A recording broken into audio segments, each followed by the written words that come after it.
hero. The Ana, for example, is going to be crucial for Zeta Division. Crazy Raccoon, I feel like they have hedged more Oh, my thing's doing things. Okay.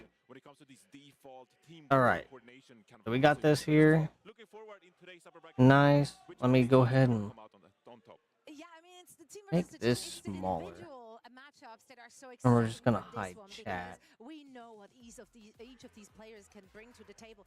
Proper versus Stalker, there's some history there, Ash. There is a lot of history between these two players previously playing together, and I think that this comparison gets interesting here. Hey, yo, Proper? What these two players have also been bringing to the table. For Stalker, he's been playing that hit scan. For Proper, he's been on that flex DPS instead. Very different roles here for both their Proper is one hell of a fucking player, dude. These teams to be able to be hyperflex players, because we've seen at times, you know, Proper, he can play a little bit of May here and there, but he also can flex over to the hit scan role. Stalker as well has been another player that's been playing some hit scan there and there, but also has to be playing these flex heroes. And so this is a matchup. We might be seeing them go head to head. They might be playing different roles. There's going to be a lot of very intricate, advanced compositions being played here by either team. They're really going to try and make the most of the hero pools both of these players have at their disposal. Yeah, and I wonder how much each of these teams were able to hold back, right? Because they are so familiar, playing in the same region and also being tested a little bit here. Like, they got to see a little bit of what the other team might be bringing to the table. If we're continuing on our individual matchups here, I also want to take a look at the backline. Once again, you know, the script writer's been cooking with this one. Shu versus Vigilante. Vigilante came into this having big shoes to fill, you know. Yeah, just thank you. I'm glad you noticed me, Senpai. Let me go ahead and refresh this.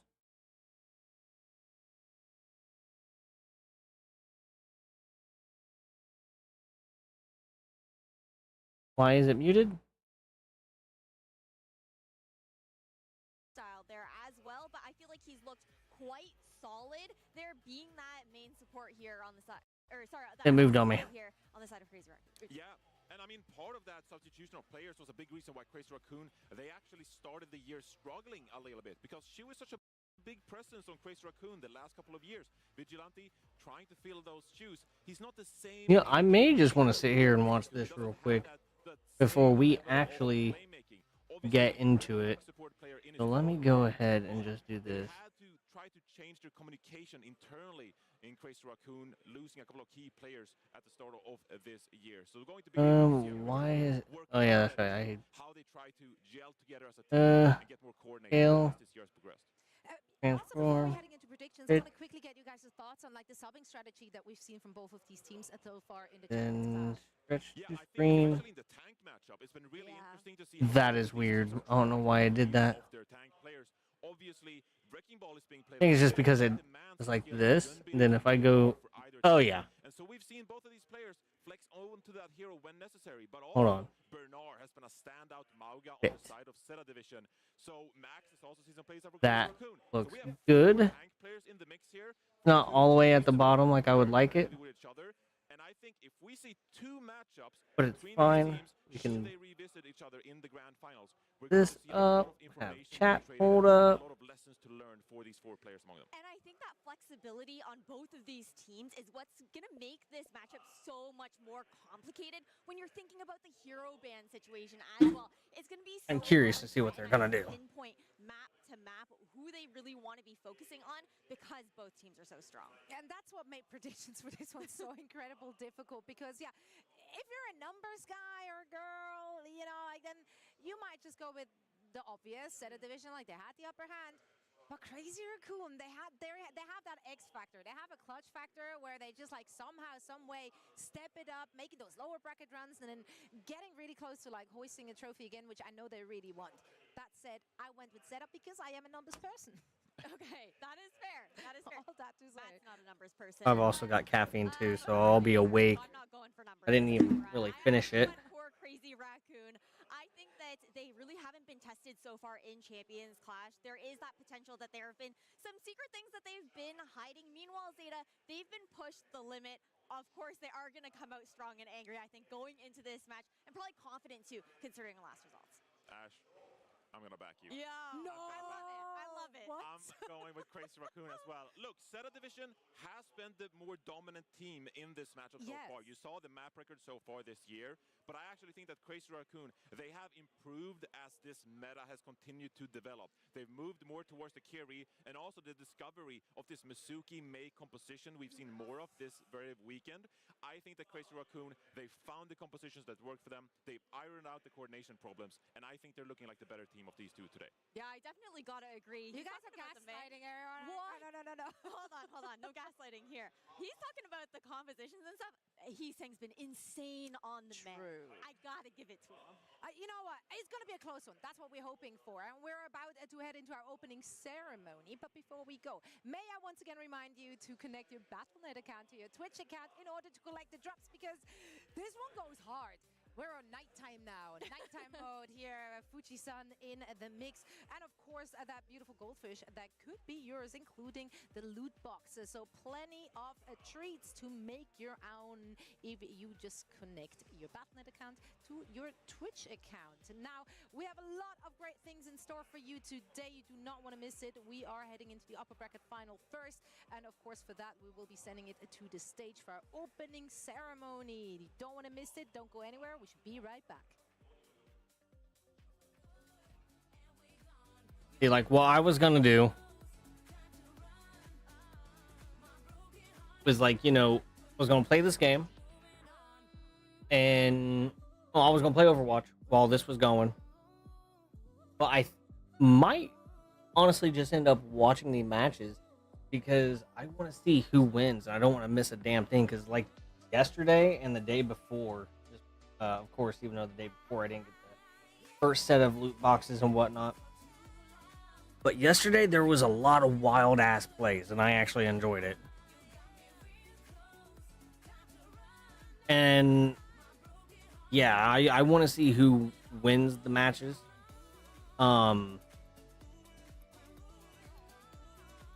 This first one looked like Crazy Raccoons versus Zeta, and then, of course, Twisted Minds won. Oh, okay.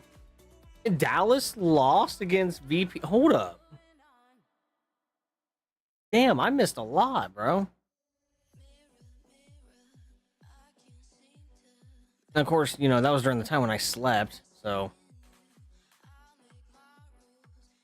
See, I do like those skins for, like, each region.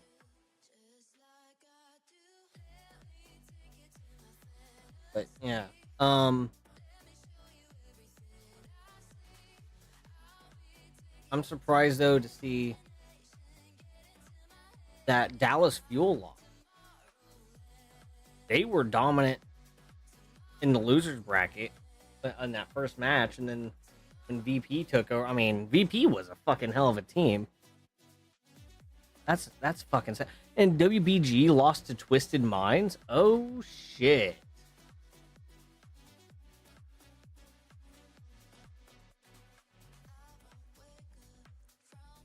Twisted Minds are actually pretty goated too. I'm surprised they got knocked out of losers bracket. Because I know they lost. It still surprised me that they lost. And now they're waiting for a champion. See who, which winners, which team on the winner side they have to face up against. Who did they lose again to? Pop up here soon.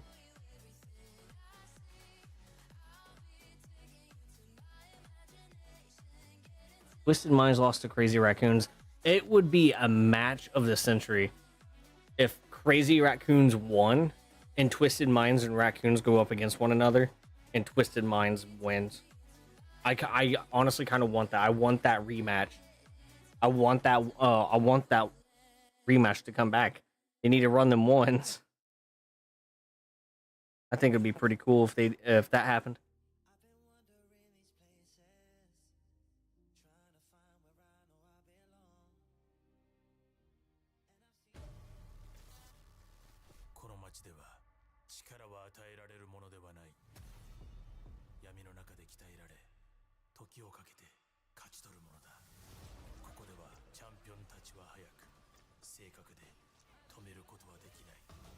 My Hero Academia. Wait a minute.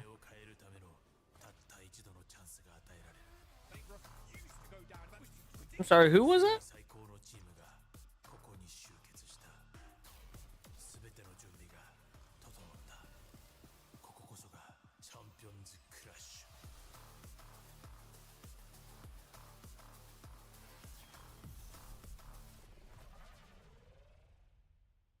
Ooh, shit. Season 3, new hero coming soon.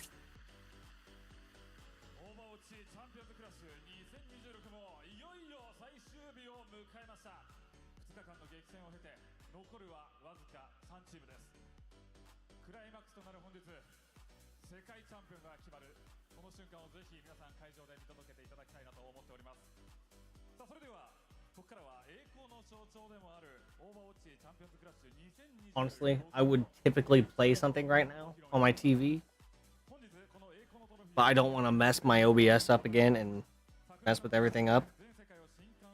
So we're just going to leave it like it is.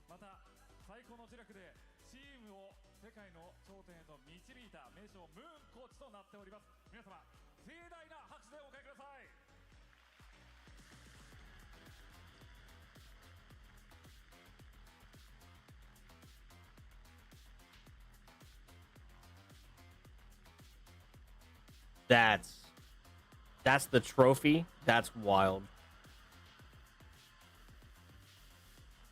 That is the most wild trophy. It's a literal like sewer drain. It's like the sewer drain lid. The manhole covers.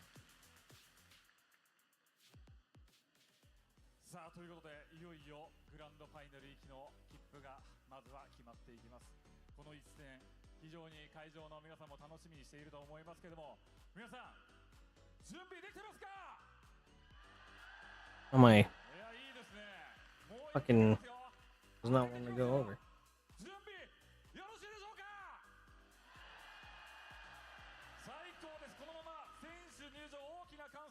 Good thing about the drops too is that they're less time required.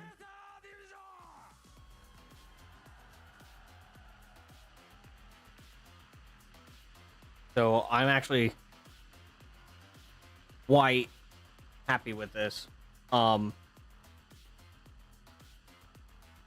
mean, I get all the drops from the first one, from like the first day, but we'll get at least some of them. We'll get the Kiriko, we'll get some of like a little bit more loot boxes, but we're not gonna get all the loot boxes. I missed out on the first batch.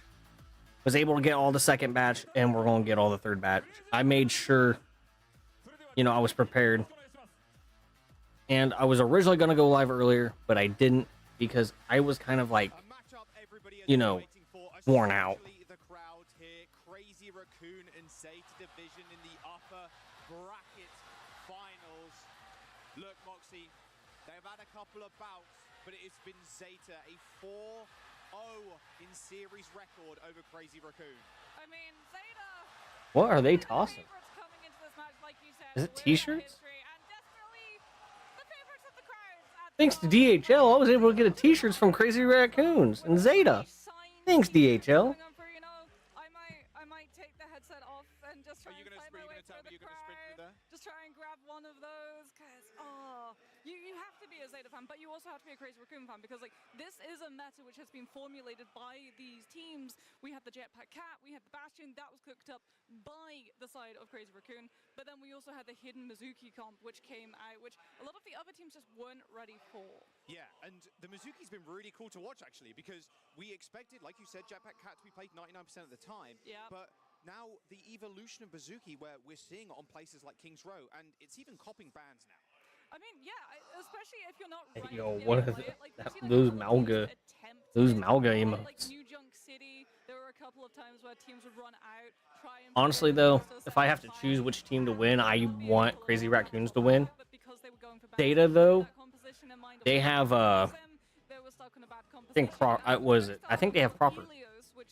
Yeah, they have proper. Well, we talked about potentially seeing the Mizuki. This is very much the home territory. I'm pretty sure we'll see.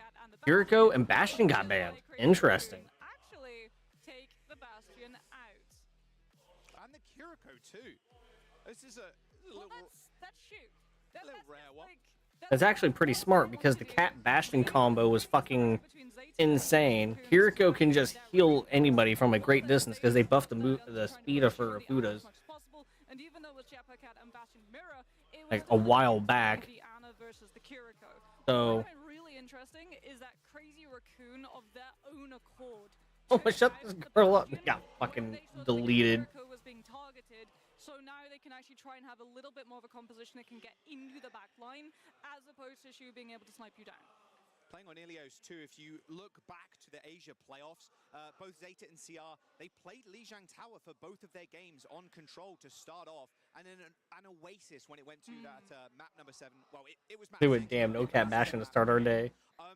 So, Ilios, honestly, it has been the flavor of the tournament. Yes. We've not really seen a bunch of other picks. Why do you think that is?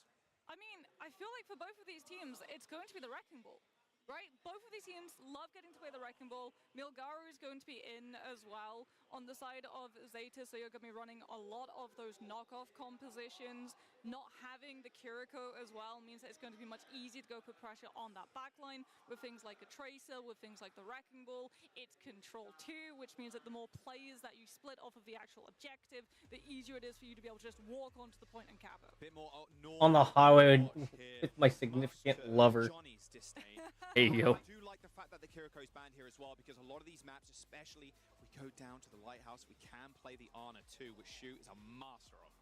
I really want to see what Crazy Raccoons have, because Zeta were the ones in those group stages, in those region playoffs, where they were not fully committed to the Bastion Cat. They played so many different things. I'm sure we're going to see at some point in the series, now that the Bastion ban's coming out from the side of Crazy Raccoon, the Bab Ilari come out from the side of Zeta's backline, because they would play the Bastion, but they wouldn't play it with the Cat, and they would be able to challenge for it. Yeah, so Zeta has Proper. I was right. Zeta now looking Stalker and Proper, I think, played on the same team or against one another. I'm pretty sure it was the same team. But Proper is really good. And Stalker, dude, he was dinking heads left and right in the match that he played. Like, I wouldn't put Stalker down. You know, just insane. Insane cast, bro. But Proper can just play about any DPS. He can, like, really good with, you know, Symmetra, really good with Soldier. He can play just about any fucking DPS. And the fact that he's sitting there, oh, he's going Tracer. He just went Sim to teleport everybody. Oh, but Junbin Wrecking Ball, though, is gross. I'm a little bit disappointed not to see the Junbin Roadhog, but here we are. Of course, we're going to have Vigilante versus Shu. Honestly, the master of the Ana play it in Shu, but Vigilante with a nice early bit of damage there and an early nade. They're still running Cat, but they're running Cat Ana. Rolls back on. Junbin tried to get the environmental, but Knife a little bit quicker than him there with a combat roll. Violet That's about dead. Despite not having the Bastion to enable it, he's going to be hard to hit, hard to lock down. But Chirong has the Lucio with that speed boost, so Crazy Raccoons can engage it in so much faster. First blood there over to Knife. Nice headshot onto Heat. Knife just got that dink, bro. Try and force Stalker away from the point. Milgaru, who's putting a barricade between Winston, oh my god, Knife. Simmer down. Oh my god. Ah. Because Violet can hit that grapple over and over again on the Cassidy. Yeah, we're not protecting lifeline. the Bastion, we are protecting the Cassidy in here. Yes, and the lifeline too from Violet. So if Junbin tries to knock someone off, Like, brother man over here just fucking hitting heads. Because unlike the ultimate, it's just a basic cooldown. You volunteer. You say, okay, yes, I'm okay with being carried away. And with the Deadeye approaching for Knife, we know that we're about to see a Sky Noon. Yeah, I mean, look, he's managed to rotate. Oh, the flashbang is... My god. My god. Eventually stopped. It only took a nano onto Stalker and a Deadeye as well from him to make sure he stays alive. Ooh. But an even quicker recall there. Vigilante goes down, however, but Milgaru so low gets nano to stay alive in the fight as Zeta Division in pure control. Cool, calm, and collected. from the home team. Yeah, when Knife goes down, you think maybe Zeta will cave and walk away, but they give the nano boost to Milgaru, who went low thanks to the anti, but gets fully healed back up by the Ana with the damage reduction. And now you have Primal to stall. Oh, Ball's dead. They don't have a good answer. They don't have nano. Maybe? They don't have Maybe? Is he really? Yeah, yep. Volt just killed. What was it, Viol? Bit of cat on hamster violence, unfortunately, it's Knife. But again, he is not Dude. right now. Yeah, he's getting verticality as well. Violet's literally just using Violet. the line to carry the Cassidy up onto the high ground in a position that Dude, Violet just he's got the pulse bullied the hell out of the fucking ball. But Proper's just scouting him and not letting him pass into the back line. Yeah, nice primal rage there from Ogar to keep Proper himself up. landing them Keep this going shots. as well. 10% to go, Moxie, before this point He's is saying about dead. Churong so close to the sound barrier, the first sound barrier of this round, which speaks volumes about how much Crazy Raccoons have been able to do. Yep, they've got it now. They just actually need to successfully get it off. Violet's already goes down to Vigilante. Nice little snipe across the map, but Churong goes extremely low. Can't get the sound barrier. Thought he was on it. So no He wasn't. ultimate here for Crazy Raccoon in this fight. Unless Vigilante can That, save up oh my god. Oh, they're going to back cap. They're going to back cap. They caught it. Very one-sided affair so far. Zeta do end up losing actually control of the point. Ooh. Support Vigilante got him. from Crazy Raccoon as Vigilante picks up 2 kills in the fight. Okay, now I want to see how well Zeta are going to fare with the cat and not the Lucio. You're not going to be able to close up the distance as quickly onto Crazy Raccoon's composition. You have to worry about Stalker, but so too do you have to worry for your CR about Knife just being carted around. This is the Bastion play with a Cassie who can 2-tap you. Yeah, if he hits headshots, he can 2-tap you. You're going to go down that well for sure. So Vigilante's going to have to play. But most likely, the way he's moving around, you won't be able to 2-tap somebody. You'll. Stalker got annihilated. He's dead. Snaps back real quick with a kill onto Shu. You've actually got to like land on someone and get a connection, but Milgaru, he can't find anybody to jump on. Sky Noon. Oh, Knife. Oh. Oh no. Well, Nano goes on to Jumbin, so that Crazy Raccoon can hold Knife got hit. Oh, he's about dead. Unfortunate. Play works out here for Crazy Raccoon as Jumbin goes for another slam back in May. Oh my. Even Shu's under a lot of duress here, but Violet's Oh, the cat's dead. Ana's gonna probably die. As well, Zeta Division not a great position to be able to shut it down. No nano boost onto Milgaru to open up the space. And Crazy Raccoons, they're headed to final fight territory themselves. Chorong actually even comes back on the jetpack cat himself. So we're going to have the Sky Noon joust from the 2 core Casties in the sky. Here we go, Stalker over the top. Knife. No one. No one. Stalker diving in again. But he's on the high ground here. It's going to be very easy for Stalker here, but 40 HP is not too much he can do from this position without being healed up. 99% for Crazy Raccoon now, is Zeta need to be able to come back. And now Stalker's just been escorted away, straight out of the danger zone. He lands a headshot onto Knife, but Violet's there with the heals. Another re-triggering of OT for Violet as Milgaru jumps back in. Requires heals for going for a re-engage. Oh, Ana. Ana. Oh, Knife just oh, Knife got 2 people.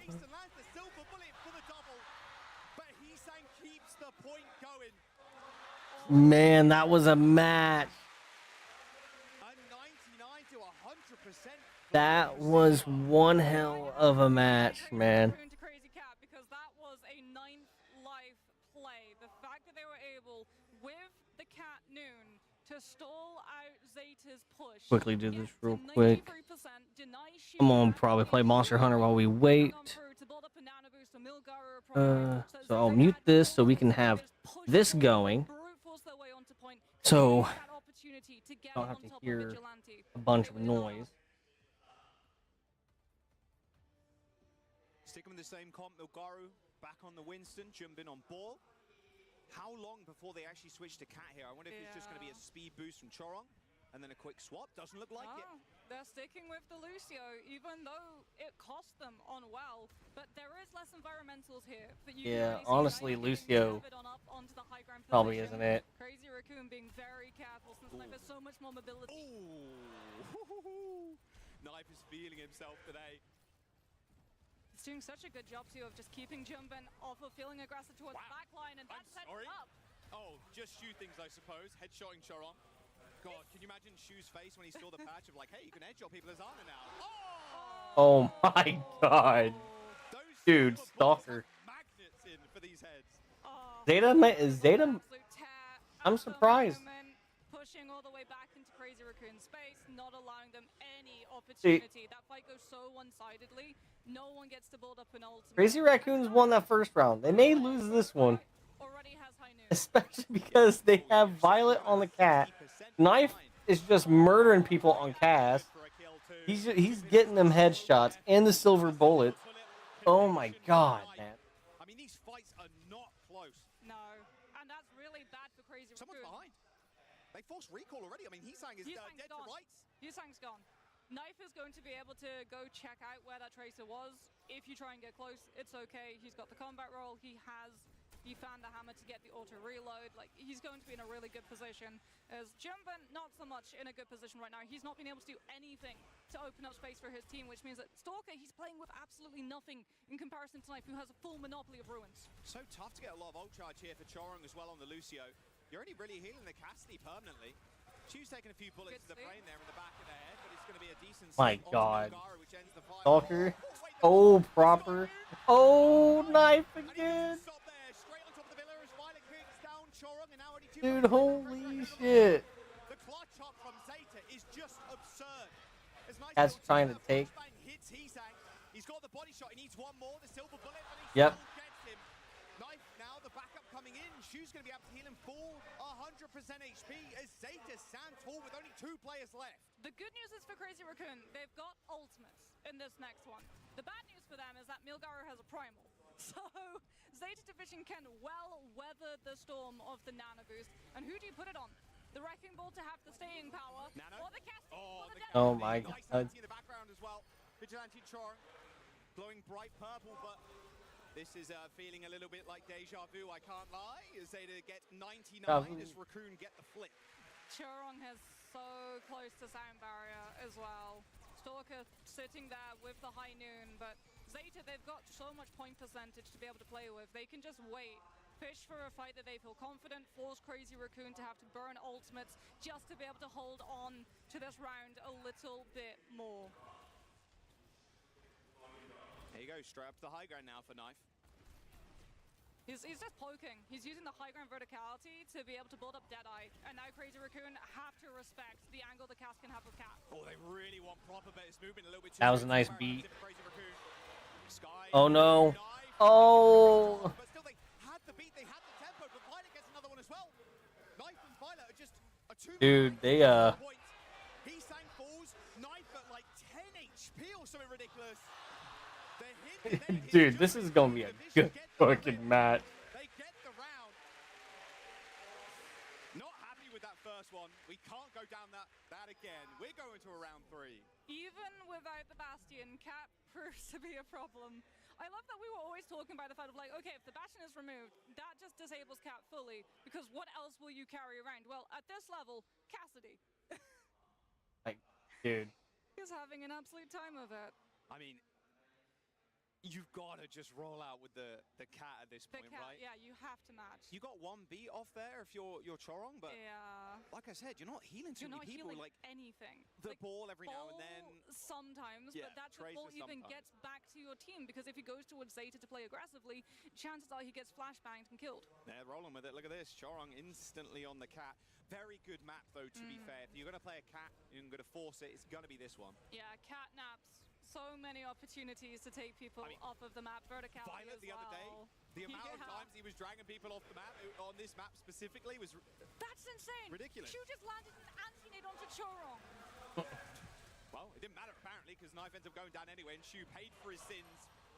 Violet still exercising his demons, though, killing Stalker. Not sure how Violet's getting so many kills on the Cat, to be honest with you, but Violet. Just Violet shooting, such an aggressive backline. They're always going to be able to find those hits. As Zeta actually saw Crazy Raccoon pushing them so close to spawn, they swapped proper onto the Widow to see if they could find a little bit of space for Crazy Raccoon's greed, but now they're on point. Flashbang comes through from Knife, stopping Jumpin's movement, and Violet gets hit by the anti-nade himself, and that one does count. Yeah. He goes down. They need a kill real bad here. Stalker falls short, but Jimin's already got the environmental on Knife, so this fight is And it's going to be wrapped up with a nice little bow on top. Milgaru not having man. time on Winston on this map. Especially with those anti-nades coming through. Vigilante's just on top of it. Yeah, he's getting destroyed here, unfortunately. You jump into the high ground surely straight you into the swap to the Wrecking Ball. So that you have that environmental potential, you can knock those players off. You've got the pile drive, the shielding, and there it is. Straight over to the ball. Perfectly called. Milgaru. Okay, now they have to worry about the Wrecking Ball in their midst, although he's taken half his HP has gone already. Collects the health packs, and I mean, across the map there, Stalker just ends up killing Knife. Oh, Violet's got his work cut out for him here in enemy territory. Isang dies, sure, but still Crazy Raccoon in full control right now. Just lands straight on top of him, hits the internet. It's like, yeah, you're done. Okay, we need a weather warning. Catnap is in play, and in fact, almost all Crazy Raccoon's ults are in play as well. Knife will have the high noon, Stalker too, so we might actually get the Cole Cassidy joust. No Ana with nano boost. There it is. Give one the advantage. Cat noon. Oh my god. You gotta be more aware than that, I'm afraid. They went, alright, they're gonna run, you know, Cat on it, we're gonna run Count. They are running the same team. I just fucking love it, man. Well, they got their own. Only one. Removes one ult from Crazy Raccoon's bank. The slam, jump in, trying to follow the edge of the map. Violet secures the kill. Jump in slams Violet down though, but Proper cleans it up. Crazy Raccoon though, they held on to both Catnap and Nano Boost. Zeta Division, they have their work cut out for them. They have to delay Crazy Raccoon from walking onto this point. Proper with the Pulse Bomb could be absolutely huge. If he can find the angle onto Vigilante and shut this Nano Boost down early, Zeta can win the next fight cheaply and by point percentage with it. See if Milgaru can kind of put a thorn in their side. Oh, Nano Boost onto Stalker too. Got a lot of people in his sights right now. Lands one silver bullet, is dragged over the top. The shoe is absolutely destroyed. Stalker with a double. Crazy Raccoon. The fans giving them the energy that they require here. They got 99%. They got the flip as well. Proper Milgaru have to get back to the point. Go for a touch, but it's looking impossible. Crazy Raccoon with a 2-1 victory on Ilios there. As close as we expect it. And this series is going the distance, Moxie. I can feel it. You know what's insane? When I saw the Nano Boost onto the Cassidy, just like the Cass being pulled by the cat, I was like, wait, is this old school Ana Nano Farm Winston dive engagement meta? Because that was sort of the way that they played that retake, right? They knew that Shu would be a problem. They knew that he would be coming in with Nano Boost. They did not want to let the Ana play up on the high ground, out of the way of things like the Tracer. So what do?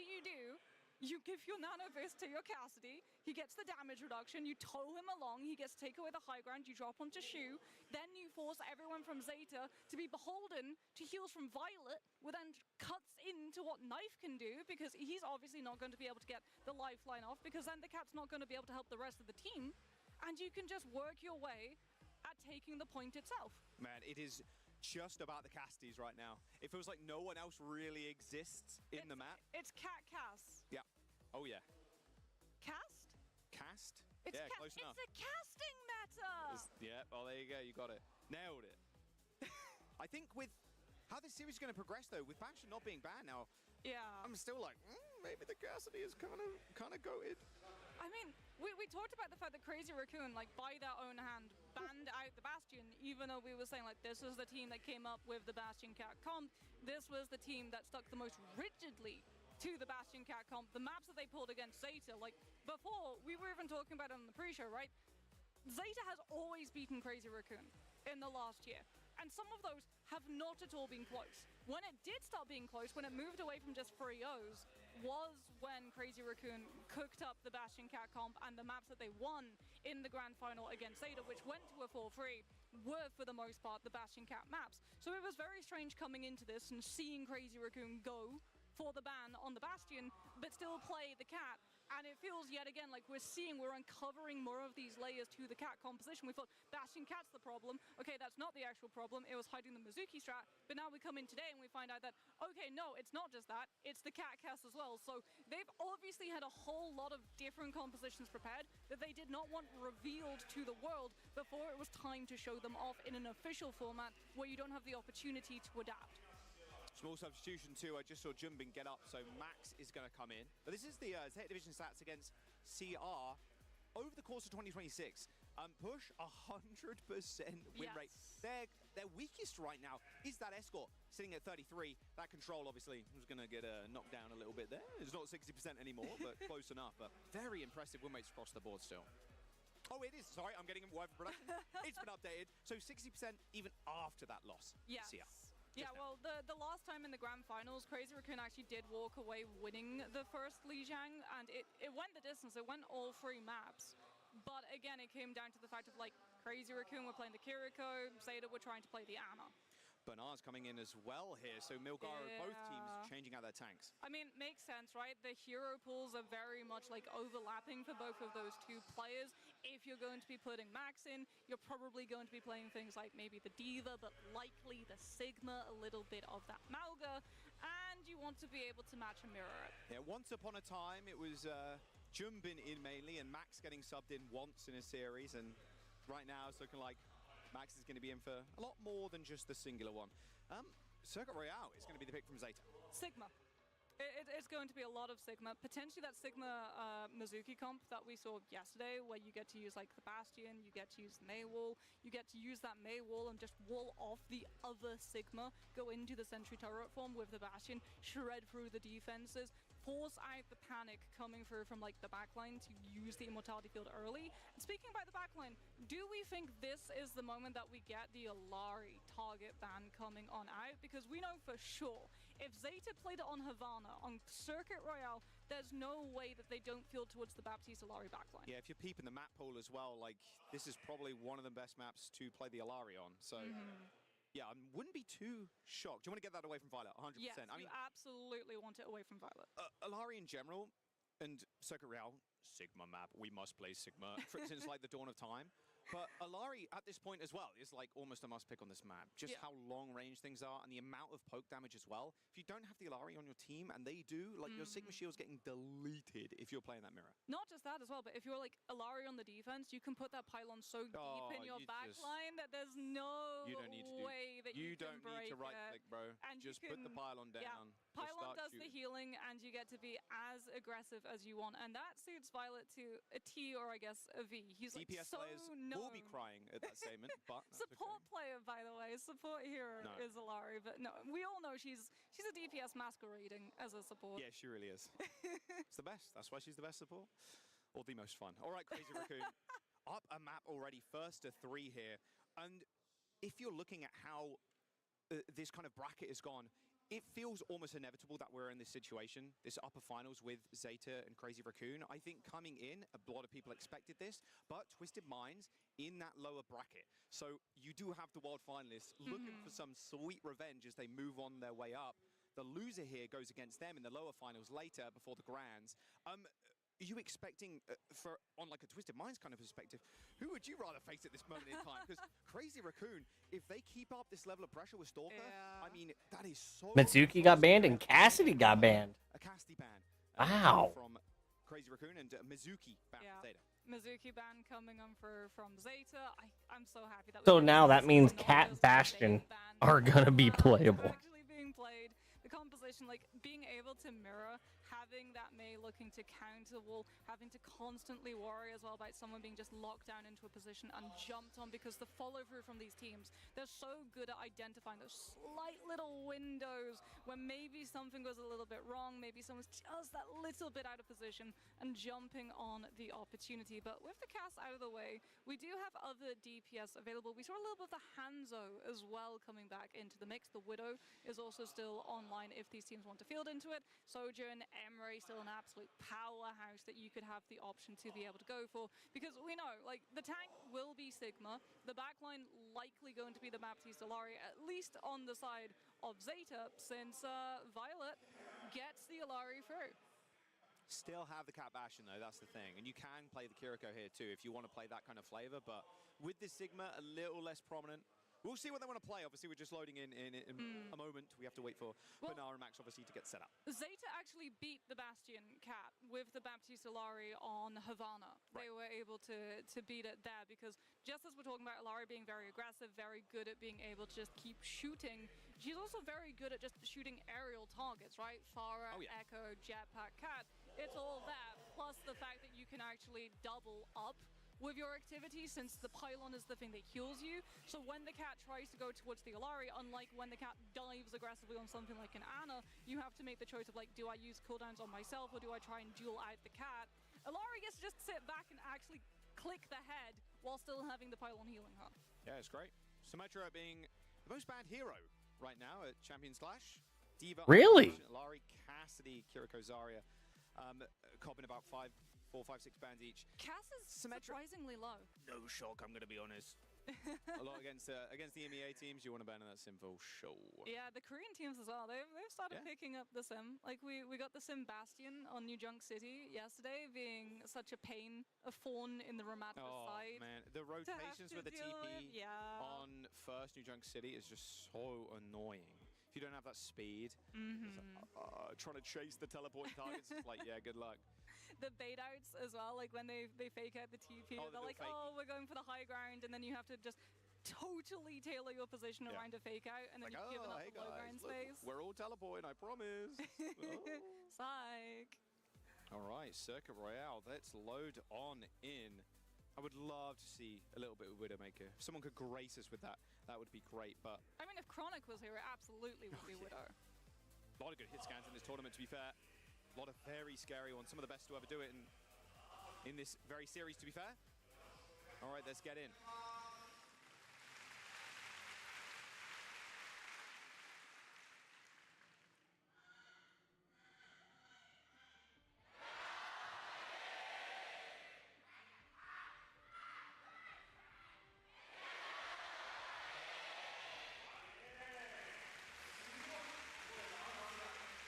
Crazy Raccoon going to be starting off on the defense. We were right on the Sigma, but even without the Missouri, proper on Widow. Going to play the Bastion and the Mei, and Chorong will be on the Jetpack Cat.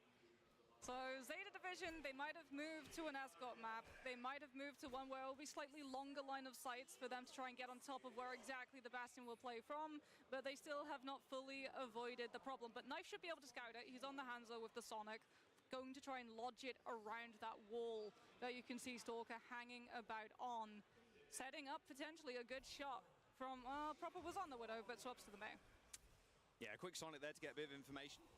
Okay, Cat Bastion. Almost complete mirror here, just a vigilante and shoot. That tale as old as time, or at least as old as 2026 Crazy Raccoon versus Zeta Division.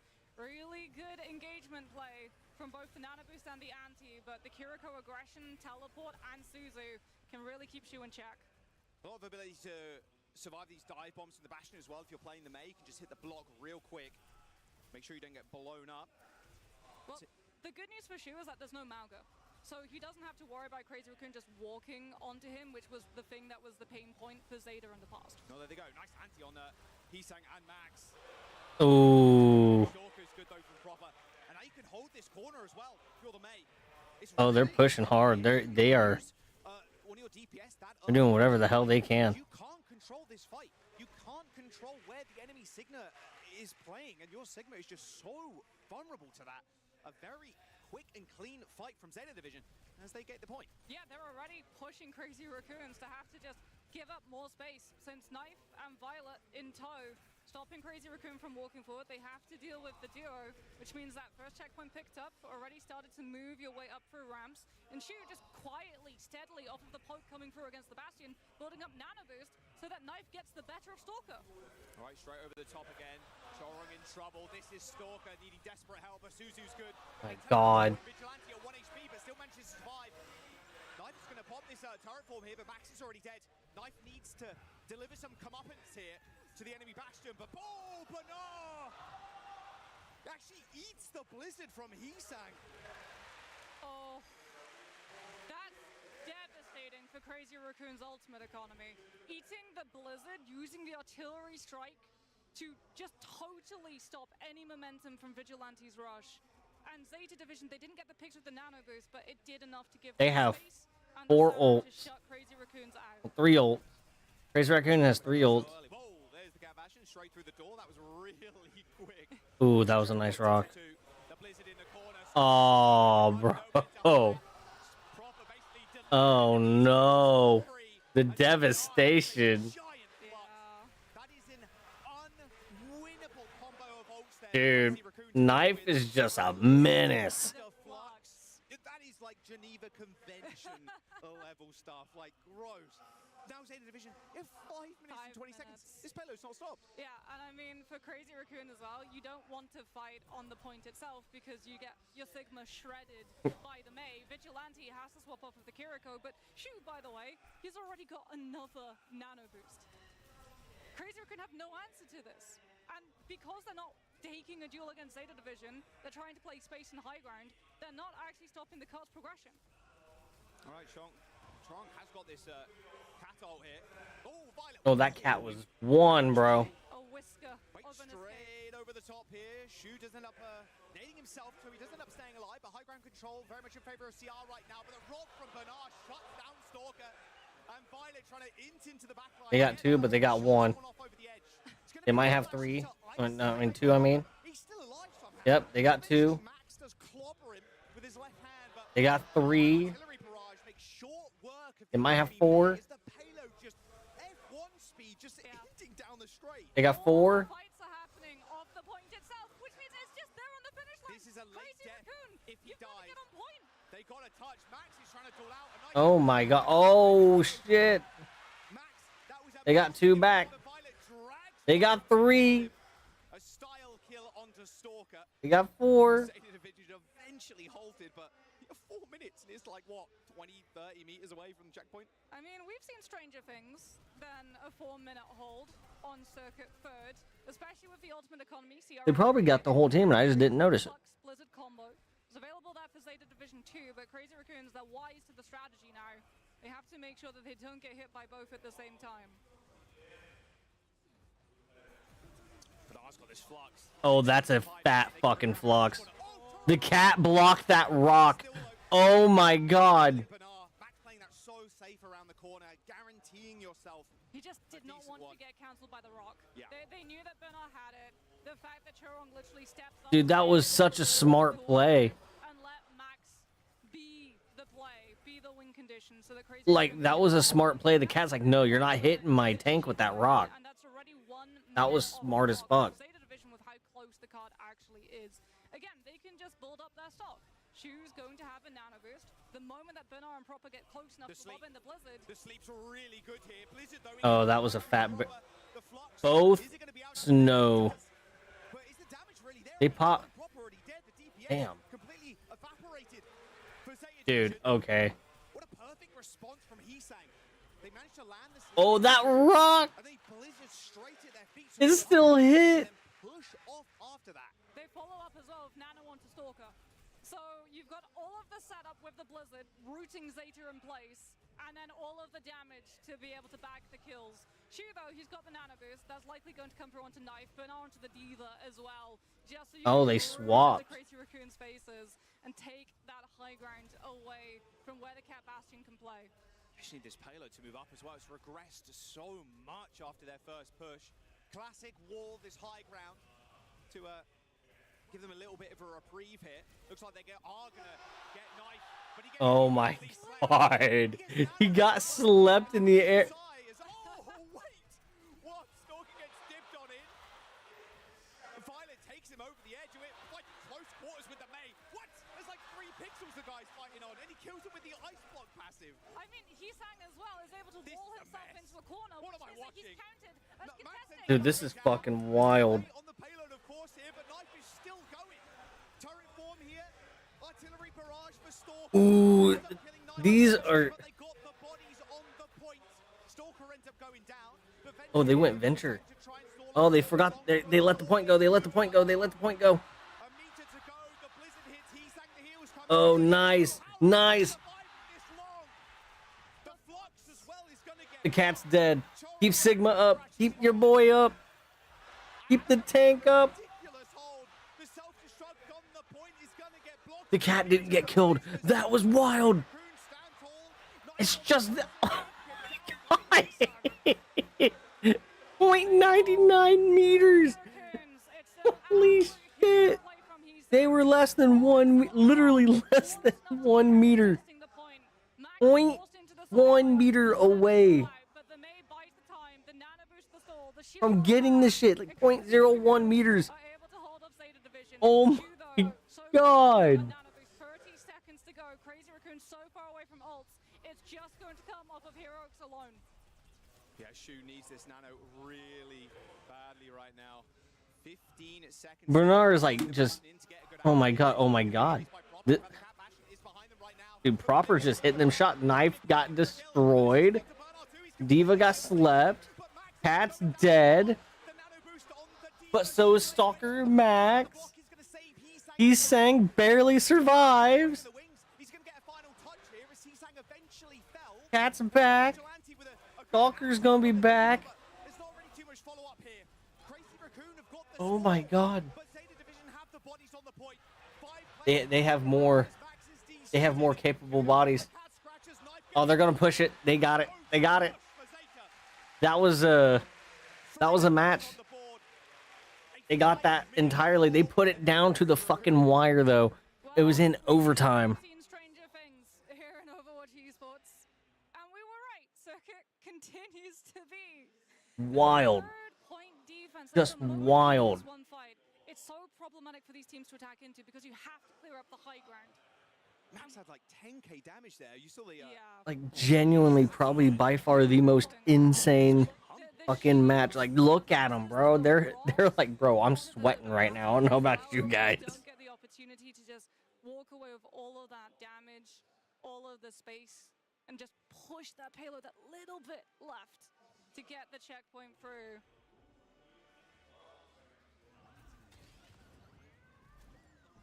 Same comps, no shock. Better for Shu here, though, I must say, on the defense. What is shocking is that Zeta could have gone for the Olari, but because the option of the cat is in play, right, Violet actually forgoes it, and we have the continuation of the Bastion cat coming on through with Knife's pairing. Shu is going to be playing the Ana to have things like the anti-nades as well as that nano boost onto Knife that Zeta Division have really been trying to like use as that default engagement. But Crazy Raccoon, like, they could actually start off here with Max on the Diva instead, having the defense matrix shutting down the Ana's plays. Heesang on the Reaper, of all things. I mean, being able to play these corners is just so easy for the Reaper. Look, teleport high ground, even in the small room as well, with and the put pressure health on the pack is. Right. Because like Bernard now has to give up a lot of space, which means that Zeta Division don't have a stable shield, and Crazy Raccoons get to push around the corner, which would be problematic when they're trying to get past and put the pressure onto the backline. It's easier to dive as well with the Diva. You can really put pressure on Bernard, or in fact just kind of ignore it some of the time too. Look, they've already pushed Bernard into the small room here as Heesang gets an off angle. 23 HP, there's a mega health pack, but he's able to get cleaned up. He survives here. That's a horrible spot for them to have to fight from.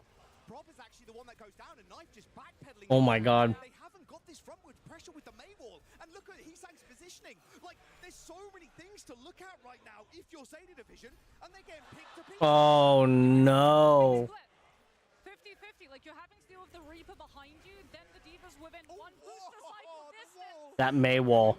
That May wall kind of screwed the cat. The Crazy Raccoon were getting aggressive, walking too quickly, and he tries to slow that momentum, ice off the pressure with the artillery strikes. Now you don't have it to open up the space in the next fight. What you will have, though, Shu's 7% away from that nano boost. Might as well have it now, which means that you've got the space to duel out Stalker. Oh, the Matrix there, straight on covering Stalker to make sure he gets out alive. He's actually gonna pop the ult really early on. Maybe on Shu? Oh, sure, on the front line, those last two shells. Here comes the rush now. Bernard is going to have to look behind him. It's a nano boost deployed to make sure he survives here. So Heesang is just going to switch targets straight onto the Bastion. A beautiful slam there coming through from Violet, but is it enough? Max got 2 kills. Heesang still in a good spot. Max with a 3rd. There's a Death Blossom available too. Teleports into the corner, but needs to actually push in. It's a tag team effort here from Max and Heesang, but he's got enough damage. Oh my god, Heesang's a menace too. Arrives, but there's no front line for Zeta.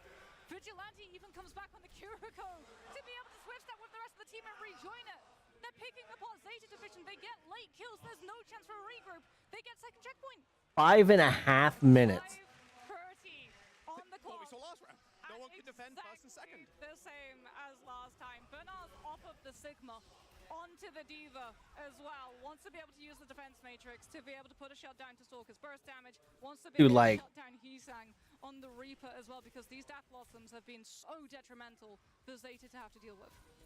Now it's important for Crazy Raccoon to fight for every inch of this high ground. They put Reaper up on the height. He can then TP behind if he wants to, and then be a ruckus. I mean, the good thing for Zeta is that Shu is keeping pace with Vigilante in terms of the rush. There's Bad the TP. for them is that Crazy Raccoon can literally just play on point. They don't have to go for the high ground. They can force Zeta to walk into them instead. Well, they're going to try and get Knife out of position here. He's got a decent angle, actually, hitting some headies, but yeah, you're right. Playing on the payload here is so good for CR. Yeah, you force them into the Reaper.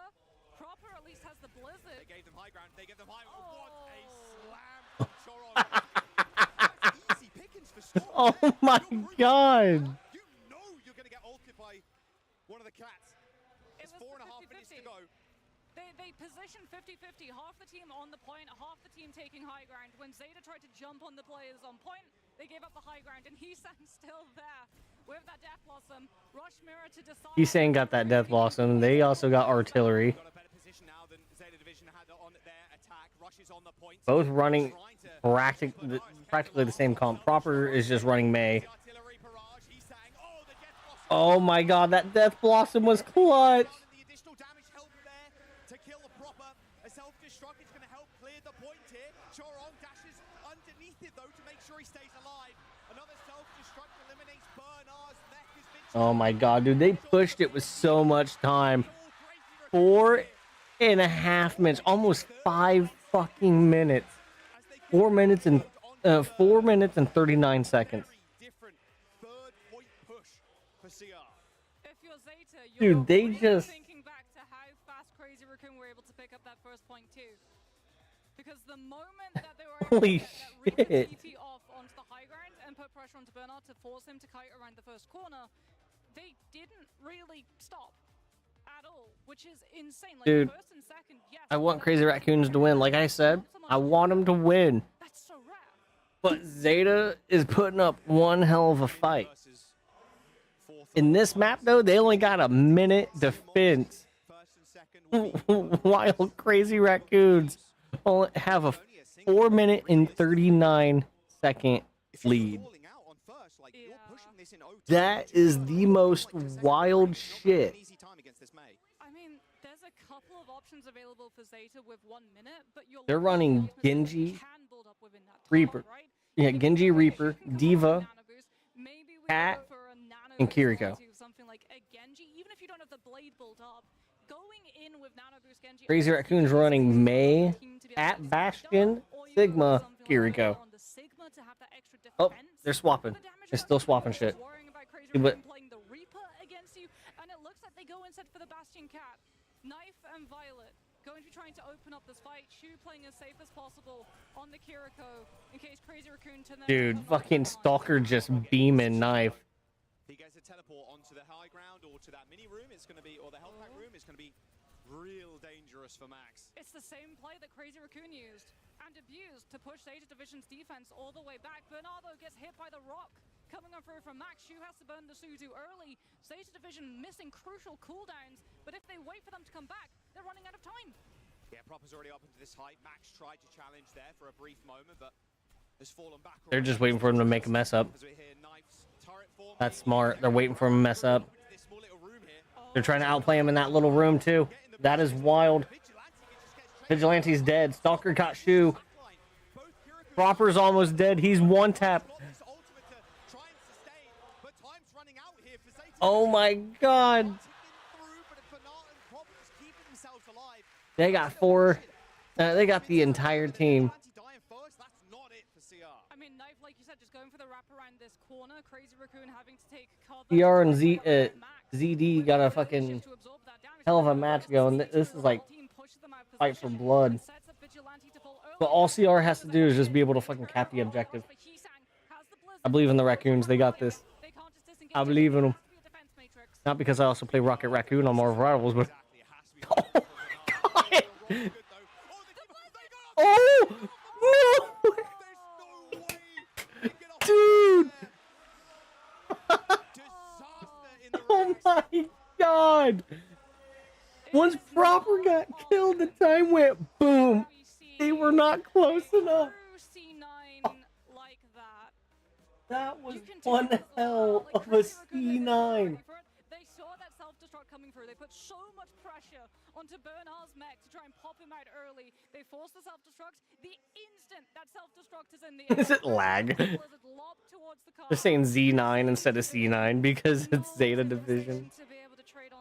That was a fucking C9 and a half.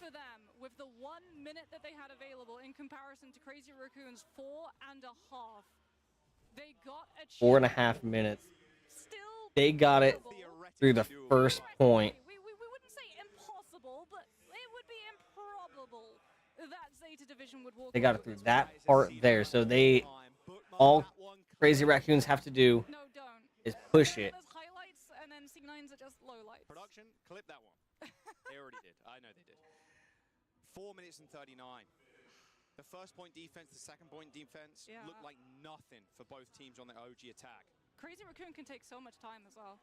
Like, they can have Yisang here, like, they're already just, like, onto the high ground doors, scouting out the information. No Sonic required. You saw the players. Because Zeta Division, with the little time that they have available, they have to close hold. Again, it's all about Yisang getting in position. Oh, they're so low trying to go through that door. Proper being quite devious here in the side. He's going to get shielded off. But Max with the spears just around the shield. They're going to... Oh my god, bro.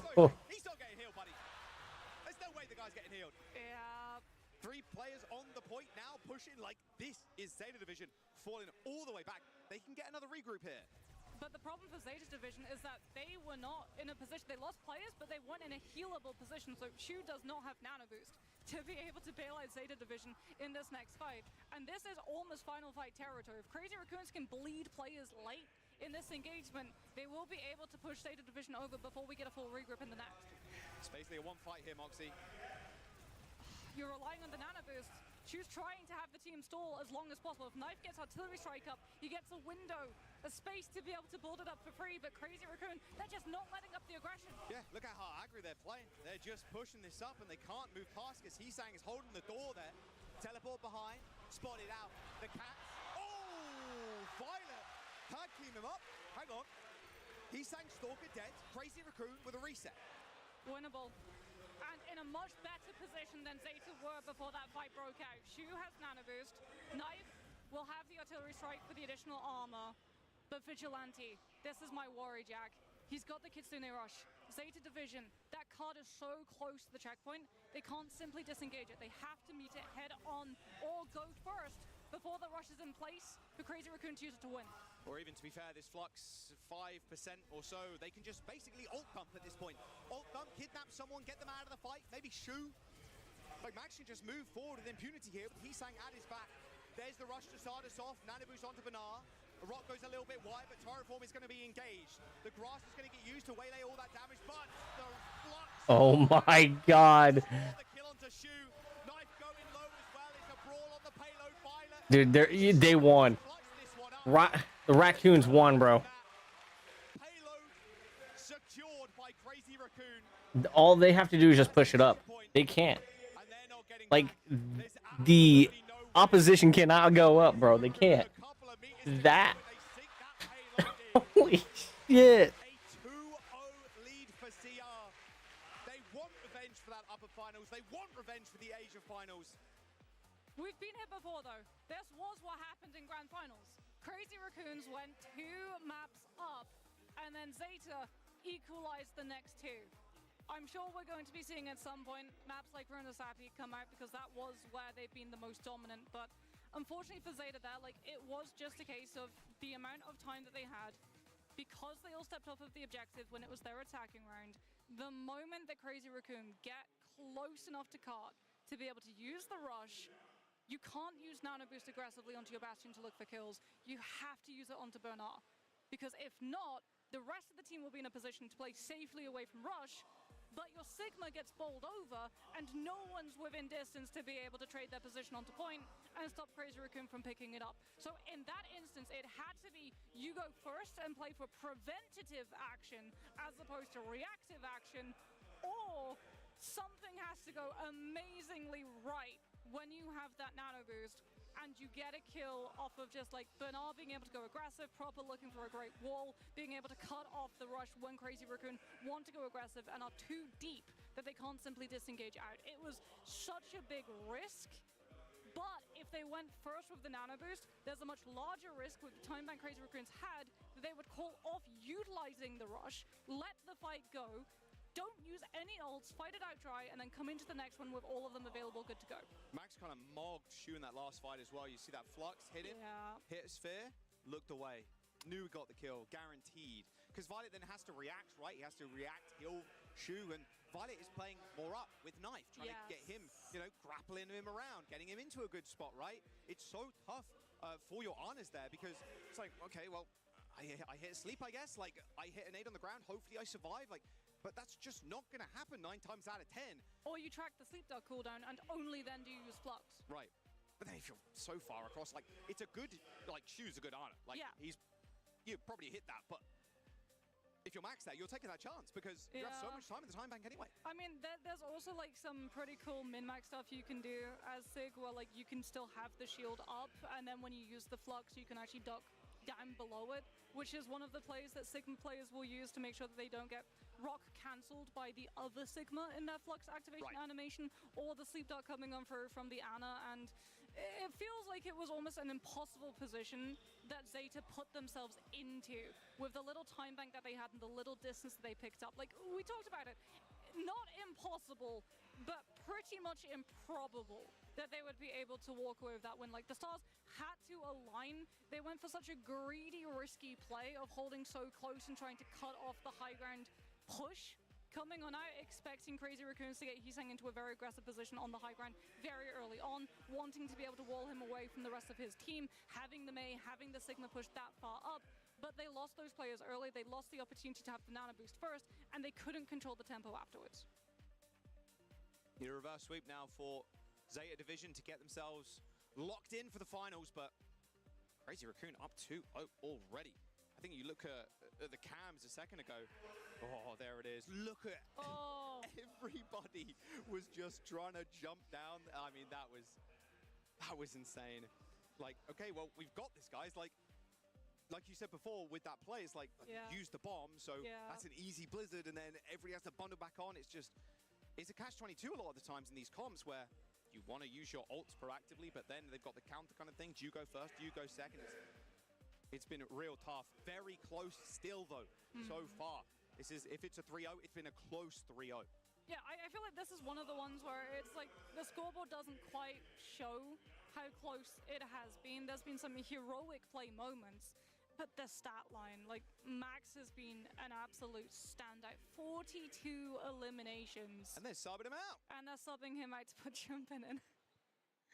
Like, this is the thing, right? If you feel like you know where Zeta Division will take you, especially I feel like if we're going to see Milgaru come back in for Zeta Division, it's likely that, again, you're going to be, oh, yep, see, there we go. Hey, look, there's the sub. This is just the switcheroo. You know, they've both got dance partners. It's Benara, Max, and Jimbin, and Milgaru, so that you both have access to be able to play the same heroes like the Wrecking Ball. The ball, the Winston, a little more divey. Zeta's chance to choose again. Now, we've had the cat ban already, like Mizuki has been banned. We've got the Cass ban too. Yeah, they used the Cass. They went for the Mizuki. Yeah, so they what? Swapped their... tank from what I saw. It feels like at this Look at them though, bro. They're sweating over there. They're like, bro, this is insane. Oh, Suravasa is going to be the play as opposed to Runasapi, but because of how dominant I want to say. Runasapi, maybe that's the expected play that CR would assume will be coming through. So is it Suravasa? You curveball into Suravasa, which was a rough time in the past actually when Zeta matched up against Crazy Raccoon. This was actually one of the maps that Crazy Raccoon took against Zeta. Back in the early days when Crazy Raccoon were playing the cat and Zeta were trying to work out if they could potentially counter it, they floated the Soldier 76 actually in the first fight. Yeah, it is Suravasa. Lucio and Sierra got banned. Zeta to start and a Sierra ban for CR. Okay, well, Sierra ban coming on through, potentially to protect against the Cassidy. Lucio getting banned out, which means that it's still going to be things like the Ana and that cat coming out. I wonder if it's going to be the Mauga. If instead of the ball or the Winston, it's the Mauga that comes out instead, and then you can just try and use your Mauga to brute force walk on the back line, so you can split the team comp in two. The Bastion Cat plays individually, the Mauga tries to run on the back line, and you have something like a Tracer just being able to take advantage of how wide Flashpoint maps are, the flank avenue approaches, and hit onto the back line, or anyone who falls vulnerable enough to go down to a one clip. Right, as they set up, are Crazy Raccoon going to be able to beat this Zeta Division curse? They're currently down 4-0 in terms of their series score overall against them this entire year. I mean, look, if there's a stage to do it on, it's this one, and Crazy Raccoon will land themselves in another finals. I mean, Zeta, they've been here before. As we said, though, Grand Finals, it was Crazy Raccoon going 2 maps up. They know how to play under pressure. They know how to perform a reverse sweep. The problem is that the more these games go on, the more... I'm sorry, what? I'm sorry. Did you just... when you get to the Grands, obviously, first of 4. But Suravasa picked next. It has been New Junk Oh, no. majority of games. And a lot of that is because we don't want to play a cat bastion. We go to that map to like get away from that. But we are with Suravasa, like this is a good ball map. This is a very good ball map. It's also a good Mauga map.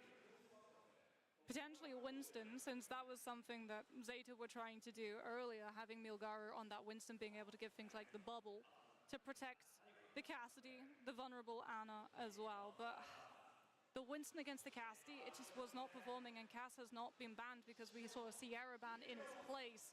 Which means that even if you go for like the Winston or the Wrecking Ball, they're still potentially going to be kept in check. The Winston just by getting shredded off of the damage Cass can output, and the ball off of the flashbang to neuter the movement. Don't forget as well, day 3, we have a lot more drops for you in the chat. So connect your Battle.net account to your Twitch account. And there you go, you could be in with a chance to get some delicious rewards. 4 loot boxes there too, so make sure you lock those in. Get some of the older Overwatch League skins and other skins that we've done throughout the history of Overwatch esports. As we load in Suravasa, Crazy Raccoon about to sweep Zeta in a very close series so far, and that is exactly what they're fighting for right now, that trophy. Well, not in just the whole tournament as a whole. Not this one specifically, but the tournament as a whole. I mean, it is the upper bracket finals, though, so if you fall here, you will drop to the lower bracket to face off against Twisted Minds, the world champions, to see if you can climb up and have that grudge rematch as we get ready to head into map. Yeah, it was a Lucio ban first coming on out, Sierra ban second, so that Lucio ban does safeguard the Alari. Which does mean that Violet, if he wants to, he could go for that greedier backline play. We're yet to see it so far in this series. And again, like, if you go for the Alari, you give up the cat. So it's like, do you want to mirror and match? Or do you want to try and counter it? Like, honestly, I don't see why Sierra got banned. In my opinion, that's kind of like a throw.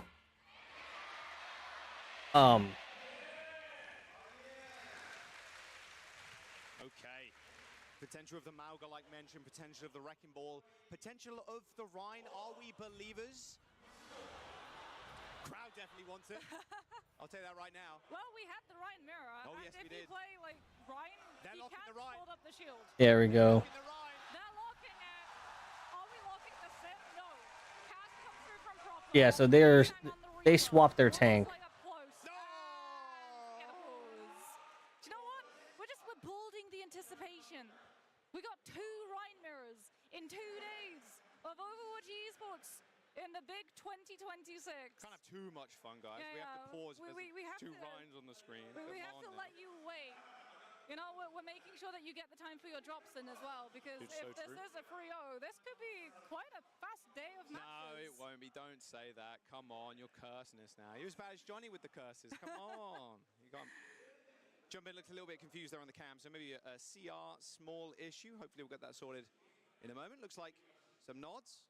Everything good? Everything chill? Hopefully. Maybe the confusion is he's like telling his team, wait, guys, I swore I saw a Reinhardt before we had to I am the Ryan. I thought I was the one getting to be Ryan. I mean, I feel like Ryan players, they love the mirror match so much. Audio shoot for Vigi there, so should be able to get that sorted real quick. They've been really quick with pauses and stuff this tournament, so it's all good. But keep pausing to help with DHL drops. Probably not going to be like a full-blooded Ryan mirror where you're actually like. I think they might are having some technical issues or something. It's much more about being a body, Tactical, up the damage, tactical pause. The opportunity for the Cats Hacking. to be the true hero. Oh, they're unpausing. As Knife will be on the Bastion, so Proper can play on the ground. Yeah, your shield don't last too long against those Bastions, that's for sure. And against the Reaper as well, to be fair, from Isak. Oh, the Ooh. Oh my god. Proper got, he's saying, but Proper got taken out by Stalker. Stalker's gonna kill. Oh. Garong. Oh my god, dude. Melt through the Rhine and then like just use that shield jump in there. Rhine shielding Stalker so that he's able to take Knife. Rhine is actually such a fun tank. Which will be enough. He's one of those tanks like, oh, his simple kit can actually do a lot. Such a good tank, but you don't really see him in play as much because of Ramatra and shit. But when you do see him, it's usually a Rhine duel.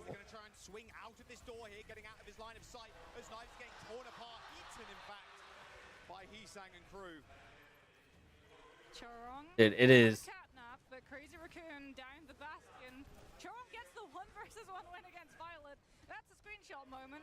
As Vigilante does have the rush, but Crazy Raccoon, they've got the kills. They don't have to use any ult. This stall out is brutal. This stall is devious. I mean, Proper's got Deadeye. Proper of all people and a cat. Like, that is insane. And now, basically, Mox, he's last fight on this point. It's last fight territory. Zeta Division have to make the decision of, like, do you use the rush in this fight? Or do you try and hold off on it and have it for first fight on the next one? Vigilante might make that decision for them because he's got a rush to be able to match. They're going to be able to get the touch, you would imagine. Milgaru is going to be there. He's going to have to get on it. High noon. Oh, the slam down actually stunts Proper. Oh my god. Oh my god. That was a team wipe. Holy shit. Enough. Crazy Raccoon. And Chorong there. That was the play that he needed to make. They matched the rush as well. Shu uses rush, but Proper's already down. And Crazy Raccoon then have Heesang's Death Blossom to stop Zeta Division from picking up any value with later. Artillery strike not being used from Knife, just using the sentry form instead, but Crazy Raccoon have already been able to bunker themselves up onto point and play out of the line of sight of the Bastion. Status mogging, LOL. These rotations are so nice from Crazy Raccoon. Are my goats frogs? There's the artillery barrage, there's the double knockdown. Jump is in trouble. Eliminated by Shu. Ooh. They might turn this around. They might be able to cap it. Dude, I don't even know how that Bastion lived through all that. I don't know how Stalker did. Like, he was just getting beamed and he survived everything. Open up the first fight, counterpins Jumbin, stuns them up, artillery strike comes through, and Jumbin gets dropped. Crazy Raccoon though, they've got artillery strike of their own, and Zeta Division don't have good ultimates to be able to hold them off at the pass. They got a shatter too. Has to be burst damage. They can get a shatter down on Milgaru, that would be perfect. They're going to try and go for this high ground here, clear it off with the artillery barrages. Both trades. Have been traded, but trade. On the points in big 2026. Oh, and the shadow is just so damn good. The pin against the wall onto Proper. Milgaru and Violet now trying to get back onto the points, try and make sure Ryan doesn't roll over them. A cat v cat in the air and a Ryan v Ryan on the point. You can't ask for better than this. She is about to hit Rush. Oh, the shatter! Oh, he gets killed before jumping. Oh, The trigger. oh my god. Raccoon get a miracle flip there with a fantastic Dude. Milgaru before he can get the pin on the Reaper. Absolutely huge play coming on from the Reinhardts of all heroes. Vigilante Shu. Junbin just destroyed him.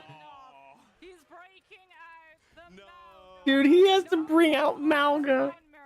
It's Malga sustainability time. He's like, I got diffed on Ryan. I'm swapping. That's when you know you've given up on the Ryan mirror when you lock the Malga. Shu with that rush. Zeta close enough to be able to use it to force Crazy Raccoon to match on point. Oh, he's saying 15 HP. Hits that shift, manages to survive. There's the dash into the backline. It's good stomp. But Milgaru's going to get pinned in the back as well. All focus fire now. Damage dealt to Milgaru. Another stomp ends up coming in, but he can't stay alive. 50 HP. Takes down Jumpin, but he's... Oh, he's dead. He's dead. He's dead. If he survives all this, this is insane. Oh my god, he literally survived that. This is Malga Overwatch with Shu surviving on the Kiriko. The self-sustain on that tank, which is like a little bit of help from the Afuda, is absolute bonkers. Milgaru in one fight built 70% to the cage. And Zeta Division... Poker mentality, disgusting character. Yeah, balanced, by the way. Has the catnap. Milgaru can Fired up like a volcano. Malga. There's the stomp again, but he's there right behind him. As soon as Milgaru goes in, pops that cardiac. Dude, there's like... Just gets run over by Proper and Co. Oh my god. Malga cage about to come online for Milgaru as well. If they can combo this with something like the artillery strike, Crazy Raccoon do not have a good answer for it. It's all up to Heesang, who swapped onto that Reaper to try and shred down Milgaru on this Malga, but so far he's just not been able to break through the sustain that Shu is using to keep the Malga up. Oh my, that's a scary sight. Milgaru lifted up onto the high ground there, so Crazy Or saw through the roof with that. Shatter from Jumbin. They have got Shatter. I mean, Milgaru's an easy target, but Cage is going to come in instead. Jumbin trying to line up here, trying to protect the rest of his team. We're trapped in the cage. Immortality. It's just too good. It's just too much damage. That combo, again, quite illegal there. No one can move. So Oh, Proper went with the soul orbs too. Ooh, if they can get a late kill here. Extra on the sustain. Vigilante. But no, Vigilante's able to live. still got Shatter. You've got the rush. Oh my god, yes. Shu needs to die here. Jumpin, double fire strike does manage to connect both of them. But Zeta Division, they're still alive here, even without Shu. The sustain is good for them. But that's CR the do rush end up mirror. getting to the point. He sang with the Death Blossom, looking at Proper. They force the shift. Milgaru as well, trying to shoot, trying to heal up by himself, but cardiac overdrive's just not enough. Not when you're shooting into the range. They finally got was able to contest it. To be able to rely on Vigilante can hold on to the rush and still have it here to be able to force Joey, if you're watching this, you're cute. What the fuck? that or go into this next fight dry, let Vigilante pop it, disengage. I'll just jump, easy, kill stay together. Fight win, and Zeta Division go up on Suravasa. Hashtag respect the Rhymere. Death Blossoms from Heesang and Proper could be what they need to win the fights. Milgaru's going to peek around the corner, go for the stomp, doesn't get anybody initially there as both rushes are laid on the point. Milgaru again so low, cardiac overdrive has to be popped.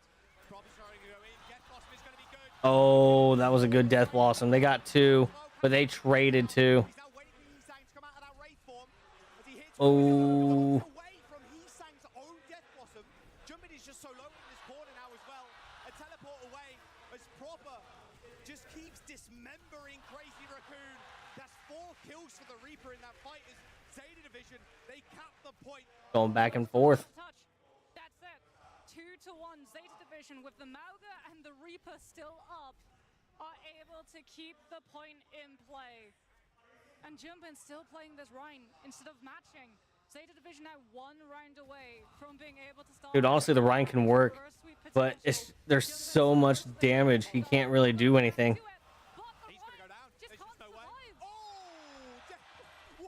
Dude, okay. Stalker comes into the rescue there. Jumpin was as good as dead. Sacrificed himself for the greater good. They saw a Yes, run. He's like, okay. Zeta got baited. They lose so many players. They lose Shu late. Crazy Raccoon are going to be able to establish their position on point, and that's brilliant news for them because Milgaro has the cage. If Zeta Division were playing with the monopoly of space, Crazy Raccoon would be the ones having to walk into them. Now they can cut off the Malga and position so that they don't get caught by the ult. They're going to have a shatter again in a couple of moments as well, 8%. I think if they focus on the tank and kill him, I think they'll be able to get it. They just have to focus on Malga. Trying to put pressure on this Rhine shield right now. Small bash away. Here comes the charge. He's hanging in the back. No ult to be found there, but Milgaro lays down that cage. The shatter's good. Knife ends up killing one with his ult, but this rush is going to be tough to play on for Milgaro now. This cage not being available to deploy. I've killed Stalker. Jump in to stand up now. It's just too much firepower coming out from Milgaro. He's going to be able to. What, was that a catnap from Chorong there onto the Bastion? I mean, used a little bit late there for CR. Dude, Milgaro is just pumping out so much damage. Oh, Malga versus Malga. Because they do not want to give Zeta Division any advantage or point percentage when they're walking into this next fight into a one-sided Kitsune rush and a death blossom coming on through from Proper. They know mathematically they lose this. They just have to lose it fast. All right, turret from Stalkers, he finds a nice little flank there. Jump in, cardiac overdrive, but Knife chasing him down, or at least trying to. Nathan end up coming in. Yeah, it's just too much. Stomp's good as well. This is Zeta Division winning this fight. There's going to be a flip though, so they don't get a full percentage. But you know, still happy winning that fight. They draw the fight away from the point itself so they can go for the flip. They can go for that as well because Shu's hand was forced. Kitsune Rush comes up onto the side of the point as opposed to on top of it. It's static, it can't move. Milgaro does not have the cage. And Crazy Raccoon get the flip and Starlight Zeta Division. This could have been lost by territory. Almost swapping spawns here. Death Blossom from Proper actually isolates Hisang away from the rest of the team. Violet takes him out. No replay here for Crazy Raccoon means Milgaro is going to be a little bit more safe, a little bit more eager to fight in the front line. A counter stomp there from Milgaro, but left away from the rest of the team as the steel ends up coming through on jumping. He's launched through the air. Dude, Milgaro's just melting shit. The double Gatling guns there is Zeta Division. They're going to recap. And this touch is going to be deadly, but CR have 99. Because CR managed to flip it, right? If Zeta Division had been able to hold on to the point in the second to last fight, they just have to chase the kills. Jumpin's onto the ball. Deathlock trying to get past the team and touch. The touch, and they know it too. Proper's going to teleport back. The touch is going to come in from Jumpin. Oh, he went Wrecking Ball. Jumpin went Wrecking Ball. It's only Jumpin. Jumpin versus the world on the point. I mean, the rest of his team, they're already gone.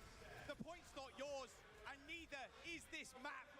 Zeta Division are going to 3-1 this. There's going to be a final touch here from Chorong. But heed this warning, CR. We will not go down in 3.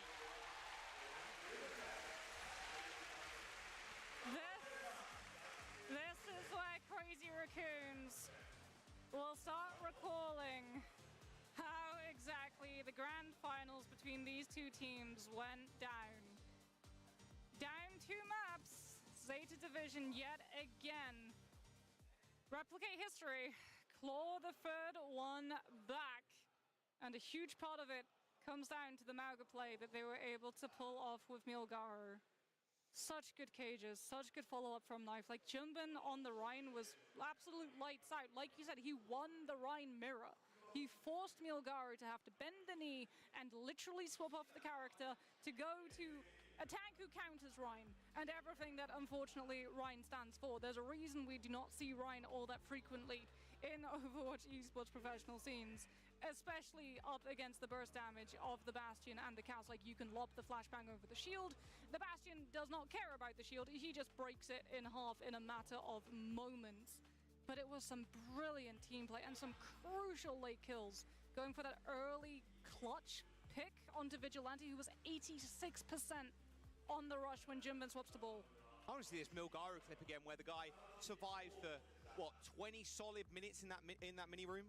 Like, there isn't too many players that can do that. I mean, he dipped below 20 HP a couple of times. Shoes probably getting There was no way he fucking survived all that, too. He, like, look at that. He was, like, minimum HP, and he managed to fucking survive that shit. Firing him, but Shu and Violet keep him up. He has his cardiac overdrive as well. That just an insane amount of survivability. That's Malga. Yeah, it is, yeah. That is straight up. If no one knows what Mauga is in Overwatch, just show them that 20-second clip of Milgar refusing to die. And that's all you need to know about what exactly Mauga can do and what he has done in the past. Like this here as well, the cage combo with the artillery strike. That was some brutal plays. That was some really smart plays though from Crazy Raccoon. We talked about the fact that like they knew a point percentage. If they were just able to find the flip once, they would be able to guarantee at least one more fight, and they almost had it. If Vigilante had been able to build up that rush, if Jimbin hadn't been forced to have to go into the Wrecking Ball just to panic swap in time, and that meant that Crazy Raccoon, when they're feeding their players in one by one to try and keep the overtime in play, they have nothing really to just use as that sort of like... Alright, I gotta go to the bathroom real quick. You have an ultimate, you can use it, you can gain space, you can potentially find a trade or a pick, and that is your comeback ticket, but they're denied it fully. Milgaru comes in for this map. Again, we saw him on Control, jumping over to Control Plus in Suravasa. As, yeah, look, a little bit of a beast, I can't lie. That Mauga was insane. I did want to see the Rhine throughout the whole map, but, you know, sometimes the Mauga has to be brought in to counter the Rhine. And look, KD sitting at 5, sure, great. Damage sitting at 9.5 per 10. I mean, that is very high. You're expecting that from a Mauga player, of course, but still, Milgaru, just an absolute boon to the team. Again, someone that is now playing against veterans of the scene, veterans of Overwatch history too. Hasn't got the longest like history page, team page, of course, but is stepping up to the big stage in a big way. Yeah, it's brilliant to see, right? The fact that we're seeing all of this new talent developing here in the scene in 2026. And as we talked about, Milgaru, one of those players who was on way, was there with Top Dragon. Who are you? Sunjun, Lee Min. Like I said, all of the new powerhouses, they're all coming from that one specific team. Like, those guys in way, they're doing something right. They are. They were cooking. They were cooking some mean players. And yeah, Milgaru now with Zeta, they win that Asia Finals. Now looking, hopefully, going to get their hands on that trophy a little bit later. CR, they're still in this series, of course. We are on a match point, but Zeta needs to come back. But you mentioned it already, the small flashbacks that play through your head. We've been in this situation before. Will we see the same side of the coin? But before that, we will jump to a quick break. Don't go anywhere. We got more Overwatch coming up after this. Start your climb to OWCS with Faceit League. Compete for $50,000 every season. Yeah, like your team's competitive journey. Progress through skill-balanced divisions until you hit the Master Finals broadcast and get scouted by the best teams. Your climb to OWCS starts here. Join at fce.gg/Faceit League.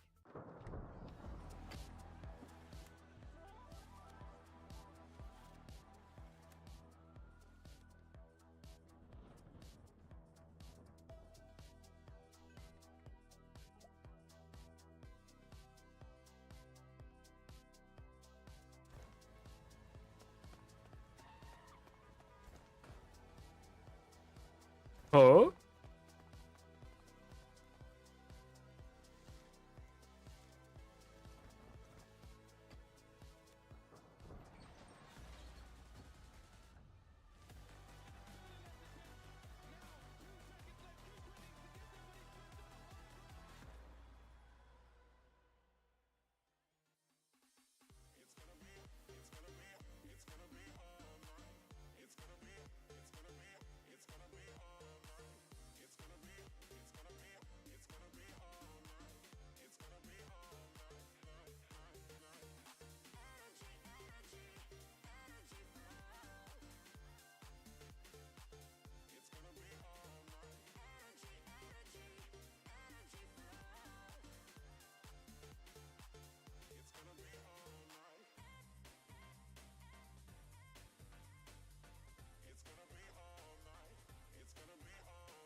welcome back. I'll jump into our fourth map between Crazy Raccoon and Zeta Division. Crazy Raccoon still on this map point, but Zeta Division coming back in a rather large way, thanks to that Mauga. What could have been if we'd seen a Mauga ban? But we're going to be seeing the usual substitutions, and we know if Bernard's coming for Milgaru, chances are that we'll be cutting over to have a look at Crazy Raccoon's team squad and seeing, Max come through for Jumban. Like we said, this is just the expectation, right? That is the way that these teams will play. They see one substitution, they will instantly match it. As we can have a look and see Max's stats coming on out. 24 eliminations per 10 minutes is a very good stat for a tank player to have, but crucially as well, the KD. You do not want your deaths to be high on a tank when you're in this meta and relying on the tank being up to give your Bastion and your cast space. That pose too is like, gift trophy, please. Thank you. Please, hand me trophy. I mean, it's right there, right? It is Surely right you there. could literally just like, in theory, get up from your he seat could get up from the seat and just take walk the trophy. over and be like, oh. But he's not going to do that because he is a sportsman. Oh, they're going on King's Row. That's a great fucking map. Row chosen by Crazy Raccoon.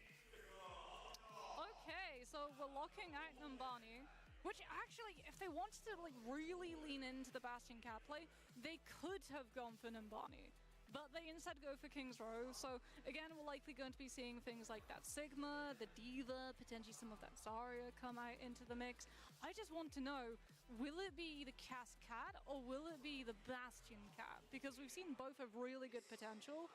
And if you want to get around some of those tanks being pretty hard to be able to push out of position on the defense, you Wonder who they're gonna ban. Oh, never mind. The Symmetra and Domina. Interesting. Don't think that was going to get played, but a little protection of the tanks here, as well as the Symmetra ban from Zeta. Yeah, Sim ban, I like getting to see it. Sim being able to just TP people around. If you think that Grav is going to be in the field as well, being able to just like take the teleport. Honestly, I am surprised to see that. Yeah, we can see Domina was banned first, which means it was a protection. Domina got banned. I'm not really too surprised about Symmetra. What tanks they're likely going to field into. So too do the other teams, and they want to make sure that you can't target ban out things like the Sigma, the Mauga, and that Diva. Mizuki though on the table. Could have some Mizuki action. One of the maps we've seen it played the most. Good May map as well, if you want to pair it alongside that. Oh, for sure. Lot of corner control here required for King's Row. Crazy Raccoon won a spot in that finals. They've been in so many, so many. But Zeta have had the number this whole year. 4-0. Might I remind you, Moxie and everybody at home, 4-0 over the last year. I mean, a ridiculous stat line. True. But Crazy Raccoon this time around were the ones really determining the meta, right? Zeta were the team. It felt like when we saw the Bastion Cat playing catch up.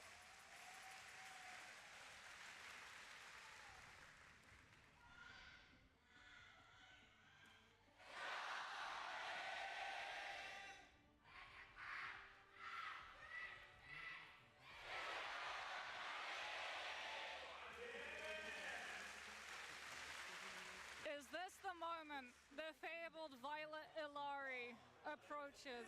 Zeta starting off on the defense. We talked about the Mei being strong here, and it truly is not just the corner control, but also the wall-off potentials when you go into those chokes, especially if you get to play first fight on streets.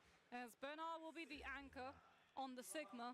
Crazy Raccoon, they won't play the Widowmaker, but they might want to go for a little bit of shield break action with something like the Hanzo if they so determine it. But Trace is also in play, and being able to collapse on top of Sheer so that the Ana isn't able to keep Bernard up could be a very strong way for Crazy Raccoon to start their King's Row attack. There's a big power play with the Ana and the Illari, being able to play in two separate windows like that, and you're basically asking Crazy Raccoon, like, well, not asking, you're demanding. You have to deal with this up on height somehow, either by harsh rotation or just some sort of poke damage, like from the Pharah. Yeah. Stalker not going for the Hanzo, probably just using it for a dash to get out of spawn faster. Heesang going for the Pharah, so we've got Crossfire coming on through from the side of Crazy Raccoon. No Bastion, no Cat. Stalker just trying to output headshot damage onto the Reaper if he comes close, and that also limits what Proper can do against Max, right? If he gets too close to the Sigma, out comes the flashbang. That was a double rock. And now Stalker's in hotel. Violet ends up going down. Okay, they do actually just trade supports here. Zeta Division have lost theirs completely, so this point is as good as done. I mean, the trade benefits Crazy Raccoon because their respawn is closer. Vigilante on the Kiriko, who was also able to live. So Zeta Division lost their backline. Vigilante stays alive, and Crazy Raccoons wraps around, takes the high ground, goes to point, has the Kiriko, wins the frontline brawl, and is able to go for the full cap. As Zeta not going to be in a good position as well to hold close on streets. Proper actually goes to the Echo. This is a great answer to the Pharah, but much more vulnerable to the Cassidy at the same time. Yeah, Sticky Bombs raining down on Stalker now as they make their arduous trek through this archway. Nice Suzy Valley. Wow, that was a lot of heals. One-sided rush up on for Vigilante since he was able to outlive Shu. So Crazy Raccoon, they can use it to brute force choke. And Zeta, no, they're not holding close. Yeah, if they do, they die to the rush. They've got a good idea. Knife will stop it with a wall for just a moment, but I mean, the Blizzard might come in a big way as well for Knife. He ends up actually using his tray on top of the team as well. Chong ends up trying to go for the teleport, but gets frozen up. It's a support backline death for Crazy Raccoon that they have to avoid. Good damage though onto Pinar. There's still damage coming through from Max, but that'll do it. The captive son from Violet taking down Heesang, and Proper dealing with Stalker will reset the fight. Yeah, Zeta Division utilizing the tools that they had available, the Blizzard to slow things down, stop Vigilante's one-sided rush, buy Shu the opportunity to build one himself. It's good though, because you kill Pinar so late, so like you can just quickly, okay, we'll hop back on, you can't hold corner. Onto the point, and now if Zeta Division tried to stall it out, they don't have a Sigma shield to be able to hide away from the Deadeye, so they have to all back off, and that gives Crazy Raccoon much more space to be able to work around with. Shu with the rush though, can potentially bully it back off of Crazy Raccoon. Flux for Max, he's trying to posture for it right now on this point. The barrage is going to get stopped by that shield. Oh, as the Sanctuary comes in, that Flux is that was a mess up on their part, bro. Huge mess up. Just crumbling like the rock before the tide. They got Bernard back. Yeah, Bernard back. Max is taking over. No one on the Tracer, no Wrecking Ball. Zeta Division not going to be able to get past Heesang. That is second checkpoint picked up. We go into third King's Row with 5 minutes on the clock, and this is looking a little bit like Circuit once more. So they've got duplication. Could even dupe the Pharah if you're that crazy. Duping the tank would be good here as well. Just double Sig, like pushing up super far. Dupe Curie, so you can match Vigilante's rush potentially. Well, that's not a nice kill for a Crazy Raccoon. I mean, that's the kill that Zeta required to be able to just drain the momentum from this attack. That gives them the chance to get into a position for their DPS to take one down yet again before Vigilante's rush comes through. Out around this corner, since Shu still does not have the match and they don't have Flux to be able to disrupt it too. Little captive son now. Violet just earned it. Nice teleport. Pinar's in trouble though. You see that beam healing from Alari from across the way is going to put Max in the spot where he can push up now. He knows the supports are in trouble. Captive son. Oh, and Max whiffs the ult. He manages to take the high ground, sure, but with a double. A captive son into the Violet got him. Onto Max. That was a disastrous ult there. Max thought he had Yeah, I've had ults like that too, where you just didn't get shit. And then it's turned against Crazy Raccoon. Vigilante falls, still not able to invest the rush, and this was the stall that Zeta required. 2 minutes almost off the clock. And they have 3, almost 4 ults on Zeta. They have almost 3 ults. Into the dirt and fight Vigilante one-on-one. They're just gonna farm up an arsehole as well, which won't take too long. Proper's still got this duplication as well. The wall is going to be good here to stop the healing coming in. The Deadeye ends up getting blocked, or at least most of it, but Stalker and Max, they've got kills. Proper with the duplication. Well, it didn't result in too much. In fact, the team kill for Raccoon to send that payload forward. So now they're only down to 1 ult. But so is the Zeta. They're not going to be... Oh, they barely touched. Locking it in front of them. The Sanctuary gets deployed on the point. A nice little boof off potentially, but the Flux only hit Nope. the main, who is blocked. A 2:44 time bank for CR as they claim all 3 points. Yeah, this is looking in the worst way for Zeta Division, like Circuit, once more, because that was full push with time bank to spare. I mean, having that Sanctuary is like the worst possible ultimate for the defense to have to try and stall the cart on. Because you can't do anything. It's locking down point.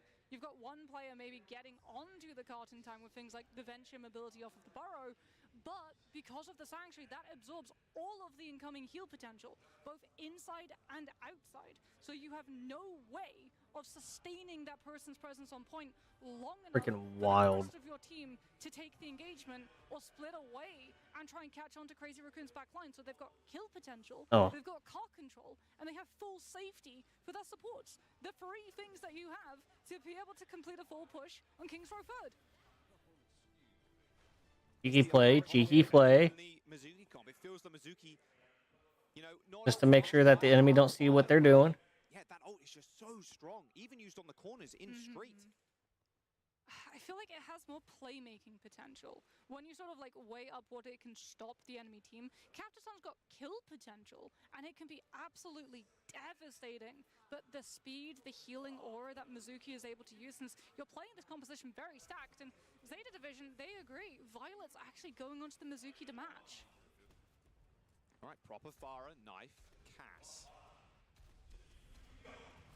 No Mei to mirror, which means that Heesan gets wall one-sided. Yeah, so a tough effort here for Bernard to really control this high ground space.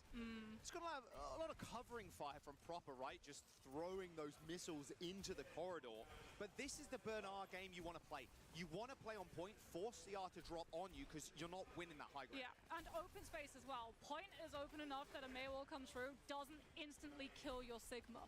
So they've already got one tick, and Crazy Raccoon nice being boot. very hesitant. That's a really nice boot. To contest this. Dodges the rock though, puts the shield up just in time, but now Proper has the high ground. Nice little Fucking Farah just unloading on him, bro. Just leasing hell on him. Stalker's dead. Heesang's about dead. Sigma. Mitsuki, and yeah, they just team wiped Crazy Raccoon. Like, they were just getting beat. Farah's just off in the corner, just shooting. Vigilante got back spawn, so Heesang has to get the taxi, which is actually kind of annoying because they could have all spawned there. They could have rushed in and hold this corner. I mean, Crazy Raccoon, something to talk about as well. Like, they're still actually poking Zeta Division.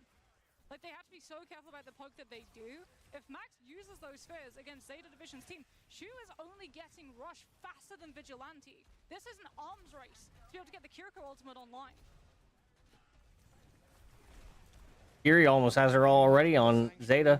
Rush, like, this is a big ult investment fight for Oh, about there, actually. Oh, shit. No, Vigilante got it before Shu. I mean, that will do it. They're going to try and rush this. Yeah. Vigilante's just trying to go in, but like, Violet can just pop up Sanctuary. You can't do any damage to us. Like, Max ends up falling down. I mean, That was unfortunate. That was an unfortunate use of Kiri ult. That's not good. Crazy Raccoon, at least when Shu has one-sided rush, will have Flux or Deadeye to be able to try and hold their ground against it, but it's going to be such a tall order just to be able to get back onto the point. They for real just wasted that Kiri ult. It was just sad. Just in the walk up to point itself. Wow. Oh. High noon into the Flux. Good luck following up with some damage here. Oh, the rock to catch. Fucking rock the holy shit. Here comes the return Flux. Max has got no CDs left, but he does not need them. Stalker with a high noon. Trades. Onto knife as Proper takes the high ground with a barrage in his back. Fucking got. Oh my god. They just Zeta fucking just coming back, bro. barrage down on their head. That is a quick cap too. 5 minutes in the bank. That was a lot of ults though. It wasn't just one-sided rush. They had to burn everything that they had in the fuel tank. Knife, actually, onto the Ash. Hit scan, range, to be able to try and keep up with Heesang and Stalker's poke potential. Oh, Knife went to Ash. If you do, you get locked into the Sanctuary and you have no answer for it. So this is just slow warfare, attrition. Pressure onto Crazy Raccoon to force them back and turn it into a one-fight territory. Oh, Max is going to be in trouble here. Here comes the Sanctuary though. Proper ducks straight into it, but it's actually Bernard that's in trouble. A massive value grasp there to sustain himself and get him out around the corner. Good scouting as well coming through from Bernard using the 6 spheres. Checking to see if Heesang's up there on that position with the barrage, but Knife falls. Good rock Crazy Raccoon, they'll just push forward off of the back of that. They want more. Yeah, the chains end up getting Suzu'd, so Bernard does get out, but Violet. Stalker got Violet. Vigilante has the rush too, so Zeta Division, they have to be very careful. They'll have the opportunity to build one and match. Like, you don't go into this next fight without having rush in the pocket. It's literally about 10 seconds extra in comparison to the 30 seconds or so you waste waiting for the respawns. Good double support ult. Zeta Division could do the same thing again here. They're going to try and just rush this point. Both of them almost exactly activate at the same time. The Flux, though, barrage from on top. Proper. Oh. The Flux has been so good from Max. Max is just killing it. Oh, there goes Stalker popping. Popping. Of Zeta's team positioning inside. Hell yeah. Everyone's there. You're not running Immortality Field with the Baptiste. You don't have the Lucio. This is just Crazy Raccoon holding Zeta Division off, taking all of that momentum away. Deadeye to be. They're running practically the same comp. The only thing they have different now is that one's running Ashe, one's running Cass. That's the only thing that Zeta have at their disposal right now. Hey, the sixth man, Bob, in 4%. What can Bob do? Bernard's going to have this Flux as well, but the barrage from Heesang's going to put. Got fucking one. This Ooh. 5-minute time bank getting whittled away. Stalker with a Damn. missile shot onto Proper as well. Playing out of his damn mind this tournament. So here's the thing, Choron could actually use the Sanctuary defensively against Knife Bob. Because you can just lock it on Bob's position and it absorbs all of the bullets. Pay my man some respect. Sanctuary that guy when he runs in. Bernard has the Flux though. Both of these Sigmas have been absolutely clutch, but if you use it prematurely, Stalker just uses it for a better vantage point. There he is! There's the Bob! Oh, the Sanctuary! It's still kind of mowing people down though. Chorong's pretty low, and the Bob gets the kill onto Chorong. The Flux in the front line as well as Bob collects another. A true hero among Oh my god. Bob with 3 kills there. That fucking wipe. Minutes on the time bank final corner push. Bob did something, and He that did everything something in that gets fight. Zeta a chance. Rush Mirror coming on for a Heesang, desperately swapping to Tracer. Just wanting to be able Fucking to Knife get back just and put pressure on Sheer. on Ashe. He's hitting them headshots and shit. Max is close to this Flux though. This fight is going to be kind of crazy for Zeta here. They cannot get caught. This backline has to play a little bit more safe. Max needs this ult in 5%. Can use the grass to go forward. The Rock ends up getting blocked as Proper goes down with the ult. Can they sustain through this? Okay, they traded. Okay. Trade again. Got another kill. Chasing down the Curie. The Rock misses, but Heesang does not. Heesang with the swap on the Tracer, stores out the card. Choron too. Swaps off Mizuki onto Juno to have more burst healing for the team in that fight. Keep Max up long enough for Okay. Velocity Bolt and D-Ray Knife to swapped do back to his work. Cass. Zeta Division now Proper is now on May. minute left. This Heesang is the on fight Tracer. they'll have before And the Chorong's on Juno. Stalker, high noon. Oh, it hits the shield. Oh no, the Stalker. Oh, he's trapped. And not in a healing good area from Mitsuki just, Ends up picking up a kill on yeah, Stalker, but the negated his Knife is gonna be shit. killed on Knife. 15 HP remains, but he ends up getting killed off. Proper in the 1v1 kills Max, but it's a scrappy fight to say the least. Heesang comes up clutch. Insane. Once again, his Dude, how tail did they not? Dude, how did they not? What territory. the hell? Crazy Raccoon. They've got so much time to be able to tax Zeta Division. Violet's onto the Juno to be able to match Chorong, but if he gets Orbital Ray up in the overtime fight, this one's done. It all comes down to Bernard on the Sigma. Get a good Flux, force out the Suzu, get the kills, and open up the chance for overtime. Oh, but Stalker Dude, Stalker got that. can just walk on forward. He's like, nah, bro. To go, Crazy Raccoon. This is their fight to win. A finals placement required. Too soon. Flip back from Stalker. He rolls away. No, the freaking mail. Blizzard is massive. Violet ends up going down to Heesang, and he's got the pulse bomb as well. The stick, Suzu'd, as Bernard and Zeta make their final push. Shoot, about to get Kitsune Rush, but not Flux. using the Flux, stopping Flux. Crazy Raccoons from touching. It hits one, Proper gets healed, but not healed quick enough. Dude, oh my god. Shot onto the main. Did they actually win this? Corner knife brings him down, but it is all Heesang here. They fucking won this. They won it. Crazy Raccoon won. I called it. Fucking called it, man. The curse broken against Zeta Division. They came into today having lost 4 series against them, and now they can rest easy. Some Oh my pills god, also that's at so the end wild. from Crazy Crazy Raccoon. The Tracer, the Juno, such good plays, but it truly is a tale of Sigma, in my opinion. Like, those fluxes were perfect. Being able to take advantage, stopping the rush momentum, picking the players up, and Crazy Raccoon, you can see how much it truly did mean to them, right? They've batted their heads against Zeta again and again and again. Sometimes pulling maps, sometimes not pulling any maps, but never getting the win until today. They truly do look like the kings of the cat meta. Asia Finals feels like a lifetime ago now. Crazy Raccoon with a placement in the final. I just lost my house on this bet. In that lower bracket, having to face Zeta Division. And that'll be their chance to find themselves in yet another finals. We're going to have an interview in just a moment, but look at that. That is just some... come up there from Milgaru, secured them that map. But Crazy Raccoon, when it goes back to the cat bot meta, like, that is what they're good at, and that is how they're winning. Like we said, they're the kings of the cat meta. They were the ones who wrote the script of the cat meta. And when we move away from the Bastion, they can still play the cat, and they can still play that Mizuki, because, oh my goodness, would the Sanctuaries go. Let's quickly jump down to the stage with an interview with Junbin. On getting the win, and I feel like this win would feel more special because I feel like CR always sort of struggled this season against Zeta, but now you guys did finally clutch out a win. What went differently for CR this time around? やっぱりこの勝利は特別に気持ちいいとは思うんですけど、ずっと普通のシーズンでもゼータ相手だったら結構 CR が難を感じた試合ではあったかなと思うんですけど、今回は何が変わってその勝利につながった点になったのでしょうか。 이번 시즌 동안 좀 어떻게 제타를 상대하면서 좀 굉장히 애를 많이 먹으셨던 것 같은데 오늘은 또 승리를 하셨습니다. 좀 오늘 경기는 좀 어떻게 좀 달랐나요? Everyone, 일단 제타를 코리아 정규 시즌에서도 많이 만나기도 했고 I honestly knew that Crazy Raccoons were just gonna win that. 이제 한두 가지만 조금씩 바꿔서 전략을 준비했던 것 같아요.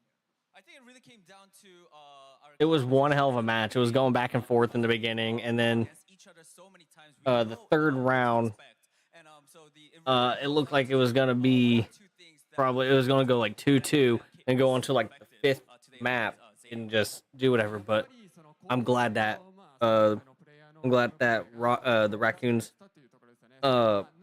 got it.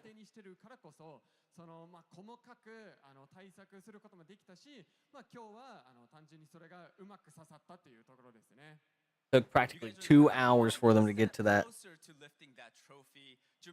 How long have they been going? Yeah, about 2 hours and 10 minutes. あともう本当に少しでこのトロフィーを持ち上げる機会にはなるかなと思うんですけど、どのぐらいクレイジーラクーンが優勝する自信はありますでしょうか。 자, 이제 결승전만 남고 있습니다. 크레이지 라쿤이 그것만 이기면 이제 우승을 하실 텐데 준비 선수 어떻게 자신 있으신가요? 일단 국제전을 많이 하면서 그 항상 위에서 기다린 적도 많고 아래에서 올라온 적도 많은데 항상 이 아래에서 올라올 때면 마음가짐이 좀 다르거든요. 그래서 그거 잘 이겨내려고 하도록 하겠습니다. I feel like as team for CR, I feel like I've experienced it all. Whether it was from waiting from the high up, or climbing all the way to the grand finals from the bottom. I think it's our mentality, so we have to just keep in that mentality. And if we do it, then we could sure get the win. クレイジーラクーンと一緒してて、その本当にもう誰にも負けない瞬間も、その下から上がらないといけない瞬間も全部感じてきたんですけど、やっぱりそのメンタルが優れてる時は優勝できるので、そのメンタルを守りながらこのまま優勝したいと思っております。That's it for the interview. 준비, thank you so much. 감사합니다. 準備ありがとうございました。それでは実況席にお返しします。Toss it back to the casters. Thank you very much. Yes, shout out Gavin and Danny, by the way, down on the stage, juggling 3 languages for those interviews. Pretty insane. Some of us can barely speak one. Now, Junbin, saying, look, mentality, got to keep the hopes high here. And coming into that game, especially off of that first map, you're like, wow. Yeah, so now Zeta and Twisted Minds have to go up against one another. But landing themselves the first spot in the grand finals, a bit of a weight off of his shoulders now, knowing Zeta are not. Now they have to just extra weight as well.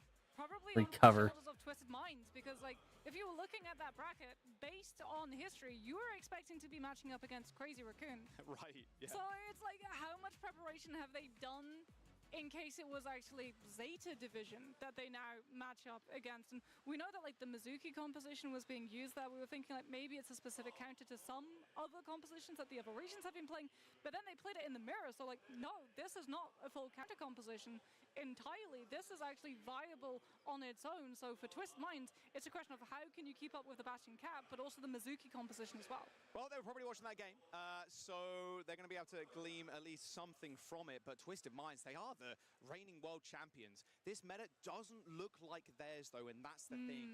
Have they managed to evolve day in, day out at the LAN?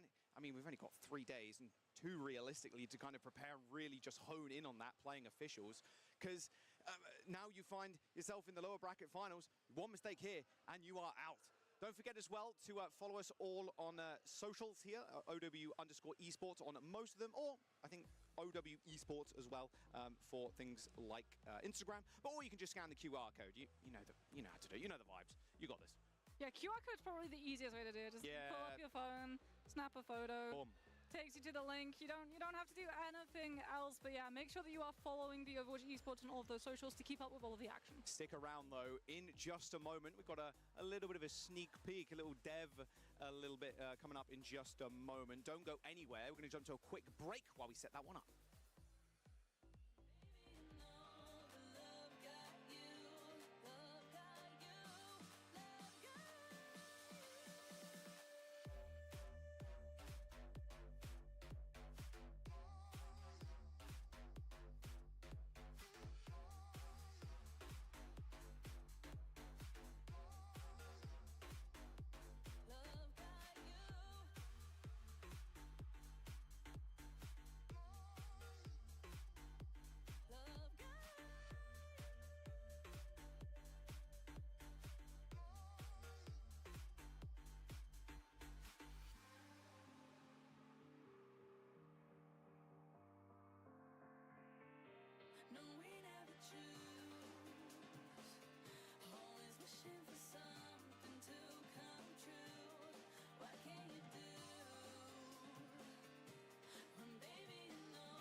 And this time around, I am joined by Crazy Raccoons. We got Lip and Chumbin. Please say hello. 시골에서 탱크하고 있는 준빈이라고 합니다. 네. 안녕하세요. 시장에서 딜러 맡고 있는 님입니다. 자, what has been your favorite part of the trip so far? 일단 뭐 음식 맛있고요. 그래도 풍경도 좋고 지금까지 다 좋은 것 같습니다. 그냥 버스로 오면서 그냥 풍경 뭐 되게 일본 감성. 일본 이쁘지? 립 선수는요? 저는 일본 말고 애들과 함께 여기 왔다는 것만 자체로도 좋습니다. What has been the best thing you've eaten in Japan? 지금까지 먹은 건 야키니쿠랑 규동 먹었는데 근데 야키니쿠가 좀 맛있는 것 같아요. 야키니쿠. 야키니쿠가 인기가 많네. 전 카레. Alright, third question. If you had to spend an entire day in Tokyo with one of your teammates, who would it be and why? 저는 맥스 하겠습니다. 맥스 이유. 맥스가 일단 여행한다 치면은 항상 신이 나 있어서 텐션이 떨어질 일이 없잖아요. 우리 좀 되게 성격이 되게 활발해요? 립 선수는요? 저도 맥스인데 전 이유가 이제 어차피 모든 인원들이 일본어가 안 되기 때문에 일단 한 명을 굳이 뽑아내는데 맥스가 이제 바디랭귀지를 참 잘해가지고 얘가. 아 그래요? 네. 그래가지고 저 대신 이제 소통 가능한 인재를 하나 뽑으자면 맥스라고 생각해요. Alright, let's move on. Who on your team is the most likely to get lost in train station? 그것도 맥스 하겠습니다. 맥스. 오늘 맥스 인기 많네요. 네. 좀 이렇게 이유는 약간 그냥 사람이 그냥 그 흔히 말해서 이제 그냥 물어보고 시작해요. 알아보려고 하지 않고. 그래서 이제 길을 잃으면 그대로 그냥 계속 타고 갈 것 같은. 오케이. 립 선수는요? 좀 비질한테. 비한테 왜? 좀 뭔가 그 멍청함이. 멍청해요? 멍청미가 좀 있어요. 사람이. 그럼 멍청미라고 하나요, 그거를? 뭐 그렇게 말하면. 그래요? Alright. Last but not least, final question. What's one thing you want to experience in Japan before you leave? 일본 떠나기 전? 저 스시 먹기. 스시. 그리고 네. 두 번째. 네. 챔크를 우승하기. 알겠습니다. 스시와 우승. 네. 좋습니다. 리 선수는요? 저도 우승이요. 우승이요? 말고 하나 더. 두 개 있으니까 여기도 두 개. 맛있는 거 먹기. 맛있는 거 먹기. 뭐가 맛있을까? 카레. 알겠습니다. Alright, those are the questions for Crazy Raccoons, guys. Thank you so much, and let's say bye to the fans. Thank you. Bye bye.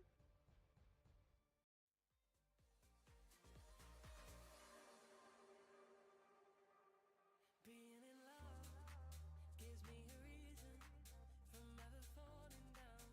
I'm in love right now, and I can feel it. Baby, hear me and never leave me. I'm flying off the ground. If you just trust, you know your feelings. I can breathe again, touching skin to skin.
的ニュースが待っています。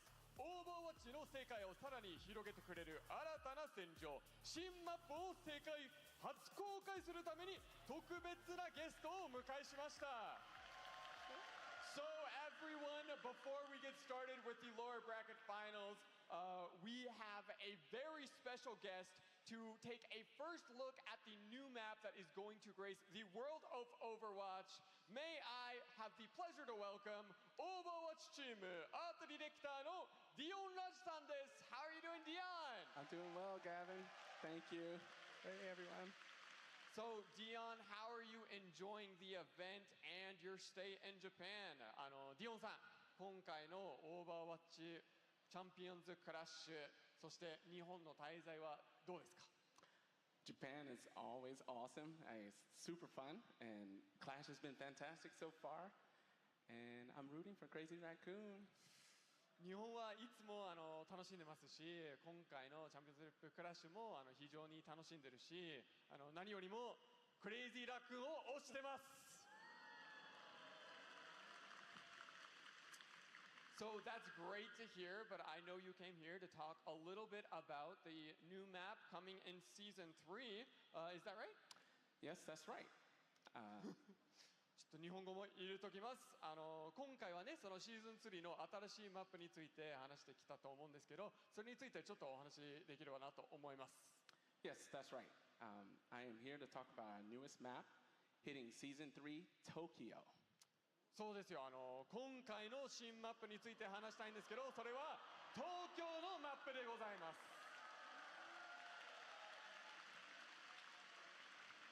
So let's kick it off with a bit of background. I like this map already. How this map began and what was the plan behind it? まずはこのマップの制作にあたる背景などその経緯についてちょっと聞きしたいと思うんですけど。Yes, first I'd like to give a shout out to Peter Lee, our world building team and the level design team, who did a fantastic job creating this map. Fans have been asking for Tokyo for quite some time since OG Overwatch, and we've been wanting to put together a hero and map launch for some time. まずはピーター・リー Is that a Pokemon? 世界とレベルデザインのチームに一つありがとう言っておきたいのと、ずっと昔からファンの皆さんは東京のヒーローそしてマップをお願いされてるところがあって、それに応えたい、そのお願いに応えたいという経緯で作っていました。So why a hybrid map? なんでハイブリッドなんでしょうか？ Hybrid is a very popular map pick in the game, and hybrid. Kings Row is Ooh, shit. まずはやっぱハイブリッドが結構人気なマップタイプになってるし、キングズローがもうずっと昔から愛されてるところもあって、and with so many It looks so good. The community was asking for another hybrid map. We wanted to deliver on that. でもうずっと東京の新マップもお願いされてるし、そのハイブリッドなマップもずっとお願いされてたっていうところで、一緒に出しましょうという、考えになったところですね。Okay, so this map also looks absolutely gorgeous and vibrant. Can you talk a little bit more about the art direction specifically and what you guys were looking to do with this map? もう本当にもうその写真だけ見てるとすごいもうバイブレントでゴージャスなマップにはなってるかなと思うんですけど、そのアートデザインについてちょっとお話も伺いしてもいいですか？ Thank you. One of our senior concept artists, Andrew Menjivar, he pitched a Tokyo map that was based off of city pop music genre, Japanese music genre. まずアンドルー・ミニバーがそのセニョアコンセプトデザイナーをやってるんですけど、その方が東京マップをまず最初にピッチュして、でそれがシティポップ、いわゆる日本の80年代のディスコポップミュージックを中心にしたテーマのマップになっております。And he had this mood board that was based off of the music. It was full of beautiful pinks and purples, just super colorful, and this led to a very colorful and neon-drenched map. でそれそのムードボードを先に持ってきたんですけど、そのピンクだったり紫だったり、結構明るいネオンっぽい色がそのたくさん入ってきたので、そのままマップに移し込んだっていう感じですね。So the map has this very hopeful, positive, and happy vibe about it. なので本当にその全体的にマップの中ではそのポップのそのハッピーな雰囲気が入れ込んでいるというところですね。So there also seems to be a lot of real unique areas to the map as well. Can you tell us a little bit about that? その結構このマップの中でもかなりユニークなエリアもたくさん用意されているようには見えますけど、それについてもちょっと聞きしたいんですけど。Yeah, the team instilled a lot of love into this map. You can see that it's inspired heavily by Akihabara. And so there's a giant mech in front of one of the capture points. There's a gachapon shop, there's a figure shop, there's manga shops. There's a lot of love and tiny details throughout the map. もう本当に今回のマップについては特別もチームが愛を入れ込んでる感じがやっぱありまして、一応秋葉原が結構中心のインスパレーションにはなってるところなんですけど、それをもとにやっぱガチャの店だったりフィギュアの店だったり漫画の店だったりたくさんそのちっちゃいところがあるし、あとでかいメカ大きなロボットもポイントになっているところもありますので、そういった細かいディテールもぜひファンの皆さんに気にして探してみてほしいというところですね。So we also get to see a bit more of Hashimoto here as well, right? 橋本も今回結構登場するということなんですけど。Yeah, we wanted to instill a bit more lore inside the maps as well. So the Hashimoto has a giant skyscraper towering over this area of Tokyo, and with their Hashimoto branding, the nice tiger logo. やっぱそのオーバーワッチの世界観というかストーリーもところどころマップで深めたいという気持ちもあって、なので本当にど真ん中に橋本のでっかいタワーが飛び出てるスカイスクレープみたいな感じで、そのロゴももう本当に東京に圧を感じてる、もう制圧してるというところが本当に気になる一つのポイントになってるかなと思います。So before we go, any last notes about the map, or any hints or cool things that you personally love about this map? その最後にこのマップについて自分的にはすごい好きなポイントだったり、もうトリックではないんですけど、おすすめがあったりしますでしょうか？ I like a lot of things about the map, but there's this one point that's an overpass within the map. This is a very powerful sniper section for Widowmaker Hanzo's, but if you hang out too long, a train will drive through and eliminate you. So it's kind of a risk-reward area. なるほどです。一つのオーバーパスがあるんですけど、そのオーバーパスは結構打ちやすいというところがあって、スナイパーみたいなシューターのキャラ例えば半蔵だったりウィドウメーカーだったりはそこから結構打ちやすいところにはなってるんですけど、ただそこに長居しすぎると電車が通ってるので、電車が通ってしまうとそのままイリミネートしてしまうという、結構駆け引きがあるポイントになってるかなと思います。Thank you so much, Dion. Do you have anything else you want to say to the fans before you go? 最後にファンの皆さんに一言お願いします、ディオンさん。Yes, this has been a very special map for the team to create, and we hope everyone enjoys it when it launches in Season 3. 今回のマップが本当にチームの皆さんでもすごい楽しく作ったマップにはなっているので、皆さんもシーズン3になったらぜひ楽しく遊んでいただけたらと思っております。それではここからは世界初公開のマップ行われるショーマッチをお送りしたいと思いますので、ステージの騎士団にお願いします。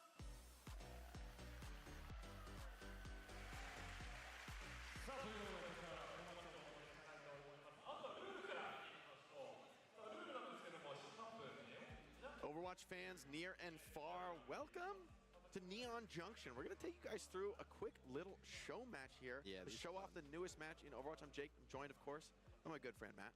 I've upgraded to good friend. I mean, you guys all heard that as well. But no, this is going to be a good one. 5v5, obviously just one game here. Japan versus the world, right? So we're going to have, some of the players from Varel, Tayo's going to be out there on the digging in my butt. Well. What the fuck? The world, represented by players, creators from all over. And we got one joining us here right before this game. Rack Attack. That chair's for you. You're going up against the world. Yeah. How does it feel now that this crowd's getting excited to see them play? I mean, it's super great to be able to represent the world. I mean, Japan's been awesome. I'm excited to take them on in the home crowd. Hopefully we don't get booed too much. We'll try our best to win, but we'll see how it goes. Yeah, I mean, you're also trying to get a map win for Lethal and Hawk here. So obviously, online, have you had a chance to play the new map? Any thoughts? I mean, this will be our first time actually playing it, but I did play like a little. We saw bits and pieces of it and the design coming in. So really excited to see how far it's come since the early concepts, and yeah, see it against some good pro players. I mean, the deck is a little bit stacked against you guys. I mean, we got basically a full pro team for Team Japan. And, of course, the crowd here in Tokyo, they've been pretty respectful, though. There's been cheers for both sides, even when the Japanese orgs take on There's a chance you could get booed, though. If you guys come out with Cap maybe we can have passion.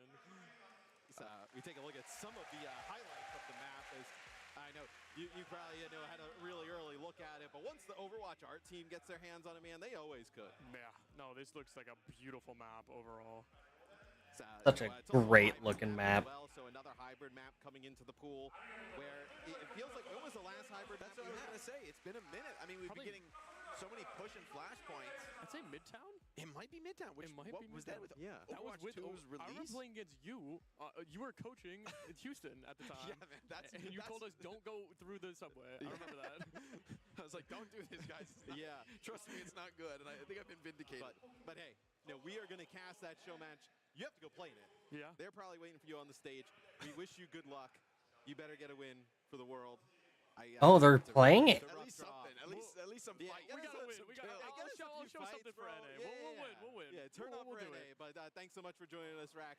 You can head up onto the stage as we are going to get ready for the show match here. Jake, this is a lot of fun. I mean, when we get a new map into the rotation, we always want to get a sneak peek. I think Dion was saying this one's going to be a Season 3 drop.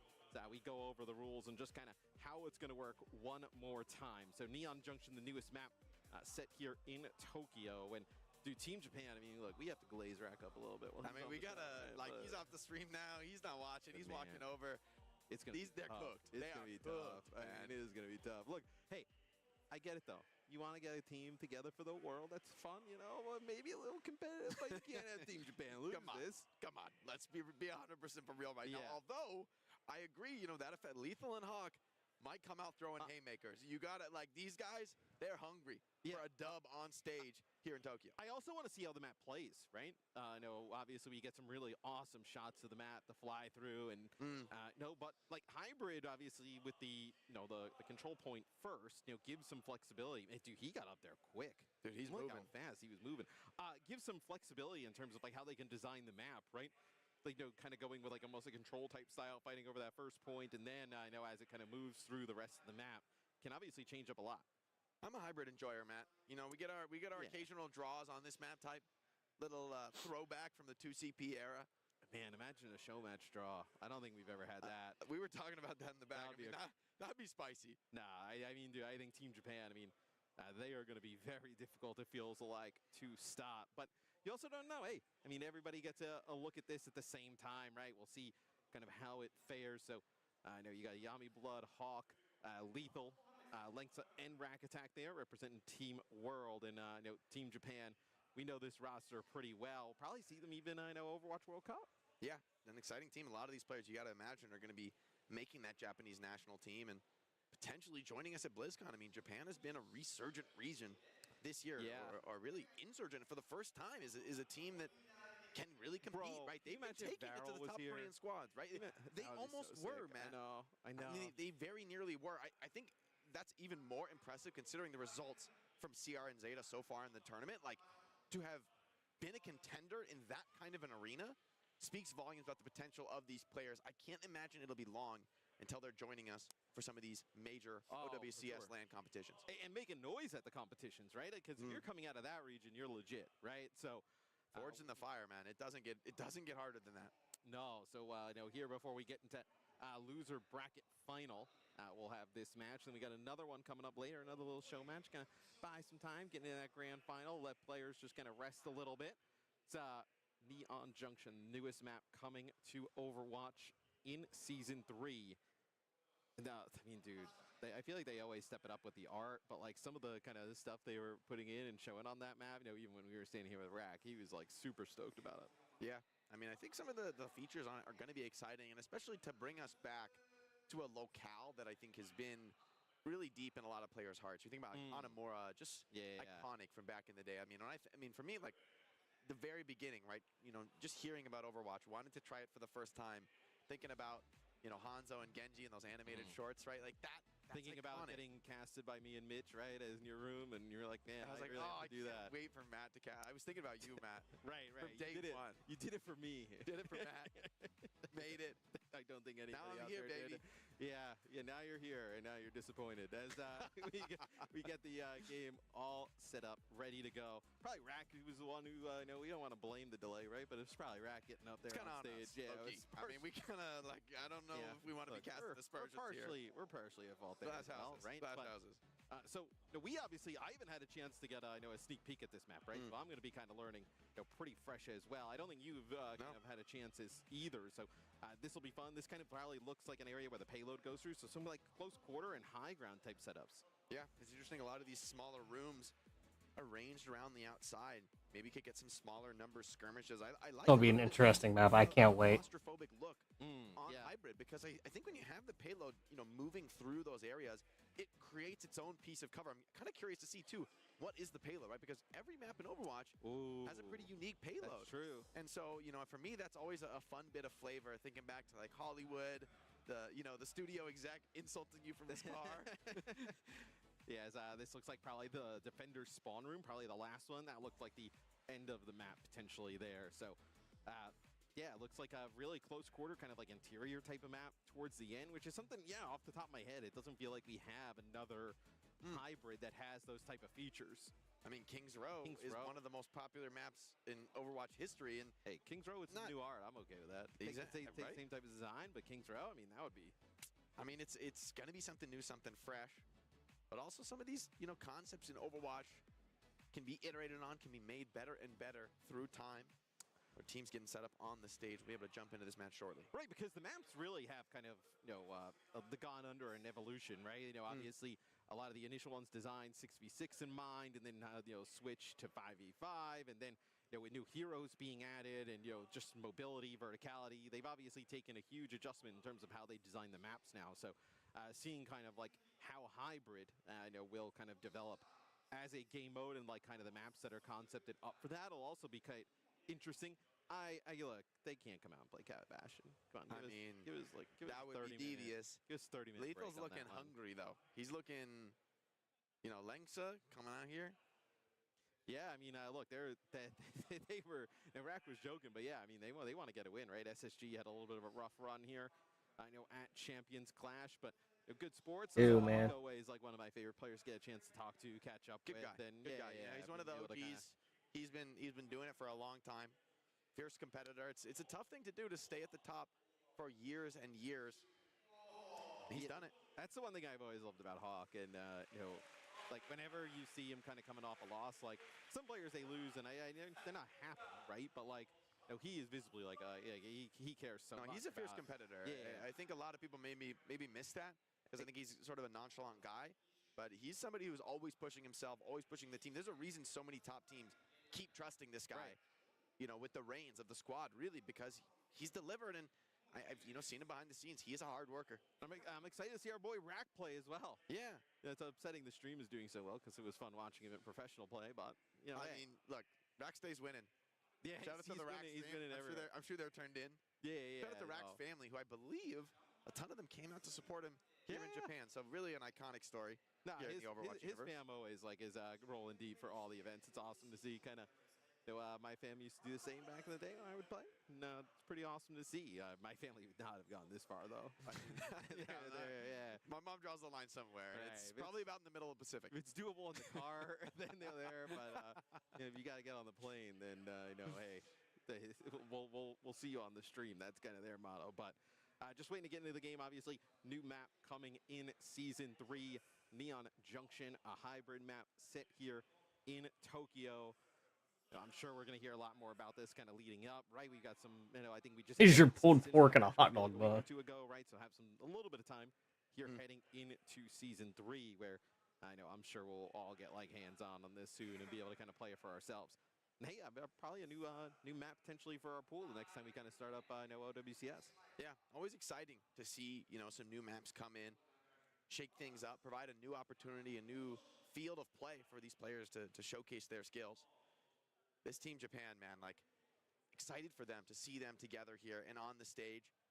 A place that it feels this team already belongs, right? Like in the pedigree that. When is season 3 start? I think it's not Copa. Like across the world, I think a lot of people would have said, I mean, they would have wanted to see Varel in this tournament and to not necessarily be going out quickly, right? Like to be a team that could actually punch up to maybe some of these tougher contenders. No, I mean, Team Japan is going to be pretty awesome here to see them play. Obviously, the world. Zenyatta wall climb. Bring back Zenyatta wall climb. Uphill climb, but we are now joined by my GOAT, Dion Rogers. Dion, how you doing, man? What the? It's great seeing you, the art director here for Overwatch. And Dion, tell us a little bit about this map, because like we haven't had a chance to see it. Hybrid, it's been a bit since we've had a new one. Tell us a little bit about some things we should be looking out for here. Well, there's a ton of lore in this map, including some hero lore, some backstory for Hanzo Genji. Okay. The payload is actually a storage case for the technology that creates Hanzo's dragon and Genji's sword. So I think fans will be able to deep dive a lot of cool details in this map. Yeah, I mean, we were talking as we now go into the dark about how the payload and all these other maps, right? They also have like really interesting things tied to the lore. He was talking about the Hollywood one, where you're kind of getting yelled at. Oh my God. How we go into game is, and we have the crazy raccoon. These are so cute. Dude, you guys are always killing it. I feel like it hits another level every single time. Tell me about like a little bit of like kind of the inception of this map, how it came to be. Yeah, so there's an artist on our team that I mentioned was Andrew, and he really loved this music genre called city pop in Japan. And he kept saying, hey, this music has this awesome vibe, beautiful colors. And so he was showcasing these concepts he was working on and this mood board that he created. And we said, okay, that feels like a unique version of Tokyo that would fit the world of Overwatch. Yeah, I mean, it definitely looks awesome. Definitely a unique kind of take on everything. The mech here, kind of the statue. We have yeah. It feels like we're like, hey, like a little King's Row. I got another notch, right? So Winton. How it's played when you guys have been testing. Yes. Like, I know, like, is it more of a close quarter map, big sight lines? Kind of what's your feel for it? Yeah, a lot of the objectives are a little closer than usual. Definitely King's Row being highly inspiration for some of the layout of the map. There's a ton of verticality that we usually balance a bit well with this map. So I find that almost every hero has a ability to use their powers in a meaningful way on this map. Right, as we kind of get into game here a little bit, as the world starting off pretty good here, as Lethal kind of gets up to the sky with the aid of the Jetpack Cat. And you've been here a little bit, you've been watching some of the games, like Jetpack Cat is kind of taking over here, man. I mean, when you guys like were, when that hero, obviously you're kind of seeing it in the playtesting, right? Like, what was your first reaction seeing Jetpack Cat kind of come? Oh, there's a fucking train. It was like, are we doing it? We're doing it. So, but at some point, he became so fun and unique for the game.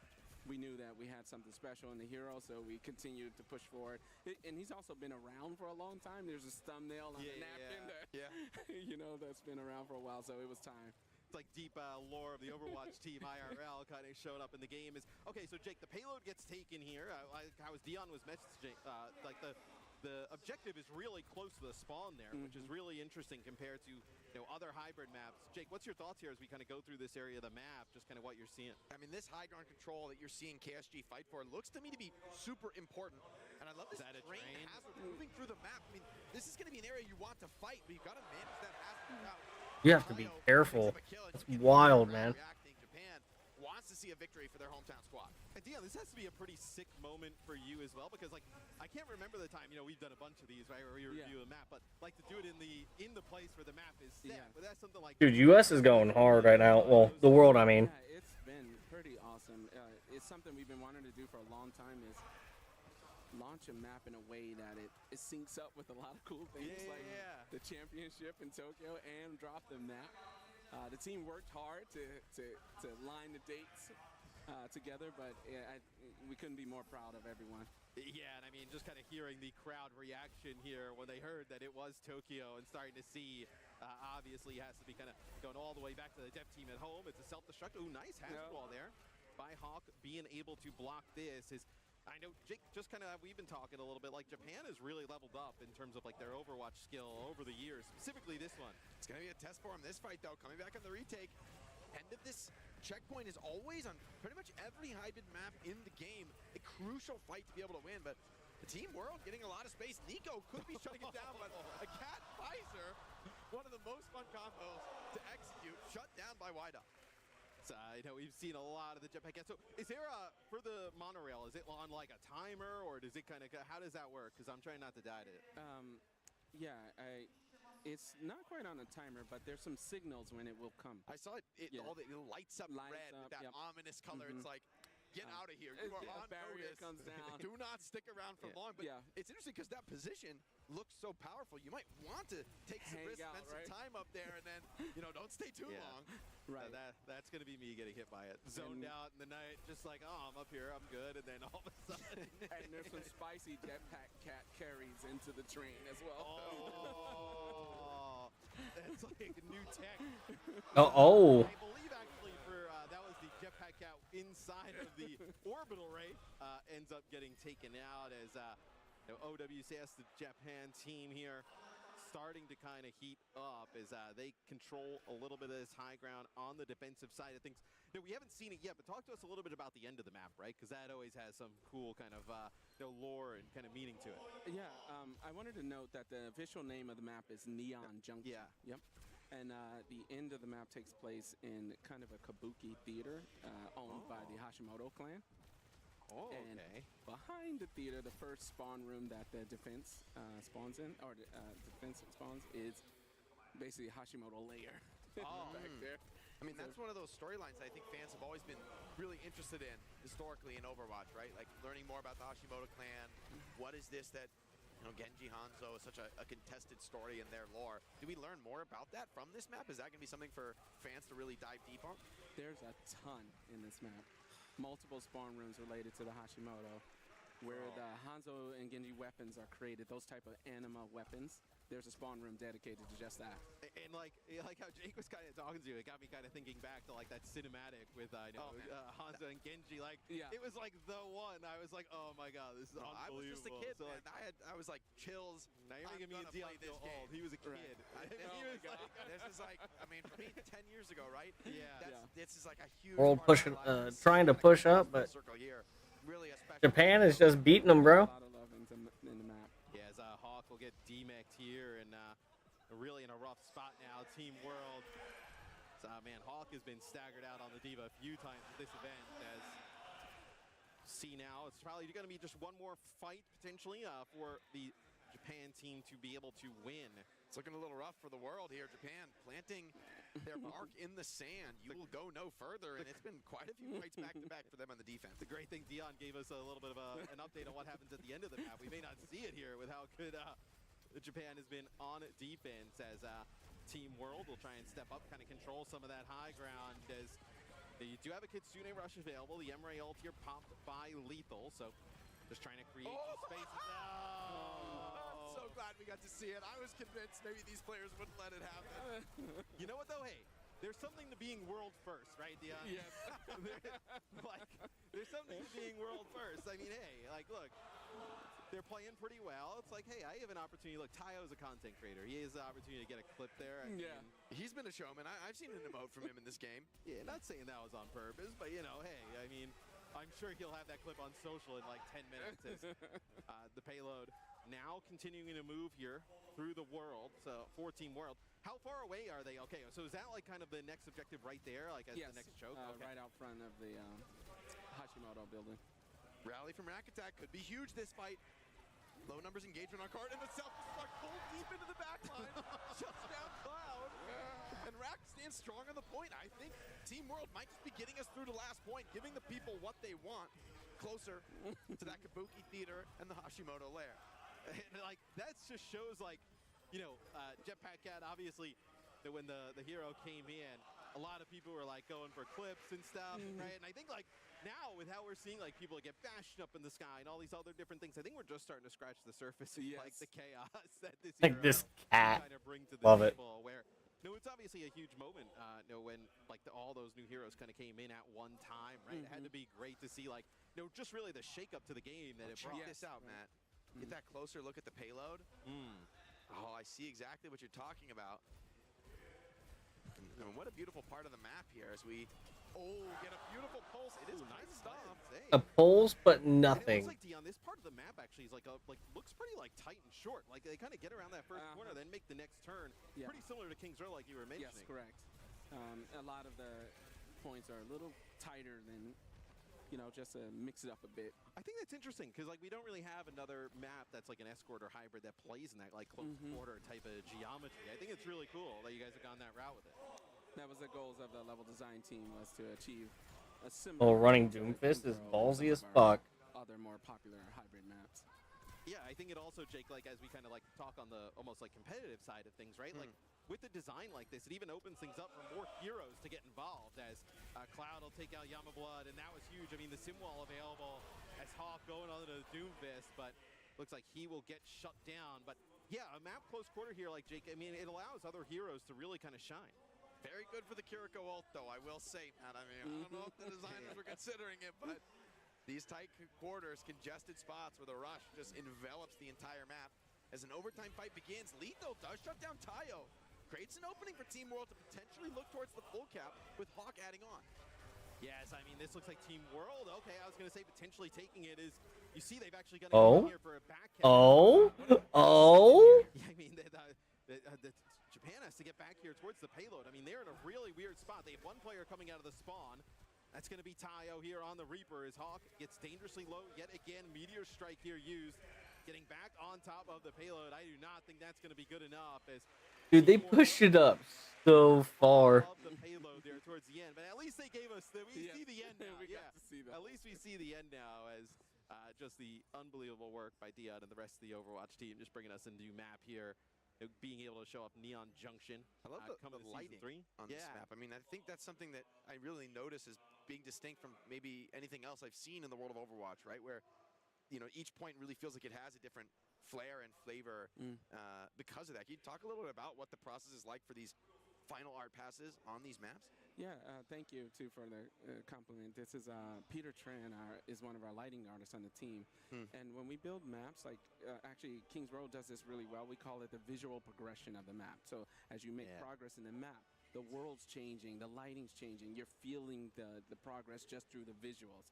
And so this one we like took the best of every map that we could, applied it to Tokyo. That is like, you know, it's something that when you're playing the game, you're not really thinking about it. Like the lighting kind of guiding you a little bit through, or just kind of changing the map. But like what you describe as like the feel, where it's like I think that's something that Overwatch does that like a lot of other games just can't. Like where like when you they're running Mercy. you kind of feel like you kind of feel it. All World is running Mitsuki and you just kind of like feel it. And I think with the maps, like yeah, you kind of alluded to King's Row, and then kind of looking at this one, right? Like the progression of like, you know, as you're kind of going to these close quarter areas, and there's like more, you know, darkness or lightness, right? And you're kind of getting closer, and you kind of have the illumination over the point.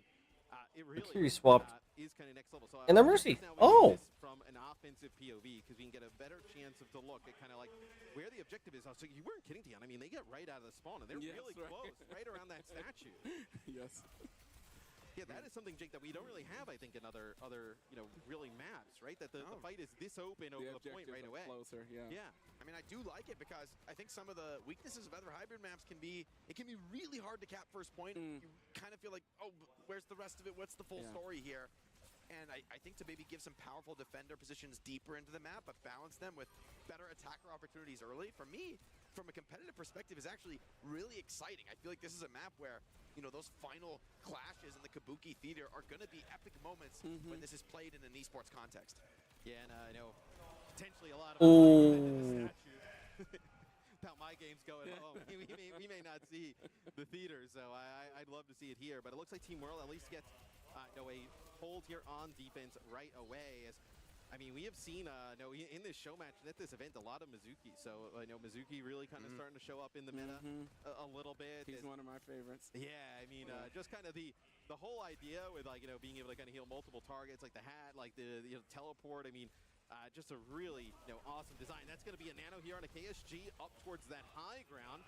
Some nice help though from Team World being able to keep their players alive, but they're getting bullied back off of the point as Whiteout finds Yamablood. So the soldier gone, not as much just raw damage here from Team World. As this very much looks like it's going to be a point take here. Jake is hold on.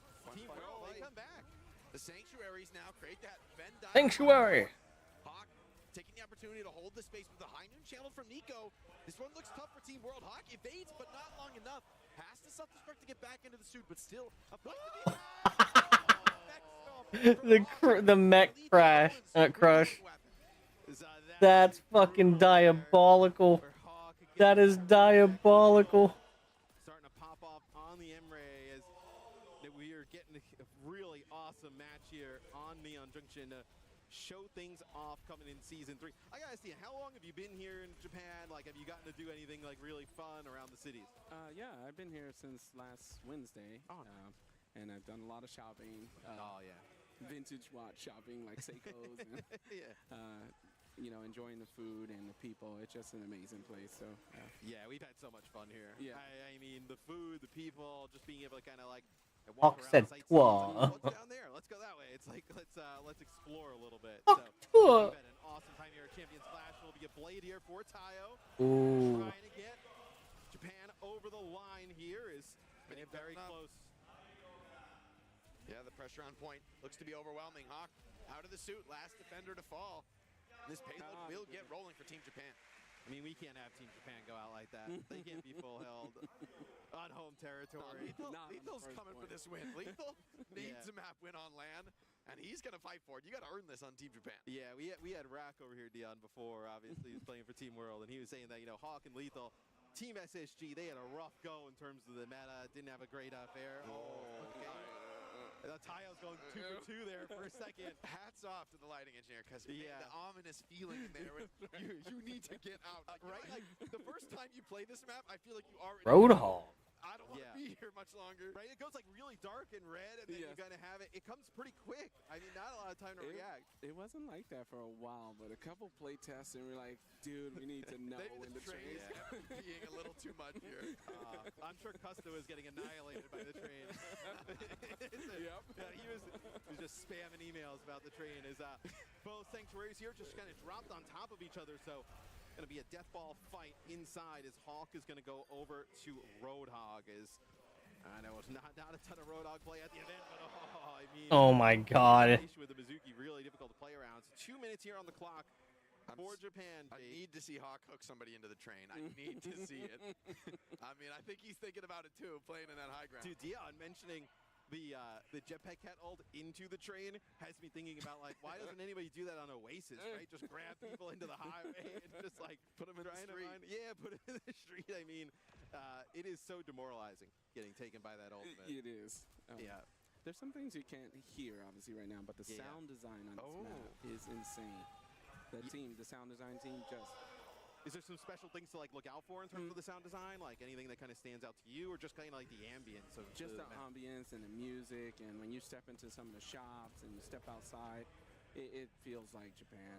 I mean, dude, we saw like 2 of the shops, it felt like, and the crowd here is going crazy. It's going to be like, I'm sure people are going to explore this map like alone and just going to go into every single store, figure out like where all the plushies are, all the little secrets. Is okay, KSG not going to get back in mech, but getting a little bit closer to that second checkpoint, Jake.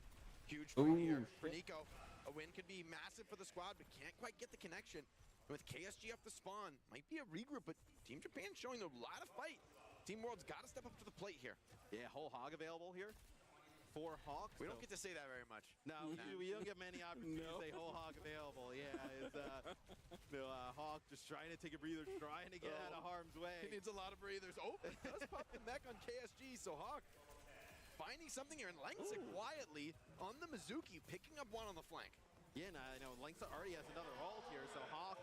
Dude, Roadhog. Finds another. As now Holy Japan's in shit. a really rough spot, Jake. I mean, just the support holds to work with. You were talking about, though, with how this map's shaped. Do you really think that Kiriko's ultimate could be pretty huge? Yeah, I like both Kiriko and Mizuki, right, with those support ults that are locked to a position on the ground. These tight corridors really mitigate the weakness of that style. Nico looking for a cheeky pick on the flank, but Yamima might just best him with the soldier heal. Lethal comes in for the assist. Yes, they kind of find him on an off angle. You do have the Transcendence available. It will be KSG Oh, that hook. who gets on, gets a touch. Hog in overtime. Yeah, I like Roadhog. I just wish I could land the hooks a little bit more. But I do like them. Pop of the ultimate. What happened to Lethal? Lethal ended up falling there. No, no. Yeah, what happened to Lethal? Maybe the OC from Tayo is going to be enough to close this one out. Look is good. Oh. Keeps the hero for Japan. The crowd goes wild. They held it. They got it. They deserve that, dude. Yeah, and I think, you see kind of the gate opens. Holy there, shit. Unlocks that third point, and I think you were talking about before, Dion. I mean, you can see the lighting, right, as we kind of go in towards this last part of the map, really start to, like, brighten up. But, you know, it also has, like, these dark features with the wood and stuff like that that makes it, like, it feel very impactful and, like, you know, the climax is about to happen of the map. More drama, nearly. Yeah. Kabuki theater drama. I love all this art on the walls, right? All that, you know, unique customization. Oh, you can see like the swords on the walls as you kind of move in here, right? Some of the weapons as well. So just kind of like little tidbits. And what's if you got one part when people get in here and check out this map, like what shop are you looking for? Where are you spending your time telling people to go look for? You know, like we saw the crowd kind of pop off with the CR stuff and like the Winston plushies. Like, is there any one part of the map that you're just like, oh, this is so like sick, you have to check it out? It's funny, we haven't seen it, but it's the anima weapon room, the room that they create the weapons in. Yeah. This has been designed beautifully. So it's one of the spawn rooms, the forward spawn that you spawn in. Yeah. I think people should check that out when they get a chance. And that'll be pretty awesome. You know, we don't get a lot of spawn room footage here, but you know, in terms of like lore and how people think about the game and just kind of the universe, getting a chance to kind of see that, and it's awesome. Universe. You guys are able to like weave in those like lore moments, like, pretty naturally throughout the maps. Right. This one, very carefully. There's a lot of, I can't spoil it, but even this layer behind. Oh, they may not touch. Huge significance to it. Alright, they got it. Be revealed soon. In time. As Japan getting very close here to finishing the deal. Hawk not able to use that whole hog. Ooh, yeah, no, Japan got that. And it's a nail biter for Team Japan. Getting the finish, closing this one out. Team World sent packing, but they made him work for it, Matt. Look, awesome. I love all the players on Team World. It would have felt a little odd for Japan not to pull it out in the end. I mean, come on. We got to get them the map win. But, no, that's an awesome look, though, at Neon Junction. I mean, I love, like, Hybrid is, like, one of, like, the, you know, original game modes. It just kind of, like, feels right. You get a little bit of, like, everything, right? The control point, but then also the payload kind of coming in on through as Cargo shows some love here towards the end. Just seeing like also like how you guys are looking at each map now differently, right? And kind of creating different play styles by like a little bit more close quarter while also keeping all the awesome like art and style. It's really awesome to see, man.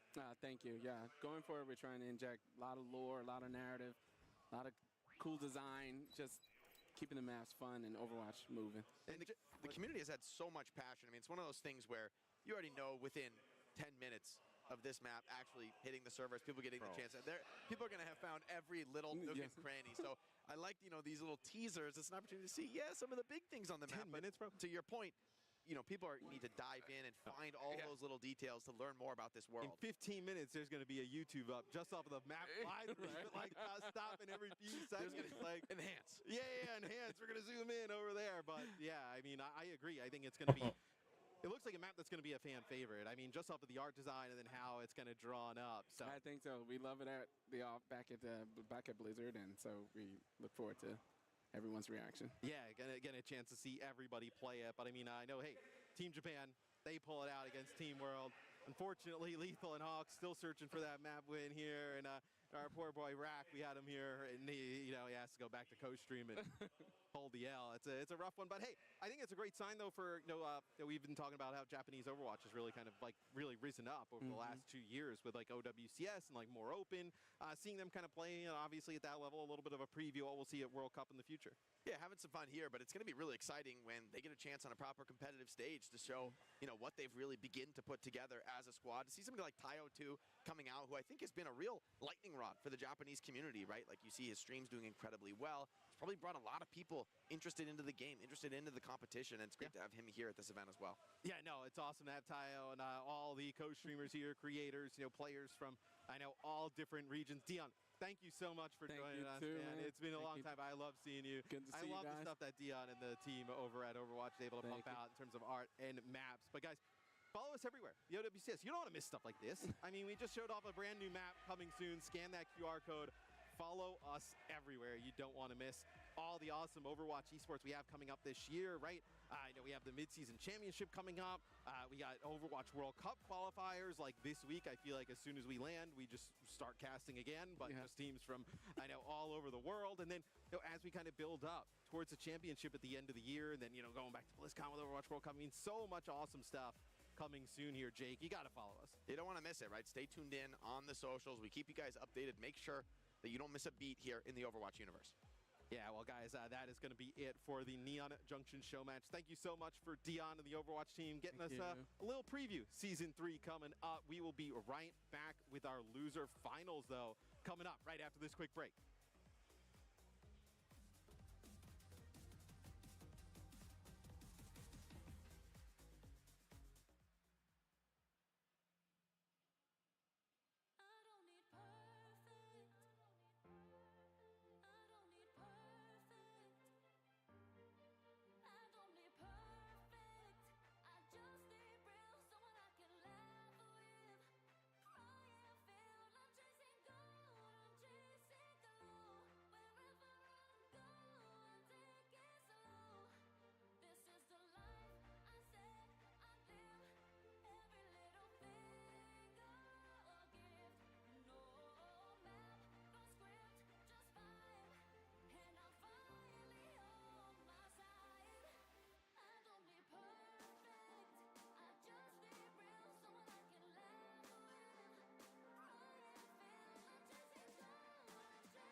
Start your climb to OWCS with Faceit League.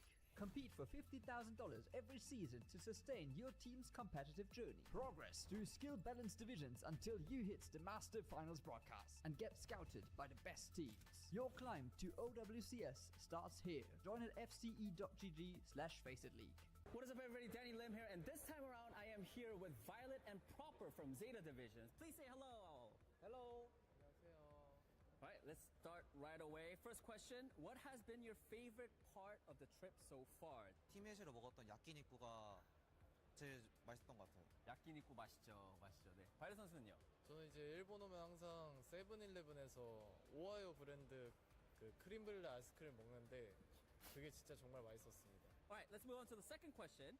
What has been the best thing you've eaten in Japan? 저는 이제 라면을 좋아하는데 이제 일본에 있는 그 라멘도 엄청 맛있어가지고 특히 이치란 라면을 제가 많이 좋아하거든요. 저 항상 먹는 것 같아요. 일본 오면은. Violet, how about you? 저는 장어덮밥 항상 일본 오면 먹는 것 같습니다. Third question, if you had to spend an entire day in Tokyo with one of your teammates, who would it be and why? 저는 그러면 크러스티 감독님을 뽑겠습니다. 이유는? 일단은 민경을 선택할까 말까 했는데 제가 피겨 보는 걸 별로 안 좋아해가지고 근데 민경이랑 가면은 하루 종일 피겨 볼 것 같아서 일단 빼고 근데 그나마 이제 저한테 맞춰줄 크러스티 감독님. 네. Violet, how about you? Who would you go with? 저는 세원이 베르나르 동갑이니까 좀 그냥 편하게 하고 싶은 대로 다닐 수 있을 것 같아요. All right, next question. Who on your team is the most likely to get lost in the train station? 저는 저를 뽑을게요. 길치세요? 네, 저는 그 일본 와서 지하철역을 탈 때마다 항상 이끌려 다녔어요. 친구한테. 저는 몰라요 잘. 어떻게? How about you, Violet? Who do you think? 저도 저 같은데 저도 항상 끌려다녀가지고. Then who is the one that's sort of leading Zeta Division so that you guys don't get lost? 선수 중에 찾자면은 슈 선수? 잘 찾을 것 같은데요, 슈 선수는. 슈 선수 말고 바이올렛 선수 또 누구라고 생각하시나요? 저는 베르나르.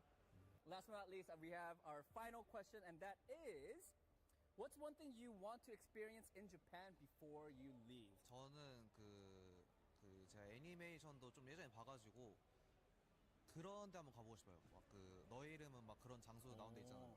제가 그런 외곽 지역들 좀 좋아하거든요. 좀 조용한데 그런 데를 한번 가보고 싶어요. 자, 바이올렛 선수는? 저는 아직 일본에 와서 초밥을 한 번도 못 먹어봐서 초밥을 먹고 싶어요. Well, guys, Violet, I hope you have your sushi that you really wanted to before you leave Japan, and also I hope you find a lot of beautiful places in Japan that you've seen in anime as well. Proper. That is it for the interview. Thank you, guys. Let's say bye. Thank you. Thank you. I blame myself. There's no doubt. と通訳のダニさんが一緒に来てもらってます。よろしくお願いします。Cargo君、how are you feeling today? もうノリノリですね。もうすごい元気ですね。まあそれではダニ君も how are you feeling today, man? Hi. Very good. すごい. Sorry. Very good. How do I say very good in Japanese? とってもいい。とってもいいです。すごくいい。すごくいいです。はい。OK ということで、それではここからカーゴ君とともに素晴らしい景品を届けしようと思っていますが、会場内に DHL 応援ボードというものが配っていましたよね。皆さんが心を込め書いてくれた応援ボードを見ていただきたいと思います。And for our English viewers at home, please use exclamation point DHL drop in the chat for a chance to win some awesome prizes. So can we get your signs up, everybody, please? 皆さんもうサイン出してください。もうたくさんありますよね。じゃあまず僕が言っときますね。ちょっと探してみます。まあこちら側ですよね。はい、いろんな人いるんですけど、誰に行きましょうかな。CRI も、いやでもちょっと僕個人的に刺さるので、キャスターウィンお願いします。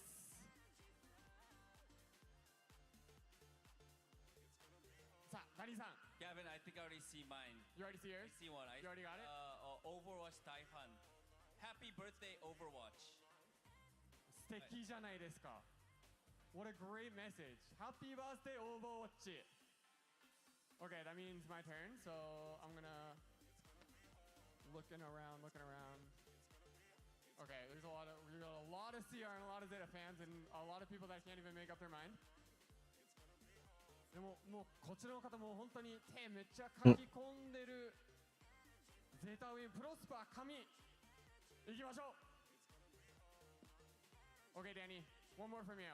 All right, I think I see some Korean signs over there. I think I saw someone say Doguri, which means raccoon. I think she's a CR fan. 아까 너구리 사인 올리신 분 어디 가셨죠?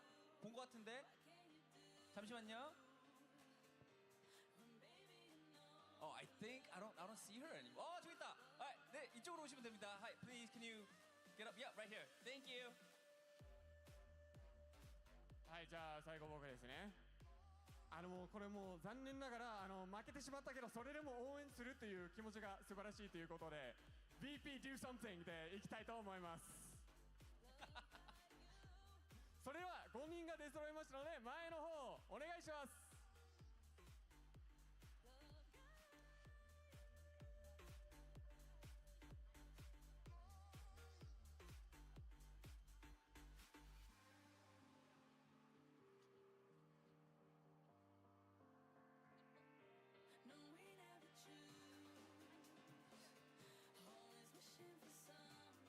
それでは川郷君にも説明できるように軽く皆さんの自分の応援ボード DHL 応援ボードのチャームポイントをぜひ教えていただきたいんですけど、順番にもう奥からいきましょう。So VP do something. What is the point of your charm board, your cheering board?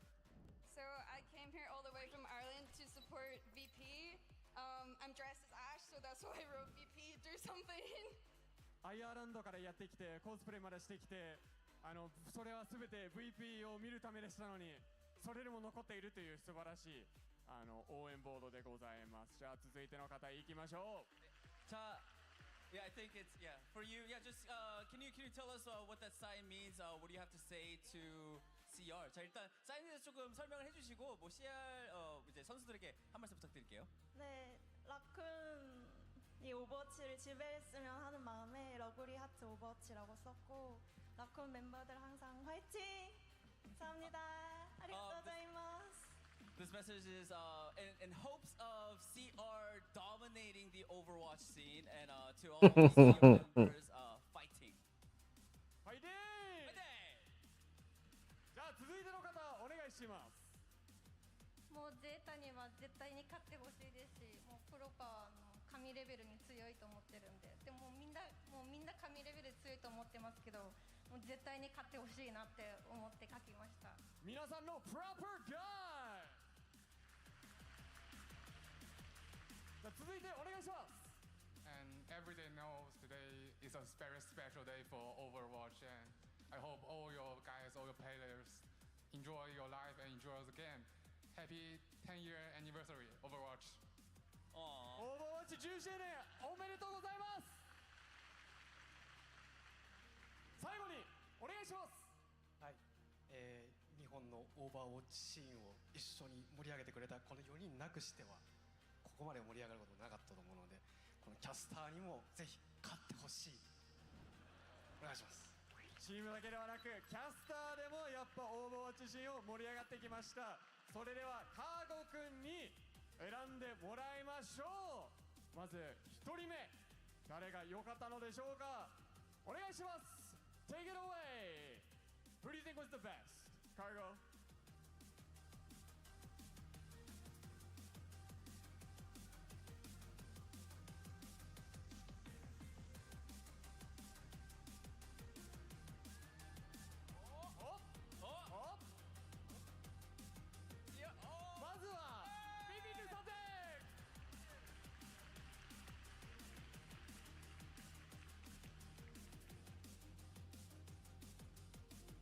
Congratulations on getting picked by Cargo. This is your prize, a signed Dallas Fuel jersey. Here you go. Thank you so much.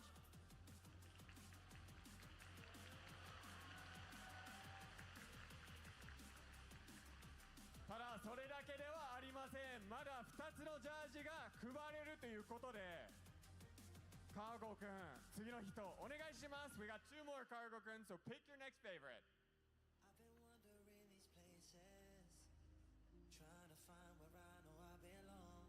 さて、お次決まりました。 Happy birthday, Overwatch!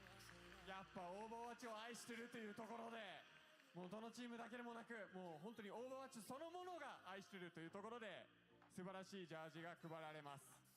Kevin, I feel like the person right next to me is going to be very jealous. そして最後の一人も選ばれました。ゼータウィンです。 Alright, for the second winner gets to get Zeta signed jersey. Here you go. I'm sorry.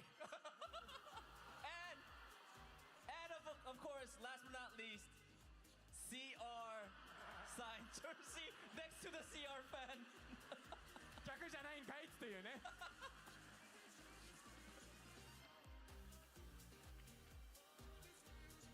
はい、ということで配達が完了しました。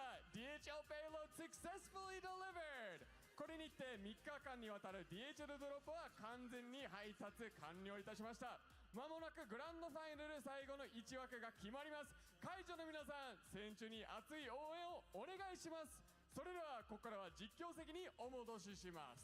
それ Back to the casters。Welcome back, everyone. We're getting ready and set up for our next match. But first, Danny giving the Zeta fan a requesting He's rigging it. He's rigging it. Next level troll. BM. Super BM. Danny Get a jersey swap going on. You gotta fix that right Maybe now. maybe they can sort it amongst For each Zeta other. fan. The fan signs here have been so cool, though. I know. Like, everyone is so talented. It's so very cool. So get on it. You know, if you're here in the venue with us, then also while you're watching our stream, but get on it and show us your signs. Pop up in the back. We love to see fan signs. We also love to see show matches. Let's quickly talk about what we got to see there. The first sneak peek of our new map. I'm loving the Easter eggs. I'm very partial to them. The Murloc Godzilla, Merzilla, or whatever, like, that was peak for me. I can't wait to go and explore. It is so cool to see, and of course it's got to be a map based in Tokyo, right, for this event. Yeah. It was just amazing. We also got the monorail going on in the map, too. You know what else we got? I stole a plushie directly from the map. We went into Neon Junction ourselves, got ourselves a little True. Zeta plushie, brought it back to the desk. It's all in that time, you know. So cute. That one is actually so cute. It's good. A I little love the tracer one. setup. What is it? I'm not sure. Is it a fox? Is it a wolf? What kind of canine? I want chat. You're an animal expert. Both chat maybe can Chat, answer for us. yeah, let us know what you think, all right? And meanwhile, we will be talking about the series that we got to see in the upper bracket. The upper bracket final between, it was Crazy Raccoon and Zeta Division. Exactly what we expected. Did we expect the outcome? Well, some of us did. Some of us did not. This was such a dominant performance from Crazy Raccoon, which is insane because, I mean, Zeta fought back very early on in the series, but then afterwards it was just Crazy Raccoon running away with it.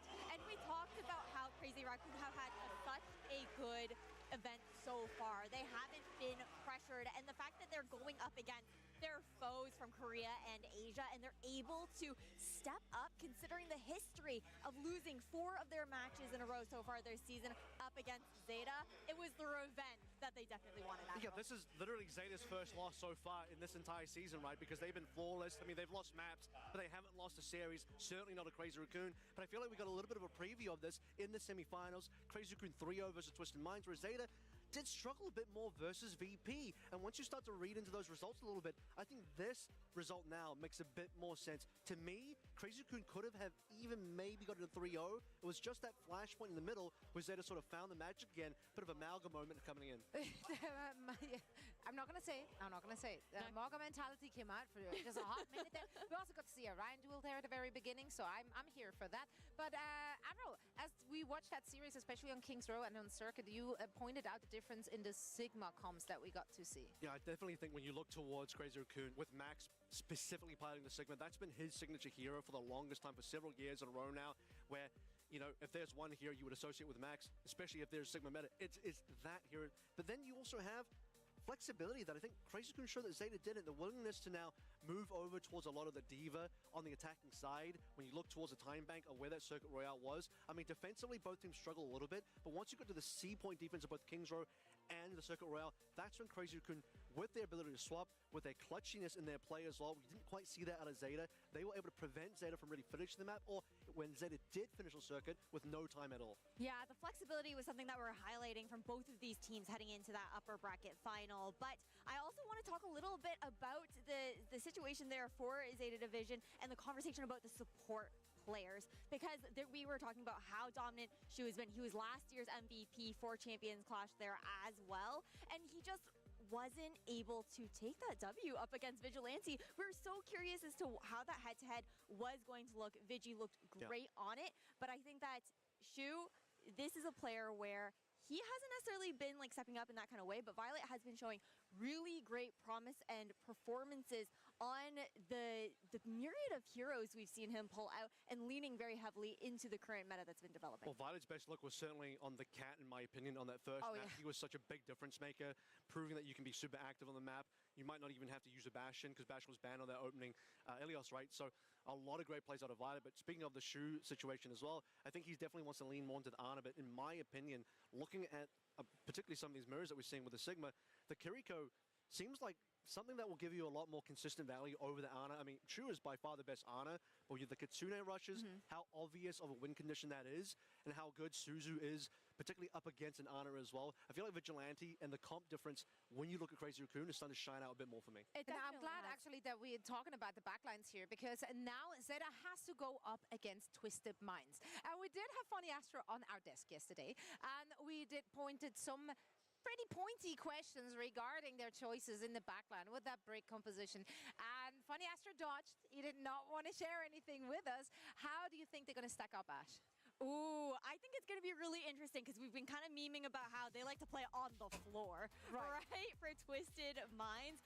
Overall, this team has shown a lot of flexibility. We know that they're confident about being in this elimination kind of position with the pressure on their backs. But I think that when we're, again, talking about the differences in how the meta has been developing, Zeta Division have still been more comfortable. For Twisted Minds, my eyes go more towards that tank conversation that we're having previously, Avril. I'm kind of wondering how TVNT is going to be going into this matchup because they have the ability to swap out the two tanks on the side of Zeta. TVNT is not going to be able to sort of bring in the ball or the Winston. He's going to be stuck on the Zarya and the D.Va. What he's got going for him is exceptionally good. I actually think on those specific heroes, in a D.Va to D.Va, I actually kind of have TVNT here over Bernard. So if they can sort of make sure they stick the landing on those off-tank choices, the Sigma is, to me, a bit of a problem. I haven't seen much of TVNT Sigma, and I do think Bernard and Zeta will drag in that direction eventually. Yeah, they will definitely have to try, because what we've seen on TVNT, for example, on the Zarya, like, you do not want to match that, Ash. No. I think that he has been the difference maker here for Twisted Minds. We have talked so much about Quartz and him being the star player for Twisted Minds, but it feels like during Champions Clash here in Tokyo, TVNT has been the player to keep your eyes on, and a big reason why some of those matches ended up being close despite the losses. It's come down to so much clutch play, especially for Twisted Minds in that lower bracket that had not one, not two, but 3 matches that they had to clutch it out in. It really went the distance for a Twisted Minds, and I think Jaewoo and Quartz really had to step it up in those. Jaewoo in particular, because he's going up against Proper, who's extremely well proven, former MVP player. Jaewoo, this has been an incredible tournament for him. I really like Jaewoo on the Tracer so far. So if we get a Tracer battle between Proper and Jaewoo, that's going to be the real test for Jaewoo. And if he can step up and beat Proper in that duel, there's a good chance TM can edge out and beat Zeta. So if we're looking at bans here, Ash, for this one, what are we trying to ban out? Because I feel like, quite frankly, every time another team is trying to ban out Quartz's hero pool, it's not going too well for them.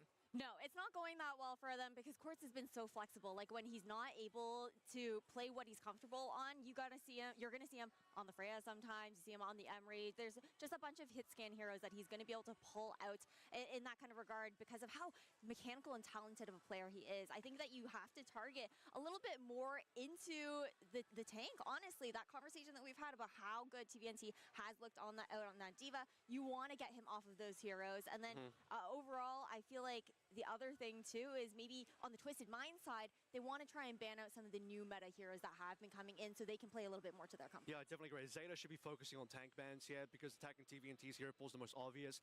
He's got probably the weakest hero pool on that team, and that really controls the meta, particularly when we look towards forcing the Sigma, going onto the Sigma maps, really just removing, first of all, protecting the Sigma by banning a tank, but removing options away from TVNT. I actually think, though, from Twisted Minds POV, looking towards supports is going to be quite important because we talked to Funny Astro. First of all, I don't think Twisted Minds are as prepared to play the Mizuki type of composition. That's something that he even mentioned was a surprise. I'm just spamming like a motherfucker in that. That Korea was hiding. But on top of that as well, I do think Twisted Minds want to play more Brig Juno, so they will probably want to protect that a little bit, remove away some options, enable their Brig Juno, and take away the Cat from Violet, because Cat is one of those heroes that I still think Twisted Minds don't fully have a complete grasp of, whereas Violet very keen to play it. Take that out of Violet's hand. Yeah, I mean, early on in this tournament, Violet looked like straight up the best KD out there, right? Now, I do think that others have started to, like, come up here, too. Chorong played it, like, on a really, really high level. I did love when Funny Astro shared that, you know, they've been scrimming the Korean teams, but the Koreans haven't fully shown their hands in those scrims. So we love a good surprise. They did have an entire night to, you know, work something out based on what they've seen and what they've learned about themselves as well in those 3 matches that they had to play in the lower bracket. I think it'd be crazy to pick Twisted Minds in this one just based on how incredible dominant both Crazy Raccoon and Zeta Division have been in that upper bracket. It was just a matter of time until one of the two will have dropped into that lower bracket, and that's exactly why I picked Twisted Minds. I'm a ride or die. What can I say? I died on the Twisted Minds hill, and I'm kind of fully committed now. I'm not backing out now. Do I think I'm going to be right? No. but it's a vibe situation. It's called loyalty. It's called loyalty. You should try it out, Kat. You should try it out. Ash, who you got for this one? I had to go with Zeta on this one. I think the issues with the hero pool there for TVNT, as star of a player he has been for Twisted Minds, they just don't have the same kind of depth. I'm done spamming in that. the current meta and how it's been expanding I did enough. throughout this to be able to make the adaptations that are going to be possible and expand, I can think, their horizons. I think Zeta Division as well for me, and the reason why is because they look a lot more comfortable on the two predominant compositions in this meta. One of them being the Cat Bastion, and the other one being the Sigma Poke. Whether you play the Alari version, which while it's there, he's going to be the best one on that, or the Mizuki version, which Korea has held secret away from the rest of the world.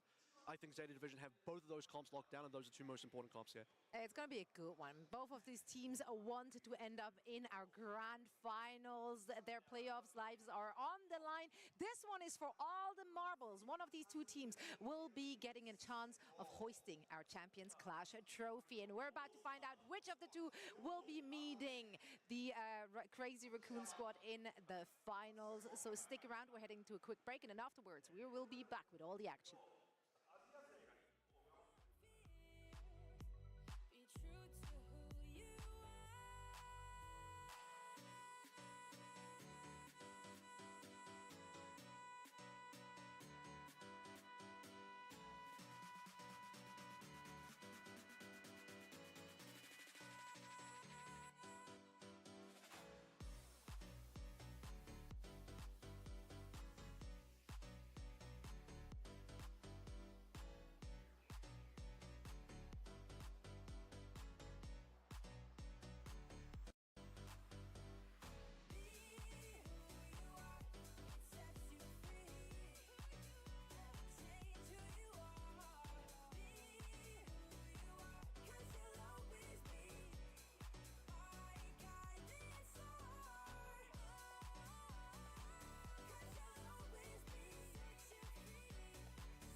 チームゼータディビジョン。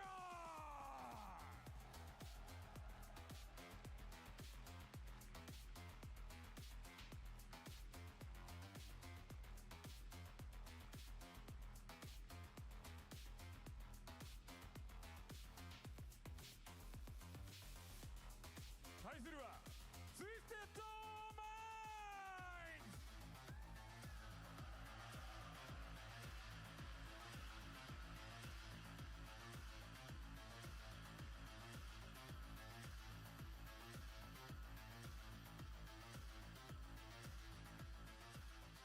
ローアーブラケットファイナルゼータディビジョン VS ツイステッドマインズの一戦です。それでは実況席よろしくお願いします。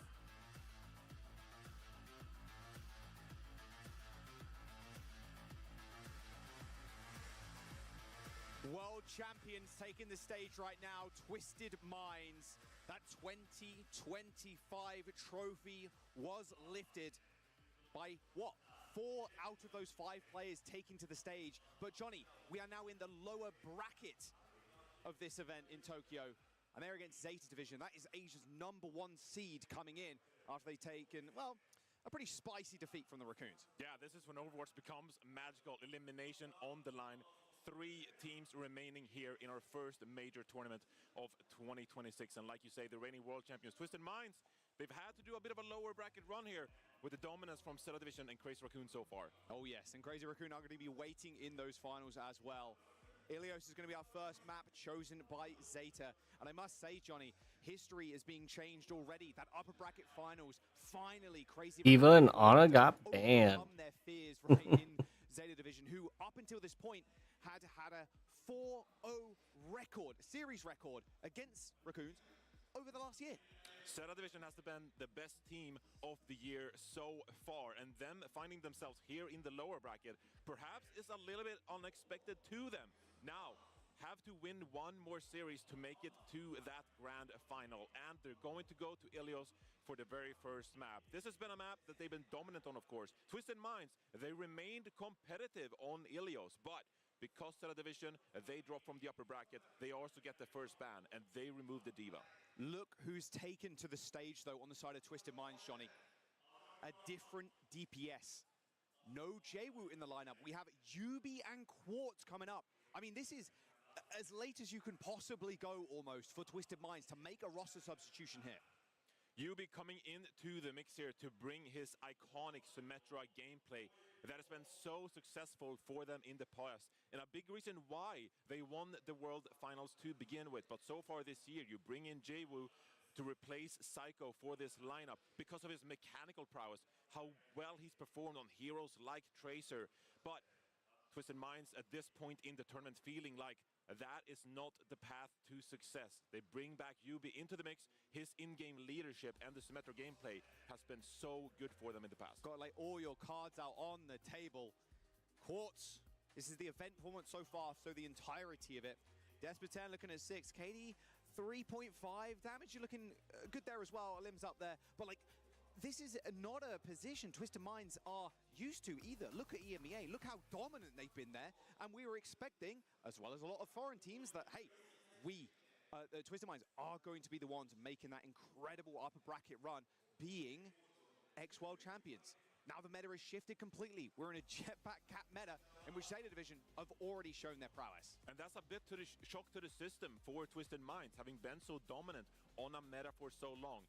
But the verticality that Jetpack Cat introduces to the game has really forced them to rethink their game, their approach to the game, and it's been a bit of an adaptation phase as they struggled to pick up the pieces that Korea has been dropping. So now, let's see how they actually fare head-to-head here against Zeta Division.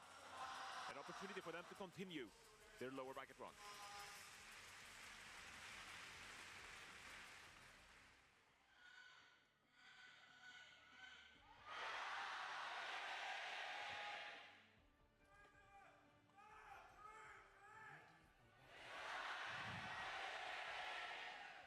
The Twisted Minds cheers there as loud as Zeta's.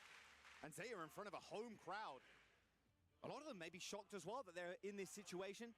We're going on to Ilios. Yubi hovering the sim already. Funny Astro Quartz, Cat Bastion. But one thing Zeta Division have already done, they've already pulled a punch here, banning that Diva away from TVNT. And it was so pivotal when Twisted Minds actually looked so good. It's going to be the Roadhog instead here. We've seen it once before on well, but TVNT replicating it. We could not have predicted this. Shu on the Zenyatta. I mean, when was the last time we saw this? A Zen in the Big 26? Surely they must have predicted something like this, knowing that the Diva gets banned out. Provides Shu with a lot of line of sight, relatively uncontested, and that Discord Orb is going to be so impactful. Oh, Knight with the first kill. Knight and Violet picking up their mirror matches on the other side. Point capped by Twisted Minds, but look at that teleport. Oh, so quick off of the point. They're going to deny Zeta 5%, but that's it. They have to retreat. So a lot of mobility here for Twisted Minds. Obviously, they have the Jetpack Cat to pull people around, the Roadhog or the Bastion. But also, they can teleport this Roadhog. Oh, he got Symbol. No way. No wall climb there at all. My God. All set up division for now. Just the fact that Wrecking Ball practically took no damage from a swift step. And Roadhog. Shu, Johnny, is so free here. Like, who is going to take him down? Unless Yubi goes for like a TP play on top of the Zen, it's going to be so hard to shut the Zenyatta down, meaning the Discord Orbs are so free to be applied to TVNT, and even Quartz as well in the air. Set of division, so much pressure right now with this Tracer. You can see TVNT, they want to put pressure on the point here, but like you said, Shu is just free with these Discord Orbs. Look at Perma on TVNT right now. The artillery just kills Yubi straight up. The hook's good, but not a kill onto proper. Oh, yeah, I think Zeta's just... Zeta are playing perfect Overwatch right now. Twisted Minds really torn here about what they want to do. Zeta might win. They want to put pressure onto the point here, but I kind of feel like that salty run back on the rooftops and really put pressure on Crazy Raccoons. That's Shu is also going to another. start building this transcendence though, and that invulnerability could come in handy for a dive. Oh, Yubi down. Wow. I mean, Johnny, this isn't looking that close at all, my son. Only 5% in Zeta Division. They are literally in the spawn, ulting for Quartz. Proper gets out alive. He's got the orb on him, but he's just going to hang around. Twisted Minds needs something here. Oh, he misses the hook. He's got the whole hog, sure, but Yubi's already down to the post on the ground. Quartz at least picks up a kill onto Milgaru, but the Transcendence is going to come in and help Proper push on. Suzu ends up saving Quartz for a time here, but he hasn't got any Bastion form left, and Proper is just so free on this Tracer. He's had the freest time of his entire career at this point. Proper with a triple. Yubi's back in the action already when the cap is coming through for TVNT, but he is alone in OT. The mines pop down. He's run out of breather, ran out of juice, ran out of health, ran out of time. Zeta Division, they're going to hold on to this one with ease, honestly. I mean, 100 to 5%. That is just not it. And look at that. Look at Yubi coming right now. That's what he's known for. But also, this was never going to be the round, the map that Twisted Minds really get going in this series, because Zeta Division's advantage of getting to pick Ilios, but also removing TVNT's Diva. The advantage is just too much here for Zeta Division.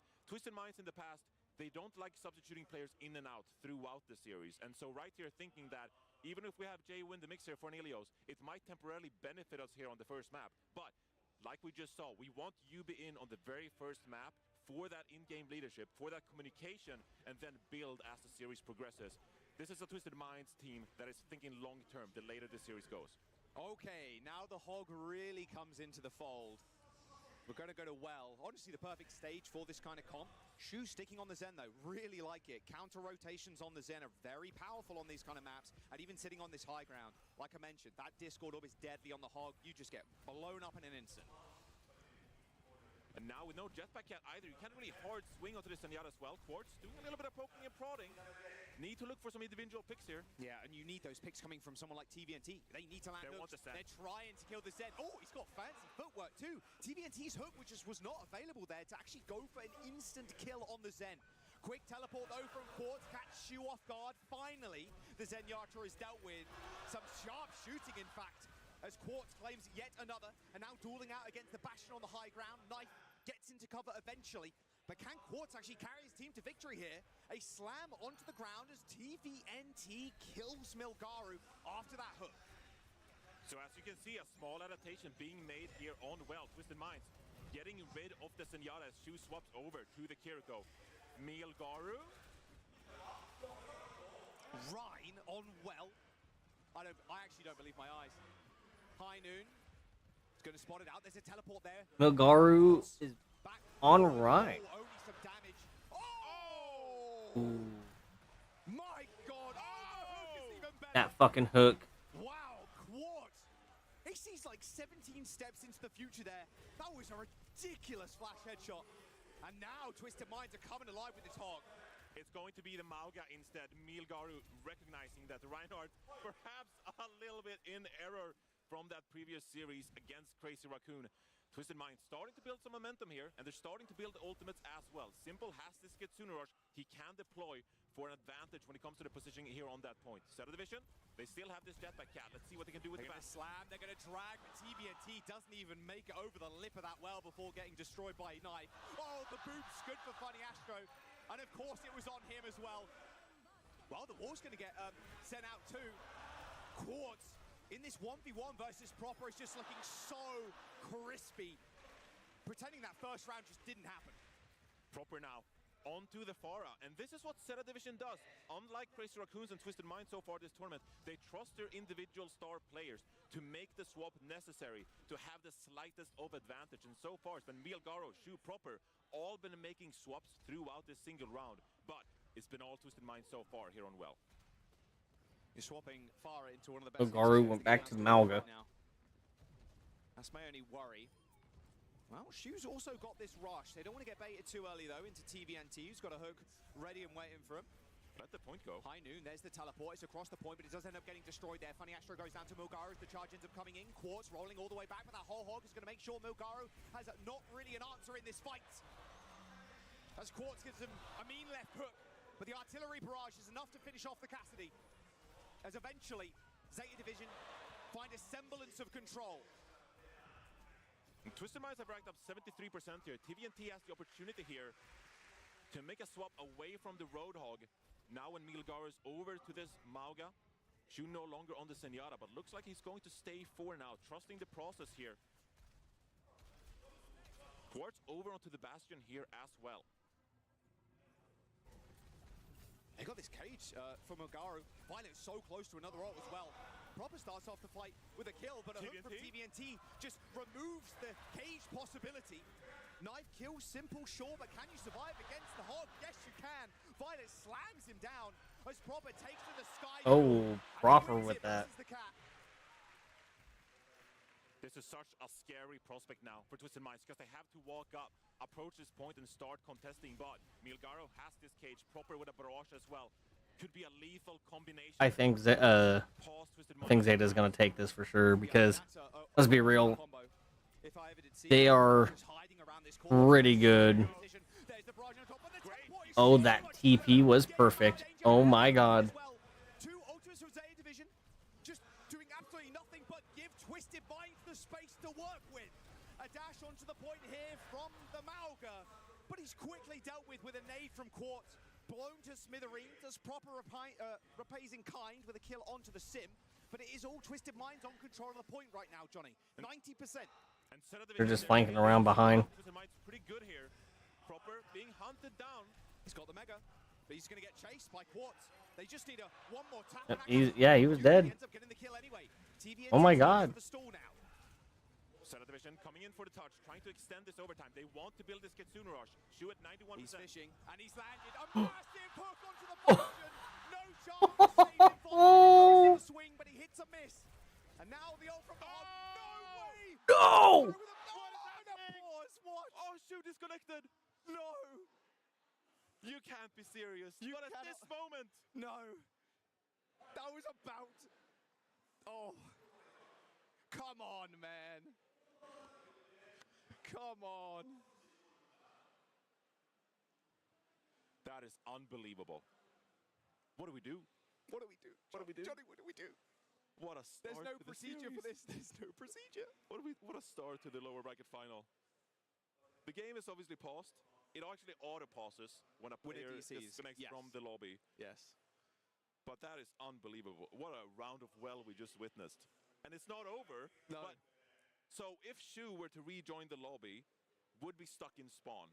With no ult. With no ult. And that is obviously impacting the competitive fairness outcome of this round. So we'll have to see how we're treating this specific scenario. But unbelievable, unfortunate timing. Oh, wait. Here we go. So Shu left. He just got knocked into the well after that hook. We're right back in this. Overtime is ticking down. Twisted Mind still in control. McGarner on a heap of pressure as tries to get out with a charge, but Wow. successfully does so. That wall gets cropped up and it is Violet to touch, goes down to the turret, and that's the round for Twisted Minds. TVNT removing one of the main threats there, that Bastion early in that fight. And for those questioning the unpause there in the game, Shu, it looked like he had died just previous to the pause, and so didn't really impact the outcome of that round regardless, even though we were in overtime, 99-99. And we're going to a third round here on Ilios, Jaws. What's my support doing, bro? He's got 0 kills, 0 limbs. It happens. It happens. Yeah, that's one of the Shu is pauses, pissed. if you will, because like you said, he did end up dying, so it didn't really impact the fight too much. All right, we're going to the final round of Ruins. So I think one big takeaway from that Shu round is you angry. saw how Dude, everyone is saying like Shu was so fucking mad. and it caught Zeta Division in a pretty uncomfortable Probably, position as they I ain't gonna lie, he probably was because this is what Twisted Minds want to do. They want to flip this map on its head. Like, use holy the shit. Symmetra, and put Zeta Division in an unadvantageous position. Shu back on the Zen. I thought maybe Ana would be the play here, because you can get put up on these little high grounds as well. Oh, it's banned. Well, that'd be the reason why, Johnny. Thanks for pointing out. I mean, the Zenyatta here as well, applying that Discord ult for TVNT, same kind of thing, right? Because you haven't really got too much shielding or anything to kind of sustain with. Milgara getting slowed up by those little turrets. This is the scary thing now. How do you deal with the Zenyatta? Twisted Minds can put pressure on this point, but bound to lose in the long term unless they get a pick onto someone like Malgaro. The Cassie really does create that danger zone for the Wrecking Ball to roll into. If you get Hindenated, then a lot of... Oh! I'll shut up then, shall I? So you can make a play? Come on. He's had Proper's number for the last couple of maps. And they're going to try to keep making plays here. Where can we put Quartz on the Cassidy to keep picking people off? See, Zeta Division, they require a lot of setup. As you can see, Milgaru already flipping around the map here, trying to set up multiple angles. Violet hovering from above here as well, Proper on the outskirts. But you can see Twisted Minds, they're adapting, they're reacting to Zeta Division's positional play. Try to stay safe for now. Yeah, Violet's getting owned by those turrets, but a good stomp slam into Knife. Proper connects the pulse bomb onto Quartz, so they've traded a DPS for a DPS. The funny Astro chases down Violet there. Proper's still managing to come up with these kills every so often, but he has very little support on the point now. 3 versus 3 for now. TVNT on the Mauga is going to be such trouble to deal with for Zeta Division, so they opt instead to regroup, get a proper fight going. But this is already 60% here for Twisted Minds, and a lot of ultimates coming their way. So many, even with that cage. A wall sometimes is enough to win a fight, to be fair. 1000 HP for Milgara, those overshields doing a lot as they drag Funny Astro off of the map. Transcendence is going to help Zeta Division sustain through this cage, but the wall has just been so awkward. Mind's going to get deployed as well. Quartz does it once more. Dude. 4 kills for the hit scan god. Just like he did Quartz is just fucking insane, bro. What the fuck? With a desperation touch now, as Funny Astro grows closer to this sound barrier, which could be the one ultimate to push Twisted Minds over the edge here on Ilios. QB waiting in the wings. As we're getting jumped on by Proper. Proper double blinks over the point, but already Quartz has got his eyes on him. Proper has got a pulse bomb in a couple of seconds, although Yubi going down. Yubi's dead. Starts for Twisted Minds. They sound barrier. They do hit the sound barrier, yeah, so Twisted Minds really believing they can win this. Knife with the artillery. Oh, I know they can. Because, dude, Quartz is fucking cracked. Yeah. Zeta was... That's a 2-1 to start off the series. Zeta had it. They lost it. That's wild. They for real lost it. They've lifted one trophy. They want to lift another. Their secret weapon deployed is Yubi on this Symmetra. Zeta Division not quite expecting that. Twisted Minds teased us last night. They said they had a little surprise in store. And bringing it out here today on the final day. Haven't played Yubi yet this whole tournament. feeling like here in the lower bracket finals, that is the best time to bring out the Symmetra gameplay. And you can see how it just changes the entire matchup. Zeta Division there, feeling like they're on the back foot, trying to set up these Wrecking Ball dives, but it was all Twisted Minds. The Bastion getting out damaged by the Casty there. 18,000 damage for Quartz at the very end. He is here not to mess around, not to play around, but to win. He's unbelievable. And we saw yesterday that Twisted Minds, they're happy to just play around Quartz Cassidy. It's just like, yeah, you can go around on map, two-shot people. How can we set up our hitscan player for success? He's been so good, so many major tournaments in a row, one of the best hitscan players in the world. Obviously dominated in the grand finals of 2025, and he's keeping up that momentum here in 2026. A very disappointing start on that first round. I mean, Zeta was spawn camping him, bro. I mean, it's not often do you see that against a world's caliber team. The one thing for Zeta Division here is, throughout this entire year, you've been dominating. You've been the best team in Korea. We saw earlier 4-0 against Crazy Raccoon up until the match earlier here today. But they're so reliant on their star players to make these key switches, to make these key hero plays. Obviously, they got a star-studded lineup, Proper, Violet, Shu. So many individuals on this team who can make individual plays. But when you're facing a team as coordinated as Twisted Minds, just demands so much of you. You have to play so perfectly, and they can't just simply rely on their individual skill as much. Oh, that hook was ridiculous from TVNT. And that's the big thing about Twisted Minds. That's historically been the narrative for this team, is that they are one. They are a single brain working together. They're all on the same page all of the time. And a lot of that comes down to how many Symmetra metas we've had, where like the best Symmetra teams are just all thinking about the same thing at the same time. And you're able just to mine until Not gonna lie, guys, it's like 2:30 for me in the morning. Tired, but I'm so invested in this, I don't want to stop watching. Always putting his team in the right place to win. The timing is unbelievable. When you have all of Zeta Division surrounding you with the Wrecking Ball, with the Tracer, to know exactly when to teleport your team out, when to get in the backline of Zeta Division, that timing is so very small, and they seem to get it right most of the time. That just speaks credit to Yubi's unbelievable skill on that hero. Suravasa. Seeing a whole lot more of that recently. Well, you want to avoid that New Junk City. Yeah. You ban Cass here? I think there's an opportunity for Zeta to take that off the table, but is Suravasa the right place? Because I think you look at hybrid maps, you're like, Cass is pretty good on all of these. I mean, in general, Cass is phenomenal, but catching people on the rotations is a bit easier on this kind of map where Cassidy sometimes lacks. I think we're bound to see the Symmetra being banned at least once in this series, and force Yubi to an uncomfortable hero, because as good as Yubi is on the Symmetra, doesn't quite live up to the top tier gameplay we're seeing on those other heroes. It's usually the Tracer, it just doesn't stack up against Proper, right? But I also think that the Cassidy ban, maybe it comes out in one of these games, because Quartz just taking over series on that one hero. Yeah. And I know that he's going to swap over to something like a Sojourn. The Bastion, you know, is so good in this meta here as well. But just removing the presence of a Cassidy in the lobby, it could prove fruitful here. Zeta Division as well, one key difference between this team and Twisted Minds is that they have Shu Violet, of course. Such a powerful double flex support lineup. Violet's been just wreaking havoc on the Illari so far. Shu can swap over onto the Baptiste here as well. And that might be something they cater to in this series. So look at simple stats from Ilios. 13 limbs per 10, looking pretty good across the board here. And one thing that Astro told me about Simple when first started playing with was like, dude, he is next up. Like, he is one of the best flex supports. Like, he can really play everything. If we need him to play Illari, we can. Juno, sure. Kiri, sure. Like, it doesn't matter. Funny Astro said that he doesn't think they win the World Finals without any other support than Simple in the mix. Because he was so amazing at playing those Juno Break compositions, combining with Funny Astro in these Wu-Yang compositions, and just help Quartz individually to set him up for success. And so that just speaks to Simple skill as a player here as well. Says Zen is like nasty too.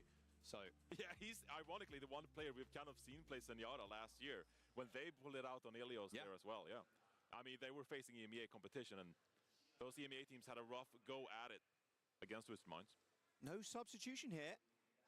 UB staying in the roster. Motormouth as well. Always common, always bringing up ideas, always making sure everybody is on the same page. I mean, you say it's one mind, but it's really UB mind. UB's mind. UB mind. UB state of mind for Twisted Minds. As they play the Symmetra. This could be a good opportunity here for Sada Division to ban out the Symmetra and play that double flex support lineup. Because the one scary thing is it's not going to be that at all. Main Ramatra. Ramatra ban here for Sada Division, which is quite interesting because obviously allows UB to play the Symmetra once more. Maybe they're thinking Sim a little better on like a push, for example. We'll see where they end up going. First to 3 here. That ticket to play Crazy Raccoon in both teams' grasps. We've only done round 1, map 1, sorry, and it was a very close one. I think with how Zeta, like, banning the Ramatra too, I'm like, well, that's fine. Like, TVNT, this map, very good for D.Va still. Like, very good for a lot of off-tanks. The Ram, as later we go in the series, is going to be like a good ban in a way, because you can still ban out a lot more of, like, TVNT's hero pool and, like, focus really heavily on somebody. Also, they could be using it as a kind of a protect to make sure they get to play what they want to play. Yeah, I mean, Milgaru loves playing the Wrecking Ball here as well. And is Malga, to be fair, literally the last series against CR was like, this is the map that they want. Like, yeah, absolutely ridiculous. I think one key thing we got to point out here as well is that Sada Division, they will have a guaranteed Symmetra ban if they want it later on in the series as well. You got to think long term, and that is what a lot of teams are doing here. Maybe we can win, you know, our preferred map. This is the Sada Division's first map pick in this series. Suravasa is the map they think they have the biggest advantage on. Can we get away winning Suravasa and save the impactful Symmetra ban later on in the series? Maybe that's our best way to get at least 2 map wins here in this best of 5. Separating the map ban from the hero ban, that's a great way of distributing the effect you have throughout the entire series.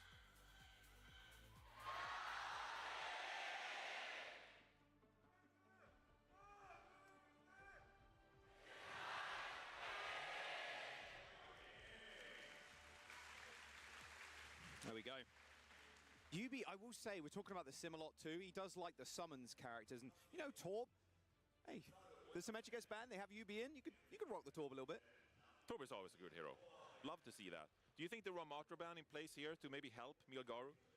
Enabling this Sigma gameplay. This is a composition we've seen so far a lot this tournament. Oh, yeah. This is a composition that is new to this meta after recent changes, of course. Yeah, this makes a whole lot of sense too. Getting rid of that Ram, one of the big counters to that Sig, and then you're playing the Mizuki in the backline too. The Mizuki has been just, honestly, out of nowhere for me, like kind of exceptional.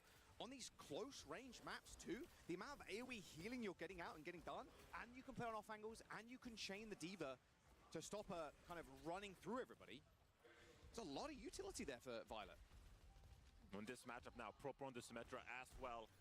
We're all biding our time as the point unlocks. Symmetra teleporters coming out. Who can have the best position? Oh, it's not Quartz this time around, but they might go for a big trade here as Milgaru goes dangerously low. Replaces the shield, but UB full torque right now on this Sim beam. Milgaru needs to hit that rock. He doesn't. A teleport. UB has just got such fancy footwork with this TP, but goes dangerously low. Knife swings the corner, hits the flashbang, picks up a double, and Zeta claim the point. The sustain is just too much there as UB can't find the picks required. And Sada Division, they win the fight in the long term. Knife over onto the Cassidy here, whereas Quartz prefers the Sojourn. So as much as we talk about Quartz preference onto the Cassidy, a different approach here. Shu already with a Kitsune rush. Yeah, that is quick. Simple's not too far behind. So just biding their time a little bit. Just want to build this ultimate. Yeah, that's exactly right. Yep, he's got it now. Okay, so now they can try and make their play. Teleport from Proper. Threatening the off angle, but there's the rush onto the point. They're going to respond with one. Proper ends up going down to Quartz.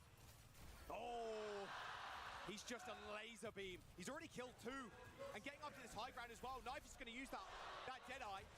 He's already got another, but there's still the D.Va in his way that he cannot battle through to shoot the backline. As Quartz, once again, takes over. But that fight opens up because Proper finds himself in a bit of an awkward position in a 5 versus 4 scenario. Twisted Minds are going to win that almost every single time. And you can't be making those mistakes if you are the Symmetra player.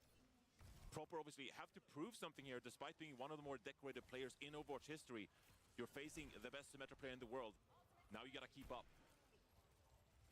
This war is going to be such a boon to Twisted Minds. Proper's got one of his own, so they can just double wall and create a kind of an awkward spot to fight in. But they're happy stalling this one out. A simple lands a shot onto Violet after Quartz just taps him with a railgun. And they have to go for a reset. Any late death here is going to be disastrous. Flux, wall coming out. There's a self-destruct on the point as well, but Milgaru doesn't pick up kills there. It's actually Quartz that comes up with another, and now they can just barrel on forward. Milgaru's just so devastatingly low as Twisted Minds are going to get their first point. And they look so comfortable playing this style as well. Funny Astro with a key sun barrier. Defend the team, protect them from that gravitic flux. And up 1-0 already. Kitsune Rush is going to be in hand for both teams here as they look to take position here onto this point. Teleporter early here. Wow.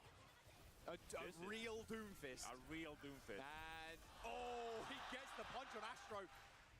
They've still got Simple up though, but Proper is full energy right now on this beam. Gets the D-Mech onto TVNT. This comp is fast and furious, Johnny. This is incredibly aggressive from Zeta Division.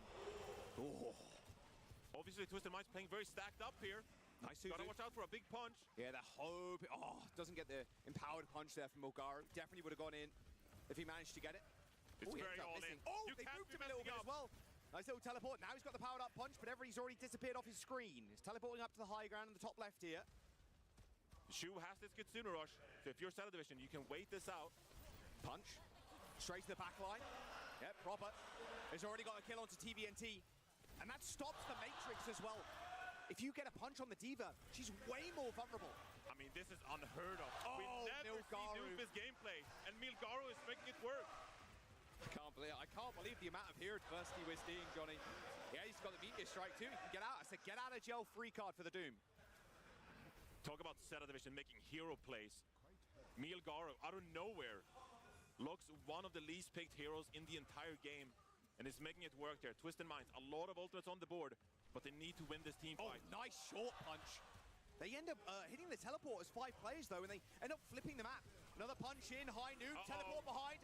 The defense matrix there from TVNT. Red knife like a book. So it's going to be a reset here for Zeta Division. Milgaru drops down. But they only have to win one team fight here. They can buy their time for the moment and look for a better opportunity to close things out. Yubi dies here. It's going to be traded out, fortunately. Doesn't let Zeta Division go for an early push in a 5 versus 4 scenario. Got an overclock though, and there's not really too much to mitigate it, Johnny. Quartz gotta make a play for his team here. They're gonna do it. And Knife instantly destroyed. Proper puts his wall up, but I mean, Knife's already dead. Violet's coming back with the Sanctuary in just a moment, but Twisted Minds still have control of the point.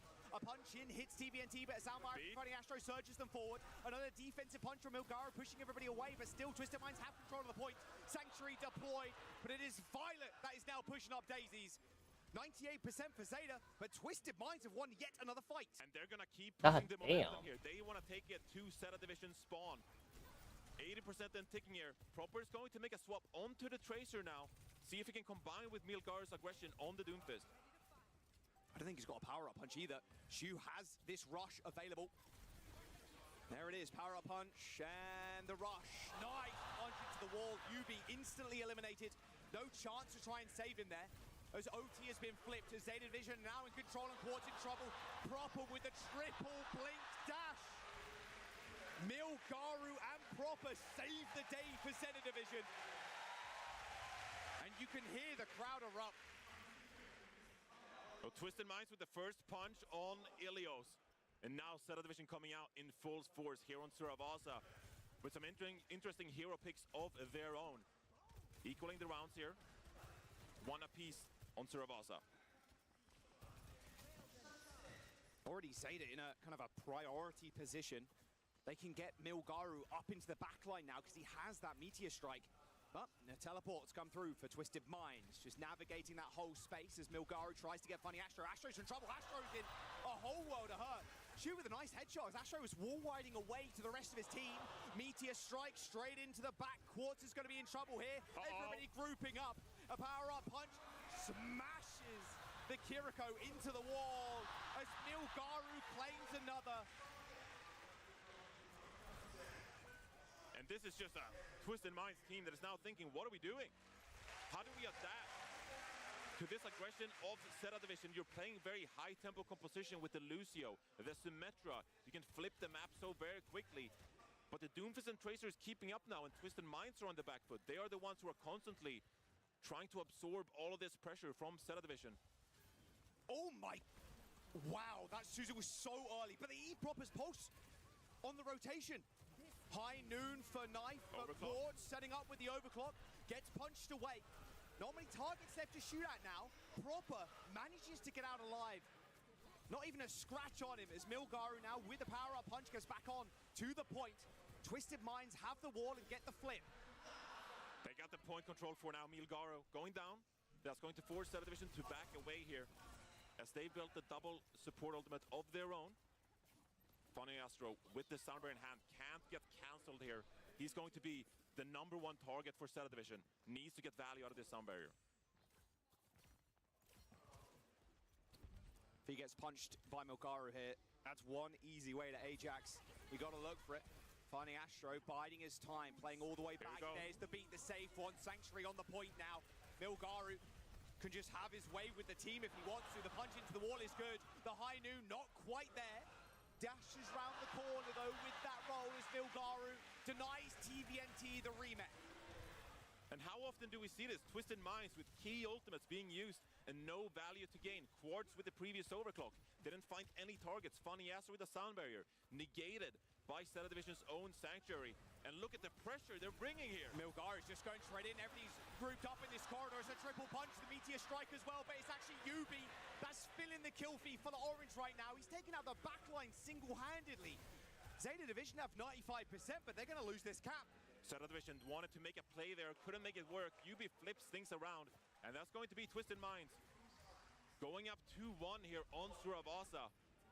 Really feels like they've been on the back foot this entire time, but they are the ones securing the lead here.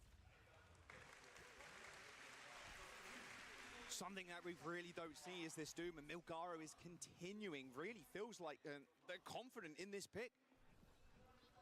Quartz has this overclock again, proper with a pulse. TVNT's been hot on the heels. It's been managing to eat and deny proper space. It's a venture now for Knife, so this is the most all-in comp of all time. And it's doing them some good. They're finding teamfight wins here, but Twisted Minds done a fantastic job so far of playing the objective, utilizing TVNT's skill on this Diva as well. Taking them away from front before they try and make their move here. Overclock as soon as this point unlocks and they can get pressure on it. There's 3 bodies. Make that 4, 5 of them on the point right now. Knife with the burrow. Knife's going to contest, but Twisted Minds, the cap once more. Yeah, now they can just play safe. This point's way easier to play around for TVNT. There's a giant column in the middle that you can kind of dance around. Milgaru goes to the back again, hits the punch, but it is proper. Almost has his head ripped clean off of his shoulders. Well, the burrow from Knife. This is way too far in the back, you feel. Great Suzu. Suzu is fantastic. Milgaru! A double punch into the wall. Even the Grim Reaper would beg for mercy. This is an unbelievable performance coming out from Milgaru. But it's still Twisted Minds with 37% gained on the point there. Funny Astro once more having built this sound barrier. He's got the beat. Astro has to be so careful here. Milgaru's in the back. He's got this ult as well. Quartz taking down super low, and as soon as that Meteor Strike goes off, Astro hits the beat, but they've retreated already. And here comes the Sanctuary from Zeta Division. This is their time to turn. Yeah, Milgaru's just going to jump straight back in. Quartz can't get into this fight at all. Double slide already used. Wall deploy from Yubi to provide them some cover. Milgaru's got another one. Proper smacks Funny Astro upside the head. And Twisted Minds looking a little battered, bruised, and broken. A rush though. Off the ball is TVNT. Surge 3v2. Knife and Shoe go down.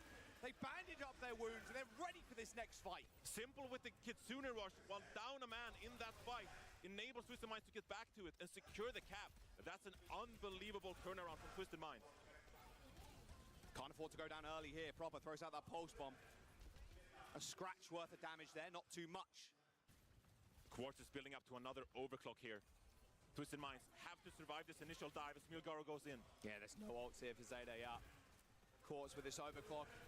He's been So good, so many times. I mean, Proper's already in it. The teleport is going to come through as Knife ends up going down. 86% and counting. Twisted Minds looking to make this a 2-0. Zeta Division, they're on their last legs. As Quartz rails one of the best to ever do it. Proper goes down. It's only Milgaru left. And Twisted Minds, they are sitting at a 2-0 versus Zeta. Zeta can bring whatever they want to the table. A Doomfist of all things. But they cannot overcome the might of Twisted Minds. Really felt like Zeta Division were swinging in this one. Swinging for the fences. Playing the Doomfist, the Venture, the Tracer.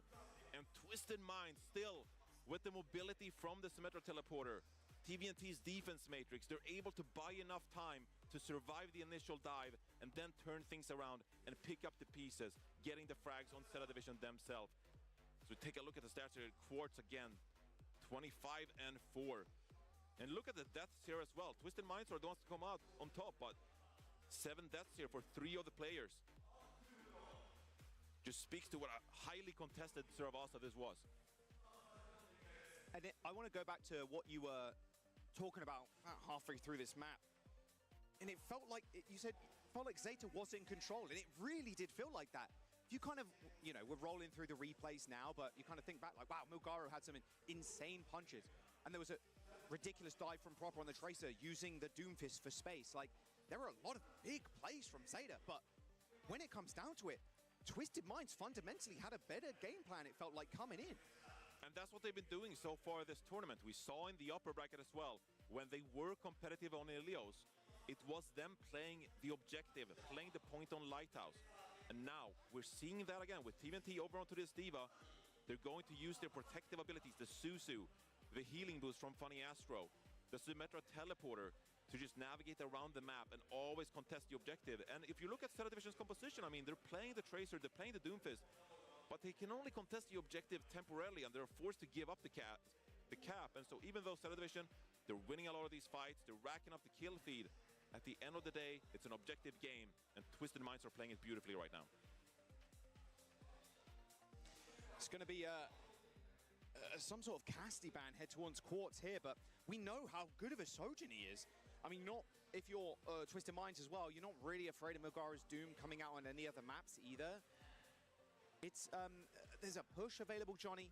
We've got a hybrid as well. Like, we're sitting, and an escort, of course, but we're sitting at 2-0.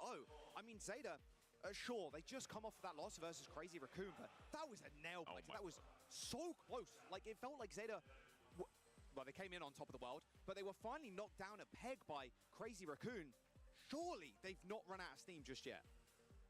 I don't think they have, but this is a different series. You're not really playing against the styles of Crazy Raccoon anymore. You're forced down into the lower bracket here and deal with the symmetric gameplay from Yubi. And sometimes that can be a little bit of a head scratcher, you know, for Zeta Division, because at one point you have to think about, okay, how are we dealing with Crazy Raccoon? And then we have to think about, how are we going to play against Twisted Minds? There are two completely different styles. And maybe you're caught a little bit in between the two. Yeah, and that's Yubi coming in cold. Pretty damn cold here. And standing up right now, I'm curious if he's going to pop back down and play at the next one. Looks like a small discussion between everybody right now, even Astro getting up. But your confidence is an all-time high. I think because Twisted Minds are up 2-0 here, you can kind of play the long game here in a best-of-5 series, because you kind of have to leave Yubi in on this one, maybe. If you want, the Symmetra ban, I mean, would be really crucial here for Zeta Division if Yubi remains in the game here. But maybe you're thinking, we can maybe sub in Jawo here, have a better chance elsewhere. But at the same time, I talked about it earlier, Twisted Minds are a team that don't like doing that.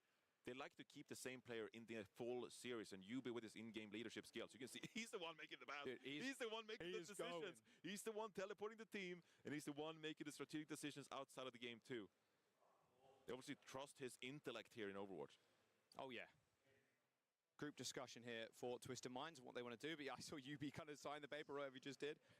They're ready to rock and roll. There is a substitution. Bernard in, Milgaru out for Zeta. That's something Zeta Division keep doing as well. This is not an unexpected substitution from Zeta Division. They like to use both of their tank players. They have different strengths. Milgar obviously can't play the Doomfist like we saw, the Wrecking Ball. He is more about those kind of dive characters. Bernard, on the other hand, he's been playing some of that Mauga. He is the Sigma player as well for this team. And so Zeta Division, maybe rethinking what they want to do entirely here. Do we maybe want to force something like a Circuit Real, play around or double flex support lineup? Still been a really good Jetpack Cat Bastion map. But the threat of the Symmetra is always there and something you have to reckon with. Yeah, Bernard is also a player that's been around since, what, like 2016, BK Stars? So long. That's 10 years, buddy. That's a decade of Overwatch for Bernard. BK Stars back in 2016. How many Overwatch League teams? Like 3 or 4. You got London, Spitfire, Spark, Outlaws. Like 3 teams there from Overwatch League. Like he's been around. Like he's been, and then Fusion U as well. That was a legendary roster. I mean, just being able to survive in the scene for 10 years is unbelievable. Like we have so many legends who have been around the scene for so long, but you know, the usual Overwatch careers, they're like 5 years, 4, 6 years, something like that. Being around the scene for so long, it's unbelievable from Bernard. And he's still an impactful player here, competing for the major title. That squad, by the way, with Bernard was with... Twilight? Well, that was I think he was on the same time. Yes, he was on a couple of months with Twilight. But that was with Alarm, the late Alarm. We had Bunny, Carpe, like... Come on, like these are OG names. And like you mentioned, I think that's worth saying again, like being competitive for that long, like 10 years, we're celebrating the 10-year Overwatch. There's a few signs in the audience that say, you know, happy 10 years and stuff. And it's like, it's kind of ridiculous when you think about it. We come a long way since then. We come a long way, It was Johnny. a different game. There were no roll-ups. We're 6v6. That was a crazy game. He did play tank back then, by the way. Not only the players have learned 10 years, the devs have also learned from 10 years of Overwatch, and we're in a very different place now. We got bans in the game, and Bernard is still doing it. King's Row is going to be it here. A Zeta Division bans out the Lucio here. And again, I talked about it earlier. This is them saying that we really like our flex duo, Violet and Shu. We want to maximize their ability, and removing Lucio from the mix here from Twisted Minds could put Twisted Minds back on the back foot. I'm not scared, though. I'm going to be real with you, Johnny. You got Simple and Astro on this map. Like, Simple can play like an aggressive flex support if he wants to. Probably not going to play Zen, but can play Alari and Juno for Funny Astro. Like, or they can just go Kiri and... Wu Yang. Wu Yang, yeah, for Funny Astro. Like, I just don't think that the Lucio ban is much of a hindrance anymore, really, with Twisted Minds. Yeah, and especially, I mean, they might bring out the Juno Brig here because you still have that brawl capability, you know, so much AoE healing going your way. That's a You have classic. the speed ring as well to keep the momentum going. Yubi's going to be in the game here. Symmetra is still available. You can flip these maps, take the high ground on first point, whatever you want to do. And so you're putting a lot of faith in your individual ability to deal with these rotations from Twisted Minds. And this, like I said, going into the series, this is what Zeta Division does, though. They trust their ability to make these individual plays, to break down these kind of compositions, but it's a very difficult thing to do. TVNT, maxing and relaxing. Reclined all the way back. I mean, come on. We're in the lower bracket final of a major tournament. And my guys, and these guys are chilling. You're not wrong, I mean. So composed. Yeah. I mean, usually you'd be like, the adrenaline is pumping. You're like, this is the most important match of my life. But the rating like, world been there, done champs, that. and I've been there, done that. Come on, guys. It's just another game of Overwatch, isn't it? Oh, yeah. Dude, facts. Sound like Danny trying to do English slang now. Let's have a look at Quartz's stats from Suravasa. 13.2k damage per 10. Only 4 deaths as well. I mean, that is crazy low. I just love the fact that yesterday they came out and they played Bastion Cassidy. And they're like, yeah, we recognize that Bastion is meta, but, you know, if we just put Quartz on the Cassidy, like, you know... We can just fly him We can just fly around with the and then Deadeye. we can shoot people. Just shoot some headshots. Like, essentially what we saw from Kevster earlier on the tournament for Virtus Pro. Yeah. Just like, take over the game. Just like, yeah, we know Bastion is the best hitscan hero, but just play the Cassidy and take over the game on yourself, Quartz. Like, it's unbelievable what this man is capable of. It's kind of funny because the Camp Bastion has been the kind of talk of the town, talk of the tournament, talk of the meta. But it feels like Cassidy now, as we approach this final day, has been more of the hero in the spotlight than anything else. Yeah, 100%. I mean, I think what's so funny about Twisted Minds here as well is that it's not the first time that they're bringing out the Symmetra late in the tournament. Right. Because the last stage of 2025, they essentially played Psycho the entire time, and we're like, oh, this is interesting. Like they're they're just playing normal hit scan and tracer stuff like that, and then they bring out the Symmetra in World Finals and win the entire game. Yeah, they're like, oh wait, guys, we have a simple.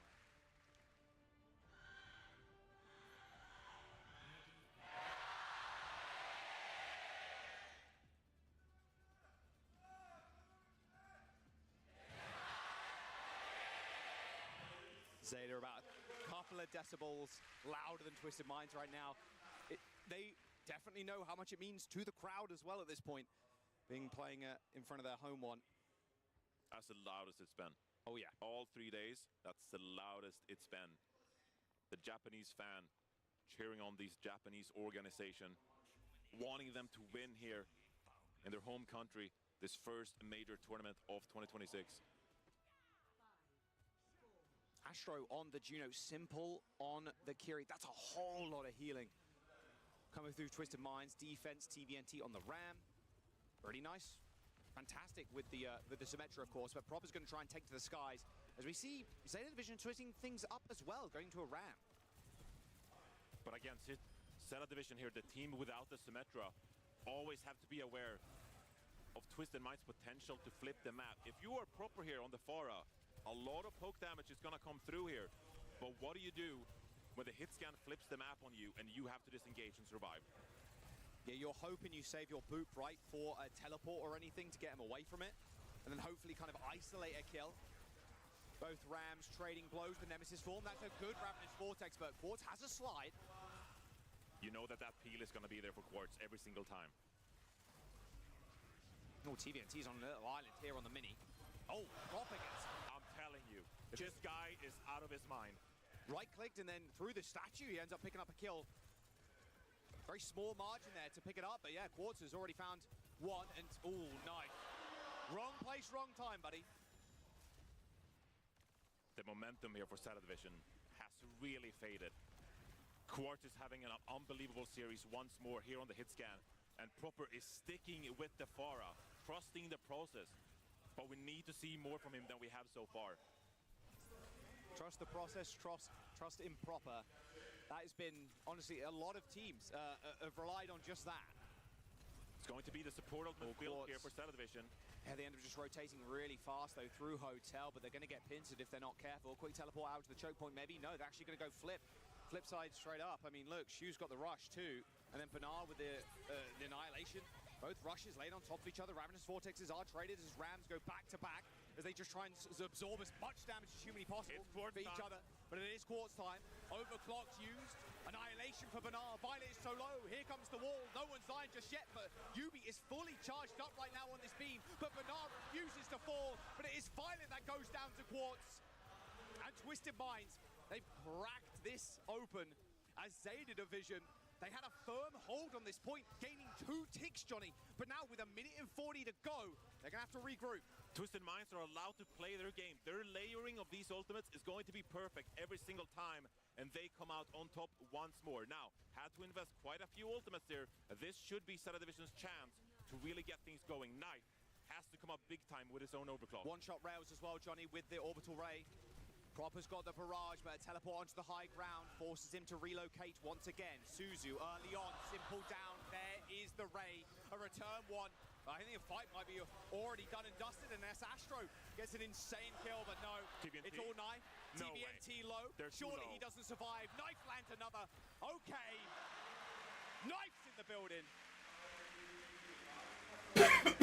Zeta Division finally get to breathe a sigh of relief there with the ultimate advantage, and then a nice early pick onto Simple.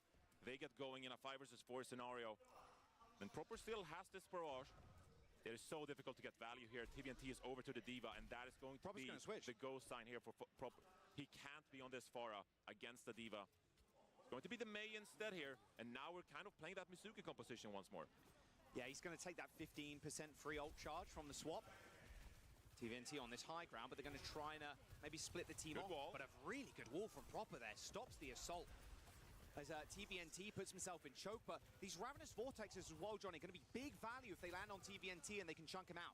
Yeah, that was really scary for Prospect for Twisted Minds here. Instead of running away with this card, and they're gonna build a Kitsune Rush as well. Twisted Minds, no great teleport locations for them here. The wall on cooldown, there's the Suzu, hits 4 for Simple. It's going to earn himself a Kitsune Rush, and he instantly pops it. Zeta Division are going to respond, and they just walk forward with this ram. Nice wall is going to isolate Yubi from the rest of the team, but a wall of his own is actually going to separate the entire Zeta Division. They need to group up. Bernard still swinging, but he can't get the heals. He's dashing in and out of the wall, and no one can land any healing shots on him. It's a 4 versus 4 scenario. Bernard is down.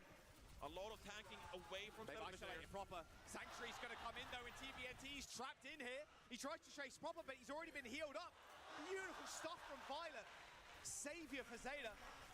Proper's going to burn this mech down with the left click now. Payload's still going. Zeta with time in the bank.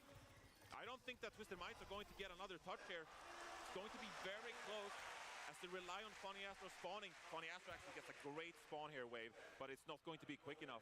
And this is going to be Zeta Division. They have the Symmetra teleporter to get up early. Overclock from Knife. He wants to find a pick. Just to guarantee it, maybe. Oh, they can't get there. It was the chain. The chain from Violet put TBNT in place. And the D-Mech as well. Self-destruct. And he gets killed, Johnny. I mean, they're losing so much ground. They're losing so much ground. And not only are we already on 3rd point here, but Zeta Division, they have the superior ultimates as Shu is getting closer to that Kitsune Rush. Twisted Minds, they need one player to pick up things big time here. Quartz. Oh, Proper's behind him. He's trying to go for an assassination with the mate. There's 2 big ultimates for Zeta Division as well. They got Blizzard, they got Annihilation. However, the Orbital Ray is being used by TBNT, but it is all Bernard here.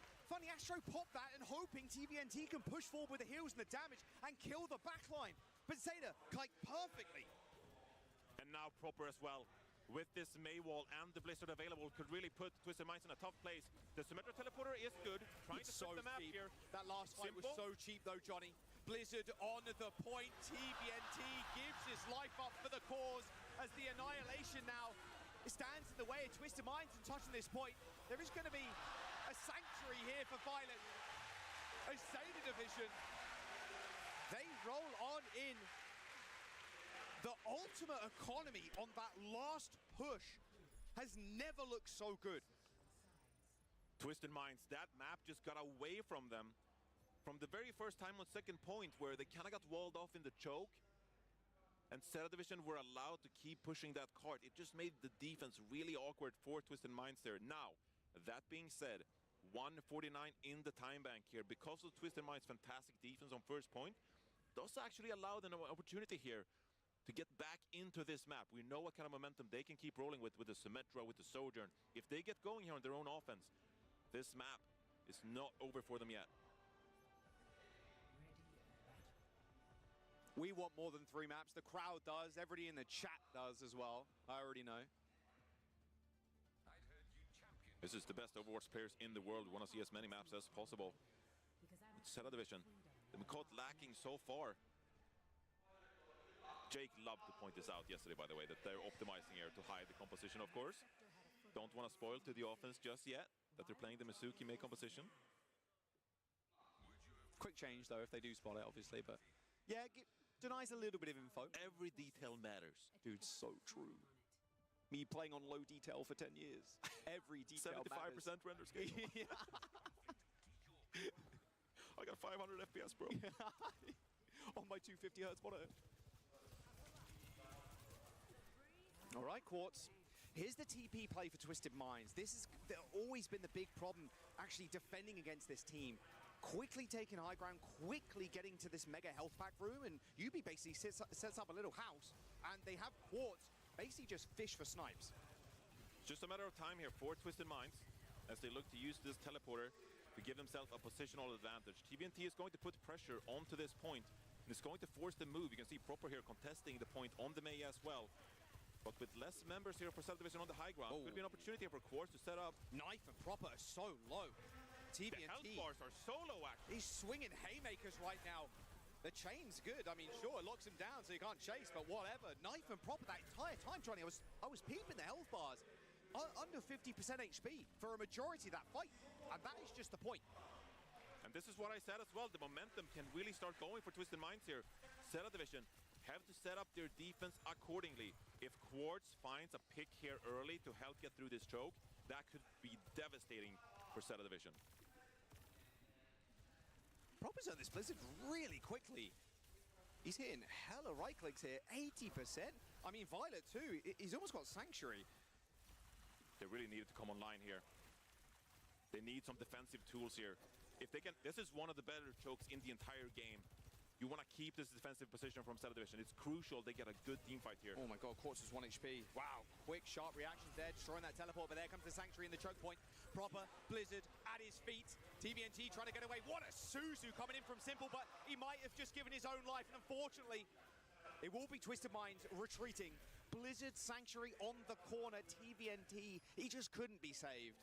You have to use a couple of ultimates to maintain this position. Twisted Minds, they use the Kitsune Rush of their own, but they still have 4 very powerful ultimates.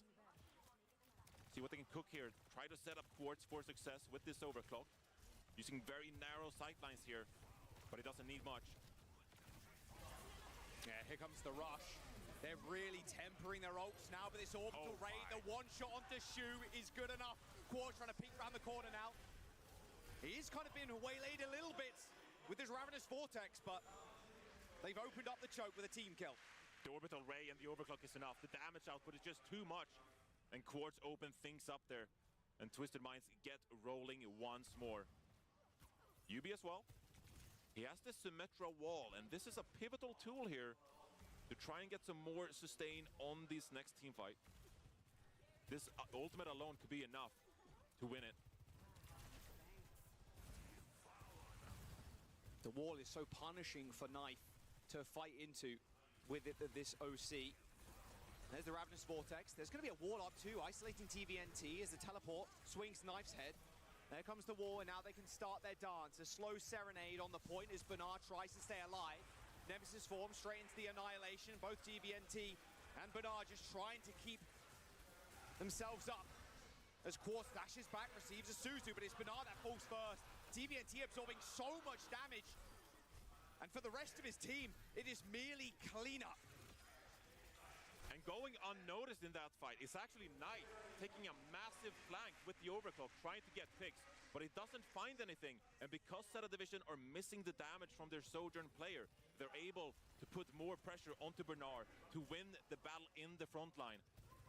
And with that, they're going to keep marching on to the third point with 4 minutes in the time. Dude, Sojourn is so fucking good.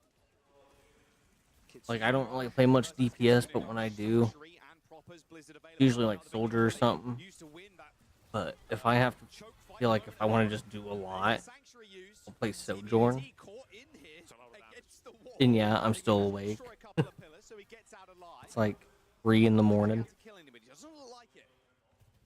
So Proper obviously has this Blizzard, but facing a Within hour. Quartz as well with this overclock. All the spooky, scary, spooky ghosts, skeletons and ghouls and goblins, running shivers down their spines. It was my own spooky, scary skeletons sending shivers down my own spine. Orbital Ray for Funny Astro against Proper's Blizzard.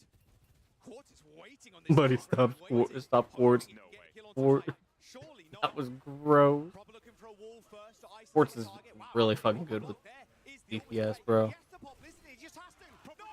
Oh my god. They're just going to run it down now on the tanks. Bernard's on the right side of the team fight right here, so he's going to get healed, but that shield's going to come up as Knife shuts down Quartz. And if you can do it, I can do it better, says Knife. He's got a couple under his belt as TVNT with the annihilation on the point solo. He's already got 1, 2, 3. There's no way he gets a fourth, surely not. No. Healed up, sure, but Dude, are you serious?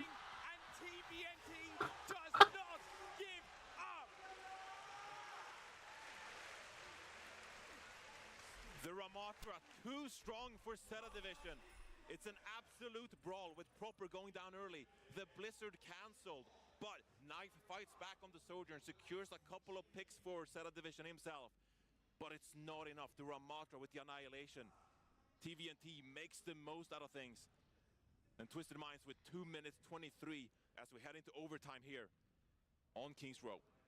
That was Max. the goal to stop the Ray push, the Blizzard Jacks, the Majax, whatever you want to call it. Not seeing Gotta go some attack advantage. proper drop ults like that, that's for sure. TVNT at the end, receiving a little bit of healing there. Dude, Proper's a great DPS. I see people in chat. Oh, like Proper's been getting cooked. I mean, honestly, yeah, bro has been getting cooked. And Knife's also a really great DPS because we've seen him pop off and fuck somebody up. But Quartz is just, I don't know, man. Quartz is like a different beast with his aim. It's insane. Like, I swear to God, at halftime it looked like it had aimbot. But it's not. That's his aim, bro. It's so insane. Proper Farah again here. Yeah, he really believes that he can get value out of this pick when TVNT is over onto the Ramatra. Early push here with the speed ring. Oh! That was a sick flick from Proper. Well, that's one way to deal with the carry on the team is just 1 and 2 and a punch. Has to be a disengage here from Twisted Minds now. Regroup. Get 5 people going. They have the Symmetra teleporter, so they could flip the map here. But this is going to be a very tough contest if they go for it at all. They're just... Maybe they test the waters here a little bit. But TVNT is going to get shielded off from the rest of the team. He's just so low. Crossing his arms right now as Funny Astro goes down as Bernard goes for the trade. Oh, yeah. 1 minute to go. And Johnny getting this fight... I figured they would be able to cap that. Be able to take that choke point. That was a big difference from what we saw early on from Zeta Division on this map. Twisted Minds. The previous time it was probably 3-minute defense there on the very first point, but this time Zeta Division Proper with an amazing individual play. That's what we keep talking about. Zeta Division's ability to make these kind of plays, open things up. And now they're pushing crucial meterage being gained here by Zeta Division in overtime rounds. Whoa, a 5-man teleport from Twisted Minds right behind them. Surely they have an inkling. This is exactly what they kind of did before, but it's a little bit too far away for them to re-engage. Proper on the Tracer this time. No May wall available, but Twisted Minds still letting the payload push a lot here. Forced to recall, but still happy to get in there. Simple wants to build this Kitsune rush. The bot's moving though, or the payload. There's another teleport. TVNT going low. Has to play a little bit more tentatively. Careful. Funny Astro as well. Takes a railgun shot, and there's My in the back. Hits the recall as well. So he's able to escape with his life. Simple trying to drop the Kitsune rush, but Johnny, it's all for naught. They thought they could make a play here in overtime, dropping a massive ultimate. But they get Dude, they're pushing hard. Oh my. Picking up the pace. Proper's Tracer there. I mean, that kill onto Astro, that's a call out from Knife. He's half, boom, Proper goes in, cleans up, and that's Proper's cleaning up, and Knife is just, he's hurting people. Clean up. And Zeta Division now with a lot of ultimates available. At this point, he's probably got 15 rollies on his wrist, mate. Of course, he's got the perfect timing. Another body shot there onto Simple. Quick teleport away, but Knife is hunting for a head. You're facing the Kitsune rush here. Oh, Quartz is going to unleash this overclock. There he got is already down for the one. Division. It's OT, of course, so they have to fight in the They might get 2 because Ramatra's low. Yep, they might get 3 now. Mitsuki's low. Then it's gonna be. Oh yeah, then it's just Tracer. Tracer was off. But an impressive push off of 149. That was really a great push on their part. Get to the 3rd point in overtime rounds with the small time bank they had as well.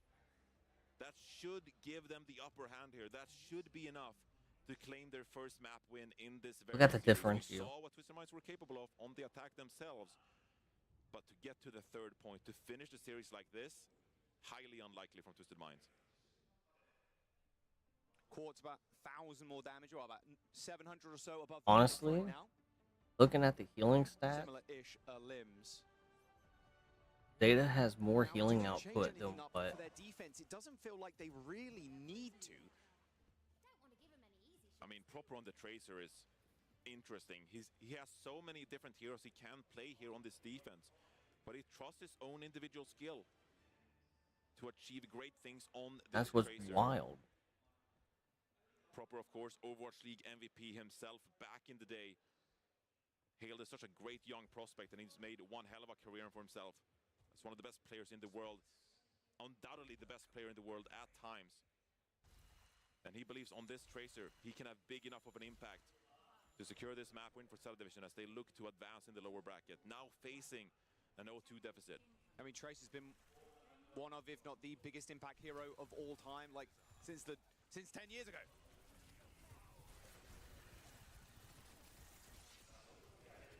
Twisted Minds here. Gonna take this time to set up these angles appropriately, respond to what Cellar Division are delivering. Oh, Yubi. Really Careful with that. You. Knife as well, trying to test the angle. They got it. Oh, okay. That chain was actually pretty clean. Ooh. Once again in that fight, it's Quartz opening things up. He was not the one to get the kill in the kill feed, but a crucial rail body shot, and the rest of the team capitalized, and Knife goes down in that one. Quartz taking some great angles. Get off Mitsuki, I swear to God. Shot and sets up the rest of his team. Proper now, over onto the Pharah instead. Is TVNT going to stick to this Ramatra? It's going to be a tough time to actually change here. Ooh, they almost. Shot rail from Knife.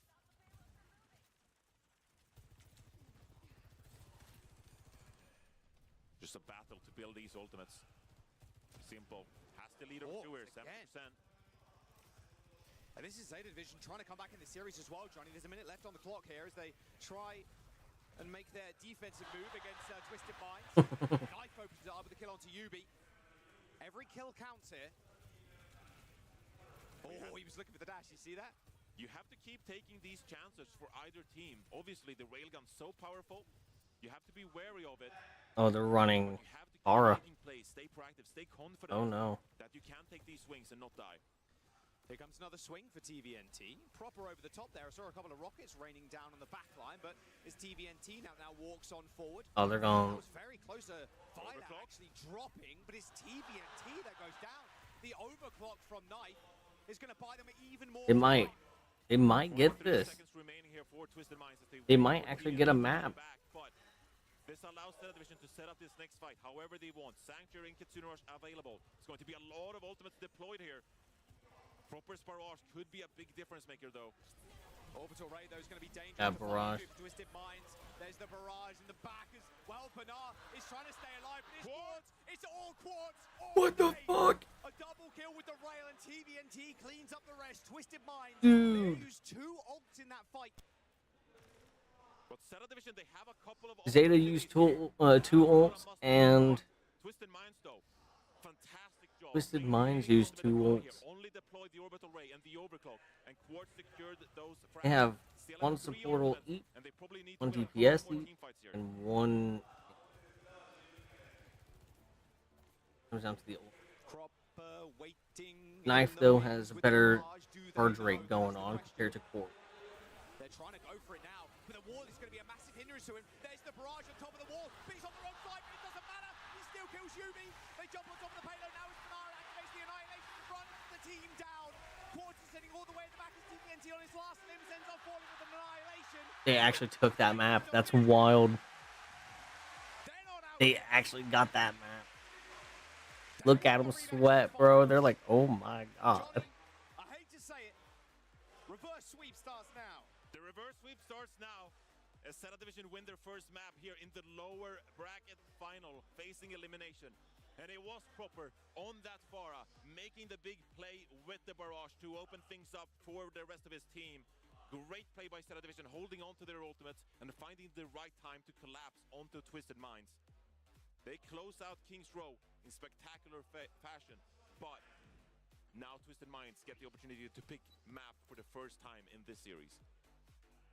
And ban first too. That's the danger zone, I think. We've still got push on the cards, escort as well. So when it comes to push, like Runasabi is such a good map for something like a Pharah too, if Proper still wants to rock it.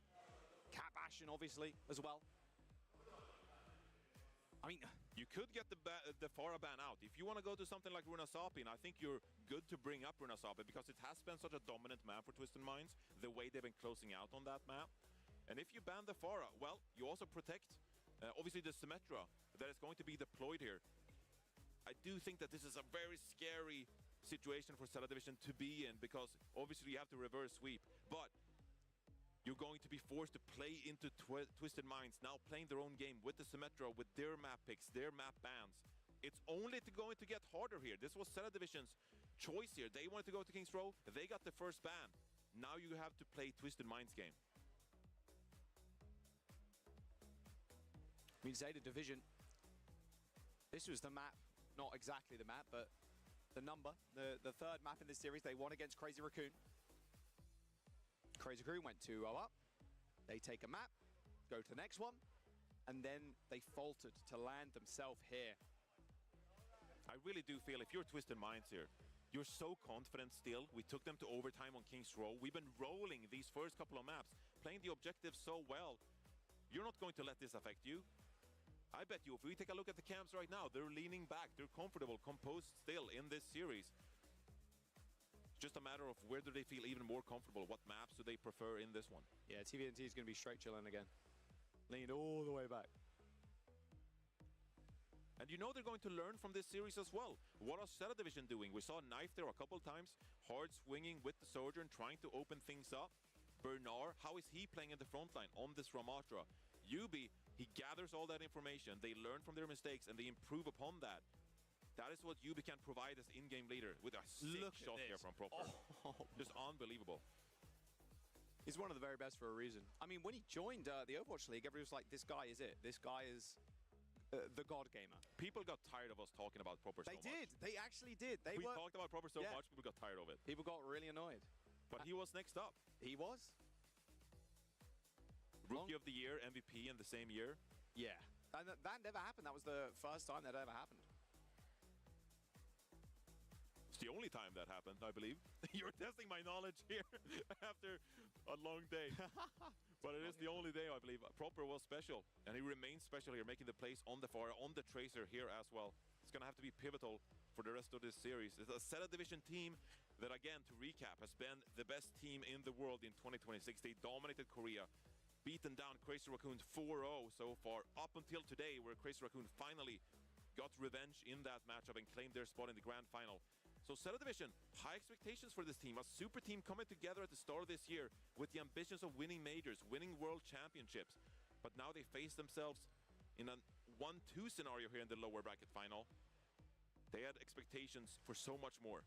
I can't believe Proper got that kill with the wall. Like, this is a messy Overwatch fight. Like, rushes, annihilations, there's a wall there too. Sanctuary as well on the corner. Like, that was a messy one. But Proper, like, on that wall, like, he managed to dip in and he got the opening pick that they needed to propel themselves to win that map. Twisted Minds still on match point. We're going to their pick and their ban first. But before that, we're going to give the players a couple of moments as we jump into a break.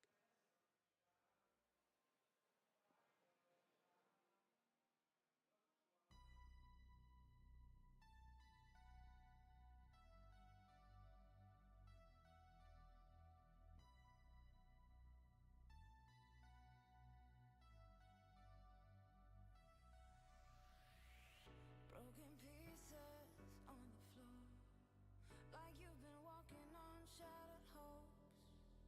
I can't believe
Zeta still on the brink of extinction here in this lower bracket finals. Crazy Raccoon waits for one of these teams as Twisted Minds lose Kings Row, Johnny, and now get their map pick.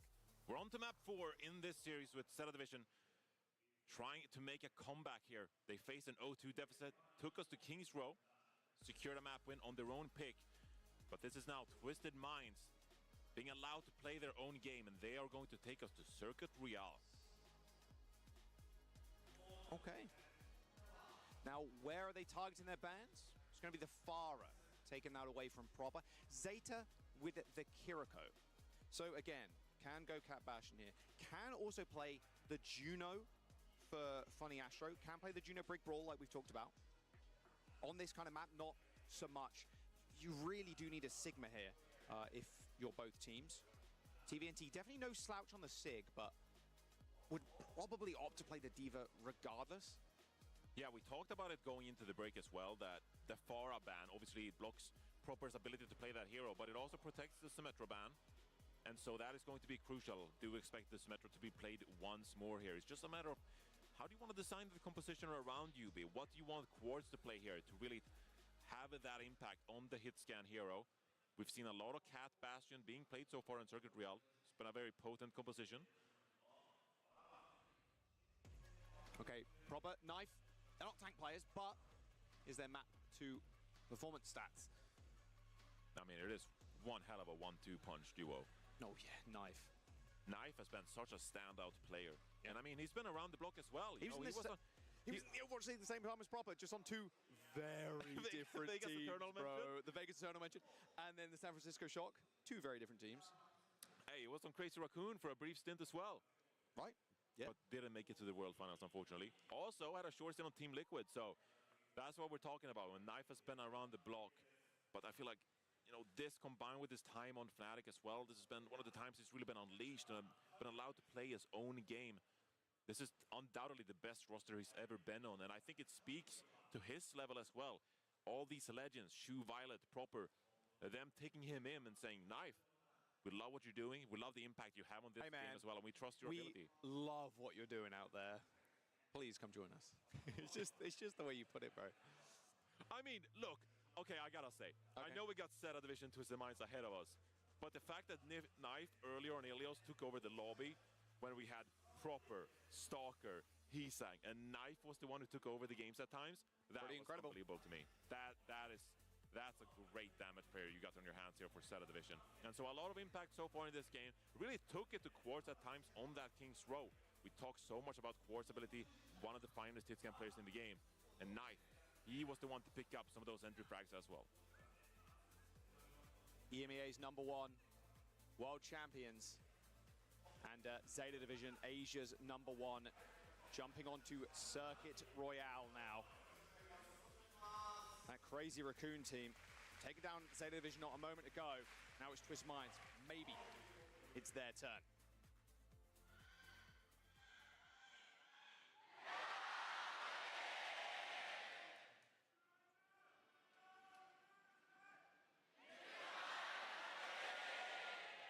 Oh, a bit more leveled out that time, Johnny, I must say.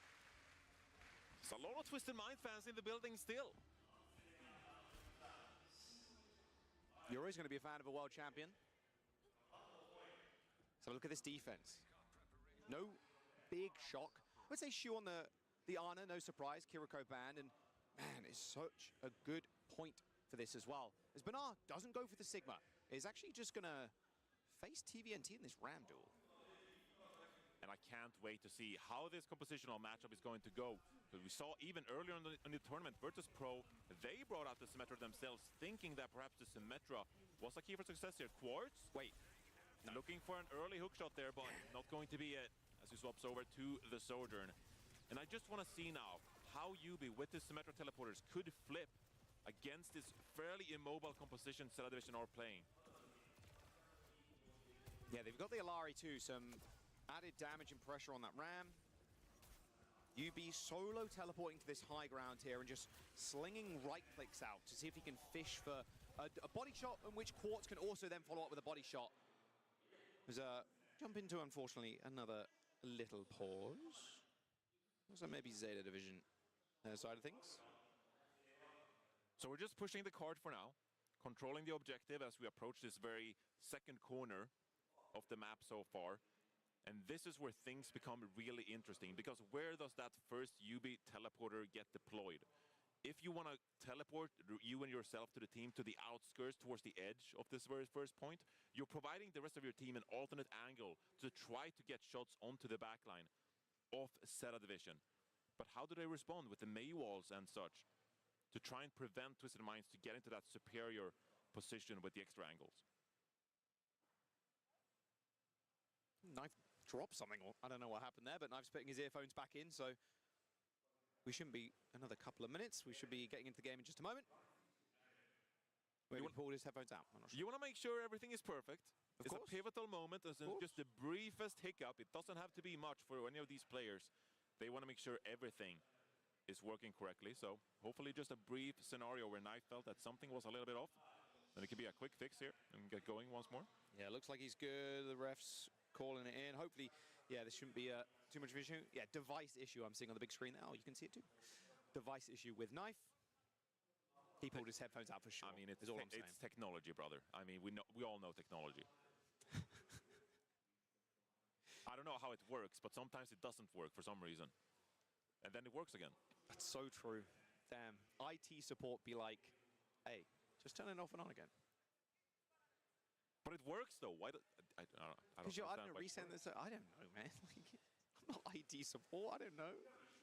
I just put the headset on. Answer me. Why do these things happen?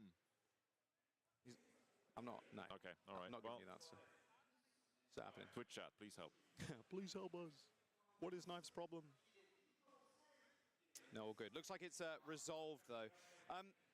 Here we go. Let's get back in. There we go. Okay, perfect. No more pauses. Straight back into the action here on the second corner. So watch that teleporter now from UB.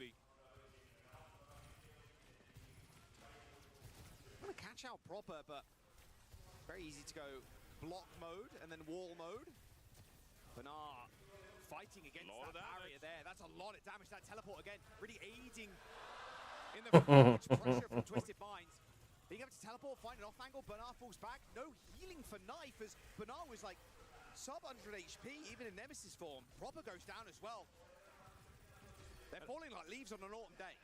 And I mentioned it earlier on King's Row as well. Twisted Minds, they just seem like the superior team when it comes to the neutral tank matchup. So much damage being output onto Bernard. And over time, Twisted Minds, they're just going to overcome their opponent. Zeta Division, and meanwhile, they're relying on some of these individual plays, I feel like, at times, to open things up.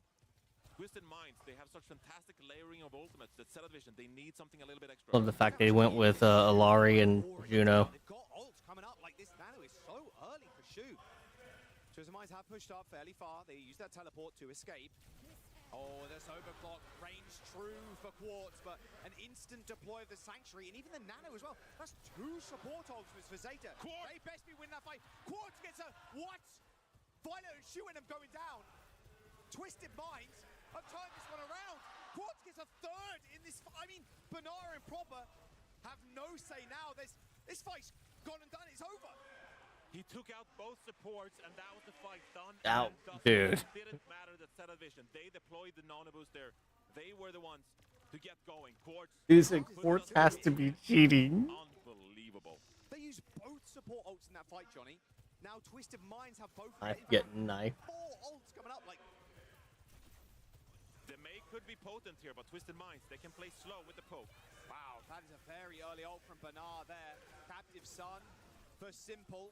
Blizzard on the point, the wall deployed as well, separating them. And Simple's got a better angle now, by the way, thanks to that wall from Proper. Straight up on that high ground. Bernard's got no CDs left, by the way. No Annihilation, no Nemesis form after this, so he's going to be rather alone in the front line. And Quartz deals with him as Violet and the rest of the gang just int onto the payload, but Twisted might just run them down. The confidence from Funny Astro in that fight as well, to hold on to the orbital ray. Yeah. They knew that they had the advantage when it came positionally. Zeta Division, they had to be the team to go touch the payload and put themselves in an unfortunate position.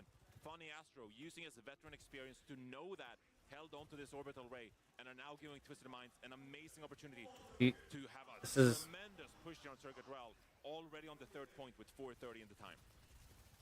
Yeah, and if they can win this high ground fight as well. This is why I also play Alari quite a bit, because her healing pylon just helps out. Ooh, knife got him. What a shot from Knife. Kind of like coming alive here, But Yubi got him. payload still moving, Johnny. Yubi with the teleport, forces the block into proper. Little turret placement as well. Someone has to deal with Yubi right now, but a quick escape. He's so annoying here. TVNT is going to drop the Annihilation. Yeah, Banar's low too. He's just running all the way to the back. Takes one punch of Violet. The Annihilation finishes him off. And Twisted Minds have not let their foot off the gas.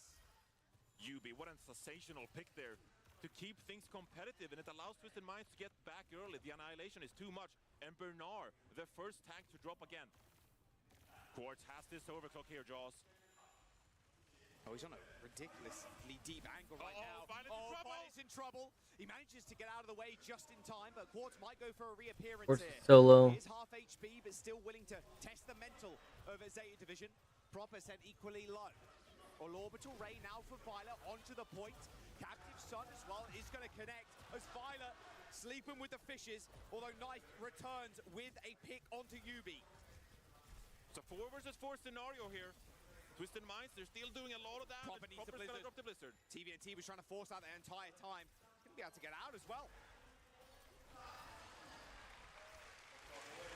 Zeta Division barely holding on there on the defense, but forced to use so many ultimates. Violet with the orbital ray, Proper with the Blizzard as well, just to make one grand stand there. The very last team fight before the capture from Twisted Minds. Twisted Minds are still comfortable here. They have the Symmetra wall, but because of the high ground available here for Zeta Division, maybe not the best opportunity to get value here. Wanna play the objective perhaps. Nanobo's for Shu here to help Banar on the point. They're gonna wall Proper off, force the ice block in fact, as they get Proper's high no ground CDs here. with that teleporter. Yeah, Proper's just gonna get melted. He wanted to try and stay alive here. No nano deploy for Shu, he's 10% away. The anti is massive though, as Simple and Yubi end up going down. The anti from Shu saves the day, but the payload has to be touched. Quartz ends up killing Violet, but Banar still on a spree. And there's only TVNT left. And Shu is the savior of the day with that biotic grenade. Hit onto 2 members, allows Zeta Division there to get the advantage and finish off that fight. It's not only Proper who has to make plays on this team and Knife. Shu with some great impact there as well, and every single team fight matters here to try and reduce the time bank available for Twisted Minds. This time, they're wrapping around on the outside here, trying to get the high ground and allow Quartz to get into good position here with the overclock. I feel like it's going to be an OC versus OC fight, Johnny. The Annihilation here for TVNT as well. Oh, what a shot. That was nice. The headshot's good and Simple finishes him off. I mean, only one support available now, and Quartz pops the overclock. Knife down, Proper to follow, and Twisted Minds sink that payload in. And does it not feel like this Twisted Minds roster is destined to reach another grand final? They're rolling, so confident in their approach. They lose a team fight on the back of some great plays by Zeta Division, but they keep coming back with coordination, with team play, and it's just too overwhelming for Zeta Division. 22 and 3 for Quartz, 9k damage, 9.6. Astro not even dying too. 0 deaths. Yeah. He do be chilling in the backline. Chilling and living. Twisted Minds. But again, I mean, that's Zeta Division. They're playing this slower approach. They don't have that same level of pressure onto the backline of Twisted Minds. And meanwhile, you're seeing Violet, you're seeing Shu. Those were the members who often died first for Zeta Division. Obviously, they have to peek around the corner. They have to try to keep Bernard up. But Quartz and Yubi, they capitalize on that fact because they get line of sight onto the supports of Zeta Division. And it felt like so many times on that attack, Twisted Minds opened things up, abusing the support lineup that Zeta Division are opting for. You can see why they banned the Fire too. You want to run this comp with Simple on the Alari. Another threat to the Fire, sure, but kind of annoying to deal with in the Ram comps. See if Knife can get a quick headshot. Probably not. But you never know. The bro just won 6% ult charge. And he got 0. Oh, Bastion jetpack cat. Oh, okay, flipping the script. Here we go. Straight over the top. Hello. Problem is, there's no one there on the bridge. They've actually all rotated down to the mega health pack room. Oh, funny Astro caught off. Form. Knife is getting shot from 3 different angles right now. It's going so low as Yubi, but he's managed to keep himself alive. His knife cut down by Quartz. But Bernard is able to make some sense of the mad. Bernard might die if he's not able to get out of there in time. Oh, that was clean. Indeed. Wow. But it's good stall there by Twisted Minds. Keep the payload in play, so you lose the initial fight, but you get to scout out your opponents. You get to make some reactionary switches if need be. And TVNT is over onto the Diva. So now come the real defensive stalwart point for Twisted Minds here. They have the more optimal composition to deal what Zeta Division was rolling out with. Yeah, close ult here for Shu, kinda 60% or so. They had to re-engage really quick as well. They got the teleport to bring everybody forward, but they're going to swing the Bastion in. Twisted Mind's waiting for this one, obviously. Going to get that cooldown out first. Survive for now, but Shu wants to build his nano boost, and the next time the Zeta Division goes with the turret form, that is the one to be scary, though. Yeah, well, TVNT is going to try and take this high ground away first, so they have to regain that ground. Looks like they're going to back off now as Shu has the nano. That's probably going to be the play, John, like you said, and Knife goes in. What a Matrix from TVNT, though. Quartz, though, still pressured down. That Matrix doesn't last the entirety of that Bastion form, unfortunately. As Funny Astro said, dangerously low. As that nade over the top, a blind one from Knife. Kills off Funny Astro, but TVNT is still up, by the way. No self-destruct. Means he's quickly dealt with, and that is the point cap for Zeta. The fight deteriorates after that nano boost engage from Zeta Division.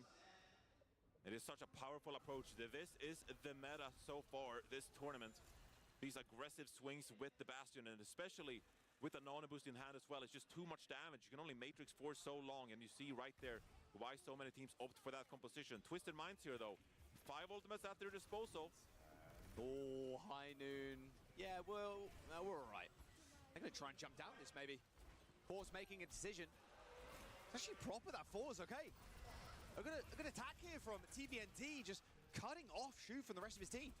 And that is going to be something they keep doing here, Jaws, as well. Because Shu is such an important character for Zeta Division here, that especially with this Diva play and the speed ring as well, you have to take every opportunity to punish that backline. And Twisted Minds, wow, the way they're setting up the aggression right here. Oh, no! Oh, see ya, take that one instead. That was really cheeky. You take that trade, though. They have to get him out now. Violet swapped over, actually, here to the chain, and it keeps TVNT in place in spawn. Wow, Violet. Massive brain. And that's a free little attack. TVNT is going to get back quick, though. You just couldn't expect that if you're TVNT, and Zeta Division are quick to capitalize on the mistakes of TVNT. This fight is going to be so important now. Twisted Minds, they have the orbital ray to roll out of this narrow choke point. They have the captive sun as well. No Sanctuary to help with that ult, Johnny, sadly. Well, here comes the captive sun straight to the back. That's a good connection. He's trying to chunk out Proper. He gets him. Proper. Maybe testing the ego a little bit too much. All right, I think I got all the. And suddenly you're in a really uncomfortable position if you're Zeta Division, losing all this high ground now. As Twisted Minds once again push the spawn doors here. Proper over to the Widowmaker. Watch out. The shield is in the way. But Zeta Division now without this high ground, and they're playing this slow approach with the Mei. It's going to give Twisted Minds the opportunity here at every single time to be proactive, especially with a Deadeye up here as well. Yeah, they can TP this one as well. Straight on top of Knife. They knew the player they wanted to kill, and they got their man. Another fight win for Twisted Minds. Of course, hit them shots. Quartz way too far up. They're gonna try to keep making plays here at Twisted Minds, and they're still shooting into the spawn doors of Zeta Division. They got it back. Ultimately forced to withdraw here. They do have the Symmetra teleporter, so should have no trouble regaining 5 members. But Simple going down to Proper, actually. Crucial icicle from Proper. And that means they can push up here. And with the Sanctuary as well. Really good ultimate to maintain this ground. It was like a miracle kill, right? You don't expect someone to go down that late into the retreat. TVNT already low as well. Gonna wall off the heals. No armor. Teleport. He missed it. Wall's going to come in. Sanctuary 2, Annihilation to keep him alive on the point hit. Banar's on the other side of things. He's not with his team right now, but it's up to Twisted Minds to try and find a pick. They turn up They've Banar. spotted Banar. They've 180 for him. And Quart swings the corner, but the Blizzard is going to trade out for TVNT. That won't. Oh God. Absolutely nuclear for proper. Kills off Funny Astro, and that'll be the point. It's a 2v2. It's a 2v2. The block for proper as Violet stays alive with a teleport for Yubi. He's given him the runaround, but can't quite make it as proper saves the day. The survivability is too much, and even though the tank goes down for Zeta Division, proper on the maze, so effective around that payload. Then it's the lone member to close things out in a 1 versus 1. And Zeta Division, they stay alive in this tournament. 2 minutes remaining. They need to win this map if they want to stay alive in the tournament. Yeah, and 2 minutes isn't a lot to work with on Circuit 3rd. Aggressive push onto TVNT. Overclock. Oh, overclock from Knife. Shuts down Simple, but Yubi with a teleport is going to return the favor to him. Orbital Ray from Funny Astro pushes them on. As Yubi is a menace. He's already killed 2 and is going after more. You be hungry, bro. Yubi as he teleports. There's another 2v2 here, I believe, but I mean, surely Propper's dead. TVNT is in big trouble here, actually. Yeah, there's just no way. Saved by Simple. Captive Sun for Simple. Double Zeta support ult, though. I mean, that is one thing to stop Simple from popping off with this Captive Sun. And as well as this Railgun from Quartz, the OC can be denied.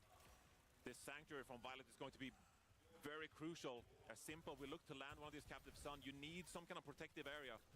They're trying to move up for free using that wall on the payloads. As Quartz pops the OC, but he's already behind them.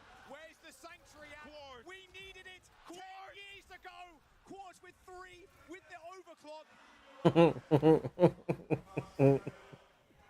He just keeps doing it. Keeps ragging up the multi-kills. Oh my God, already? 40 seconds remaining. Have to capture this payload to stay competitive. They have a couple of ultimates available, but Twisted Minds surely will look to stay proactive once more with the Symmetra. Knife needs an opening pick, man, to get this going. It's going to be an OT push. Annihilation for TVNT, standing in the choke point. UB in, out. I might end up just going to bed. Banar's trying to move up the staircase now with an Annihilation of his own. Takes care of the little turret. Let this go and...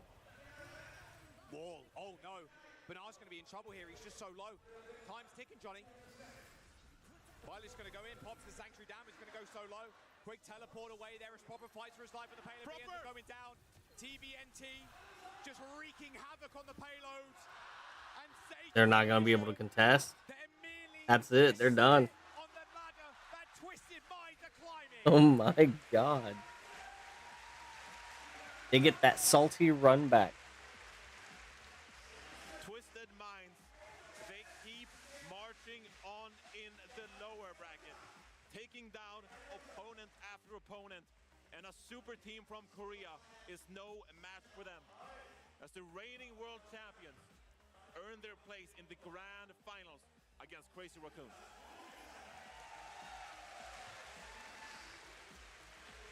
Taking a brief bow and a brief break as well before that game.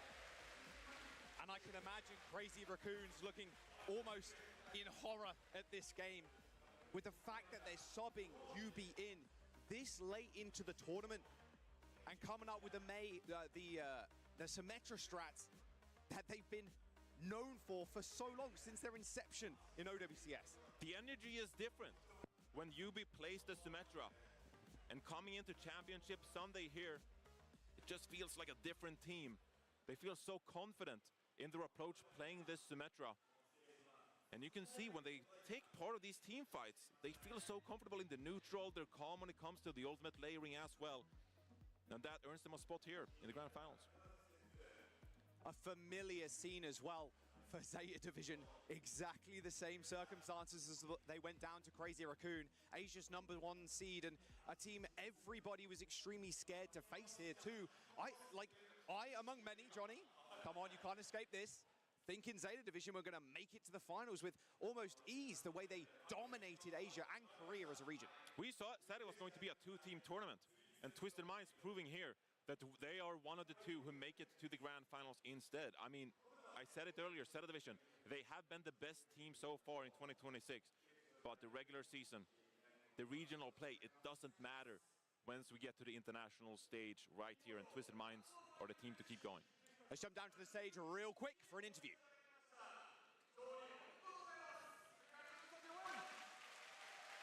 Bed. I'll be up, and this will be continuing. さあまずは本当に日を重ねるごと Fine. にもうツイステッドマインドが I ど will んどん強くなってきてもう本当にもうどんどんもうよりも余裕を持って勝てるようにはなって We る watch ん it ですけどその理由と心はどういったところ when を I 変えて wake up. 強くなってると思いますか So it's really simple. You know, every day it seems like you're playing stronger and stronger. But then What do you again, think I has been the key to, you know, improving every don't day really feel all that coming tired. back, even though you lost originally to CR? I think now in this meta, I think Korean teams are But- better than us. So yesterday we decided to play sim, and the last time I played with Just in case, though, I am going to mute myself. without anything, and they just win against it. You guys enjoy? I'm going to go at least try to sleep. At least for a couple of hours. のチームが私たちよりは強いと思ってるので、まあ昨日の段階ではもうやっぱり今の環境に戦わずまあシムの構成に戻ってそのままもうシムだともうずっと過去にももう勝てるまあ歴があったのでそのままやってみたら本当にそのまま勝てたので本当に今の瞬間は嬉しいです。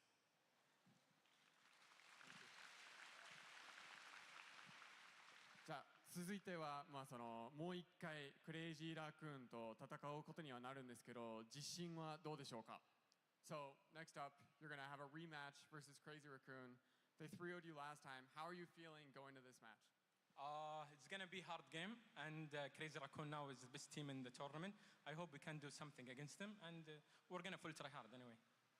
まあやっぱ難しい試合にはなると思うんですしクレイジーラクーンがやっぱこの大会でも一番強いチームだとは思ってるんですけど、まあ、頑張って勝ちたいとは思っております。じゃあ最後にもう本当にファンの皆様に一言お願いします。So last, I just want to hear like a word you have for your fans at home. I want to send message. Can I? Yeah. Okay, I want to send thank you for Willie V and Brain and Mohammed Al-Anizi and Ibrahim Al-Jibrin, CEO of Twisted Mind. ウィービーとブレインとハネジュベインと全員の皆さんにもう本当にありがとう言いたいしこれ終わったらまた会いましょうと言いたいというところですね。ユビ選手ありがとうございました。Thank you. それでは実況席にお戻しします。We're going to toss it back to the casters. Thank you guys. Thank you so much. I'm sorry. Thank you so much. Johnny. You're great.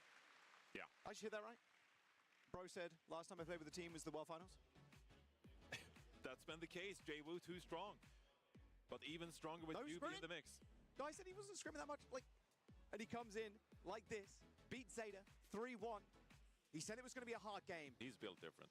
Rematch, look at that. Upper semi-finals in the first of three. Crazy Raccoon 3-0 them, but they've got another weapon. They have got a secret UB. strategy. They have UB in the mix, like you say. And maybe that 3-0 that communicated to Twisted Minds that we just can't be competitive in a composition like that. We have to change things up. And already yesterday, it felt like they had decided that UB was going to be the secret ingredient for Championship Sunday here today. And they earned themselves that rematch in the Grand Finals. I would throw that 3-0 just out the window. Sure. It doesn't matter. Okay, I know that Crazy Raccoon won that 1-3-0. But we're looking at a potential Grand Final that could go the full way. All 7 maps now in Twisted Minds. They're going to see what they can do with the symmetric composition instead. Yeah, it does feel like a different team that stepped onto the stage today as they take a brief break. I mean, I'm pretty sure a little bit shaken up. You know, look, we beat Zeta. They were the #1 seed coming in from Asia, and now they're having to get revenge on Crazy Raccoon. It's going to be a big game, but if anybody can do it, it feels like Twisted Minds can. But before that, like I said, we are going to go into a break. But if you haven't done already, make sure you connect your Battle.net account to your Twitch account to earn these drops. If you haven't done it, bro, the show's not going to go on for too much longer. So connect it now. There are the drops on your screen. And yeah, we'll see you in a bit after this. Start your clock. to OWCS with Faceit League. Compete for $50,000 every season to sustain your team's competitive journey. Progress through skill-balanced divisions until you hit the Master Finals broadcast and get scouted by the best teams. Your climb to OWCS starts here. Join at fce.gg/FaceitLeague.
little bit of a short respite there. And this morning, Johnny, unfortunately not streamed, but we had a banging, absolutely amazing performance by MFS. Played the Kiriko song, Bow. It was legendary. Yeah, we got treated to a live concert. And as you said, the broadcast missed out on it. You had to buy the ticket. You had to be here. Hey, you missed out. Next time. Come on. You will be here next time. Yeah, it was honestly incredible. And Johnny, before we kick off the grand finals, we've actually got a Hanaoka show match, 4v4. It's going to be first to one, but we're only playing with Japanese heroes. So Genji, Hanzo, Kiriko, Mizuki, and we're heading to, Hanaoka, the Clash one. And we got some nice teams assembled for us. It's going to be Shimada against Hashimoto, Sunjun, Sugar-Free, Maka, and Recall teaming up as Team Shimada against Alphari, Leave, Ultraviolet, and Luki Mino. Yeah, a little break. Make sure all the players are ready for this grand finals. We also had the new map revealed as well. Yeah.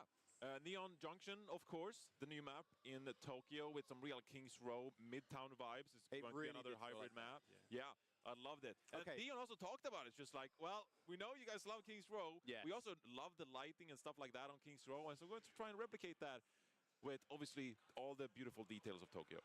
Yeah, dude. Hybrid maps, it is the best game mode. Yeah, Come on, it is the best game mode. Come on. Keep releasing hybrids. Admit it. Keep releasing bangers. Yeah, it looks great. I actually super looking forward to playing it. And it was like, a Kings Row-esque kind of map, and it felt like short, small streets.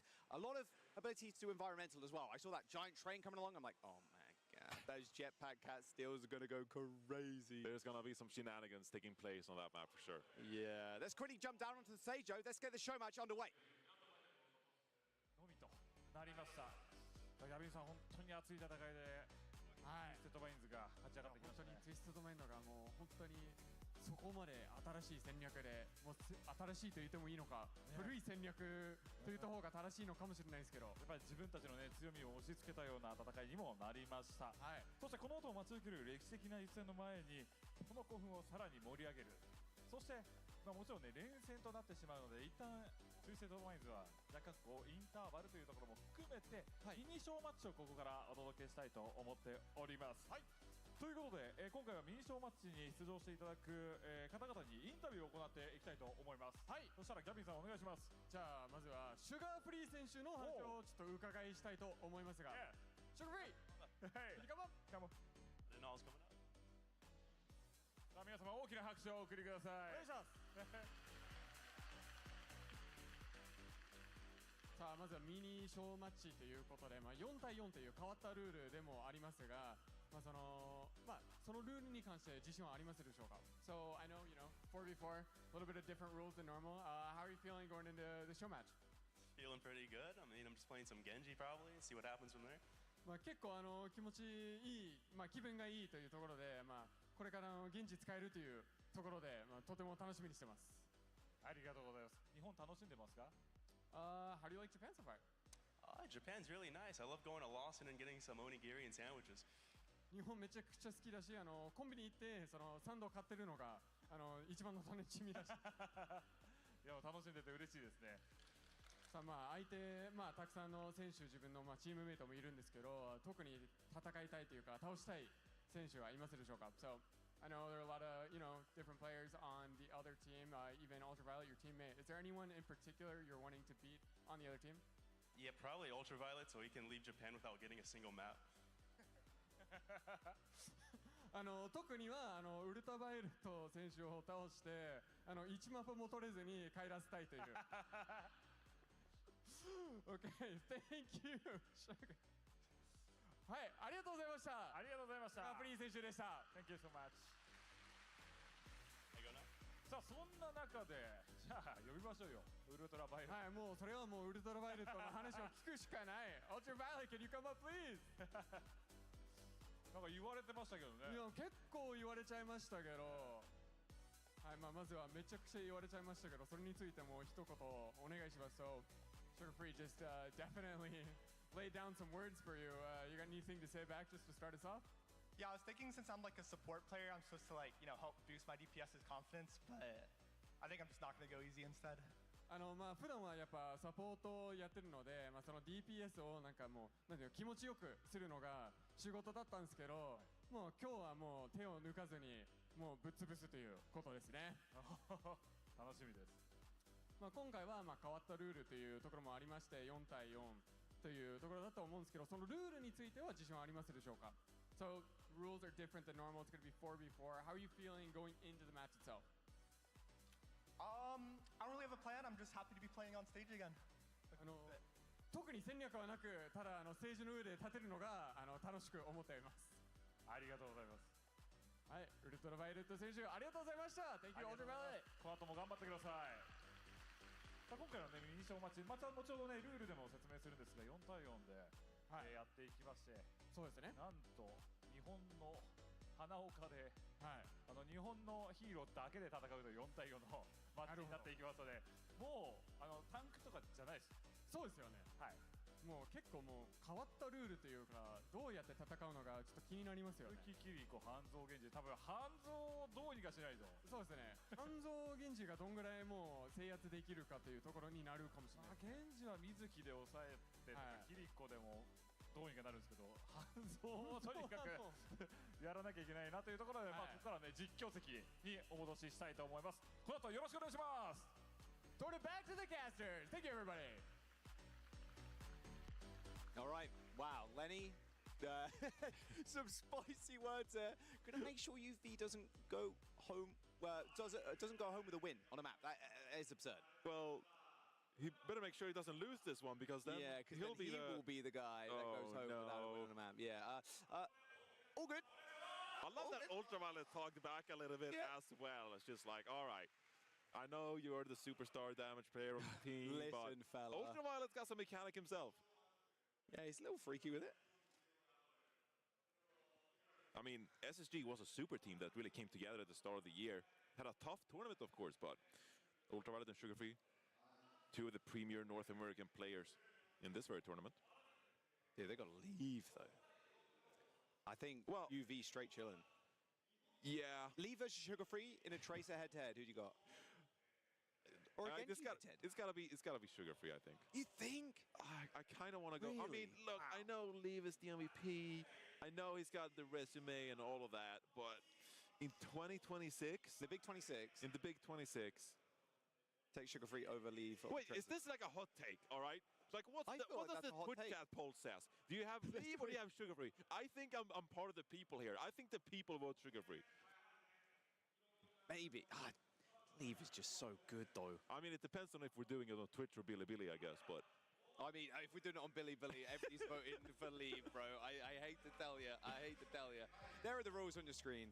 4v4, obviously. First to one on Hanaoka Clash. Not seen this one in a little while, in a hot minute this game mode in competitive play. No, we haven't really, because obviously Clash is not part of the map pool anymore, and it hasn't been for quite some time, but... The community, all the people, we demanded the Hana Amura assets to be reused. Which is like, we need the cherry blossoms, come on. Yeah. And the Blizzard team, they followed through. They brought us Hanaoka. And unfortunately got taken out of competitive queue. Third time's the charm. Tokyo, get a cherry blossom on there. There's probably one in there somewhere. Yeah, Hanaoka Clash is a really good-looking map, to be fair. I think, they did really well. Well, I think every Overwatch map's a good-looking map, to be fair. I can't name a single one that doesn't look that good. I love Hanaoka. Yeah, it's chill. It's vibey. If you're still a stadium player, I mean, you're out there. You're playing Clash still. That's facts, actually. Yeah. Big stadium players out there. You already know. Mm-hmm. Yeah, we'll jump into this in a moment. Little 4v4, a little bit of fun. I mean, these players, they have to set up their monitors, their settings, of course, as well. On the back of that lower bracket final, they're all like, well, we need the perfect keyboard adjustment here for this 4v4 show match. Yeah. Gotta get everything in order. Gotta be warmed up, practice range. Locking in the sands. I'm a little bit curious here, Jaws. Mm-hmm. On the communication between the players. Curious. Leaves English, I'm not entirely sure, but it's fine, because you know what? We have a ping system now. That is also right. I thought you were about to say that Overwatch is a universal language, which I was about to fall out of my chair, but... What? It kind of is, though. You don't see monkey, like... Come on. I do think that most Overwatch players would understand. Kiri. Yeah. Yeah. I think a lot of that is fairly universal, just like call-outs for heroes.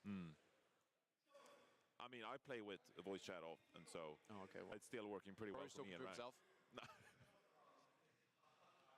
It depends on the day, okay? To all the people out there, I am a team player once in a while. Once in a while, I turn on the voice chat. I am the tank player. I have to make some comms. But you have to be more of a team player now because people play on Ryan, so you can jump back in on your Ryan phase. Yeah. Your Ryan arc. Hey, this tournament has proven to me that maybe I still can do it. Maybe I can bring it back. Dude, pop on the Rogue jersey. He's still got it. All right. Let's get into the show match then. A little 4v4 here on Hanaoka, an appetizer.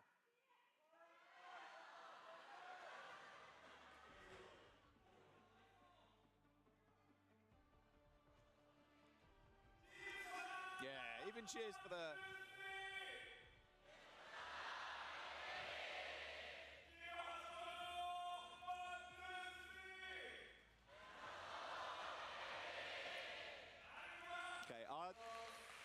The Japanese casters are elite. I will say, they're very nice. They're very nice, and they're phenomenal at their job too. It's also a really nice thing to have.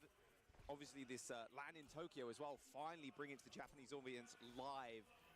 I've always said the region's been underserved, Johnny, and we're finally getting the taste of an international here. As we jump onto Hanaoka, and we're only playing the Japanese heroes here, of course. I have no idea what the tactic is here, Joss. We have no tanks in the mix. I mean, some players out there, they probably dream about this 4v4. They're thinking, this is peak Overwatch right here. Peak. This is an experiment in the making. They've ever had a competitive mode for 4v4. Those players are popping off right now. Also, leave on the Hanzo. Oh, you best believe Sugar Free is going to be ruining the day. He called out UV here. I mean, Sugar Free on the Mizuki as well. He was like, I'm going to be playing some Genji until Maka comes in like, and steps into the Genji role. I think he wants to try and diff UV on the Mizuki, to be fair. You know what is the universal language? Support players wanting to play damage. Yeah, that's so true. That's so true. Marcus got a ring as well, don't forget. So, you know, Overwatch League champion. You'd love to bring that up. I do. All right, Hashimoto. They've almost got this cap here. Leaf goes very low. Oh, Marker. Don't say supports can't play DPS, Johnny. Okay, I gotta say something though. Okay. It don't matter who plays the Genji. It looks like you're doing a lot all the time.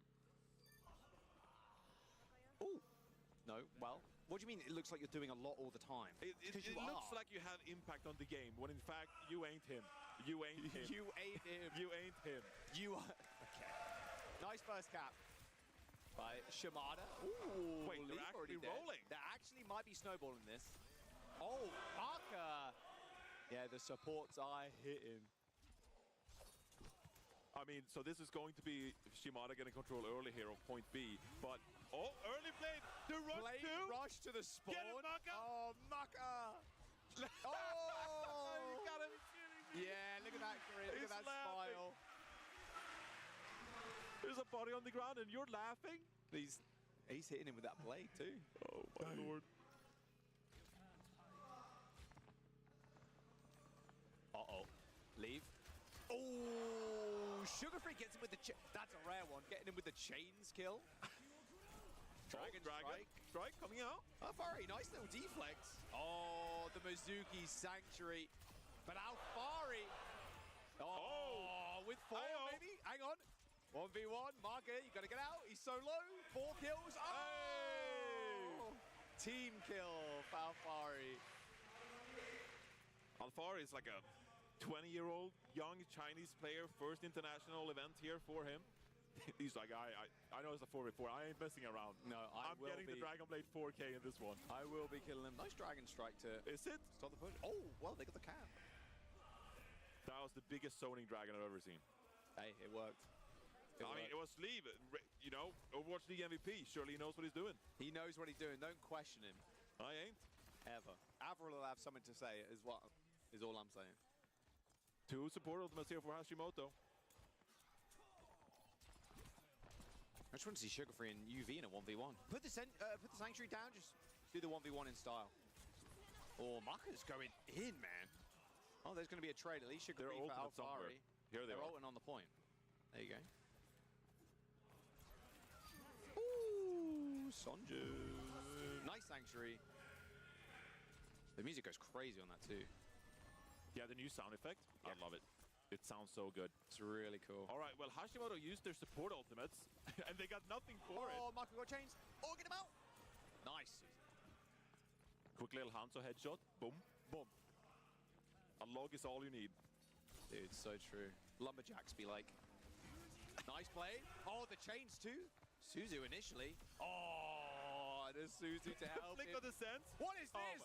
Marco, gotta chill, bro. 3,000 DPI. My brain can't take it. Nice deflect on Lucamino there. Me when I'm the center of attention, flicking my mouse around, confusing the observers. Okay, where is UV? Where is bro? I think Maka is having the time of his life right now. He's getting to play Genji on an international stage. Yeah, he's big chillin'. Come on, Sugar Free, show off a little. Whoa, whoops. Oh, that's a good kill from Leave. Big dragon. Oh, the dragon strike? Ah, that's not happening. Easy assault to avoid. Yep. I think, unfortunately, your days are numbered. Shimada clan? Recall. Nice Nope. from Alfari. That's going to be 2 points. They're going to even this one up. This is the most Clash map in history. I've ever 2 seen. and 2. 2 and 2. We go to mid, and then we go to D, and then we go to C, and then we go to D, and then we go to C. We are so back. We're so back on Clash. So it is a funny game mode. All right, Alfari's can got played. Alfari, an actual damage player, replicate it? An actual damage player. You Do it said one more time. Marco got a 4K, Johnny. Here's the Dragon Blade. Nice deflect. Okay, there's one. Oh, Leaf stole it. All good, though. Maybe Lucamino. And will go down to recall. We're Clash gaming, so in theory, this point is going to get capped. Uh-oh. You got Sugar Free? Sugar Free. Got the contest? Oh, nice CP. Nah, they're not contesting that. All right, back to B. Hashimoto, 3 and 2 here. Trying. Nice reset from Marco. Hang on. Sunjun? Oh, another chains kill from Sugar. That guy is hitting. And he hit it on Lucamino too. There you go. That's a screenshot for his Yeah, there's a social media. screenshot. There's a lot on the line here. Yeah. What SSG player will have to fly home without having Without won a a win. match in Tokyo? This is going to be quoted in their scrims for the full stage to come. When I was backstage a little bit earlier and Hawk, I passed Hawk and he was like, still got 0 map wins. He doesn't even get a chance for redemption in this one. Well, 2 sanctuaries popped on the point. Hashimoto had the rush too. I mean, it's chill. I mean, Mark is waiting for his time to shine again. Please don't press the DPI trigger again. 99%. Here we go. He's got blade. 2v4. He's got blade. Big blade. Huge blade. Slice Another after slash. slice. Oh, He's got one. deflect. He ain't got 2. Oh, he ain't got nothing.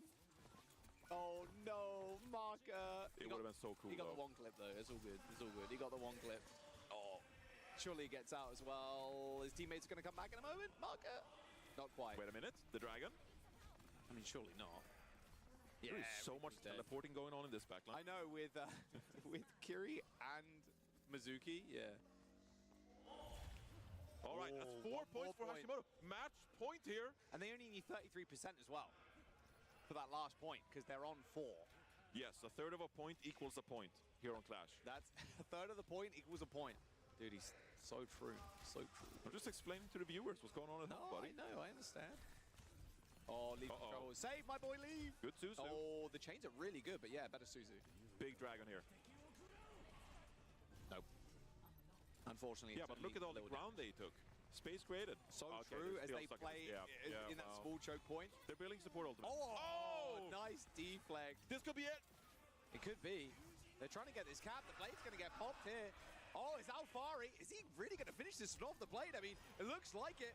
Oh, the 33%. It takes so long to cap this. It might as well be a full cap, though. They might be able to get spawned. I don't think the contest is going to happen here. Oh.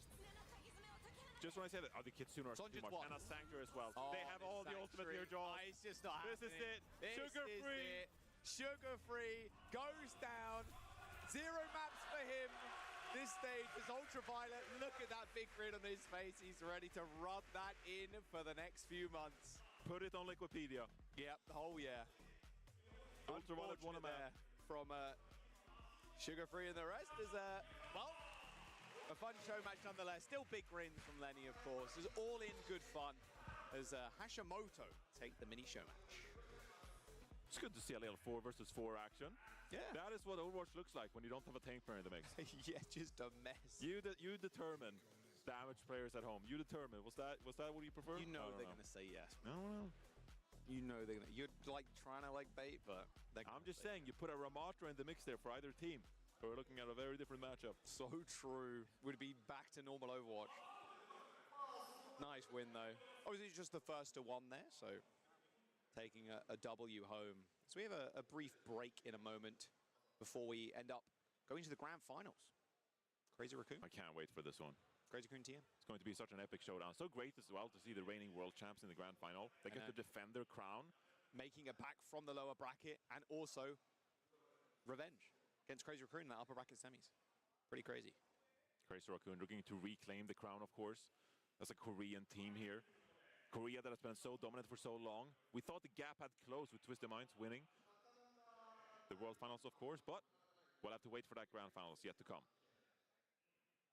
Let's have a look at the bracket. We were talking about it a second ago, so we might as well bring that one up on your screens. There is the full bracket here. Let's keep this one up. Twisted Minds there, winning against AG, a little 2-0, but this upper semis, it was a 3-0 from Crazy Raccoon. And even on the stage, the interview was like, well, you know, we're not that scared. However, still, it's going to be playing in the back of our minds that upper semis did go their way. I mean, it was so one-sided as well. It was a stomp, those last couple of maps here for Crazy Raccoon, although competitive on Ilios. So new Twisted Minds team here on Championship Sunday, and a brief interlude here in a 4 versus 4 matchup, of course, to buy some time for those players to get some rest, recuperate, maybe get some food and drink as well as they prepare for the one crucial match to come here at our first major of the year, Jaws. Yeah, first major. They've still got 2 more and a world champion to crown at the very end of the year. But for me and Johnny, that is going to be it. And Johnny, I will say just one thing. It has been my dream to cast in Korea, which I've done, and now in Japan, which I've now completed as well. Another tick off that box. So yeah, it's been honestly an honor. Decade in the making. Yeah, a decade in the making too for Overwatch. And yeah, have you got any words you want to say? It's been an absolute treat. I just can't wait for the grand finals. Yeah. This is absolute peak Overwatch. There you go. That's the line for you. That's the line. There you go. Thank you so much for joining us. And yeah, we'll see you after the break. Do not go anywhere. Grand finals up after this. Just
have champion versus champion here in Tokyo, Japan for our grand finals.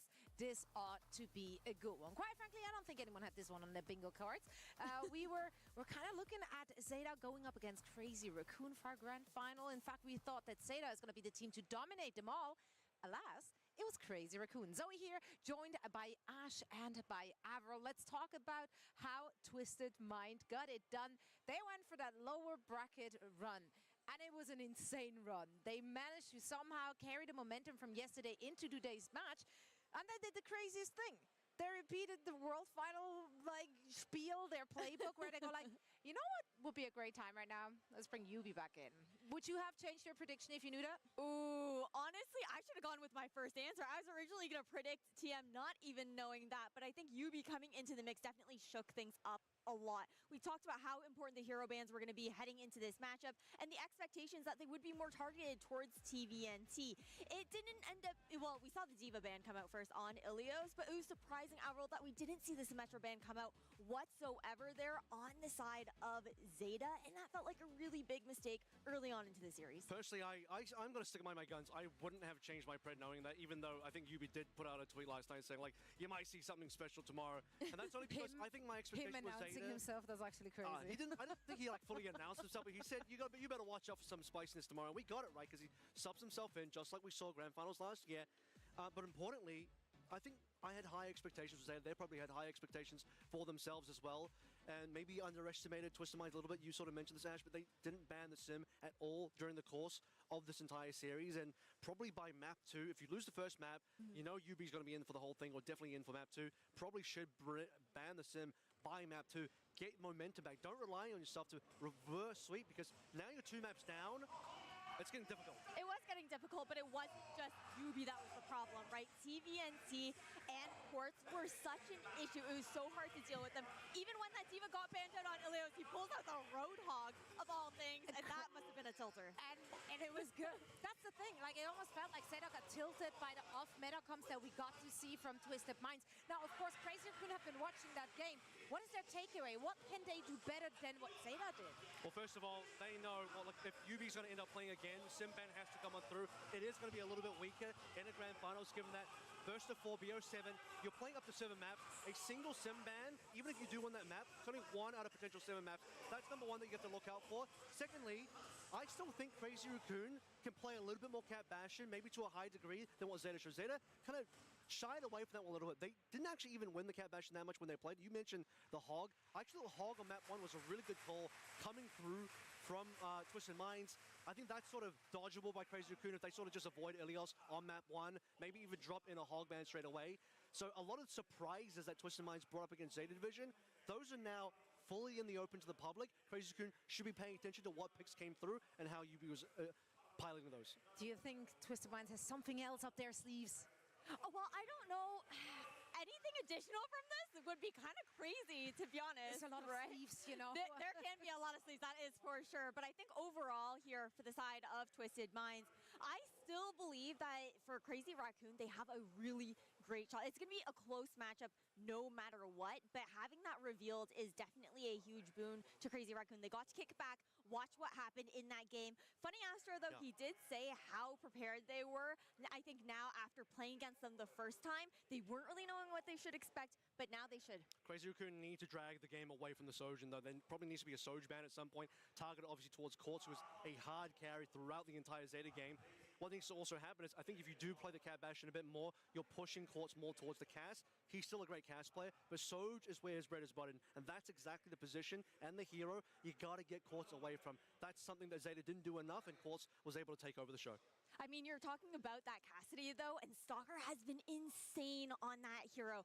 I think that head-to-head is going to be crazy to watch. Yeah, honestly, we have so many great head-to-heads here, and like we talked about what needs to be targeted. I feel like a lot of individuals on all the different roles from both of these teams have really been stepping it up. Like you just mentioned Stalker, like we don't talk nearly enough about Stalker, I feel, but then also like TVNT, I think he's having a lifetime performance this event as well. So like there are so many individuals which, if you focus on banning them out, out, like the rest of the team can still step it up. TVNT's also found the alternative hero. We talk about the Zarya, talk about his diva, obviously world-class, maybe #1 diva, but the Ram coming through as an alternative option, especially given the prevalence of Sigma being played. Max is likely, in fact, guaranteed to come in during the series at some point, will likely end up playing the Sigma.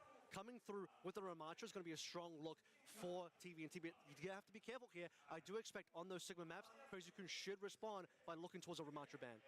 I think that he looked really good in those matchups up against Bernard in our last series, but I think overall here, when we're considering how good Max is also looking up in that head-to-head, if we're going back to that upper final, it's going to get spicy. I mean, it's spicy regardless, right? Because if you're looking at just the history, for Crazy Raccoon, this will be their 3rd Champions Clash victory, right? If you include all the way back in 2024. So, like, obviously they want to hoist that trophy again, but also Twisted Minds, they are the reigning world champs, and they're the one team that brought EMEA back on the map. So for Korea, this is also like defending the honor of Korea. As dramatic as that sounds, that's literally what it's all coming down to. It really is. It's kind of that storyline of if Twisted Minds can continue to defend their world title versus Korea being the ones to take it back after the dynasty that they created for themselves at the start of OWCS. I mean, this is Twisted Minds going for the 3-peat on land, right? They won World Champs last year. They won Boot Camp at the start of the year in Korea. They won a 3rd land win here in Japan now. And for Crazy Raccoon, by the way, the organization Japanese, they want to win on home ground, defending the honor of Japan and Korea and Asia overall, stopping the reign of Twisted Minds, where it was looking like Twisted Minds were going to get stopped early this tournament. Not the case now. Crazy Raccoon already knows what it's like to beat Twisted Minds in this tournament. They need to do it again in a longer series now, or longer match. I love that the fans that I obviously expected them to root hard for Zeta Division, also for Crazy Raccoon.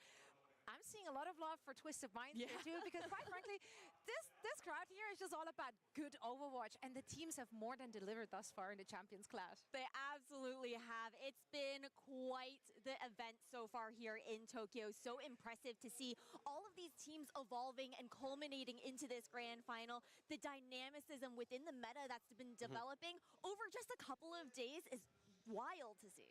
Yeah, I mean, this is now, I thought coming into this one, going to be Cat Bash and play the entire way through. Twisted Minds, I got to give them so much credit because I think they've been the anti-meta team throughout this entire tournament, culminating in the fact that they just brought out Yubi, hard sim the entire way through, saying, we just don't need to play the meta at all. We're going to play our style, make it work, just like we've done every other single time. I also find it so interesting that this was one, I got to be honest, got to be real. This was one of those metas where I felt like, this is silly. I'm gonna hate it. Like, it's only gonna be. They all gonna play like Cat Bastion. Like, this is not it. But when they do play it, it's actually really entertaining. It's stupidly entertaining. Like, you see things flying around. Like, honestly, when it was played, it was dynamic. It was exciting. It made for a lot of huge plays. Like, you know, seeing like the highest of all noons up in the sky. Like, just like all the things that are possible with the Jetpack Cat in the mix. It's been really, really entertaining. Yeah, it has been. Even better, given that we have a lot of teams also not playing meta, also pushing away. VP started doing a lot of that as well. So it ended up being quite a dynamic meta. And I think going to the grand finals, that's going to continue because I expect Twisted Minds to lead the way in being the anti-meta team. And I think that's exciting. You're going to have a lot of what we have had the meta and some stuff, some throwbacks as well from what Twisted Minds have done in the past. Yeah, throwing in the Mei and the Mizuki in the mix on top of that, everything is just getting so creative. And I feel like really with this grand finals, you have no idea sometimes what to expect. Exactly. No, they keep us guessing. They keep on pulling different things out of their pockets. I'm sure the grand final will not disappoint. We're heading into a very quick break right now. And then afterwards, we are back with our ceremony to get our grand finals on the way. You don't want to miss it.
seas where we barely even knew ourselves. There's a cool breeze. Is the air clear? I don't know well. Pulling, pushing, holding on for something. The blue sky is coming, 'cause we're still here. Oh, I feel the love. Yeah, I feel the love. It's something we don't need to understand. Oh, I feel the love. Yeah, I feel the love. Let's just go, no, we don't need a plan. 'Cause I feel the love.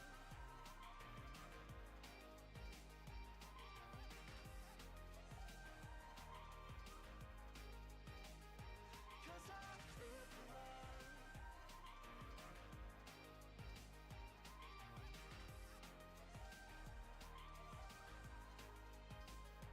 Oh, I feel the love. Yeah, I feel the love. It's something we don't need to understand. Oh, I feel the love. Yeah, I feel the love. Let's just go, no, we don't need a plan. 'Cause I feel the love. No, we never choose. Always wishing for something to come true. What can you do when, baby, you know the love got you? Love got you. Love got love got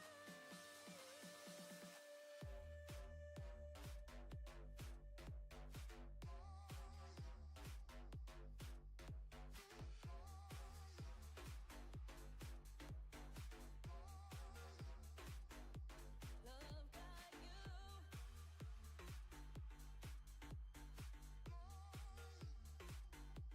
Love got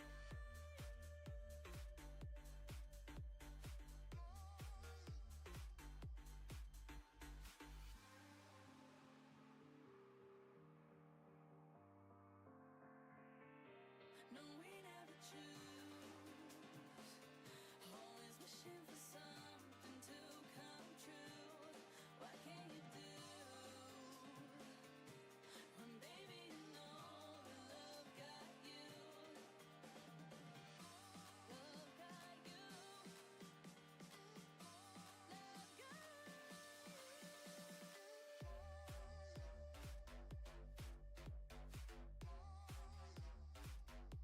Love got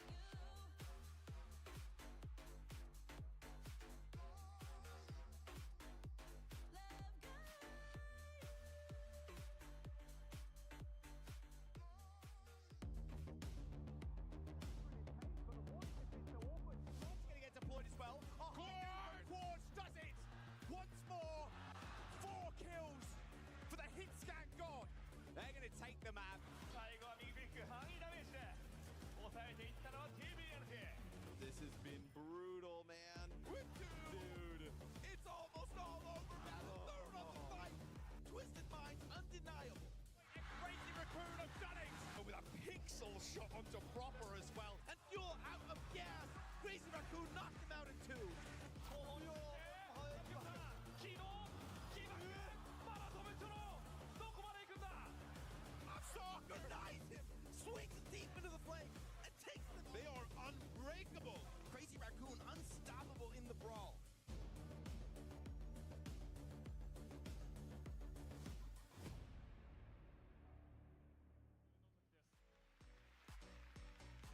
この3日間戦ってきたそのヒーローたちが今から戦っていきます。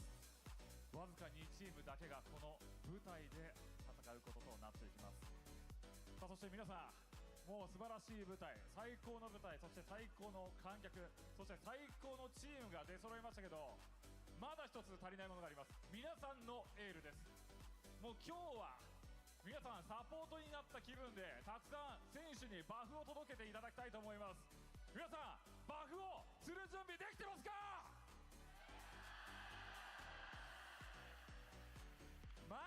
人足りないかな。もう一回行こうか。皆さんバフを届ける準備できてますか。最高のサポート陣、そして最高のエネルギーもここでたまりますので、いよいよグランドファイナル選手の入場となっていきます。皆さん後ろから入場しますからね、ぜひ楽しんでください。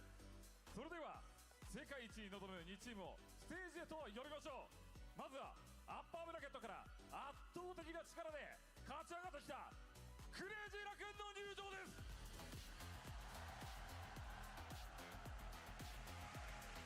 It hasn't been an easy road this year. The doubts, the setbacks, the critics. But when Crazy Raccoon stepped foot into Tokyo, all of that noise vanished. They were locked in from day one. It was domination from the top. They didn't just survive the bracket, they tore through it. And now we are looking at the ultimate battle. It's the 2025 Champions Clash winners meeting the 2025 World Champions.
ローアーブラケットから奇跡のように生還したツイステッドマインズの入場です。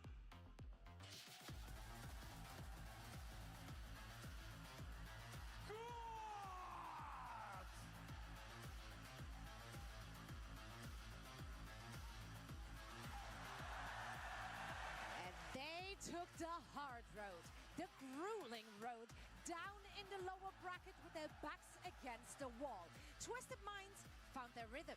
They played to their strength and they just refused to go down. With yesterday's massive momentum behind them, the 2025 World Champions are ready to defend their throne and keep EMEA at the absolute top.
戦が間もなく始まります。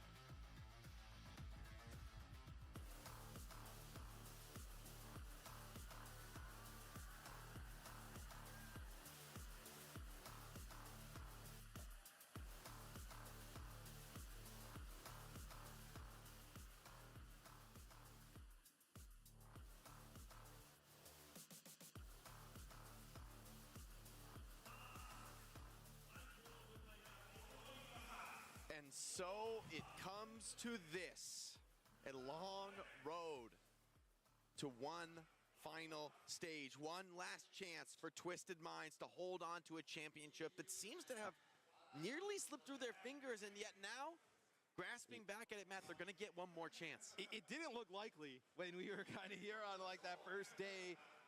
Johnny Astro spoken that like they weren't that great at Camp Bastion. It didn't really look that good.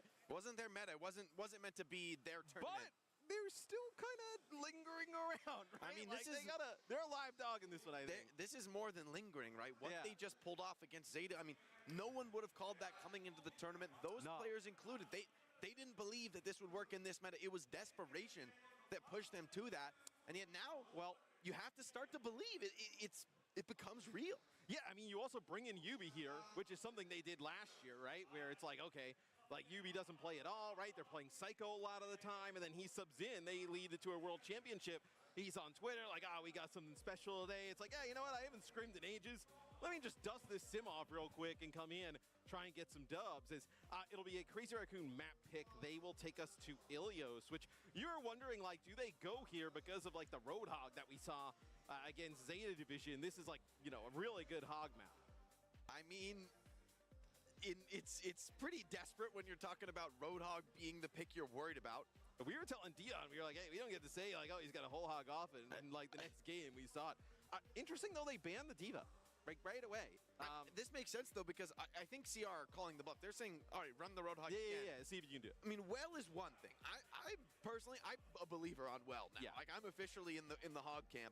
But on the other 2 out of 3, it's just not that realistic. Yeah. And so that's where taking the Diva away from TVNT on a map famous for verticality, for mobility, for dive compositions, and with Junbin starting on tank, the Wrecking Ball is a glaring question that you must find an answer to.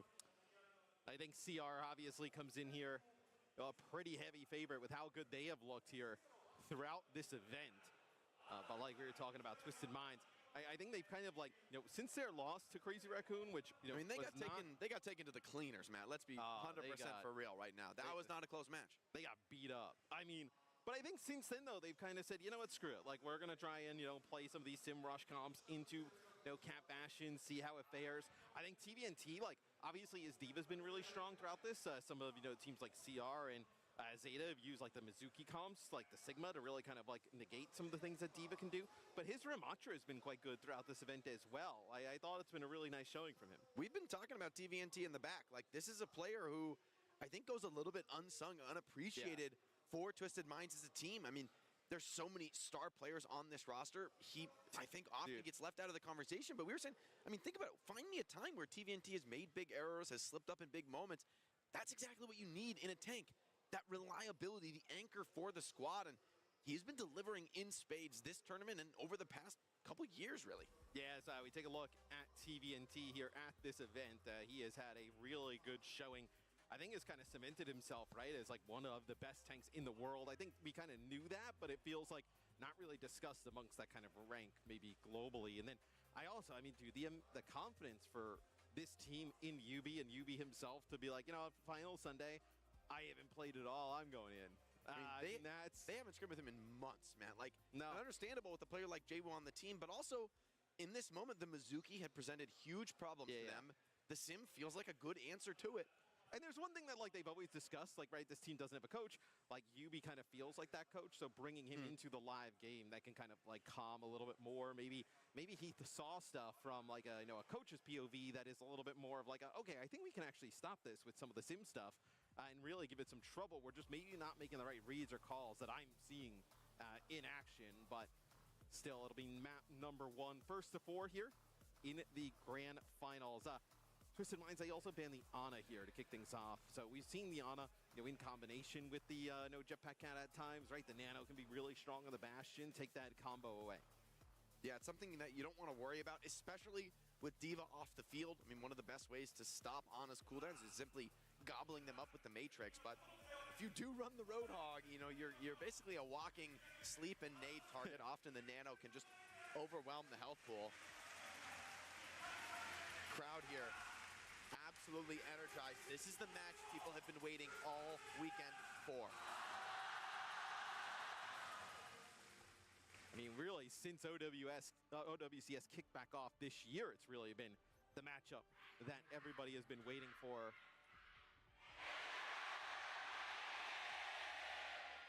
I do notice a slight favorite. Really? Man, I was worried that you weren't as switched on as your playing days, but you still got it. Yeah, it takes a real master. But I want to give a lot of love to the crowd here in Tokyo. It's been incredible. The fire, even for foreign teams, right? Yeah. They have come out to support. The energy has been fantastic in the arena as this one gets underway. All right, so CR is going to come out with the ball, like you said. It's not going to be the Roadhog here from Twisted Minds. It'll be TVNT playing the Maga. The Maga's pretty good here, especially on this point, right? To kind of get control. Maga's so difficult to move out of the way. It'll be Quartz on the Cassidy here as well. Stalker up in the sky. Already used the turret. It's going to be the TP here. Nice job getting rid of that TP, though. Quartz out on his own here. TP deep into the backline. Punished. Cap Bastion comes in for the cleanup. Great move from Chorong and co. Now Junbin rolling on the point. This has been his playground all tournament long. Will Twisted Minds be able to slow this one down? That's a lot of damage. What a save. Chorong and Stalker. You think you're moved off the map. Cat, great recovery there. So now it's going to be Quartz going over to the Bastion. Do they decide to play the Cat with it? They do. Virtus Pro, their EU counterpart, decided to just kind of play it on the ground, but this time you're going to get Quartz up in the sky here. Takes some pressure here from the ball already. Junbin so hard to catch. Oh, he's so deep in the back line. I mean, he's doing whatever he wants into this comp, and the Cat Bastion fully suppressed in the spawn. Stalker, gonna look forward now, breaking the TP, but a pressured point flip from Twisted Minds would be a great thing to find in the chaos. But with Vigilante finding the head of Yubi, maybe that flip won't come through. Beautiful rolls from Junbin. Chorong cleans up simple, and a kill for TVNT is all they're gonna find.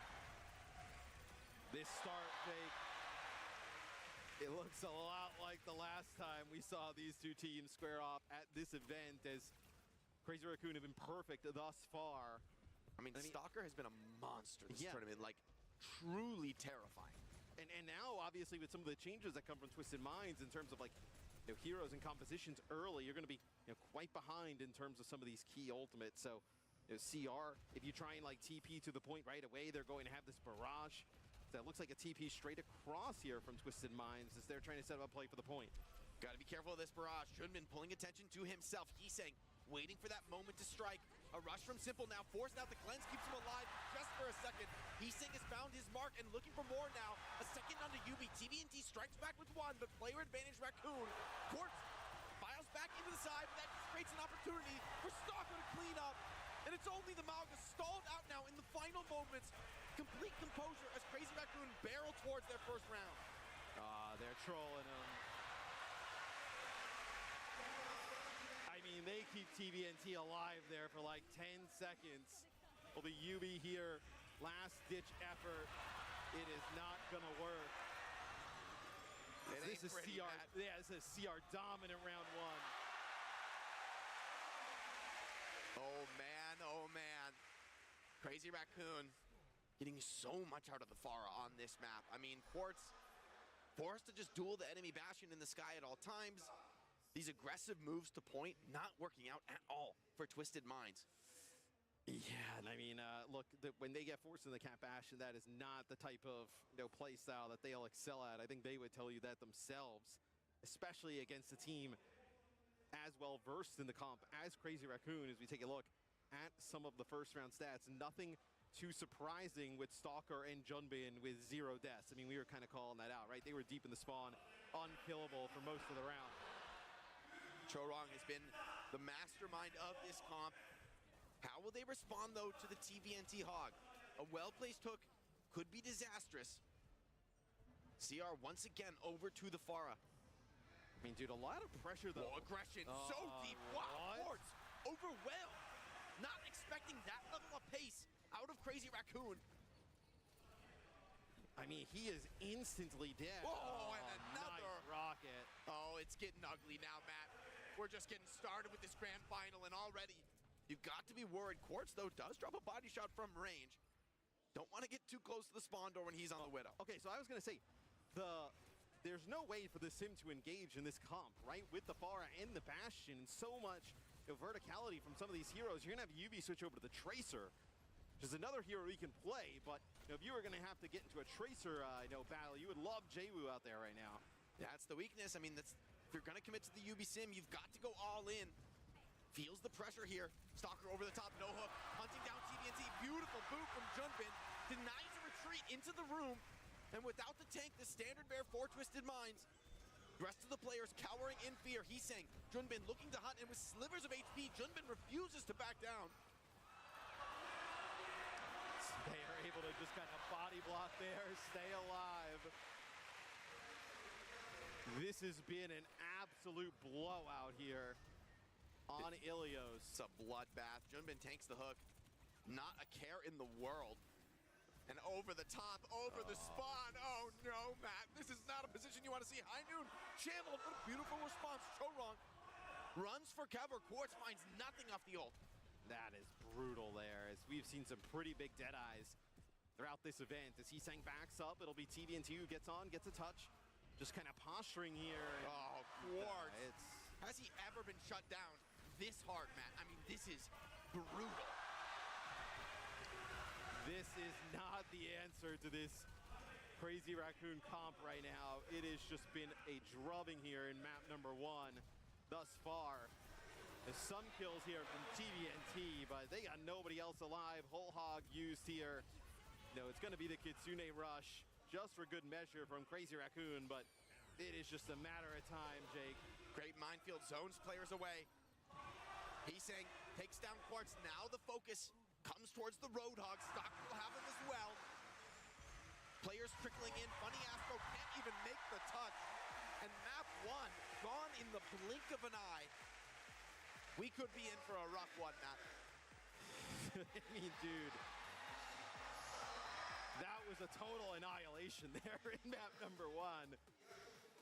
Crazy Raccoon just absolutely dominate Twisted Minds. Twisted Minds, obviously, a really rough comp to draw into, but dude, CR, I mean, Stalker just playing on another level. Obviously, the help from Chorong getting him up in the sky as we take a look at some of the stats. Junbin as well, dominating on the ball.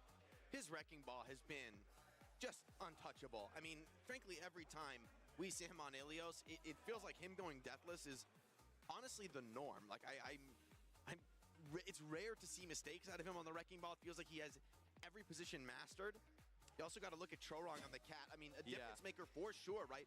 Not being caught off by these high noons, saving at times the Bastion from what looks like dire straits, and always seeing those opportunities to get aggressive. I mean, that kind of a read from a support player having huge impact in this meta. I mean, what do you even do if you're Twisted Minds? I mean, that was... what a stylish. Yeah, then look at this. I mean, they just... the composure, right, to delay this kill. Yeah. So valuable at this moment. Nice body blocking from Junbin there. Vigilante obviously providing a ton of healing there to keep that Bastion alive. But where do you even think about going here if you're Twisted Minds? I mean, obviously, you beat Zeta Division, a huge accomplishment, but you don't want to kind of go out like that here in the final. And maybe a Farah ban, I think Heesang is a huge part of the problem here. Really feels like the reason that the Sim just cannot get value. There's no one to catch with it. And this is the version of the comp that Crazy Raccoon really innovated, right? They were the team to run the Kiri, the Wrecking Ball as well, and just be almost impossible to catch. Yeah, it's very difficult. I mean, especially for a composition that, in a team like Twisted Minds, who's wants to like run down one target. Typically, it's like a Mog or a Diva or a Ramatra for them, and it's like, okay, let's pick a target with the Sim and collapse on him with the TP. So it looks like Max is going to be coming in here for Junbin. I wonder if this is a circuit pick for Twisted Minds potentially coming in. Wouldn't be surprised. I mean, for the Max pick to come in, it's Circuit, or I think he also plays Kings Row. Could be an interesting pick. I mean, I think this does feel good for TM. Like, you want to get away from the wrecking ball. I mean, what we just saw in Ilios is untenable. And I think at least maybe if these slower tanks that Max plays could be targets for a sim rush, right? Like, that's, ultimately even the Sigma could be vulnerable to being overwhelmed by that Symmetra. That's true. So it looks like for Twisted Minds, no sub. So Yubi will be staying in, and it is going to be Circuit. So. I think he has to stay in. I mean, I think at this point, they tried to basically beat Crazy Raccoon pound for pound. We saw what happened. They got obliterated 3-0. They were never going to win that series. And, obviously, the talk will be like, oh, Yubi's coming in for Jaywu. Jaywu had a really good event. True. Jaywu was playing on Tracer. What a year. What a beginning to his career. We got to remember, this guy's a young player, showed incredible prowess, joining a world champion team and making them better. That is an accomplishment very few young players could really say that they've achieved. So if you're looking here at Circuit, right, in your Twisted Minds, obviously Max coming in, so you expect to play some Sig from Crazy Raccoon. What do you decide to do in terms of the ban? It was the Ana ban there in map number 1. I know teams like to obviously go towards double flex support here. It's a potential option. So it'll be a Bastion ban here from Twisted Minds, getting that one. I mean, look, I think this one you're just trying to tie it up. Like, you're throwing that Bastion, you're kind of like all in. The D.Va ban already gone here. There is a nasty potential here, right? For Crazy Raccoon, you could ban like Ramatra, and then, we haven't really seen TVNT play a ton of like Sig, right? So they could play like those Sig Mizuki comps if you're Crazy Raccoon, right? Ban the Ramatra and force them into D.Va. That's what I'm. They go with the Illari, okay. Which I like. Yeah. It's another one of those powerful poke heroes. One that would allow Simple to really step up to the plate. Another player that is a part of this massive threat package on Twisted Minds. But for Crazy Raccoon, I mean, this is what made them look so unbeatable this tournament. It's not just the Wrecking Ball and the Cat Bastion. That's how they cut their teeth. That's how they got to this place. But it's also been the poke comp with the Sigma, different variations on the backline and the DPS. But these slower styles have also looked immaculate from CR. And the ability to do both so well has made it feel like there are no gaps in the armor. I mean, no one has pushed Crazy Raccoon meaningfully at all in this tournament. No. I mean, they have been so good. They came to win. They had number 2 in Asia, but they came to be number 1 in the world here. And I mean, the Illari, we've seen Twisted Minds pull this out, against Zeta, right? With, Simple, really impactful. Just the amount of damage that he can pump out, and then obviously the Captive Sun in certain situations in fights, but now that being gone, that'll probably have Twisted Minds going Kiri Lucio, probably like a D.Va with, Sim and then like Cassie or Soj, potentially. It's awkward for Funny Astro here because, I mean, you could play the Lucio on this map, but Juno? It's difficult. It's long range. Yeah, maybe the Juno feels better. To your point, maybe something with that Ramatra. For CR, though, these DPS options like the Mei are just very comfortable for them, and so, yes, you can go to those faster styles, but it's not going to catch Crazy Raccoon off guard, right? Like, they know how to take those matches. I would be worried if I was Twisted Minds of just kind of walking into the Sigma Mei Mizuki kind of blender here with your D.Va, and I mean, you still have the Ramatra available, but we haven't seen that like really kind of stop that comp, right? I'm a big fan of these Mizuki Kiri backlines. I mean, when they lay down those support ults around like the end of a checkpoint, you have no choice but to fight into them. And they are incredibly potent when you're forced to step up to the plate and take that kind of a challenge. So I know map number 1, Stalker, was really kind of unreal. I mean, on the Bastion, he is up in the sky just pumping it out. I mean, 17k damage, 1 death there. So that really has kind of put himself up as like one of the best hit scans in the world. I mean, he's going up against somebody who is often, if you had to give one answer, is often the one you give in Quartz. Yeah. Say who's the best in the world right now in hit scan. For the last year, I think it's been Quartz. But Stalker, what a revival for him as a player. I mean, often in past on Team Falcons, right, playing second fiddle to Proper. Yeah. In this awkward spot of, will they, won't they, who's going to play what, who's going to find their role. Now, a team that gave him full trust, full confidence. He's playing over Lip right now. I mean, yeah. Whoa. Like, Right. Lip is not off this team. Stalker's just that good. Yeah, and the combination with Heesang, right, with just being able to play so many different heroes, and then it gives Stalker the ability to kind of like, not be that number 2, right? Like, okay, like we're gonna let you kind of go out and do your thing, and you kind of see the results that it is, had for Crazy Raccoon. I mean, I've been bullish on Stalker for a long time. It's good to see him. If they win this map looking the same type of way, I mean, if you're Twisted Minds, you're staring down the barrel of something pretty tough. I mean, you got to plant a flag here, man. I mean, there's no question about it, right? Like, yes, it's a best of 7, but this is the powerful map pick, right? You come in here with the full pool open to you, everything but control. And the Bastion gone. The Bastion out of the way. You don't have to worry about that Cap Bastion. Nefarious combo. It can be wild to play, and in fairness, Crazy Raccoon is the best team in the world at that style. I think that's almost a given. The TVNT Hog got you a win last time in Ilios, but it was messy. It required huge individual efforts. Yeah. And Crazy Raccoon just absolutely dealt with it, right? It just, showed really a class difference between those two teams. Yeah, as Zeta Division was not able to deal with that in the last series. A 1st to 4 here in our final as the Bastion gone here. It's TM's map pick, and then the Alari gone for Crazy Raccoon as we get into circuit with Max coming in as well. I know Junbin played the ball. Map number 1 looked incredible. Max coming in, most likely to play something like a Sig here on Circuit Royale. Twisted Minds. It feels like this is a must-win map, Jake. TVNT likely to be tested here. I mean, I think tank into these comps is so challenging, right? There's such an overwhelming level of pressure coming in on the front line. Never really lets up on a map like Circuit. Gotta somehow find a way to force your way through. Symmetra, though, incredibly powerful here. I mean, so much value can be gained from those TPs. And I think it's up to Yubi really to lead the way on this one. They are not practiced in this Yeah. meta. Right? Like this is a desperate innovation for them to bring out the sim. Will it be enough? And this is them bringing out the strap book from Worlds last year, right? Dusting those off, see if any of those straps still work.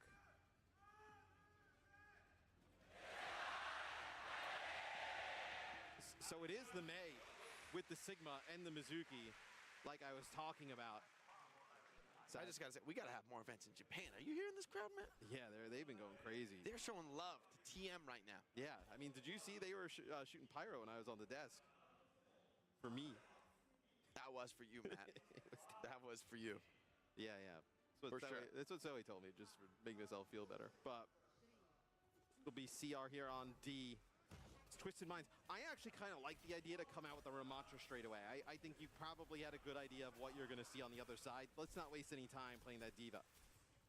Absolutely agree. A little bit better at brawling out with the Sigma, enduring some of the frontline pressure. Crazy Raccoon with the Pharah May trying to deal with the Symmetra, but that could give Quartz quite a bit of room to work with. Will that be something that Crazy Raccoon come to regret? Quartz just charging up a rail. So dangerous to play against him, kind of coming around those corners, right? Just the one-shot capabilities of the Sojourn. It's a decent amount of cart progress here already gained by Twisted Minds, though. Yeah, they're working things up little by little. These micro touches from Chorong adding to the stall, but a beautiful wall from Stalker takes down Yubi. TVNT holding those fists, has to just back out for now with the player disadvantage. Need to yield this ground, do not want to give up a team one. I mean, that is your hit scan player going over and playing May here to kick things off. I mean, he's so much more than a hit scan. You can't even. I know. You can't even put a box around what Stalker can do. I mean, literally pick a hero on DPS. I think this guy's one of the best. And it was a sick May wall, right? Kind of splits off Yubi from the rest of the team. Yubi gets dangerously low yet again. It'll be a railgun shot that does not connect from Quartz. TP up to the high ground here is Yubi just trying to pose a threat for that area on the map. Got to see some aggression from these TPs. Get TVNT into the back line. Easier said than done, though. Max up in your face. Has a flux charged up already. This might be faster than they expect. Here comes the rush. Simple responds in kind, but Max with the lift. Not a huge connection, but slowing Quartz down worth something. Twisted Mind staying alive, but not for long. TVNT out of the suit and finish. And once again, the attackers beat a hasty retreat to the spawn. 2 minutes off the clock, and not much to show for it, Matt. Yeah, both rushes traded out there. Max ends up going with the Gravitic Flux. Only connect with Quartz. They do a nice job actually keeping him alive on through that. The Suzu's able to keep him up. But with all those healing resources going to Quartz at that moment in time, they actually lose TVNT and his mech. Overclock here. Here comes Could be huge. Pushing it, trying to get forward. The Sanctuary is out. Defensive response to Quartz. 1-for-1 trade. CR hold the line for now, but TM with the sim wall. Maybe with a tactical advantage in this next fight. Looking to peek that corner. This time, no value from Stalker's wall. The Ray is out over the top, but Twisted Mind fully frozen. Stalker finds them all in the blizzard, and this push is over. It has to be another reset. And with just 1:20 on the clock, Matt, there is no margin for error now.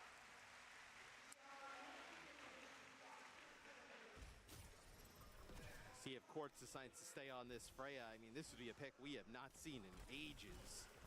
Grasping at straws, it feels like. Yeah, I mean, now you're just searching deep in the bag for answers. So, you know, you do have this sim wall, right? But you already have another Flux for Max. I mean, this is a sick play from Sigma thus far. I mean, he is farming. Absolutely farming. TM swing wide, barrage over the top. Does shut down Simple. Counter shots from Quartz take Heesang out of the sky. A 4-on-4. TM still in this one, still looking to find their option. A lift does come out. Connection only onto Yubi, but the supports do keep him up. CR not letting up on the pressure, trying to overwhelm. TM trying to get this HP back. Finally with a bit of a chance in the ultimate economy, but supports from CR have already bridged that gap. Yeah, they were just trying to back out there with Yubi as you're going to be at 15 seconds on the clock. Nice chain there. Oh, TVNT is going to get T-Maxed. Self-destruct though, hold on. If he can get back into the suit, it changes everything. Sanctuary over the top, providing a base of fire from which to battle in. CR dueling with a sim of their own. It's actually Heesang finding the kill in that fight, and TM, limited numbers, forced to the payload. Trades continue to come in.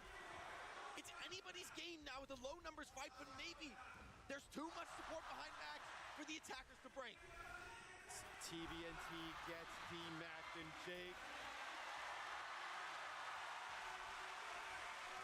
Oh, they're feeling it now in the arena, Matt. That is where the push will stop for Twisted Minds. You see a cheeky smile there on Quartz as the round ended, and obviously not a smile out of happiness, just kind of like, man, what do we do? I mean, when you're going to the Freya and you're going to everything, I mean, you were just trying to get lucky there at that point, trying to get something that can work against that comp. I mean, nasty stuff. And Crazy Raccoon, just icy. Like, not getting overexcited on those cams. I mean, as the opposing coach, that's not what I want to see. I'm sort of hoping they get overconfident, hoping they overextend, but these fights are dialed. They are giving nothing up. There are no windows. Now, Twisted Minds on defense. I mean, this feels almost like an impossible task they have to be able to get a hold. It'll be Simple on the Zen, so they're going to play a Sig setup. Obviously, no Alari here, which probably would have been the go-to for Simple. Going to try and play the Zenyatta into this, where Crazy Raccoon, I mean, this is the setup, right? The Mizuki here.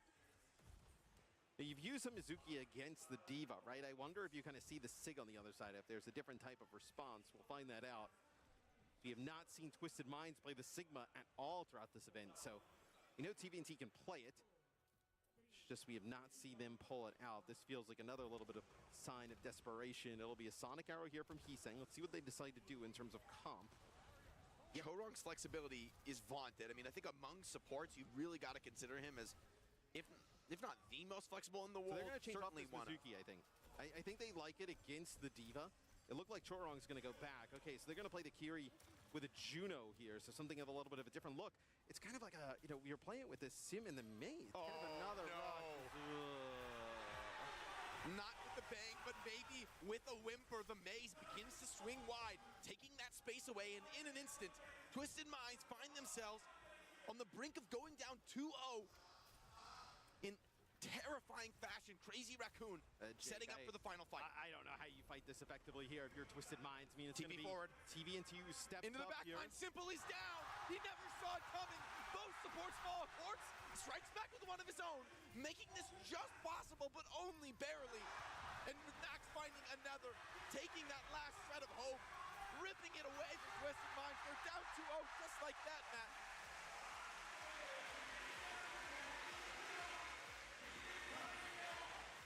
That's as fast of a 2-0 that I can remember. We've seen some dominant grand finals, Matt, but right now, this is in a league of its own. I know. I mean, we've had some beatdowns in finals before, but these two maps are lightning fast. As Twisted Minds, look, I mean, they are trying everything they can, making all different types of swaps, seeing if they can get anything going. And Crazy Raccoon, they have had the answer every step of the way. Max deathless on this map, Stalker, one dead. I mean, this is just, that's not close. I mean, show me that final TP into the back line, take the player names away, and you know, who do you think is playing that sim? TPing into the back line, right. It's like, supports down, instantly winning the fight. You would have said that's TM. But it's CR absolutely snatching that fire away. He says, I'll just do it better. This Blizzard from Star. I mean, look at that. 3 players frozen at this level of play with a Kiriko and a Juno and a Diva on the field. I mean, you're not getting much better than that. It's the barrage here. I believe, it grabs Simple.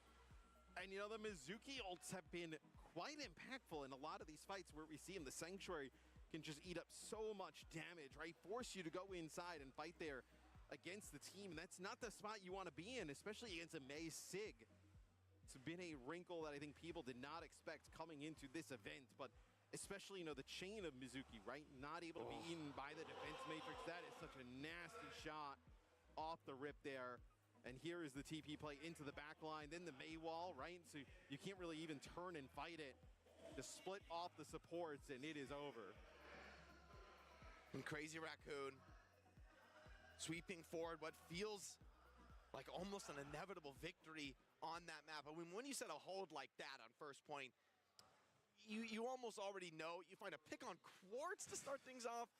And, I mean, doesn't that just deflate the spirits for TM? I mean, they come here into this grand finals as a team that probably didn't expect to be here. No. Given how this tournament started. And you kind of hear Yubi, like, in the interview after the last series, right, where he's kind of talking, like, we know how good Crazy Raccoon is. Like, no doubt, but they're going to go down on their shield, so to speak, right, is Twisted Mind. So Kings Row will be the map selection for TM. One they've had success with Sim in the past, right? You know, obviously being able to kind of get, you know, 2 cross high grounds and different things along those lines. This is another map, though, Jake. You could see, like, that Mizuki Sig come into play. I wonder if we haven't seen a Mizuki ban, I think, or at least any of the games we casted. I wonder if it's a possibility. I mean, what I'm thinking about is back-to-back Max maps. That's true. I mean, what a moment for a player that Crazy Raccoon has continued to trust. I mean, Junbin and Max have been sharing playtime. There's been metas that has been questioned aggressively, right? If you're honest, take a look at what the community has said. People have been talking about, Junbin's so important to this team. It's always Junbin. But this tournament, Max has been the standard bearer. I mean, Junbin has been amazing as ever. I don't want to take anything away from him, but it's beautiful to see a player like Max really shining. And in a moment of maximum pressure, right? They came here as the number 2 seed from Asia. Right. And I mean, you take a look at Max, pretty good. Just watch absolutely. I mean, everybody here on Crazy Raccoon just putting up stat numbers that look fake. But, you know, I also think it's part of, like, you know, obviously Crazy Raccoon's so good. But historically in Overwatch, right, we've seen teams that, like, kind of sub these tanks in and out. Like, rarely has it worked. Rarely has there been 2 tanks that genuinely make each other better. Right. Feels like there's always one you prefer to have in. There's a lot of history. I mean, I know Overwatch 10 years ago today. There's a lot of history that does not exactly work. So to see it done at this level, and obviously you need 2 incredibly special players to make it work at this level, which, you know, obviously everyone believes Max and Junbin have been. So we'll see what you decide to do here if you're Twisted Minds. I mean, you could ban Mei. You could ban the banning the Mizuki allows you to kind of play the Diva a little bit more freely. We'll see, though. You know, an opportunity. What have we seen them ban the Pharah yet, or no? I don't think so. I mean, You have to You're worry. not. So there it is. They've got to keep deploying DPS bans as part of the problem if they want to keep this sim engaged. Yes. Because I think without the sim, I mean, this Sigmazuki looks like the meta. And that's been the one tool that, I mean, I would say has worked. Although in this series, you'd be forgiven for disagreeing. I mean, right, nothing has worked for TM, in fairness here. Yeah, and it's going to be a Juno ban here for Crazy Raccoon, so... Slow the pace down. I mean, that's exactly what they want to do. Force him on a Kiri. Lucio playing into, like, Mizuki Kiri with the Sig, right? And I mean, the way Crazy Raccoon used the Sanctuary, I think that's what really elevates them in this comp above other teams. Just from the eye test, I mean, they're fighting 5-man inside the Sanctuary, all in, committed to it. You know, we've seen players where I think it's been a little more scattered. You know, a player uses it here, someone uses it there. It's how we see, let's say, the Kiriko ult used, which is totally normal. But to have that full stack of players in the Sanctuary, really defending it, making sure that if you step inside, you're coming into a world of hurt, it's really made it look drastically better than other teams. I want to give a lot of credit to Chorong for being the player to really figure out Mizuki at the highest level. With Mei as well, you're at a almost unwinnable situation, right? Because at times, we have seen the Sanctuary drop down, and when they come in the fight, they blizzard them in the Sanctuary. Yeah. So you either stand outside the Sanctuary and die, I guess you round the corner, but a lot of times they'll just chase through the Sanctuary. But then if you go in to play against it, the Mei is right there. And teams do not have an answer to that setup just yet. Crazy Raccoon, a team that is becoming so much more than the sum of their parts, Nat, and the sum of their parts is pretty damn good. I mean, this is a team that loses Shu, right? Right? Wow. And to rebound like this. So we have seen Vigilante play at the highest level, but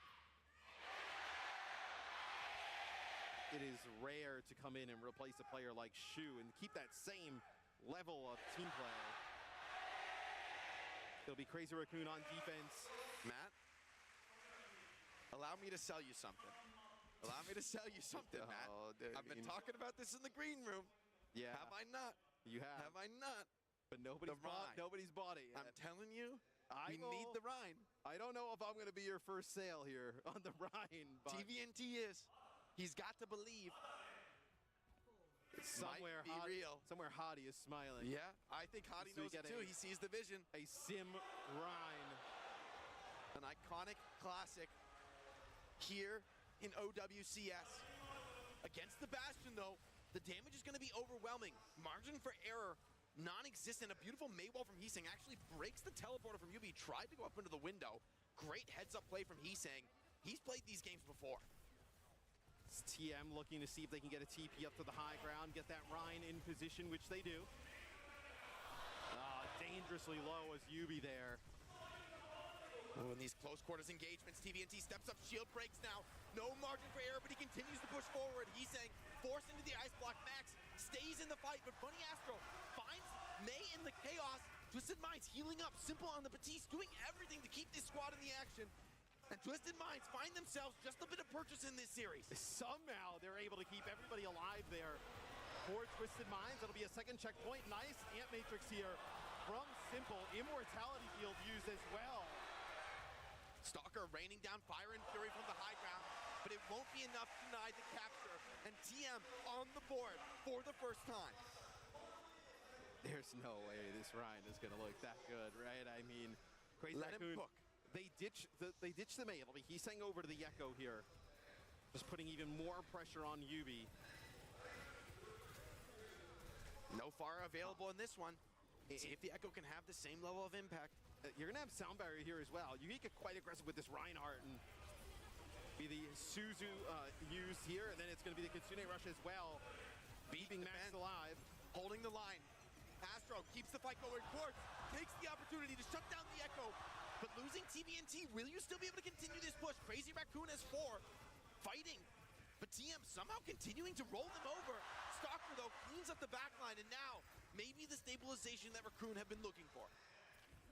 TM will able to come back, but the Sound Barrier obviously kept them alive for an extended period, but not long enough. The amount of damage that comes out from Stalker, right? And then you can obviously have Heesang with that focusing being finishes players off. The one thing Sanctuary won't save you from, though, is Reinhardt swinging that hammer inside of it. Absolutely. Shatter available too. An incredible test for Max. Brutal counter to Sigma being picked. Ant Matrix comes out. It wins the corner, but not much more than that.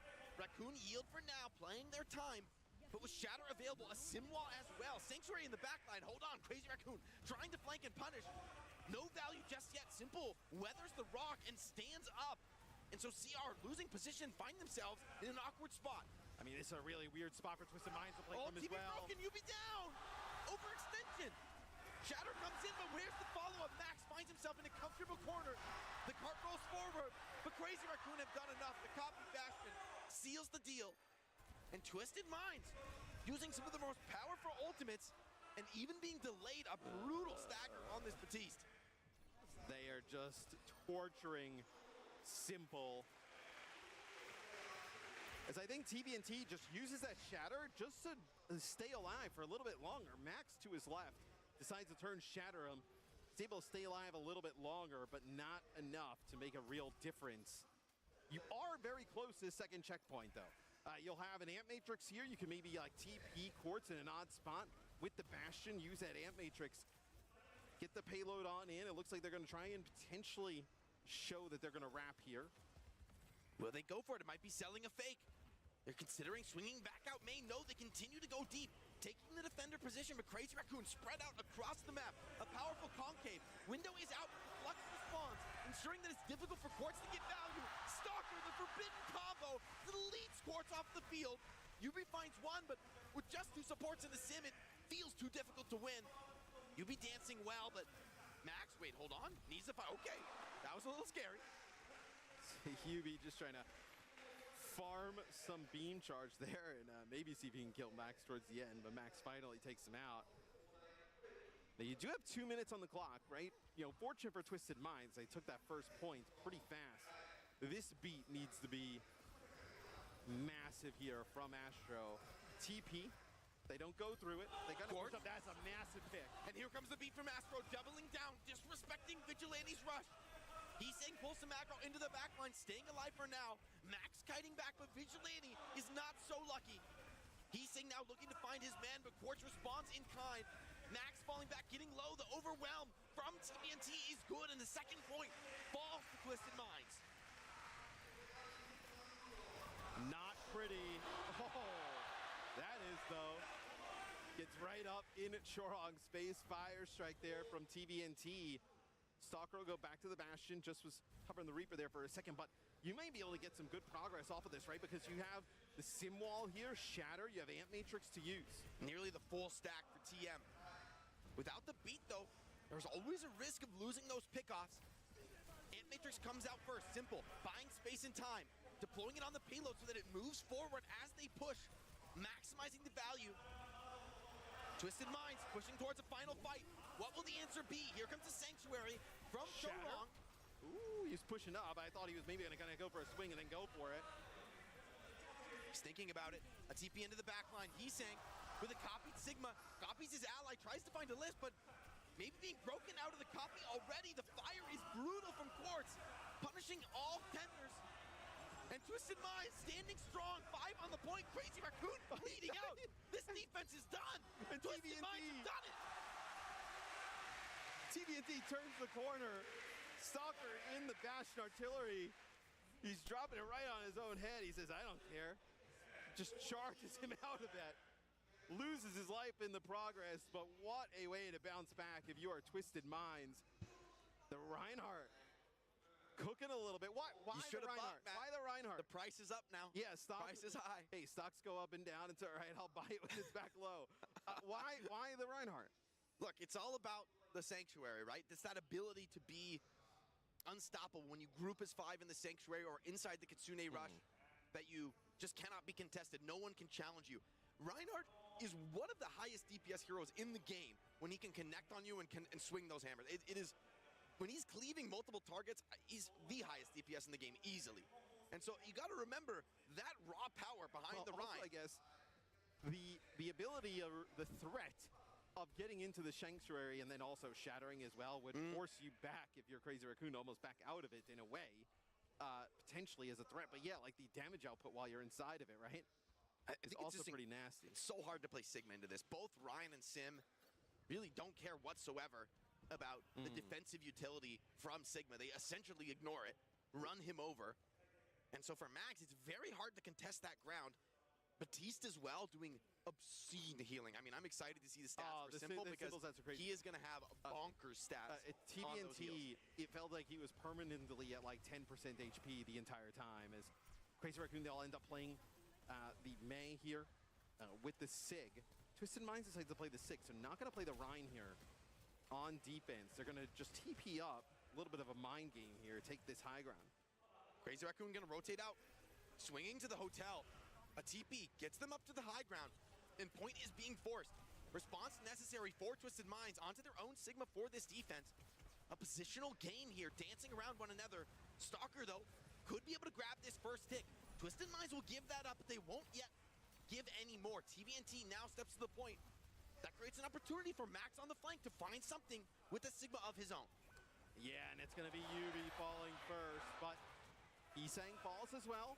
You still have both supports alive, and Quartz here, obviously the highest damage output hero on either side at the moment, as it's going to be Stalker. Nice Maywall there, going to be able to keep himself alive, as Choron coming back out the spawn here on the Wuyong.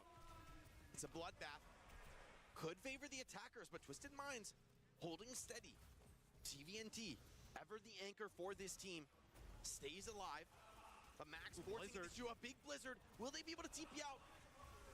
Seems that one has, but Quartz is not so lucky. Vigilante with the finish. Max TPs deep into the backline, looking to finish off these defenders. And it's Crazy Raccoon's turn to open up this payload. And that is a sick blizzard there from Stalker. The TP comes in to get Quartz back up to the high ground. Funny Astro there as well. And then he just drops the blizzard right on top of them. Astro able to make it out with his life. Quartz tried to actually get into the turret mode on Bastion to try and get maybe a little bit more speed to get back over towards that TP. Does not make it out. So a huge loss there for Twisted Minds. Is now Crazy Raccoon going to try and make their way around this first corner. Twisted Minds need to set a solid defense there. Offense was fantastic, but it doesn't mean much if Crazy Raccoon can get to overtime. CR, though, regrouping well, the beat from Astro. But it's not doing much other than buying time. Crazy Raccoon still strong. Tidal Blast keeps Max healthy, and deep into the backline, slams Scooby to the floor, deletes the sim, and now it's Heesang's turn to cook. TBNT falls. Quartz does find one, but he's not long for this world. Just enough time for TM to regroup, but only barely. And they're going to go back to the Rhine. The Sigma head-to-head is not something you would favor them in the moment, as Quartz going to go over to the Sojourn as well. So you did get a good flux from TBNT. Stalker inside of it uses the ice block to stay alive. It'll be another fight here for Twisted Minds with an opportunity to hold on defense. Man, some long spawns for CR, but you would not know it with the confidence they are pushing this choke. Still, got to consider they're going to get Blizzard here. Some of these off angles. You're going to play for the Blizzard here, I think, if you're Crazy Raccoon, and then gonna just drop it right on top of TM. TP high ground. Oh, Simple just barely gets out with the TP. Quartz finds Vigilante, a signature pickoff. He always finds them in these moments of chaos. And maybe that's all they'll need. Crazy Raccoon routed. Split to the 4 wins here. Will they be able to somehow make their way out alive? Quartz ensures that Heesang will not. That is a huge fight win there for Twisted Minds. They TP Simple and Quartz up to the high ground. Amp Matrix railgun shot. That opens things up there early as Disruptor shot around the corner, putting down some really nice damage. Charong has to be so careful. You'll have a Flux with the Tidal Blast here in the Blizzard. And Rush, I mean, everything available here for Crazy Raccoon. They go in there, that's gonna be the sound barrier in response from TM. Beat is down, but Simple steps out of the Blizzard, not frozen. Stalker low. Quartz shuts down Heesang. He'll have his head. Vigilante now, just delaying the inevitable as Stalker faces a quick reset, but Twisted Minds won't be so generous, stalling for every last second against this Mei. Oh, I mean, he is getting hit by the turrets as well. Now you finally finish him off. As you can tell, they're really bothered by this Reinhardt. You're going to go over to the Ramatra here. I mean, what a change in tenor of the series. The last 2 maps, I think this one's lasted longer than both of them combined. Yeah. And we're not even through with it yet. Stalker to the Venture. A tried and true response to the Symmetra, but one that Twisted Minds will have absolutely experienced before. Yeah, playstyle that they're used to playing against. We'll see though, right? You can put that Tidal Blast onto the Venture or the Ramattra. Could be quite devastating. It'll go on to Stalker as he goes up the high ground. Big damage. Torong finds the trades. TVNT now down as well. Torong with 2 on the fight. And just Quartz and Astro to defend seems impossible with the rush still lingering on the ground. Crazy Raccoon refused to give up anything for free. But with 1:52 on the opposing clock, you've got to cap with time. Yeah, no support ults available here for Crazy Raccoon, right? We saw the Tidal Blast on a Stalker. It was pretty nice. Gets to the high ground, kind of like, comes out of the burrow, erupts at the perfect time, stuns Simple, and then being able to finish him off when he had the Ant Matrix. But you need to win at least, 2 more fights here? Now it's Heesang's turn to deploy the Sim Wall, both in parallel here. Teams looking for any angle, any opportunity. Quartz somehow finds the crack shot onto Heesang, and without the Symmetra, CR need to reset. They lose Chorong in the process, and maybe more to follow. Twisted Minds look eager to continue this fight. They know that running the clock plays to their advantage. They can secure at worst a draw if they can just run this to 0. I mean, you have overclock for Quartz, where he has been money. It feels like it's attack visor in his hands. So you also have the Shatter here for TVNT. The Annihilation up for Max. You don't have like a support ult to combo with it, right? The rush would be pretty nice to kind of keep that Ramattra rolling. Quartz, every single time you try to take these transition fights, he's the best to do it on the Sojourn right now. TVNT looking for more with the Shatter, but still has 4. Crazy Raccoon with a lot of punch on this squad. Yeah, you're gonna have to wait for Stalker to get back in the fight though. There'll be Here's the the overclock here. A lot of pressure on Max. Boxing players back. Quartz hasn't found a shot just yet. The rail is out. It's good enough. Max out of gas, just cleaned up. Yubi finds another. The beat just overwhelming from Astro. And it feels like a draw might be the best you can do now. CR on the verge of dropping their first map in the series. Twisted Minds pull up the Rhine and change everything. I mean, especially with the way the first 2 maps looked. It looked like we were going to get a speed run here, but Twisted Minds, they have pulled out all the stops. The Reinhardt here giving Crazy Raccoon some trouble. Yubi with another Sim Wall here quite fast, right? Both of them got deployed at the same time, but the amount of damage he's farming up here, able to get another one as we are below 30 seconds on the clock. Simple's turn now to find Max. Crazy Raccoon flustered. The pressure of this Rhine beginning to overwhelm, but Stalker strikes back against Astro, ensures that there's still a fight to be had. Chorong looking for the chance to pop this Tidal Blast, and Heesang starting to grill down this front line. The Tidal Blast onto the Symmetra. All attackers forced to respect him, but maybe the Rhine does overwhelm. Support is perfect, though, and Stalker finds 2 in the chaos. He'll have a 3rd. So you still have Quartz alive in the back line. You're probably going to get another fight here, though, if you're Twisted Minds. Simple does have an Ant Matrix. Let's see, TVNT will get a touch, knock players off of the point. Oh, so aggressive is Max, holding one of the spawn doors. Simple does slip through. TVNT with the roll finds 1, and Chorong back on the cat. Cleans up this Batiste. Max, though, surely just too much with the Annihilation. Dribs and drabs to Twisted Minds, but they have guaranteed, at worst, to draw 1:52 to just gap a single tick to get on the board in this series. But it feels, Matt, that it's do or die. It feels like you have to get this map win with the heroics you put in to this point. A draw could be devastating. To play this well, with how the first 2 maps went and then walk away with a draw, I mean, that would be brutal here. This is the first time that Twisted Minds in this tournament have really made Crazy Raccoon bleed as we take a look. Look at Simple's healing. At some of the stats. That is 27.6K. That is TVNT doing God's work is just a meat shield for the rest of the team, just soaking up so much damage onto the Rhine. I like to potentially see Twisted Minds come out here with the Rhine on offense. Like, I think you know that they're going to play Sig on D, right? Oh, yeah. So I don't think there's anything. I mean, I guess you can consider the Ramattra. I will say that one fight they did cap on first, it was a little tenuous, right? They got down low. It took a deathmatch scrap to clean up. I mean, they played Sig versus Sig, right? On offense. No, their offense, they were Rhine. Yeah. They did end up playing the Rhine towards the later end. So Max is showing the Sigma. I mean, this is a little interesting. I would have preferred he keep that hidden. TM now. Going to be able to scout this comp. They're not going to be baited with just one hero, though. They really want to be sure what they're up against. So Crazy Raccoon does make a change, though, right? Oh, Cat Bastion? At a moment such as this? I think this is the last thing the Crazy Raccoon would have expected. Probably. I mean, they go Cassidy with a May here. Not exactly the go-to against Cat Bastion, so it'll be simple here on the Baptiste. Forcing as the well. point two. Stalker taking a lot of damage. Perks online already from the overtime. Big shots come in, but he's saying dodges. TVNT running low, the Cassidy grilling that damage in, but UB pressuring the flank. Might be able to find an opportunity. He's saying responding defensively, but Twisted Minds beginning to overwhelm. Max out of gas, and the Bastion over the top. Surely just too much. TM find their first map win in the series. There's more to play for here in Tokyo. Twisted Minds finally showing signs of life against Crazy Raccoon. The first time these two teams met up here in Tokyo, it was a CR blowout. The first two maps looked like we were going to get a rerun. And this one, they hold on. They play the Reinhardt. I really like the call on the Cat Bastion there towards the end. I don't think Crazy Raccoon had any idea they were going to run that. I love it in the overtime, right? Because you start with all the perks online.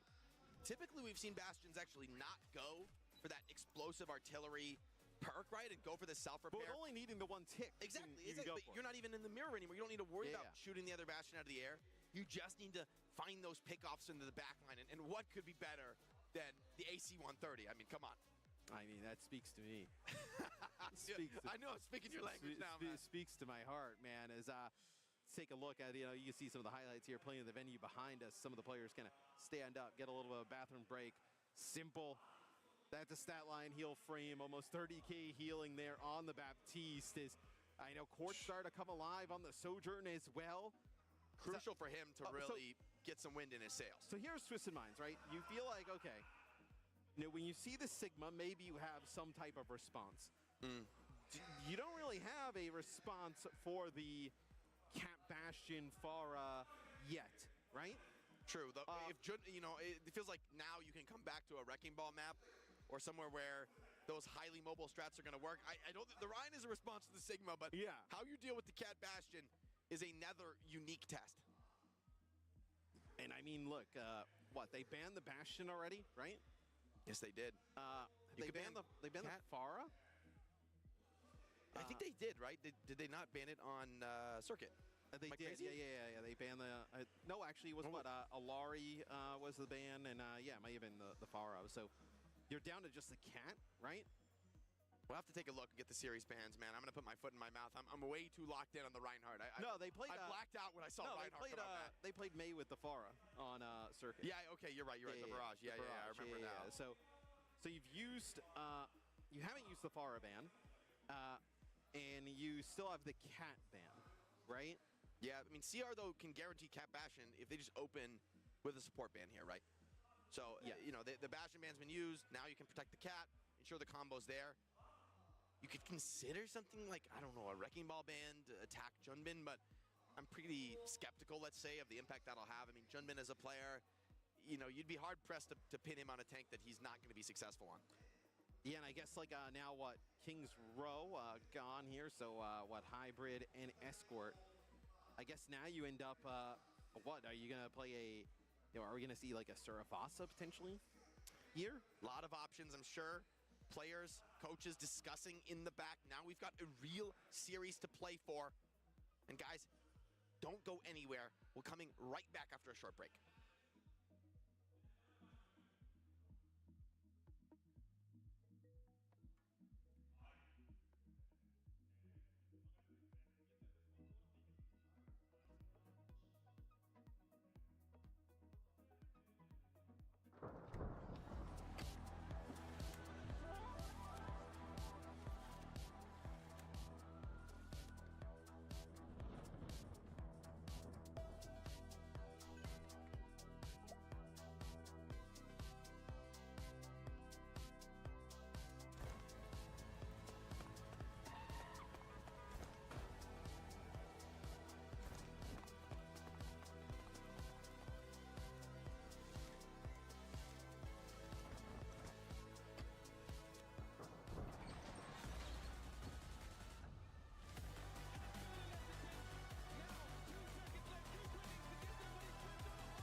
welcome back.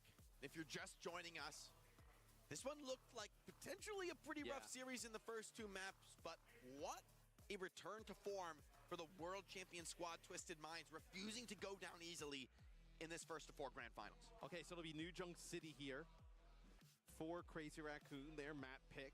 If there's a Rhine ban, I'm about to lose it. A Rhine ban? I would. If I was coaching CR right now. They ban Sim. The Sim ban, maybe more. This is the true, like, you're cashing it in. Now for Yubi, this is coming when Yubi plays. He's going to have to do one map without Sim. Doesn't last series, but, you know, I think fans are going to criticize that. What will he play? Tracer? The Kiri's gun as well. So, like, Yubi's hero pool, you would say, is what? Sim, Tracer, May. Maybe the May makes the most sense, but I actually don't mind the May. When Like if you're a, gonna play in like sort of this, you know, Mizuki Rush mirror, maybe like a Rhine with May, like a Juno May, like a are we playing like a at the Rush same time? here? I'm not sure the Rhine works without Sim. I mean, the Rhine and the Sim together are a really powerful combo. I really like it. I think it has incredible utility running over a Sigma, but take that TP out of Rhine's kit and you're looking at a very different game. You're gonna have to walk across those open sight lines.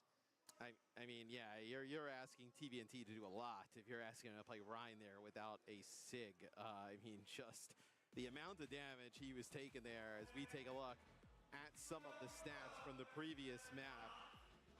And I think the impact for TBNT is like not really gonna show up in the stats. It's more of the space that he's taking on the Reinhardt, the position, and just like the, you know, overall threat he's kind of generating. And for Max on the other side, you know, obviously continuing the strong play we talked about, like from map number 2. Yeah, in the end on Rhine, you're not really going to get to deal your DPS consistently. No. It's the fact that the Sigma is constantly backing. Yes, his stats are going to be better than yours. No question about it. That's, you know, any true Rhine player knows it's not about the stats. It's about the dub. Yeah. TM just put one up on the board. That's how Johnny played professionally for like 3 years. Oh, man, you just had to do it to him. I mean, you put the ball at the rim. I just threw it in. So I mean, I would say you're partially responsible there. I'll take the assist. Anything for the stats, Matt. Yeah. So the Kiri ban for TM here, interesting. See where they decide to go in terms of supports, right? Because you've seen Twisted Minds. Obviously, they would play a ton of like Lucio Kiri, right? So to see that ban come out of them is like quite rare, right? You know, what will Simple decide to go to here? So, yeah, I mean, maybe, look, you wouldn't feel great about Yubi trying to take, like, the Tracer head-to-head. Maybe there's something else that they've kind of got cooked up for him to kind of pivot over to. And Kiri has been a huge part of this comp. I mean, we talk about the Mizuki and the Sigma as being the core of the comp, but Kiriko is just as, if not more important, right? The Mizuki provides the defense, but Kiri is incredibly valuable when you want to get on the attack. And Max is still in, so we talk about some of those kind of, you know, comp changes in terms of the tank back and forth. He'll stay in for another game.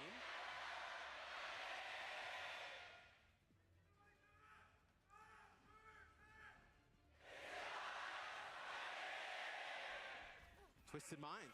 I mean, you could, didn't think of it at the moment, right? But we saw Simple play the BAP on the last map, extremely strong. Run it now, back. Yeah, Yubi is going to play the May, right? I was talking about, like, you kind of think May, Tracer, Sim, obviously, in the hero pool for him.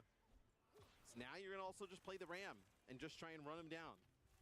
Break Juno, though, so powerful in these close-range brawls. Quartz on the Sojourn won't be able to match the raw DPS of a Bastion, but maybe can find a pick, as he so often does. Uh-oh, awkward wall there. May isolated away. Now some big attack comes in, but Yubi right back in, putting some pressure on the flank. Twisted Minds playing the angles nicely, and it's CR. Find themselves bullied off the angle. Yeah, Stalker gets extremely low, and so does Heesang, as some railgun shots connect from Quartz as he wants to go try and fight Heesang here. No, there's no ice block up, just guns him down. You have to be so confident on the Sojourn to be able to do that. Close quarters against a May. They grab the point flip, but CR still fighting, trying to punish TVNT. The heals are massive from Simple, keeping that tank alive and healthy. But Max will take the Baptiste life in his stead, and a Stalker is back into the form. CR may be battling this one back despite the initial pick going against him. Courts with one, not going to be enough though. It'll be a point flip here for Crazy Raccoon. So I also think, look, if you can get to Simple and deal with him, they just don't have enough. Obviously, HPS is going to keep everybody alive, right? It's just he's done a great job of doing it thus far. It'll be Heesang playing Tracer now, so they're going to ditch the Mei. Maybe the Tracer here is to put more pressure onto Funny Astro and Simple. Shield positioning that suggests a desire to go deep.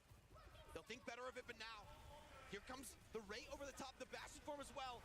The wall doesn't last long. Max is deep into the backline, needs some support here. Twisted Minds bunkering nicely. The Blizzard from Yubi just makes enough space. Artillery in desperation for Stalker. Rally out from Chorog. The Quartz's OC seems to be a death now, but hold on. As the supports for Crazy Raccoon activate, finding kills on the fight. A third for the backline of CR.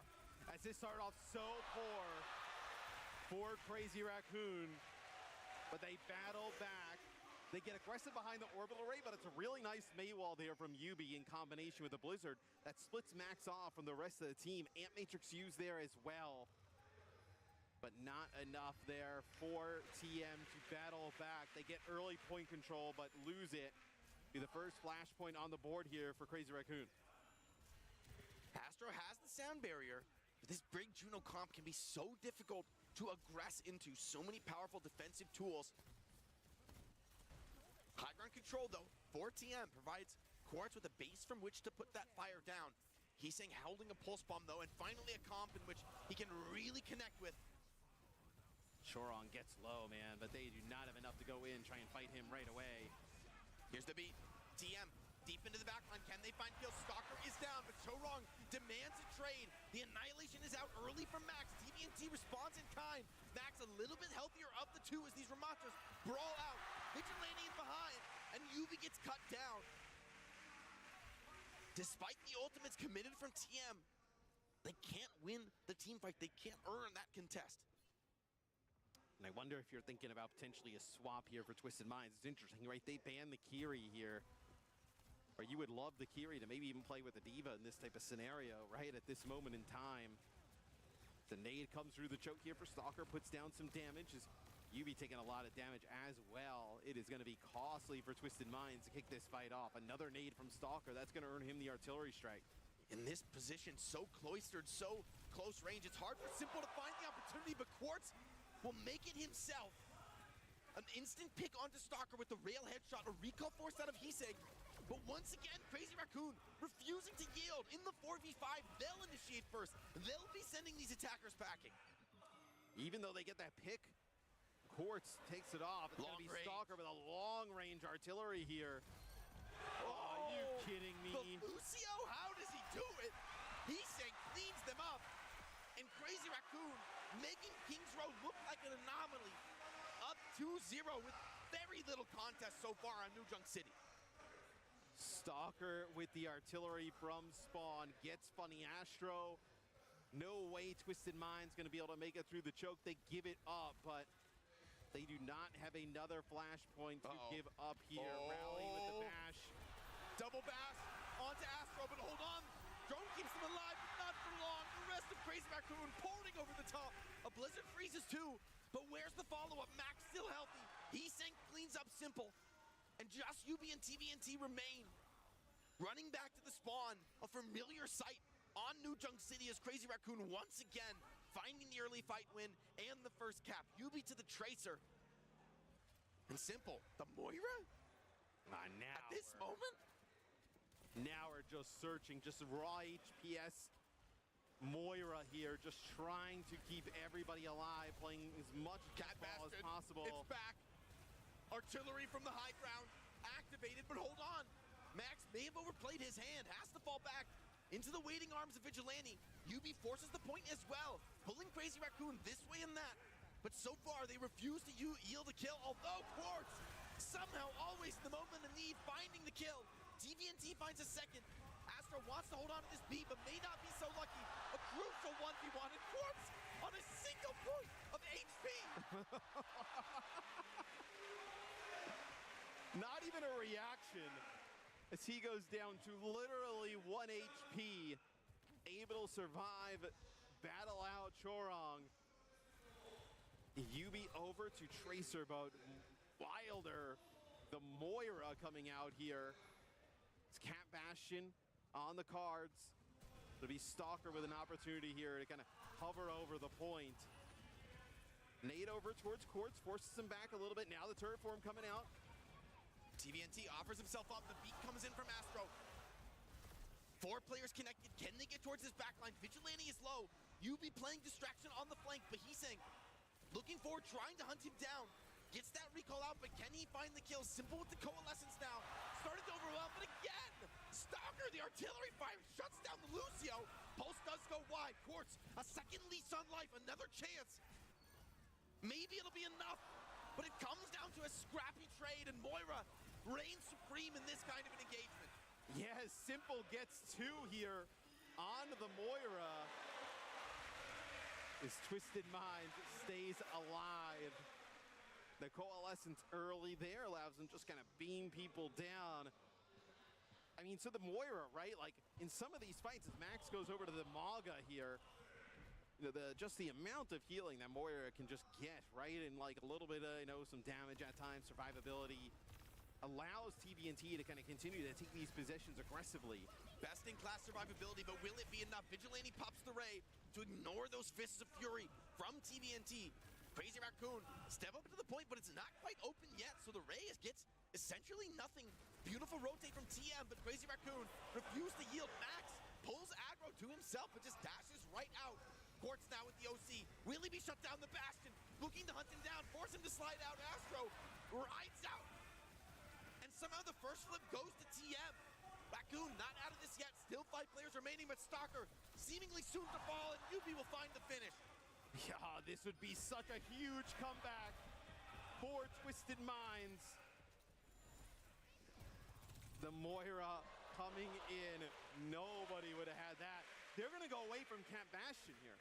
They're going to go with Stalker here on the Soj. Choron going to go back and play the Brig. I mean, these are comps that Twisted Minds is pulling out, and nobody, I mean, they didn't scrim them, right? They are coming up on the fly. This is modern Overwatch. You have to adapt.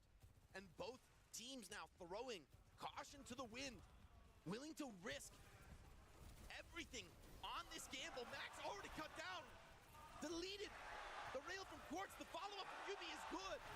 You can ban his sim, but you can't stop him. 3 on the fight. Is this happening? Twisted Minds down 2-0 on this map. Go over to a Moira comp against the Cat Bastion. They rally 2 flash points in a row. 1 away from tying this series up. Who would have thought after the first 2 games we would end up in a tie game scenario after 4? TM trying to do what felt like the impossible.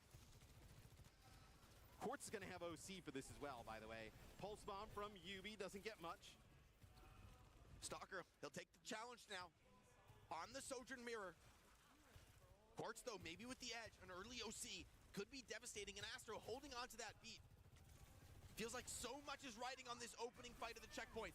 Quartz pops the OC, sending rails into the back of Max, retreating out, but a headshot will take Chorong down with the help of TVNT. And now with the player advantage, Twisted Mind starting to cook. Yubi cleaning up on this Tracer, finishes off Stalker. And the rest of Crazy Raccoon soon to follow, the 15 streak for Yubi.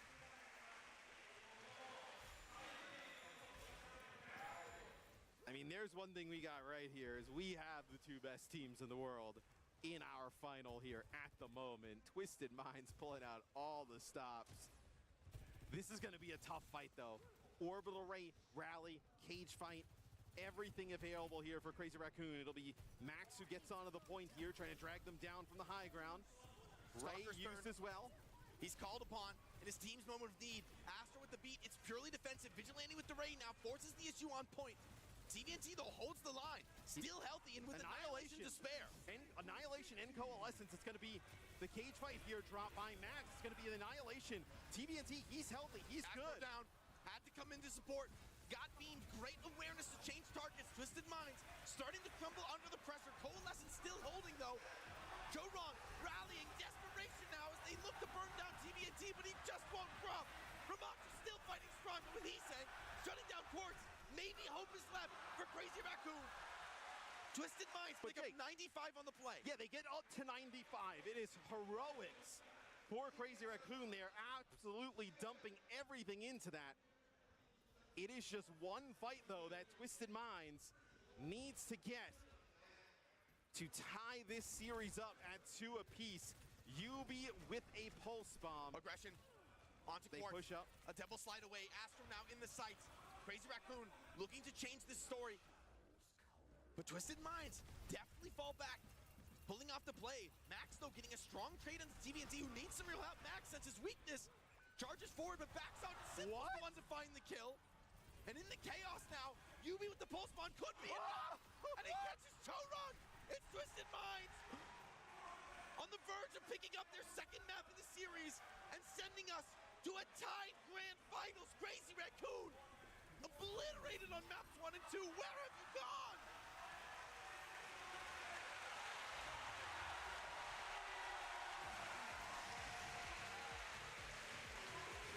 Yubi just coming off the bench. Yubi's like, you know what? I only play finals. I don't really care about that regular season junk. As they are laughing, down 0-2 on flashpoints on that map. Looked like they were getting dumpstered yet again. They come up with they play Moira. Who's playing Moira? Nobody's even playing Moira in ranked. I mean, you are just coming up with all the stuff. Crazy Raccoon might be a little boomed at the moment. I mean, after a game like that. Whoa. What an impressive I read thought we were from getting out of Simple, here though, early. because what does Moira offer? I mean, best-in-class survivability. When Cat Bastion comes into commit, too often it's the supports who are caught and punished. But Moira, uniquely difficult to punish in those scenarios. I mean, 15k HP there from Simple. Decent damage involved in some kills. These highlights are going to look insane, folks. They had to do it the hard way on New Junk City. I mean, to go down 2-0 brutally, I might add. Such a sick game. And look, with Simple playing the BAP, right, you're just trying to, like, you need if you're going to play the Lucio, right, you need a healer who can just kind of deliver raw HPS. Typically, we see, like, the Kiri, obviously, they ban the Kiri here. But once they start collapsing on the Simple, on the BAP, you're kind of like, all right, where do you go? Okay, this is where he gets Funny Astro. This is just crazy. The whole choke point, just laying down, covering fire. But you would never expect them to go to a Moira, right? No. Like, at this level, no.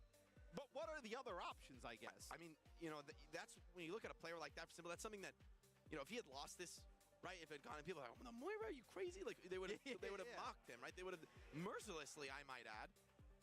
But Simple with the confidence in his own read. Exactly. I mean, not something I would have had the intelligence to pick. Simple, one of the best in the world right now, and you might argue the best, despite being a young player. I mean, he's the most exciting flex support in the last few years. And would you have predicted they win the map that the sim is gone? I mean, this should be your weakest map. This should be the gimme almost against Yubi. This is wild because the Pharah and the Cat are still available for them to get rid of in the remainder of the series, right? Now we go over to push, right? You expect it to be Runasapi. We've seen everybody go to Runasapi with Nuke Queen Street being the other option. We've seen Quartz and them turn off. I mean, that pulse bomb was... The one-trick allegations have been greatly overstated. Yubi holds the line here on New Junk City, but it's Simple in the feed. I mean, we've got to talk about this on the nails, no less. I mean, bro. The chat goes wild. The chat is losing their mind seeing a Moira here in the grand finals, as that is something, I mean, nobody would have had. I mean, you wouldn't even had Moira in the show matches. I mean, you wouldn't even predict that to come in. So Simple brings it out here. TM. They were alluding on Twitter like, hey, we have some crazy stuff. So, I mean, the Reinhardt obviously coming into play here. I wonder, they're keeping Max in, I guess. I wonder. We haven't seen the Maybe sub on stage, so, I mean, the sub would usually be done by now, so it feels like we're seeing Max in yet again. It's an interesting choice. I wouldn't mind seeing Judman come in at this point, if only to shake things up. Maybe bring out the Wrecking Ball. I mean, yeah, we've seen it on Runasapi. Yeah. And the last time we saw Twisted Minds play this as well, you know, I think game we casted, they went to the Hazard on this map, which is could be interesting. I mean, the way this series is going, at this point, who knows what they're going to play at this point? I mean, they are really, something that I think people talk about with Twisted Minds is like, oh yeah, okay, so it's going to be a Mizuki ban here for TM, first one locking that in. A lot of times people will say Twisted Minds, like, whether it's like the hero pools or like, oh, we're only good at these types of comps, right? I think you're starting to see them prove that wrong here in real time. I mean, frankly, you don't win world champs as a team with, look at a player like Yubi. Yeah. It's like, yes, he can look amazing on the sim, but if he didn't have the tracer in the pocket like that, if you were really getting free wins from the sim ban, I don't think they'd have hoisted so many trophies.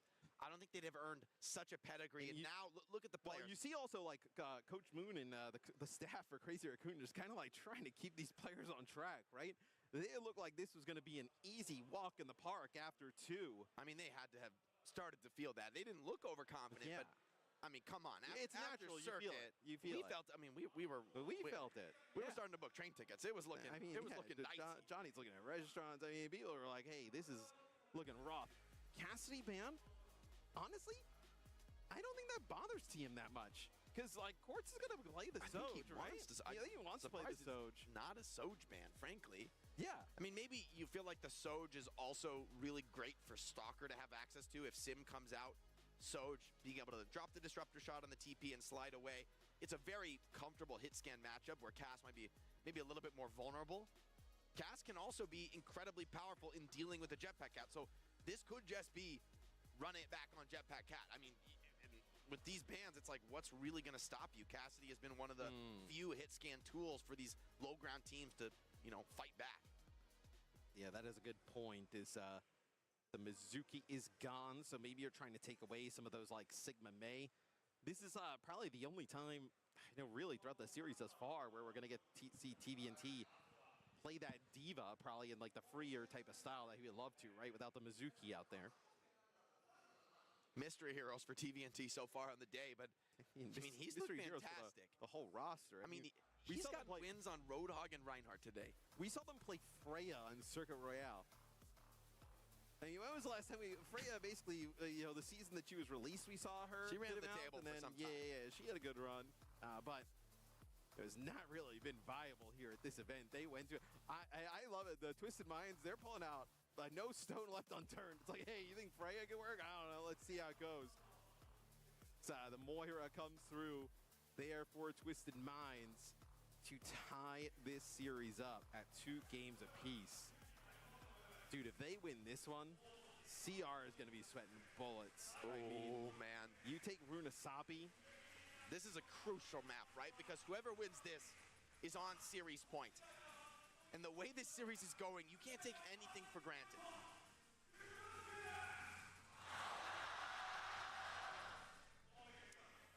A huge map. Winner goes on to series point.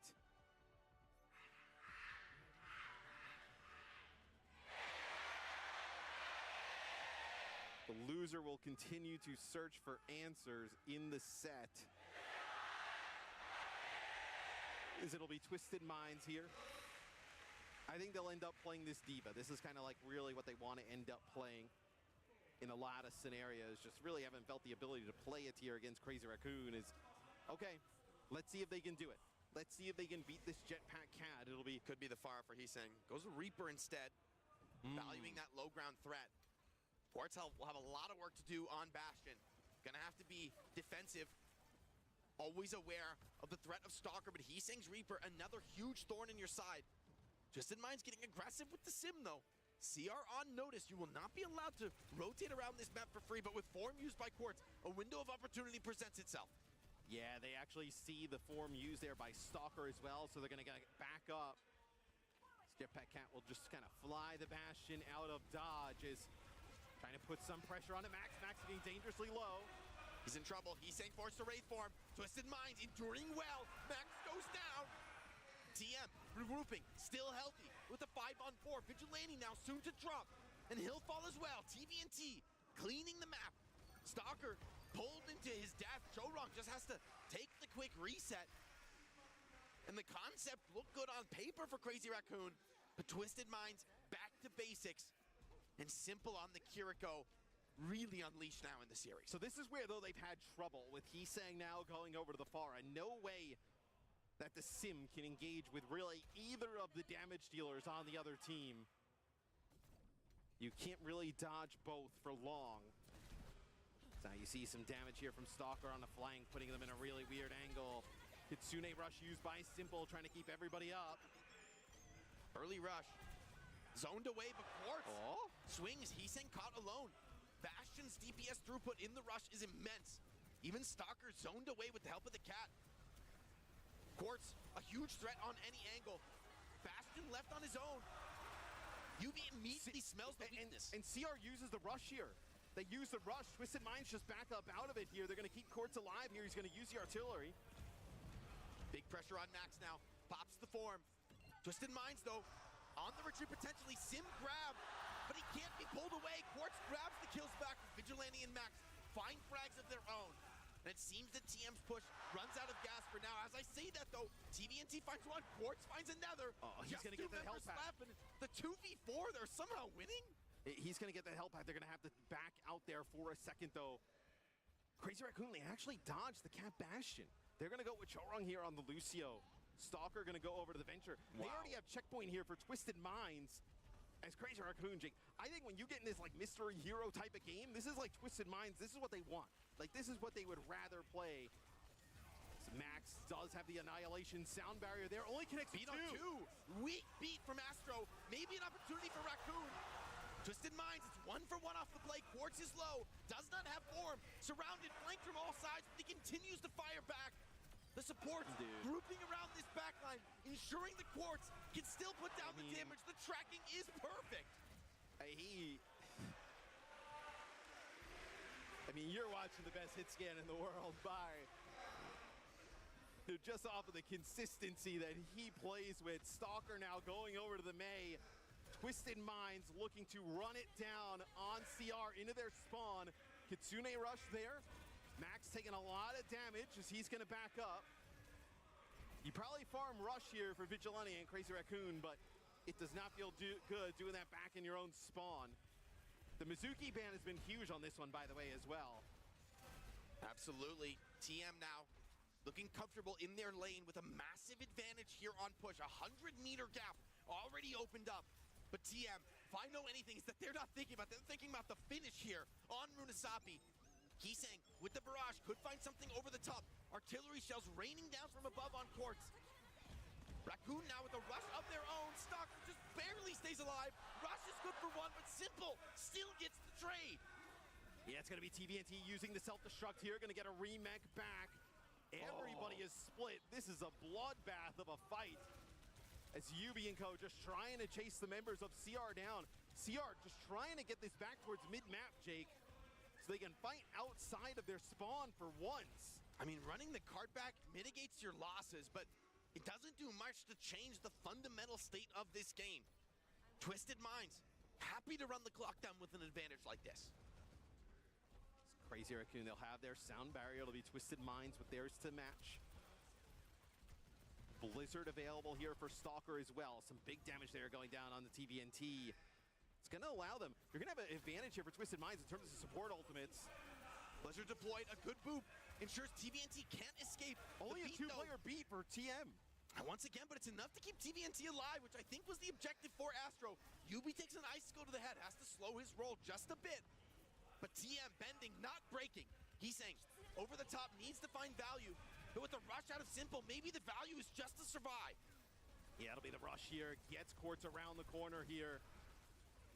Everybody on CR just getting out of the way. Heesang does find Yubi, so that is a huge pick-off as we're about halfway through the clock in terms of this push game. Is TM gonna try and back out here? Turret form as well for Quartz as he's moving on in. TVNT finally gets demeched as this will be a fight win here finally for Crazy Raccoon. And for the last few fights, feels like Crazy Raccoon have started to find their composure.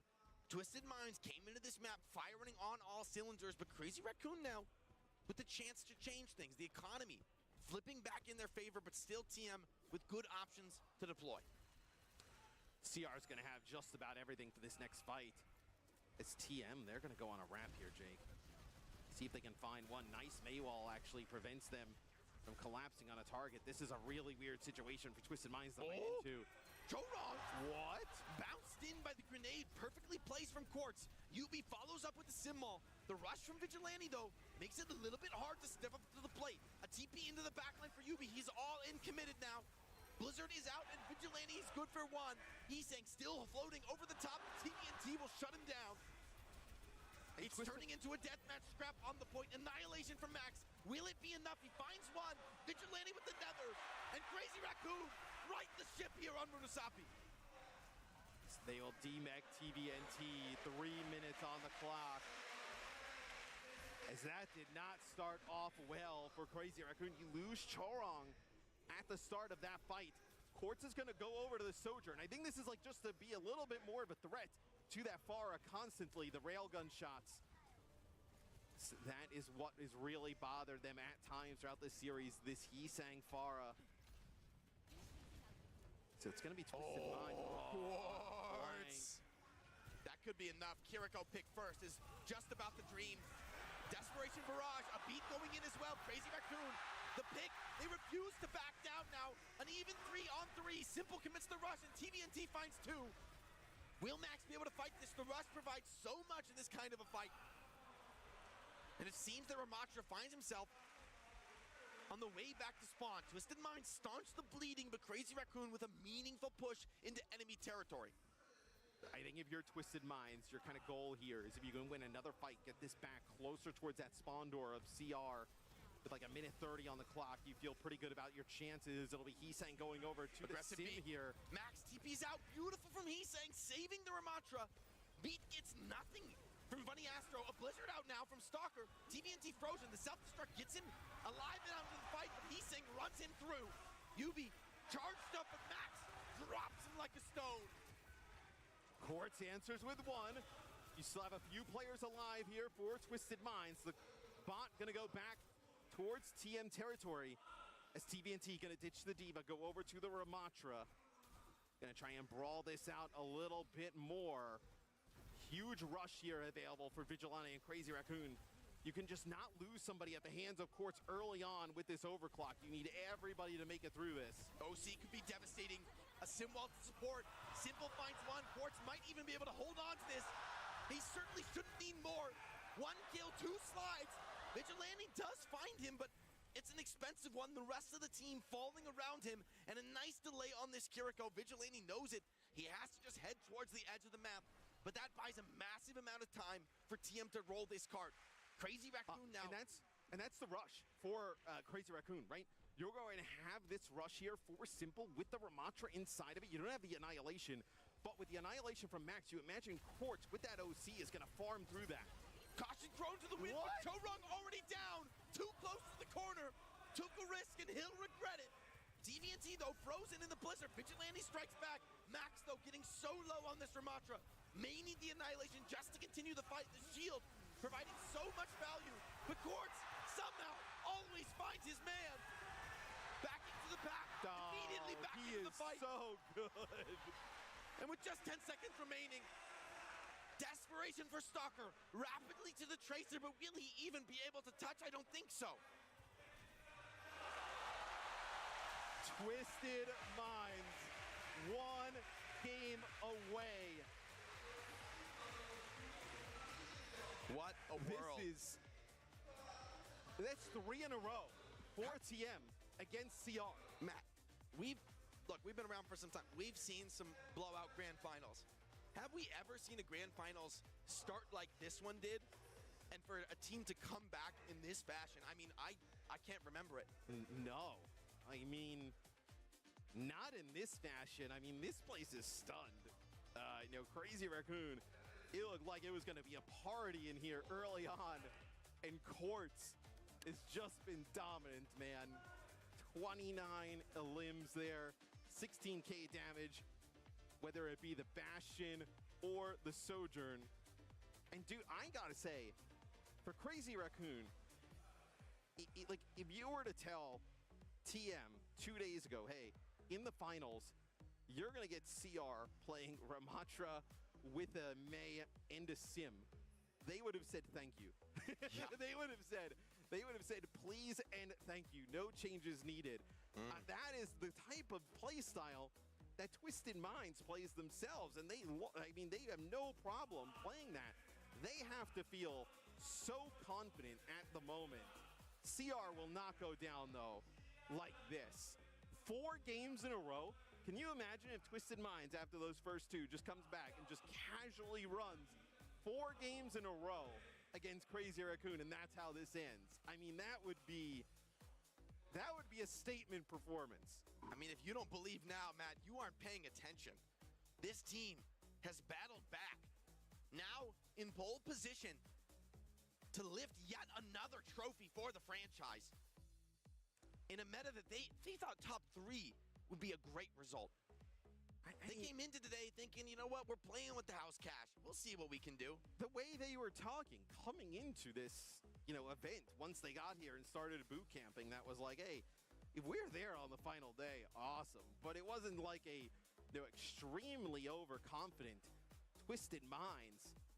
And, we kind of saw Funny Astro after one of their games. He came on the desk. He's like, we're just going to kind of play our way and go down. I mean, this is just... Oh, he never misses.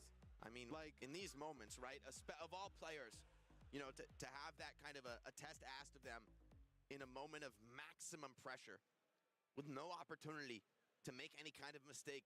Who other than Quartz would you put in that position? I mean, I'm laughing just off of the fact that says 3-2 Twisted Minds. I mean, a little bit ago, it looked like we were going to see 4-0 Crazy Raccoon, but man, Twisted Minds has battled back. They are 1 map away from being your Champions Clash winners.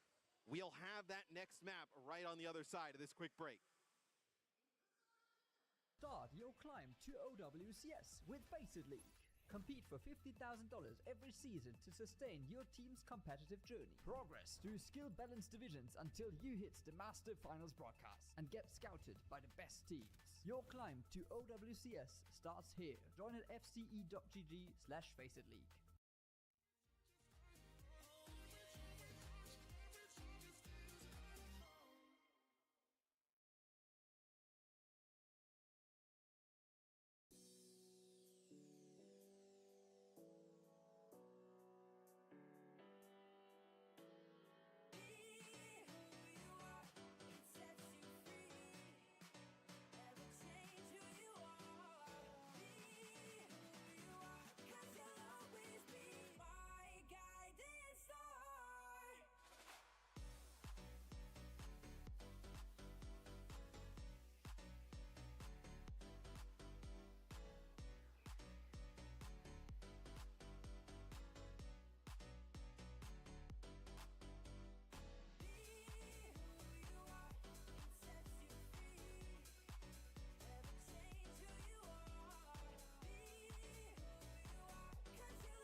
The entire Overwatch world is watching. People came into this grand finals thinking, I know I did, this is CR's. They've got it locked up. They've already beaten TM 3-0. It wasn't close. We've seen this match before. But TM have shown us something new, something beautiful here, winning 3 straight to get to series point. And now the map pool will open back up. It'll be OWCS, the map selection here for Crazy Raccoons. They decide to take us back to control. you know, we were talking, it's like you could have played Junbin on ball on New Queen Street, right? That's a pretty sick ball option. Even I think the ball would have served them well. Is Max still in? We'll get an update here. It looks like, you know, we'll see what the bans decide to be. You know, a lot of things available here to get brought in. So Junbin back in for Max. Junbin will come back in for Max. For Twisted Minds, you still have the Jetpack Cat ban. You also still have a Farah ban available. Heesang has been really a nuisance on that Farah a lot of times. Wrecking Ball as well now, so yeah, a lot of the core pieces that looked unstoppable on Ilios, vulnerable. But Junbin also coming in with a lot of fresh energy. I love to see a player like that coming and talking. He's been watching this series devolve, frankly, from the back lines. Yeah. But now he comes in with a fresh perspective, which is sorely needed for Crazy Raccoon. But he's never seen the simple Moira, though. True. He hasn't seen been on the other side of that. He hasn't seen that bad boy on the server yet. So it'll be a Lucio ban here for Crazy Raccoon. It'll be a May ban here for Twisted Minds. Weird bans, man. Really weird bans. So, I mean, Funny Astro likes to play the Juno. I mean, could you go to Juno Kiri with like a... Are you doing like Juno Kiri with a Ram and you're kind of playing that type of style with the Sim in play? That could be. Cat Bastion, though, very much live on Oasis. Because you Wrecking Ball as well. Yeah. I don't like this Mayban. I think this is... I mean, maybe it's a misread from TM. Maybe they're more worried about the rush matchup. Wanted to take that May away. Maybe they just want to save some crucial bans for what could be the final map of the series. But I think you'd be making a big mistake to count CR out just yet. Junbin, or previous there's also MVP winner, lifted trophies in the past. Yeah, I mean, and maybe if you're Twisted Minds, right, you get rid of the May here, and maybe there's a world in which you feel like if this goes to 7, right, you want to pick a map that like Farah would be pretty good on, and you want to get rid of it there. You don't want to kind of just burn it here on Oasis. But you could burn the... I mean... Yeah, I guess it is really the Farah ban is the impactful one. I wouldn't have minded a Wrecking Ball ban, but maybe they're worried Junbin has such a deep pool. It could go to the Maga. Yeah. You know, which also has looked fantastic with Cat at times. Or maybe they just feel like they have something else up their sleeve, right? This team is kind of pulled out all They've sure the had a lot so far. Yeah, I mean, pulled out all they got the some big sleeves, man. Reinhardt, you know, Reinhardt for TVNT to get a dub. I mean, we saw Yubi pull out the Tracer, the May.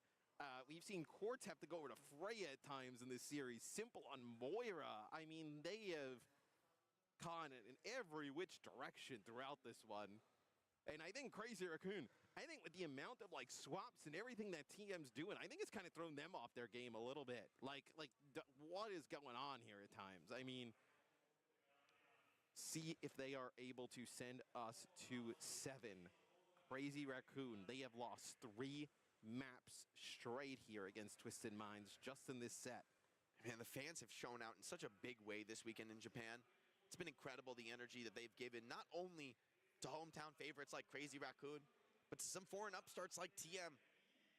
They're just here for some good Overwatch, Matt. Brings joy to my heart. I mean, this is the toppest Overwatch we are getting. I mean, just tip top. I mean, doesn't get better than this. This is... I can't, you know, off the top of my head, a series that has gone like this, where one team has kind of dominated the first 2. The other team, I mean, look, we were playing in a lot of Overwatch without bans, right? So never the opportunity to kind of start changing the game up like this, to see all these different things start to come on through. So, they have actually used the Farah ban there for Twisted Minds. So they've used the Farah, they've used the Bastion. It's just the Cat that would be available for a game 7. If you can even get there, Crazy Raccoon, they think they secured themselves a comfortable state here. Able to bring out Junbin with all of his main tank flexibility. Cat Bastion fully available. And on control, no less. A tough test for TM. They might find themselves on series point, but there's more to fight for.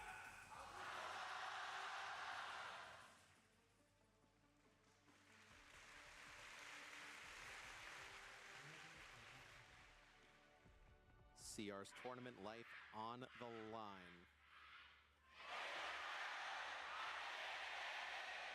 Junbin comes on back in after a long stint on the bench here.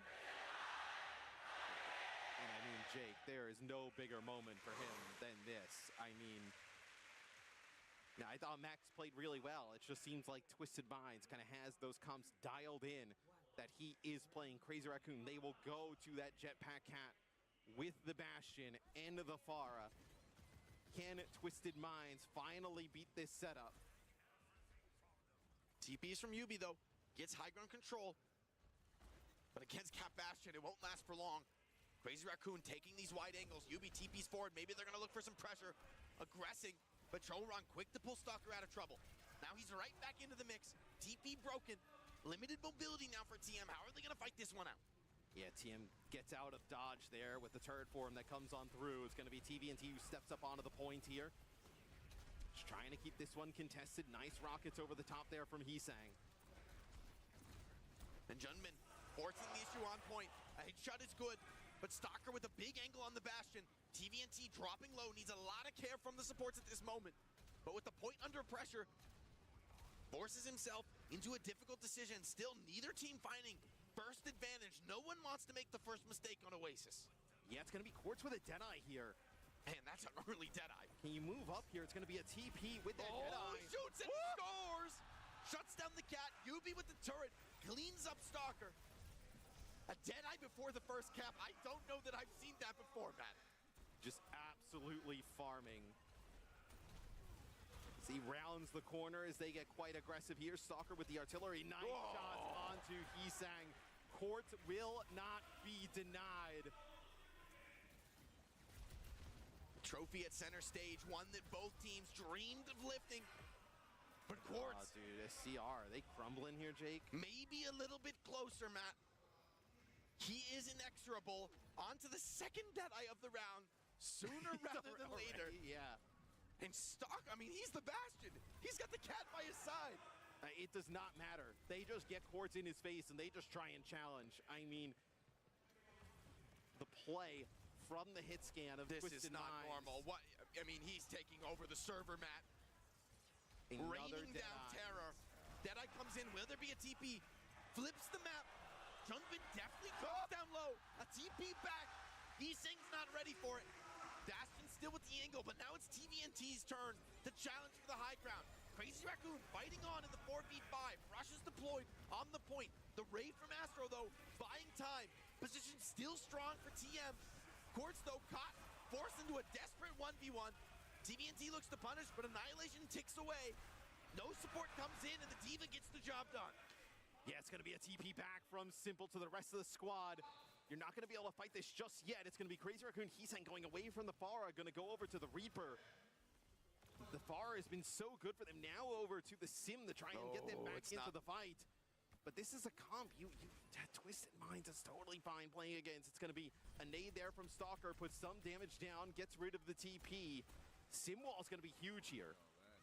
Is he already level 3 perks? Disjointed. The best you can say. Bastion, a mere fly in the ointment. The gunslinger stands tall, a shield to use now, and the sword in the form of Quartz looks to strike.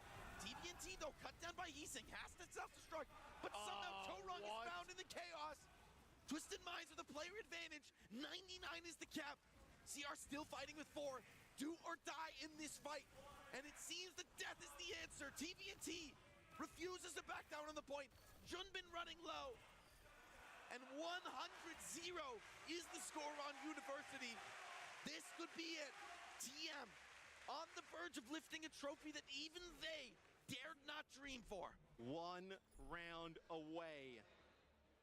Twisted Minds, the most improbable run back.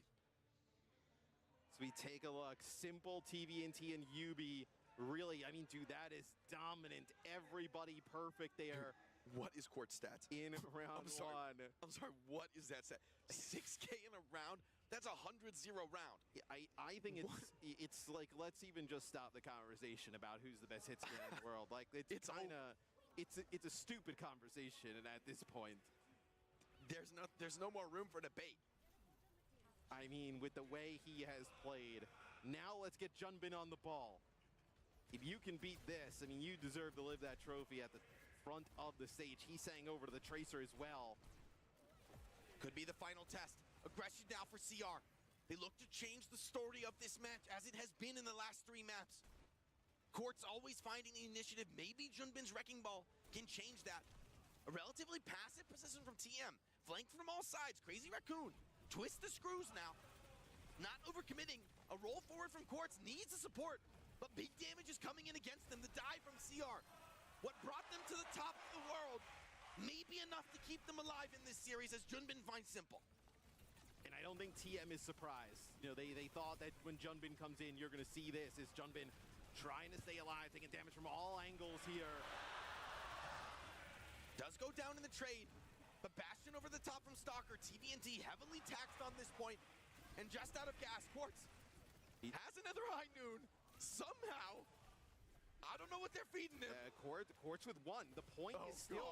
the point is still open. I mean, Quartz has the Deadeye here to use. You gotta be kidding me, Matt. This guy, somehow, against all odds, refuses to lose. TVNT's back. I mean, you have a full fight yet again. Still the point in contest. A deep dive from Quartz into the back line. A TP away is good for now. I noticed Chandler with the bounce away. And a post bomb at his feet will drop our hero. Crazy Raccoon in control now. And Iseng looking for the finish. A big slam from Junbin. Cleaned up. Maybe? Iseng is good for one. Feels like finally Twisted Minds might be pushed off the point.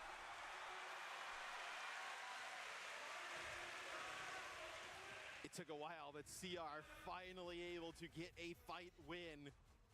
Quartz gonna go over back to the cast, just seeing if he can find one out of spawn.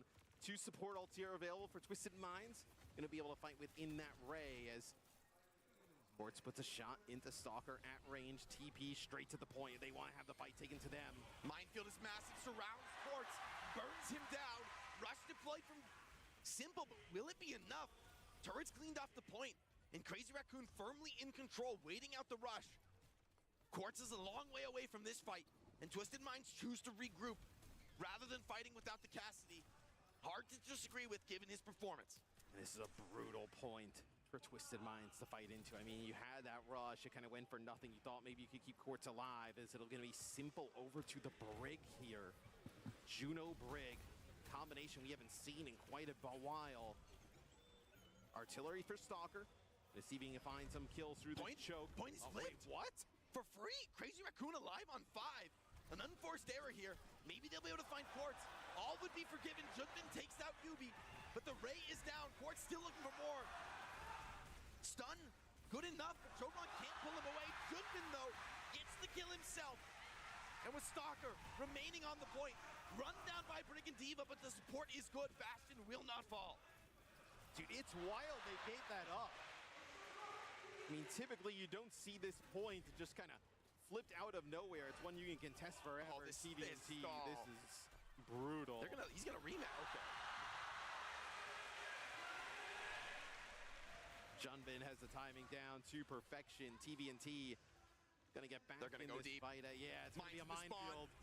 Great boop though from Simple, denies the slam. TP forward, but Stalker punishes Quartz left behind. And with Junbin's Wrecking Ball, maybe they found the answer. Crazy Raccoon, undeniable. Force a decisive round with series point against them. They stay alive here on Oasis. It's gonna be a rally here for Simple. Not gonna be able to keep anybody alive. Bullied off of it. Is Yubi keeping the comms going here for Twisted Minds? They probably feel like that's potentially the best ball point on this map.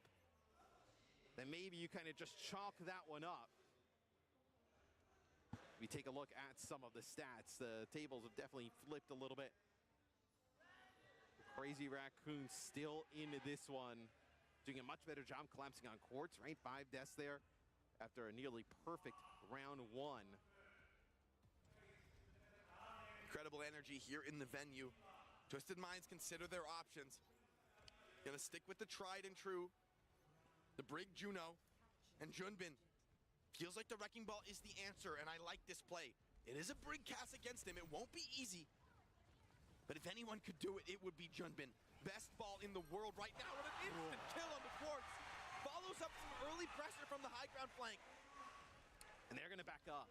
I think they were actually trying to TP across there, and just he got insta-kill there by Junbin with some help from Chorong. Oh, another Simple. one. Deep slam.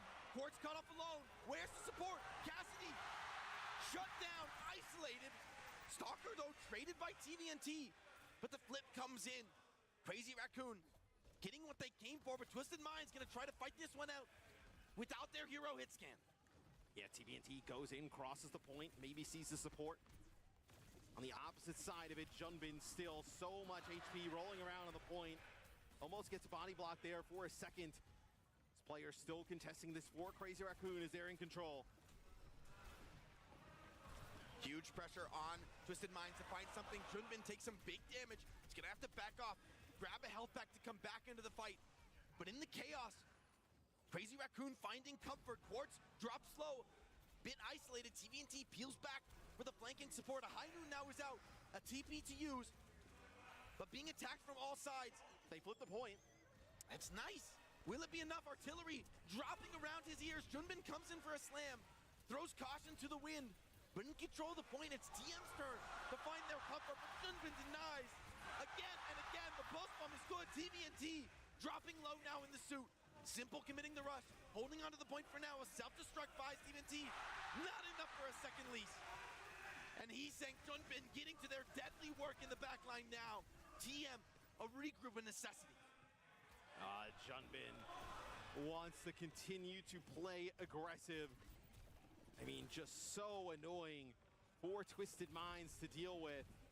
T-Sang over to the Tracer here as well, putting just immense pressure on Twisted Minds. It's going to be Orbital Ray to open things up with Funny Astro Vigilante in return is going to use that Kitsune Rush. Oh, Junbin holding the point so well. Yubi, though, changes the story, but he's pulled off the map in return.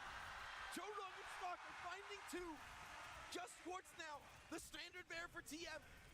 TVNT and Simple trying to flip this point, but Junbin undeniable.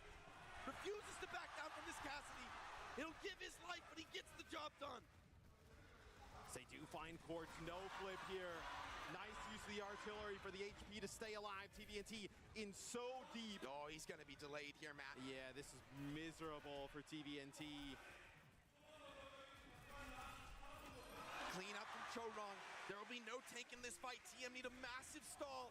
Yubi with the symbol to walk up, but Junbin is free to play now in the back line. Quartz holding the point. TP is broken. Holding that high noon, holding his nerve. But CR, patience now. Oh, Walker is caught. Doesn't expect the fast move. The speed ring from Funny Astro gets Quartz into position. Chorong caught as well. And TNT back in the fight. Still fighting into this one. Oh, that is unreal. Moments there from forcing a Game 7 from Crazy Raccoon. Stalker just get his head peeled there by Quartz with the Deadeye. So now you're going to be playing into the rush here. This is not free for Crazy Raccoon. Stalker has been devastating over the top. Junbin, another massive slam. Hold on, maybe the Hinder denies it. Beautiful by Quartz. TM with the rush, holding their nerve. TVNT with the self-destruct to keep this extended as well. Running this clock down, but TVNT now has to risk his life to keep the point in control. A rush comes down, matched by Simple. Self-destruct keeps TVNT alive, but he can't survive for the Risu. Chorong is low, but Stalker will find his mark. Junbin looking for more. Everybody low across the board. Quartz, the 20th high noon of this map. It's not enough. Crazy Raccoon, bring us to Game 7.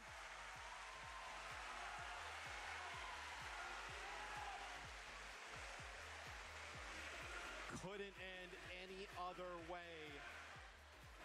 CR, they bring in Junbin, they play the ball, they bounce back in massive fashion. And they take us to a Game 7. I mean, dude, Quartz had played out of his mind on that map. It's just not good enough, man. Deadeye is a cooldown for Quartz. He's not playing the same game as the rest of us. That's how it feels on the server, but neither is Junbin, man. Overwhelming pressure from the Wrecking Ball, despite incredible reactive movement from the opposition.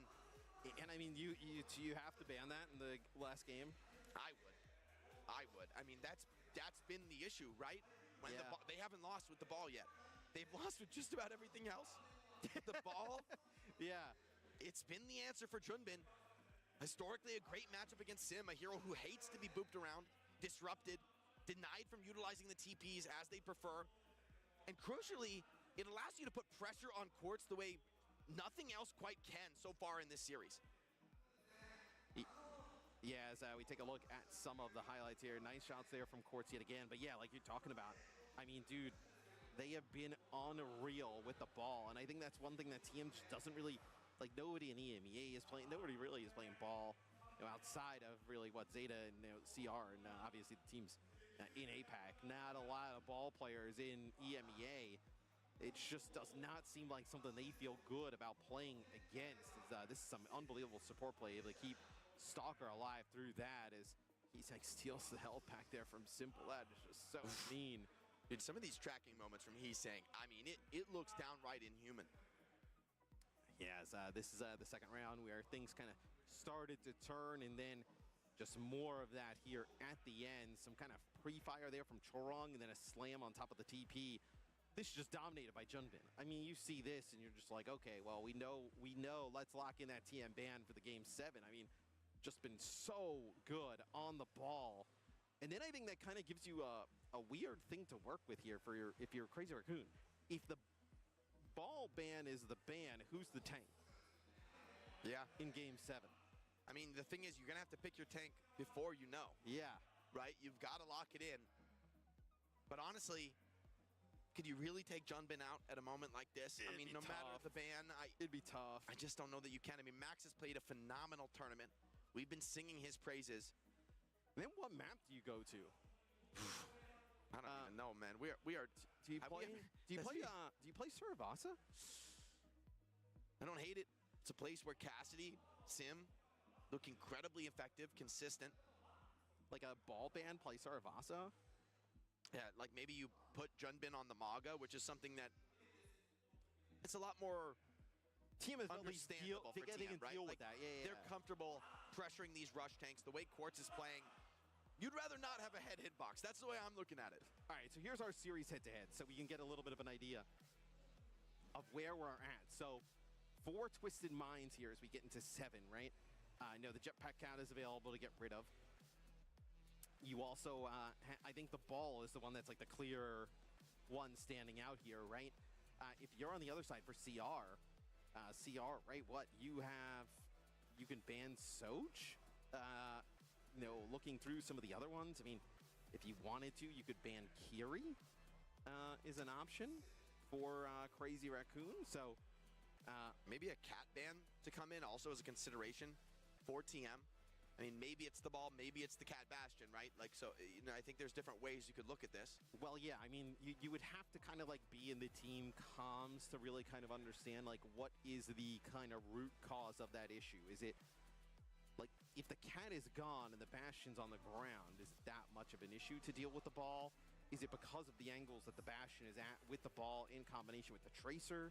If it were my call, it's for me, it's the Junbin ball. I mean, he's been the X factor this game. Yes, Cat Bastion is powerful, but even give me the rest of Crazy Raccoon playing a conventional ball comp, so but they disagree. They say it's the cat.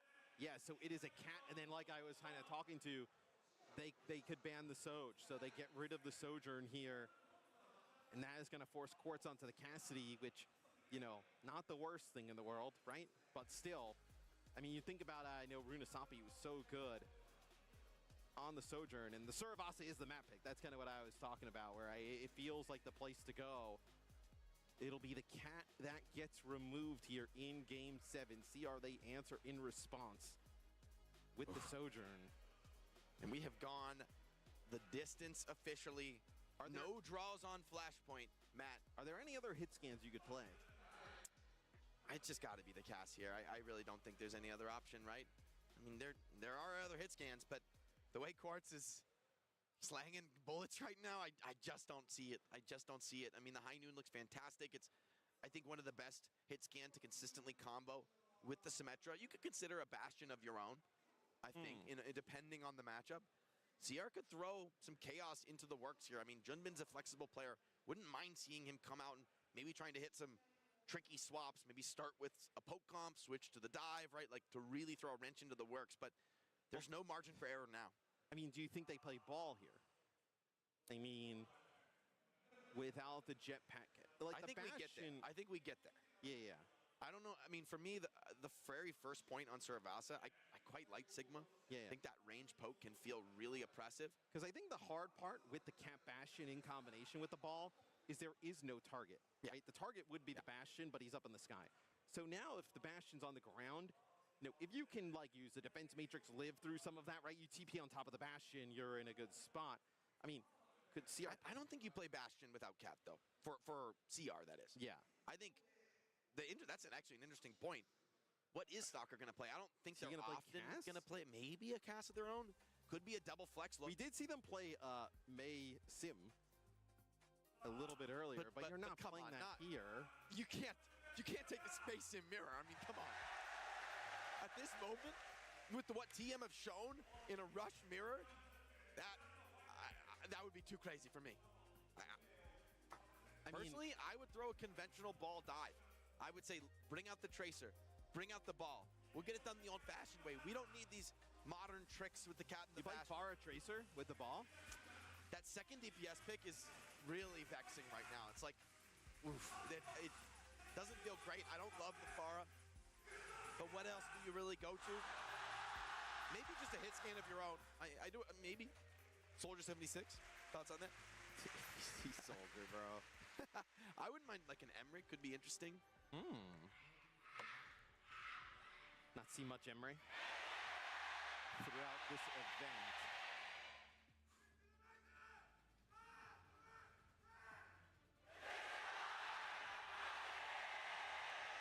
This place has been loud since this series kicked off, really the entire weekend at Champions Clash. You know, Matt, the fans never quieted down. We were down 2-0. It looked over for TM. Bro, it was. But those fans, they kept believing. The cheers got louder. It was chalked for a bit. As things got more desperate. Incredible energy here in Tokyo from the Japanese fans. The Mizuki with the Kiri here at the end, and they're going to play the Cassidy mirror. A Cassidy Sim mirror here. I don't know that TM expected this. Ramatra should be comfortable here for Junbin. High ground control taken by Stalker. Throwing shots down range, but Quartz giving it back. Man, the amount of confidence they have in Stalker to take this Cassidy head-to-head with the way that Quartz has played throughout this tournament is immense. Big shot on Quartz, forces him to the low ground, earns first cap here for CR. Chorong really brought this Mizuki to the fore. And supporting Stalker, you got to believe in the hit scan at this moment. I think for Twisted Minds, you probably think about ditching this diva, right? The Mizuki has given so much trouble to this hero as you are farming up towards your rush here. If you're Twisted Minds, you're also getting pretty close towards a beat. And Quartz feels like he's always got a dead eyes. You're going to get this, maybe TP it up to the high ground, force them back. First dead eye for Quartz. He pops it, gets some channel down. Playing around the shield, Skulls. Is he going to be able to find the connection? He does. Rushes are out now, but player advantage TM. They're looking for a quick flip back. It won't be so easy. Vigilante, Chorong on slivers of HP, keeping each other alive into this fight. Heesing down now. Maybe the beginning of the end of this one as Quartz finds yet another. TM retake control, but it's so hard fought.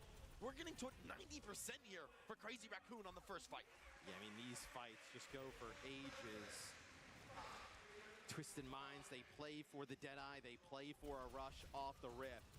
They get both, and they are able to take the point back as Twisted Minds, you're going to have this sound barrier. Bunny Astra's had some odd ones throughout the series, but it'll be the Sanctuary available here for Chorong that it's going to be so difficult to fight inside. Maybe you see a TP in the Sanctuary drop and everybody spread. So it'll be Junbin who moves up, gets onto the point. They fight together, Sanctuary looking for this flip early. Twisted Minds and may have no choice but to give it up. Self-destruct, TP oddly out of position I think they keep him alive. Necessary, but the flip comes in. Time is against you, Twisted Minds. Being held, Bunny Astro delivers at the last moment. Junbin now in a bad position, surrounded, hit from all sides, but the support is perfect. Junbin lives. Simple's gonna get a rush here. He's gonna decide to lay it over the point as Quartz on and off angle, trying to find Vigilante. Oh, he'll have them all. But that flip in the mid-fight means Crazy Raccoon have another chance. And no support ults to respond to this rush. It's up to Quartz with a high noon. They're looking to push the pace. Catch Crazy Raccoon off guard in the spawn. They try and push up, see if they can get maybe somebody out. Junbin over to the ball here. Try and get a touch. Try and disrupt some of the things Twisted Minds is doing here. Quartz with another Deadeye.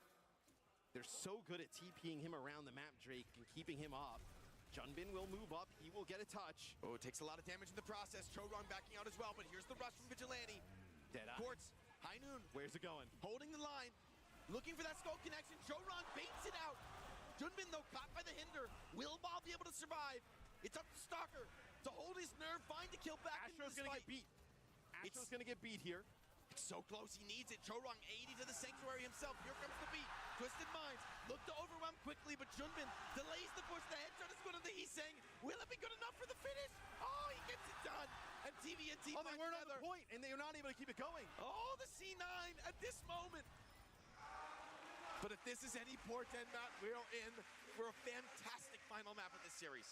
And we'll see if Junbin decides to stay on the ball. The Jetpack Cap ban maybe just takes the Bastion off the table, and you're not that worried anymore. If you're Twisted Minds, they will get to this point first. It feels like wild to even say that Quartz with another Deadeye. It feels like every single fight he has this Cassidy ultimate available. It'll be Stalker opens things up with a Deadeye of his own. Taking position. Playing both angles with the help of that Sim TP. Stalker a little bit deep, needs a Sim wall to protect Kitsune him. Rush used by Simple. Sanctuary as well, so a 2-for-1 trade. Twisted Minds willing to yield the point for that. Yeah, I mean, what, you use your Kitsune Rush, you get out Sanctuary and the Sim wall, and now TNT's already on the point. Here comes the high noon. Quartz getting plinked down from range. Kiriko putting in that damage, a big shot on the Heesang, but the support is good to heal him up. TVNT now isolated on the point. Heesang pushes forward. Chorong and Stalker find kills of their own, but a self-destruct means there's still more to challenge. Kills from the DPS, but without support left. TM fighting with the HP they have in reserve. Vigilante stays alive, but Junbin getting low. The symbol providing just too much cover to deny. They can't push up on through it. Simple's gonna get back in. An unbelievable flip there for Twisted Minds. Early kills go in favor of CR, but TM able to battle back. It'll be a Kitsune Rush here for Vigilante. Chorong takes a lot of damage. Needs to stay alive. What? They got deleted. Crazy Raccoon laughing all the way to the bank, willing to take that free fight. If Twisted Minds will give it up so easily, they had no ults, they made a desperate play. But CR, so prepared. Yeah, and I think they get Chorong quite weak there, and maybe they feel like they can capitalize on top of it, decide to TP on Ian, knowing that they're at a disadvantage there. It was the Kitsune Rush used by Vigilante in the fight. It's going to be both support ults available for Twisted Minds, and this one, another Deadeye here. It's not over just yet. Junbin with a slam. Nice amount of damage there. Pressure applied. Stalker puts the damage down. Forced to contest into the sim wall. High noon as well. What's going to be the response? DVNC is out of the suit already. And another C9. Twisted Minds can't get to the point. Can't find the fight. Yeah, they just get bullied off there, Jake. 1-1 here in Game 7. Twisted Minds, you will be able to open up this next flashpoint with both support ults. You didn't use the Deadeye either, so you're in a pretty good spot, right? This point being able to fight over with that Kitsune Rush. Sanctuary available, though, for CR. The Kitsune Rush so strong here in this part of the map, specifically this point. Slam through the top window. Stalker cleans up Astro. No beat to be deployed into this fight. Simple commits with the rush, though. Player disadvantage against him. But a beautiful Sanctuary denies all that incoming damage. And the first flip to Crazy Raccoon. Maybe more to find. UB isolated potentially. Oh, they're gonna go quite fast. He's saying dangerously low. They find him. Chorong gets out of dodge. He was basically dead as well. Junbin will minefield over the point. They won't give it up for free. But Twisted Minds exacting their blood price. Quartz finds kills. Junbin delays things, but it feels inevitable. The Minds find one, but it won't mean much. Funny Astro back to the fight quickly, and the Minds even eaten up by TVNT to charge up that rush just a little bit quicker. Yeah, they know they're going to be at a disadvantage coming into this next fight. Vigilante with a Kitsune Rush of his own. Junbin going to go over to the Ram.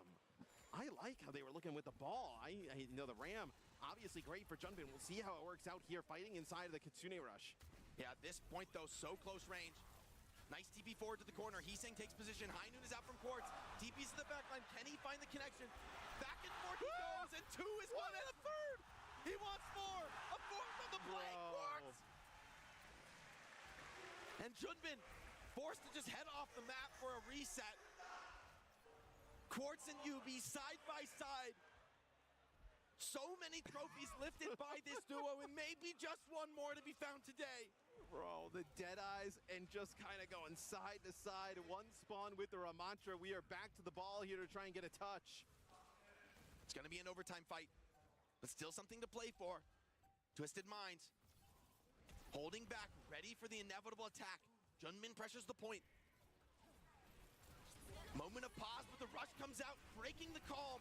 Now UB, Simwall on point as well. Rush is traded, and in the chaos, Stalker finds a powerful position, raining in damage. Quartz also looking for his opportunity, but Heesang is the one to get his first blood. Stalker with the second.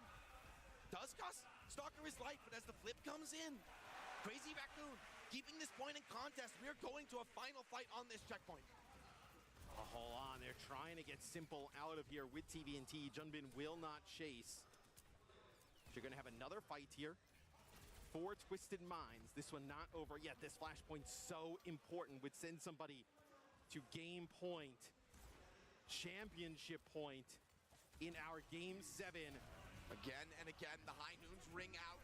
Big channel on the Junbin. Can he get to the sanctuary? Just barely. Astro with the beat, but it doesn't provide much.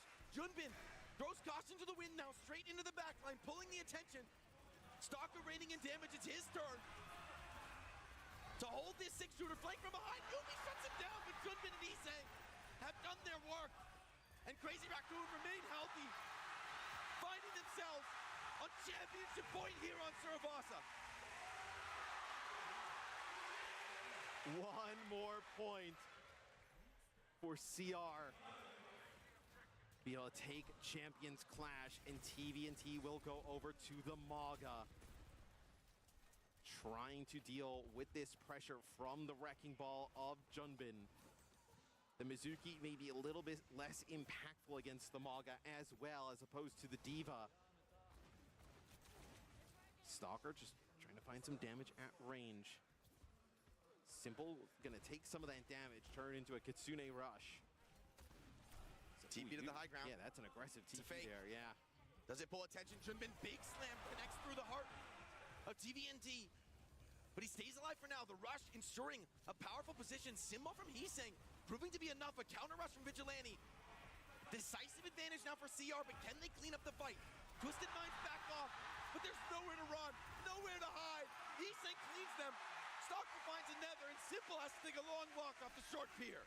A dominant first fight there from Crazy Raccoon. Potentially this final flashpoint. TVNT now over to the Zarya. This has worked for Twisted Minds, right? Searching for answers throughout this series. Maybe the Zarya, right, going to be able to kind of keep some of these players alive a little bit longer. Junbin, his ball has been the difference, Jake. Oh, and the Kiriko going down first, an instant fight win. Stalker cleans TVNT, blood in the water now. Crazy Raccoon peeking the spawn, looking for more. Now even the overtime touch in question. We talked about it earlier, a huge decision. The ball or the cat, the ban here in game 7, they go with the cat. It'll be TVNT back over to the Diva. Oh! Chorong doesn't get the sanctuary off. Desperation minefield now from Junbin. Crazy Raccoon won't back down from just one pick. We're gonna get an comes in OT. from Astro. A necessity to keep this fight going. Crazy Raccoon may have done enough forcing that beat. They back off and look for the regroup. No support ults left for TM. It's up to Quartz and UB this fight, but immediate pressure from CR. Hold on, Quartz takes his head off. Junbin as well sent running. Junbin dangerously low. I don't think you can fight this. Heesang's going to fall as well. Twisted Minds still have some heroics. Chorong does not make it out with his life. And Junbin wrap around. These picks have bought Simple a new lease on life, and Quartz! What in the world is that? Heroics were asked for and heroics were given. Simple now closed the gap on the Kitsune Rush. Twisted Minds retaking the economy advantage. need to win this point to stay alive. I mean, you have the Sanctuary and the Kitsune Rush available for Crazy Raccoon. One more fight to win Champions Clash. Twisted Minds looking for that same fight to extend this Game 7. Junbin goes in over the top. Formation disrupted. Rush onto point. Walls traded at cross purposes with TBNT off the suit. And hold on, maybe Crazy Raccoon. I've done enough. Fortune the high noon. Finds nothing. Crazy Raccoon still out. He's still brawling. Yubi drops. And 5 players stand. Twisted Minds falling. Their hopes around their ears. And Crazy Raccoon will lift the trophy in Tokyo.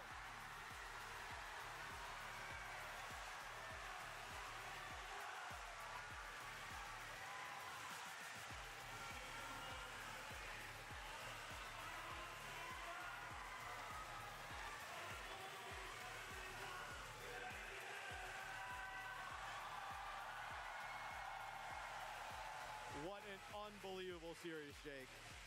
Twisted Minds, a lot of heart to battle back into that one. They win 3 straight maps. Crazy Raccoon, though, they pull it out in the end. This is a final we'll be talking around for a really long time. There's not a competitor on this stage who needs to be leaving without their head held high. I mean, incredible fight shown from both squads.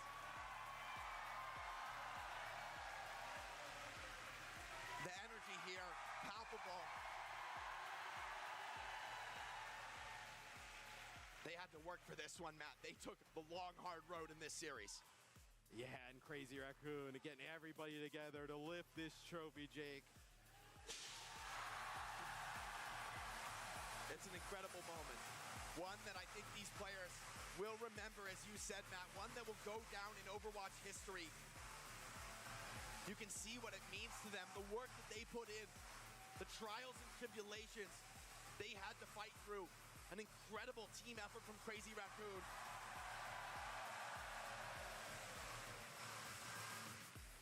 The road was hard, but Crazy Raccoon, your Champions Clash winners here in Tokyo, dethroning Twisted Minds, sitting on the top of the Overwatch world for a while, but CR now back on top. It's a beautiful moment, Matt. Bittersweet maybe for Twisted Minds fans, but for Crazy Raccoon, a vindication of their faith in these players. Refusing to give up, refusing to bow, facing a true test of adversity in this grand final, greater than any they had faced thus far. We had not seen Lip all tournament long, but the crowd still has love. Just one of the best Overwatch players of all time. Is the crowd overcome with emotion. I mean, after the first 2 maps, everybody was looking to celebrate. And Twisted Minds wins 3 straight. And CR holds on in the end. What a run. Junbin's wrecking ball to start the series in style and to close it out.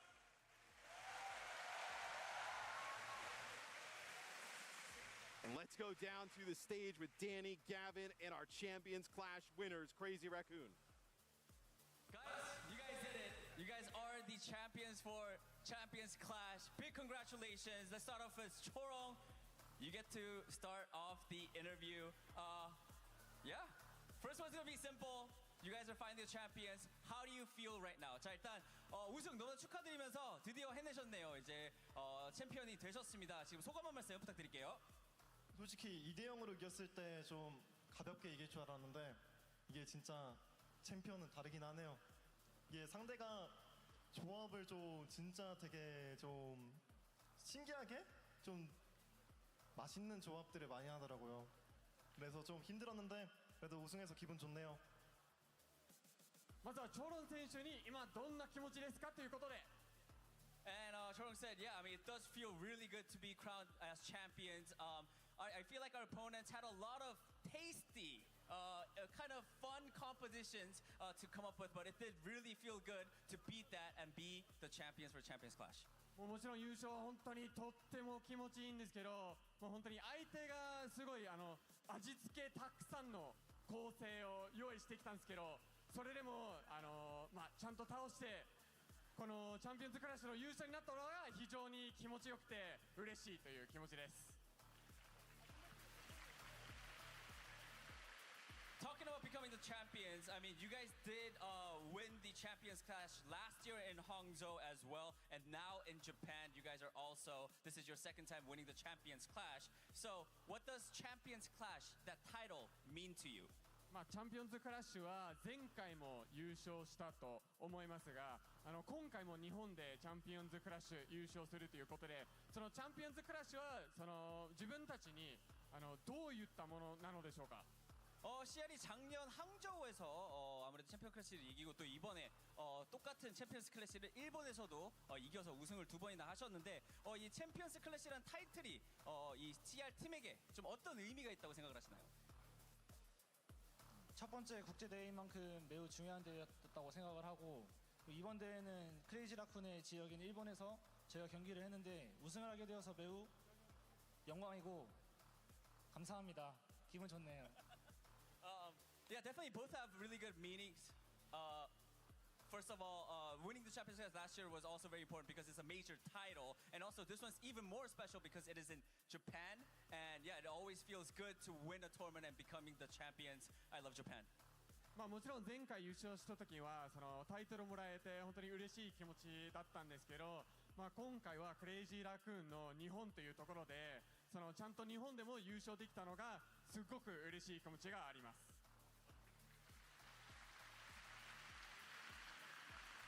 Next question is a very serious question. Why are you guys so good? Why is Crazy Raccoon so good? 次は本当に真面目に聞きたいのですが、クレイジーラクーンはなんでこんなにうまいのですか？ 자, 다음 질문 굉장히 진지한 질문이기 때문에 잘 들으셨으면 좋겠습니다. CR은 왜 이렇게 잘하나요? 저희는 스토커 있고 조롱 있고 비질 있고 준빈 있고 기상 있고 저 있고 립 있습니다. The reason is because we got Vigilante, we got Chorong, we got Max, we got Chumbin, we got all these great players, and I think that's why we're good. もう本当にその選手の皆さん、チョンロンもそうですし、ビジランテもそうだし、ストーカーもそうだし、もう本当にいろんなすごい強い選手があるからこそチームとして強くできてるというところです。그리고 진서 형, 우리가 복수했어. 진서 형, 저희가 복수했다. Alright, Shu, Jinso, we got your revenge. シューのリベンジは果たしました。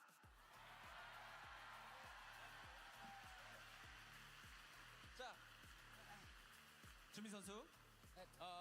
If you have to pick an MVP, who is it and why is it you? 今回の MVP はまず誰ですか？そしてなんで自分だと思っていますか？ 자, 다음 질문은 준비 선수. 이번에 이제 대회를 우승을 하면서 MVP를 뽑아야 되는데 왜 그 MVP가 자기 자신이라고 생각을 하는지 말씀해 주시면 감사하겠습니다. 일단은 그냥 제가 좀 아직은 잘하는 것 같습니다. To be honest, I think I'm pretty good. I'm really good. 単純にうまい。 Moving on to the next person. 자, 다음 분에게 넘겨주시면 감사하겠습니다. 자, what is your favorite moment in Champions Clash? You guys have fought so many battles. You guys have won so many games. I bet there were some highs and lows. But what was your personal favorite moment of Champions Clash? 今回のチャンピオンズクラッシュにあたっていろんな戦いがあったとは思うんですけど、その全てを追ってどれが自分の中で一番目立った瞬間だったというか対戦だったんですか？ 스토커 선수 이번에 지금 챔피언스 클래시에서 많은 경기를 뛰었고 또 굉장히 힘든 시간도 있고 또 굉장히 또 재밌는 즐거운 시간도 많았다고 생각을 합니다. 이제 스토커 선수가 보셨을 때 제일 좀 어떻게 보면은 기억에 남는 순간이 있다면 아니면 제일 좋아하는 좀 모먼트 하나를 뽑자면 뭐가 있을까요? 아무래도 우승했기 때문에 우승의 순간이 가장 기억에 남는데 저는 오늘 경기 가면서 더 많은 부분을 이제 더 할 수 있다고 생각했는데 그 부분이 좀 아쉽습니다. Definitely the winning moment because we won it all. Winning and crowning the champions of Champions Clash was my favorite moment. But after playing this game, I realized that there are a lot of different areas where I could improve. So that's something that I need to work on. やっぱりこの勝った瞬間が一応もう一生忘れられないところではあるんですけど、優勝マッチを終えてやっぱり自分にはまだ足りないところ、まだ未熟なところがあるので、もうこれはそこのところを改善していきたいなと思っております。Alright. Next one is for Hee-sang. I mean, you guys have won this not only for yourself, but for all the fans that are watching here and online as well. Hee-sang, do you have anything you want to say to the fans? 今回はヒーサン選手に当たる質問なんですけど、もちろん自分たちだけじゃなくてファンの皆様のための優勝でもあると思うので、ファンの皆さんに何か一言お願いします。 이번에 지금 이제 우승을 하면서 당연히 뭐 열심히 하고 열심히 한 이유가 제가 봤을 때 CR이 열심히 할 수 있던 이유가 이 팬분들이라고 생각을 해서 희상 선수가 대표로 팬분들에게 한 말씀 해주셨으면 감사하겠습니다. 저희가 지금 이 멤버로 세 번째 대회를 치렀는데 일단 처음에는 3등하고 두 번째는 2등하고 세 번째로 1등을 하게 됐는데 이게 팬분들이 응원해 주시는 만큼 저희가 열심히 해서 이게 성장할 수 있었던 것 같습니다. 앞으로도 많이 해주셨으면 좋겠습니다. I feel like this is all us winning is thanks to all the fans. This is our third time winning on a tournament, and I think it really we are able to win this is because of all the fans that are watching us. Thank you. 本当に僕たちが今回優勝できたのは本当にファンの皆さんのおかげなので、本当にファンの皆さんが見てくれるからこそ優勝できたと思っております。 자, 다음 립 선수.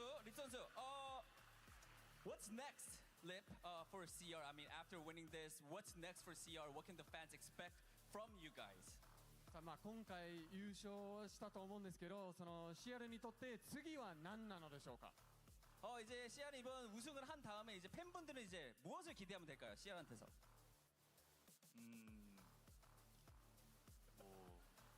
이번에 우승했으니까. 없으면 돼요.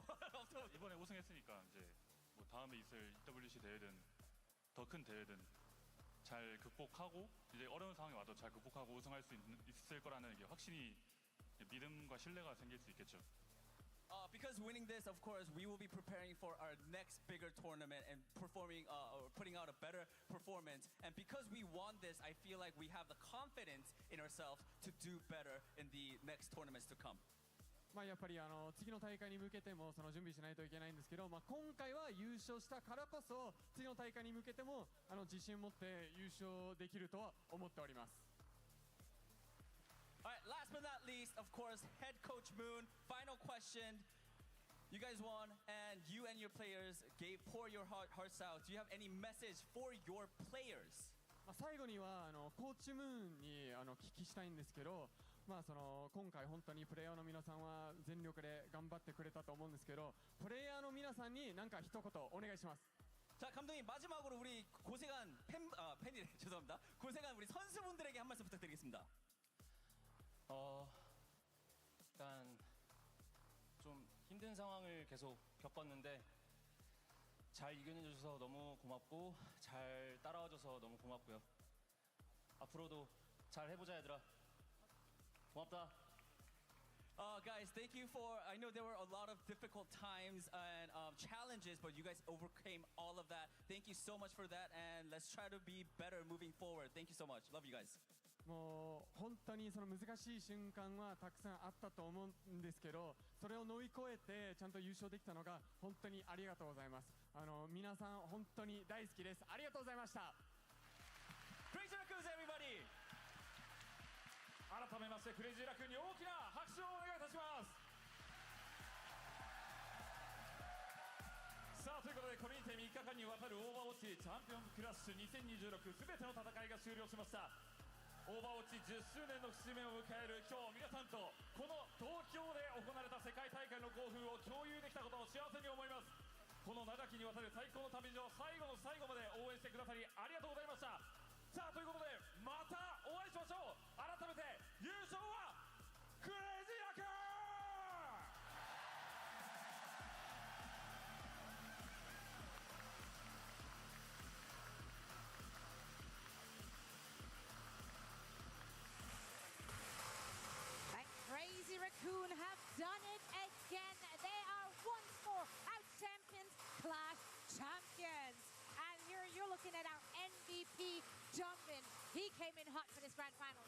His wrecking ball was the key for success for Crazy Raccoons here. Obviously, stand-up performances by so many players on that roster. Stalker repeatedly creating highlight moments, but the wrecking ball really felt like it was the character that toppled this series in Crazy Raccoons' It way. really did feel like the Jun Ball was what gave Crazy Raccoons their momentum in this series, especially when Twisted Mind really started to come back into it. It felt like they were starting to run away, but Crazy Raccoons, they were incredible today. It really was. This was such a war of attrition for both of these teams. Honestly, coming back from such a deficit from Distant Minds, like, that's incredible. It looked like an absolute blowout, but then they got it back, and then it looked like Crazy Raccoon are now just like unraveling at the seams, and then somehow they brought it back once again. This one really went the distance. Is this like the most close Overwatch match we had in like how many years? It's been a very long time. I mean, I A can grand remember the last time we had a finals, map 7 grand Yeah. finals. This is in the argument for the best finals we've ever had It in Overwatch really- history. It's up there with like Dallas Fuel Shock in 2022. It is, yeah. It definitely does. I think that for this Champions Clash, it's just an incredible storyline here for Crazy Raccoons to be defending this title, but then not only that, just the journey for all of the teams. It felt like this was an event of what the unexpected was to happen, and it was just incredible to see. Yes, script writers did a phenomenal job for this one. Let's once again take a look at our bracket to see what our teams went through over the last 3 days, because we kicked things off 2 days ago in such a high-stakes round 1. First 2 matches, we went through the lower bracket that day as well, so we already had to say goodbye to teams. Like, everything was on the line from like minute 1, Johnny. It was an incredibly story, this tournament, because we came into it thinking the Korean teams were the favorite, and Crazy Raccoon and Zeta Division went head-to-head in the upper bracket finals. But Twisted Minds, they still had a card to play with UB Symmetra, and they made the lower bracket run. But it just wasn't enough in the end. Closing things down on Suravasa, Crazy Raccoon secured that title, beating Zeta Division, an opponent they had struggled with so very much this year. 0-4 going into Championship Sunday today. And Twisted Minds, the Symmetra that they won a World Finals Championship with last year, that just wasn't enough to secure the win once more, and Crazy Raccoon come out victorious. They do indeed. You just saw them signing that plaque. Ash, this means that they are officially qualified for our Champions Clash, for the mid-season. What is mid-season Clash Champions? So many words! I don't know anymore. Too much excitement. Yeah, for the next LAN event. There you go. I got there eventually. We definitely did get there eventually, but it's been quite the wild ride. Crazy Raccoons are definitely going to be thrilled with this finish here, especially on home ground for this organization. Absolutely. Now, it's been an absolute pleasure. We had 3 days of non-stop action, ups and downs from all these teams that put their best foot forward to gain that trophy. And in the end, it was Crazy Raccoon lifting it. On behalf of all of us here on the desk and everyone behind the camera as well, thank you all so much for joining us on this incredible journey here in Tokyo, Japan. Now, this is it for the Champions Clash. But how many days until the World Cup action starts? And most of these goons will be on the mic for that one, so you don't have to wait long for more Overwatch esports. Thank you all so much for watching, and make sure to tune in to all the World Cup action starting this very weekend.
ころにはなってるんですけど、ただそこに長居しすぎると電車が通ってるので、電車が通ってしまうとそのままイリミネートしてしまうという、結構駆け引きが。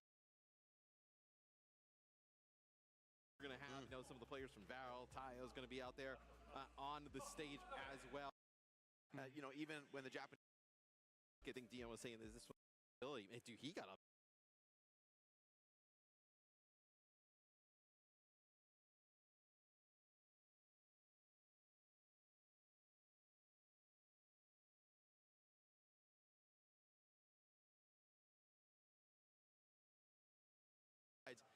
Even when the Japanese orgs take on there's a foreign chance you could teams, get booed though. Like if you guys come out with Cat Bastion and try Maybe you Cat Bastion.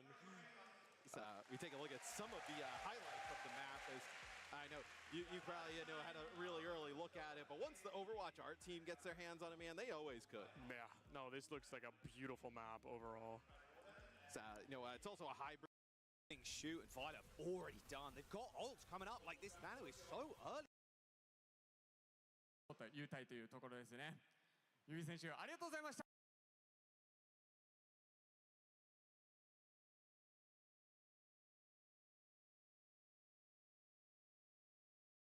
An appetizer.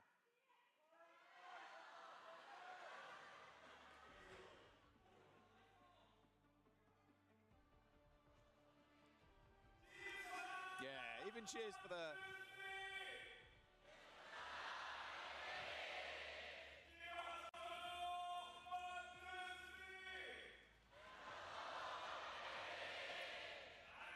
Okay, the Japanese casters are elite. I will say, they're very nice. They're very nice, and they're phenomenal at their job too. It's also a really nice thing to have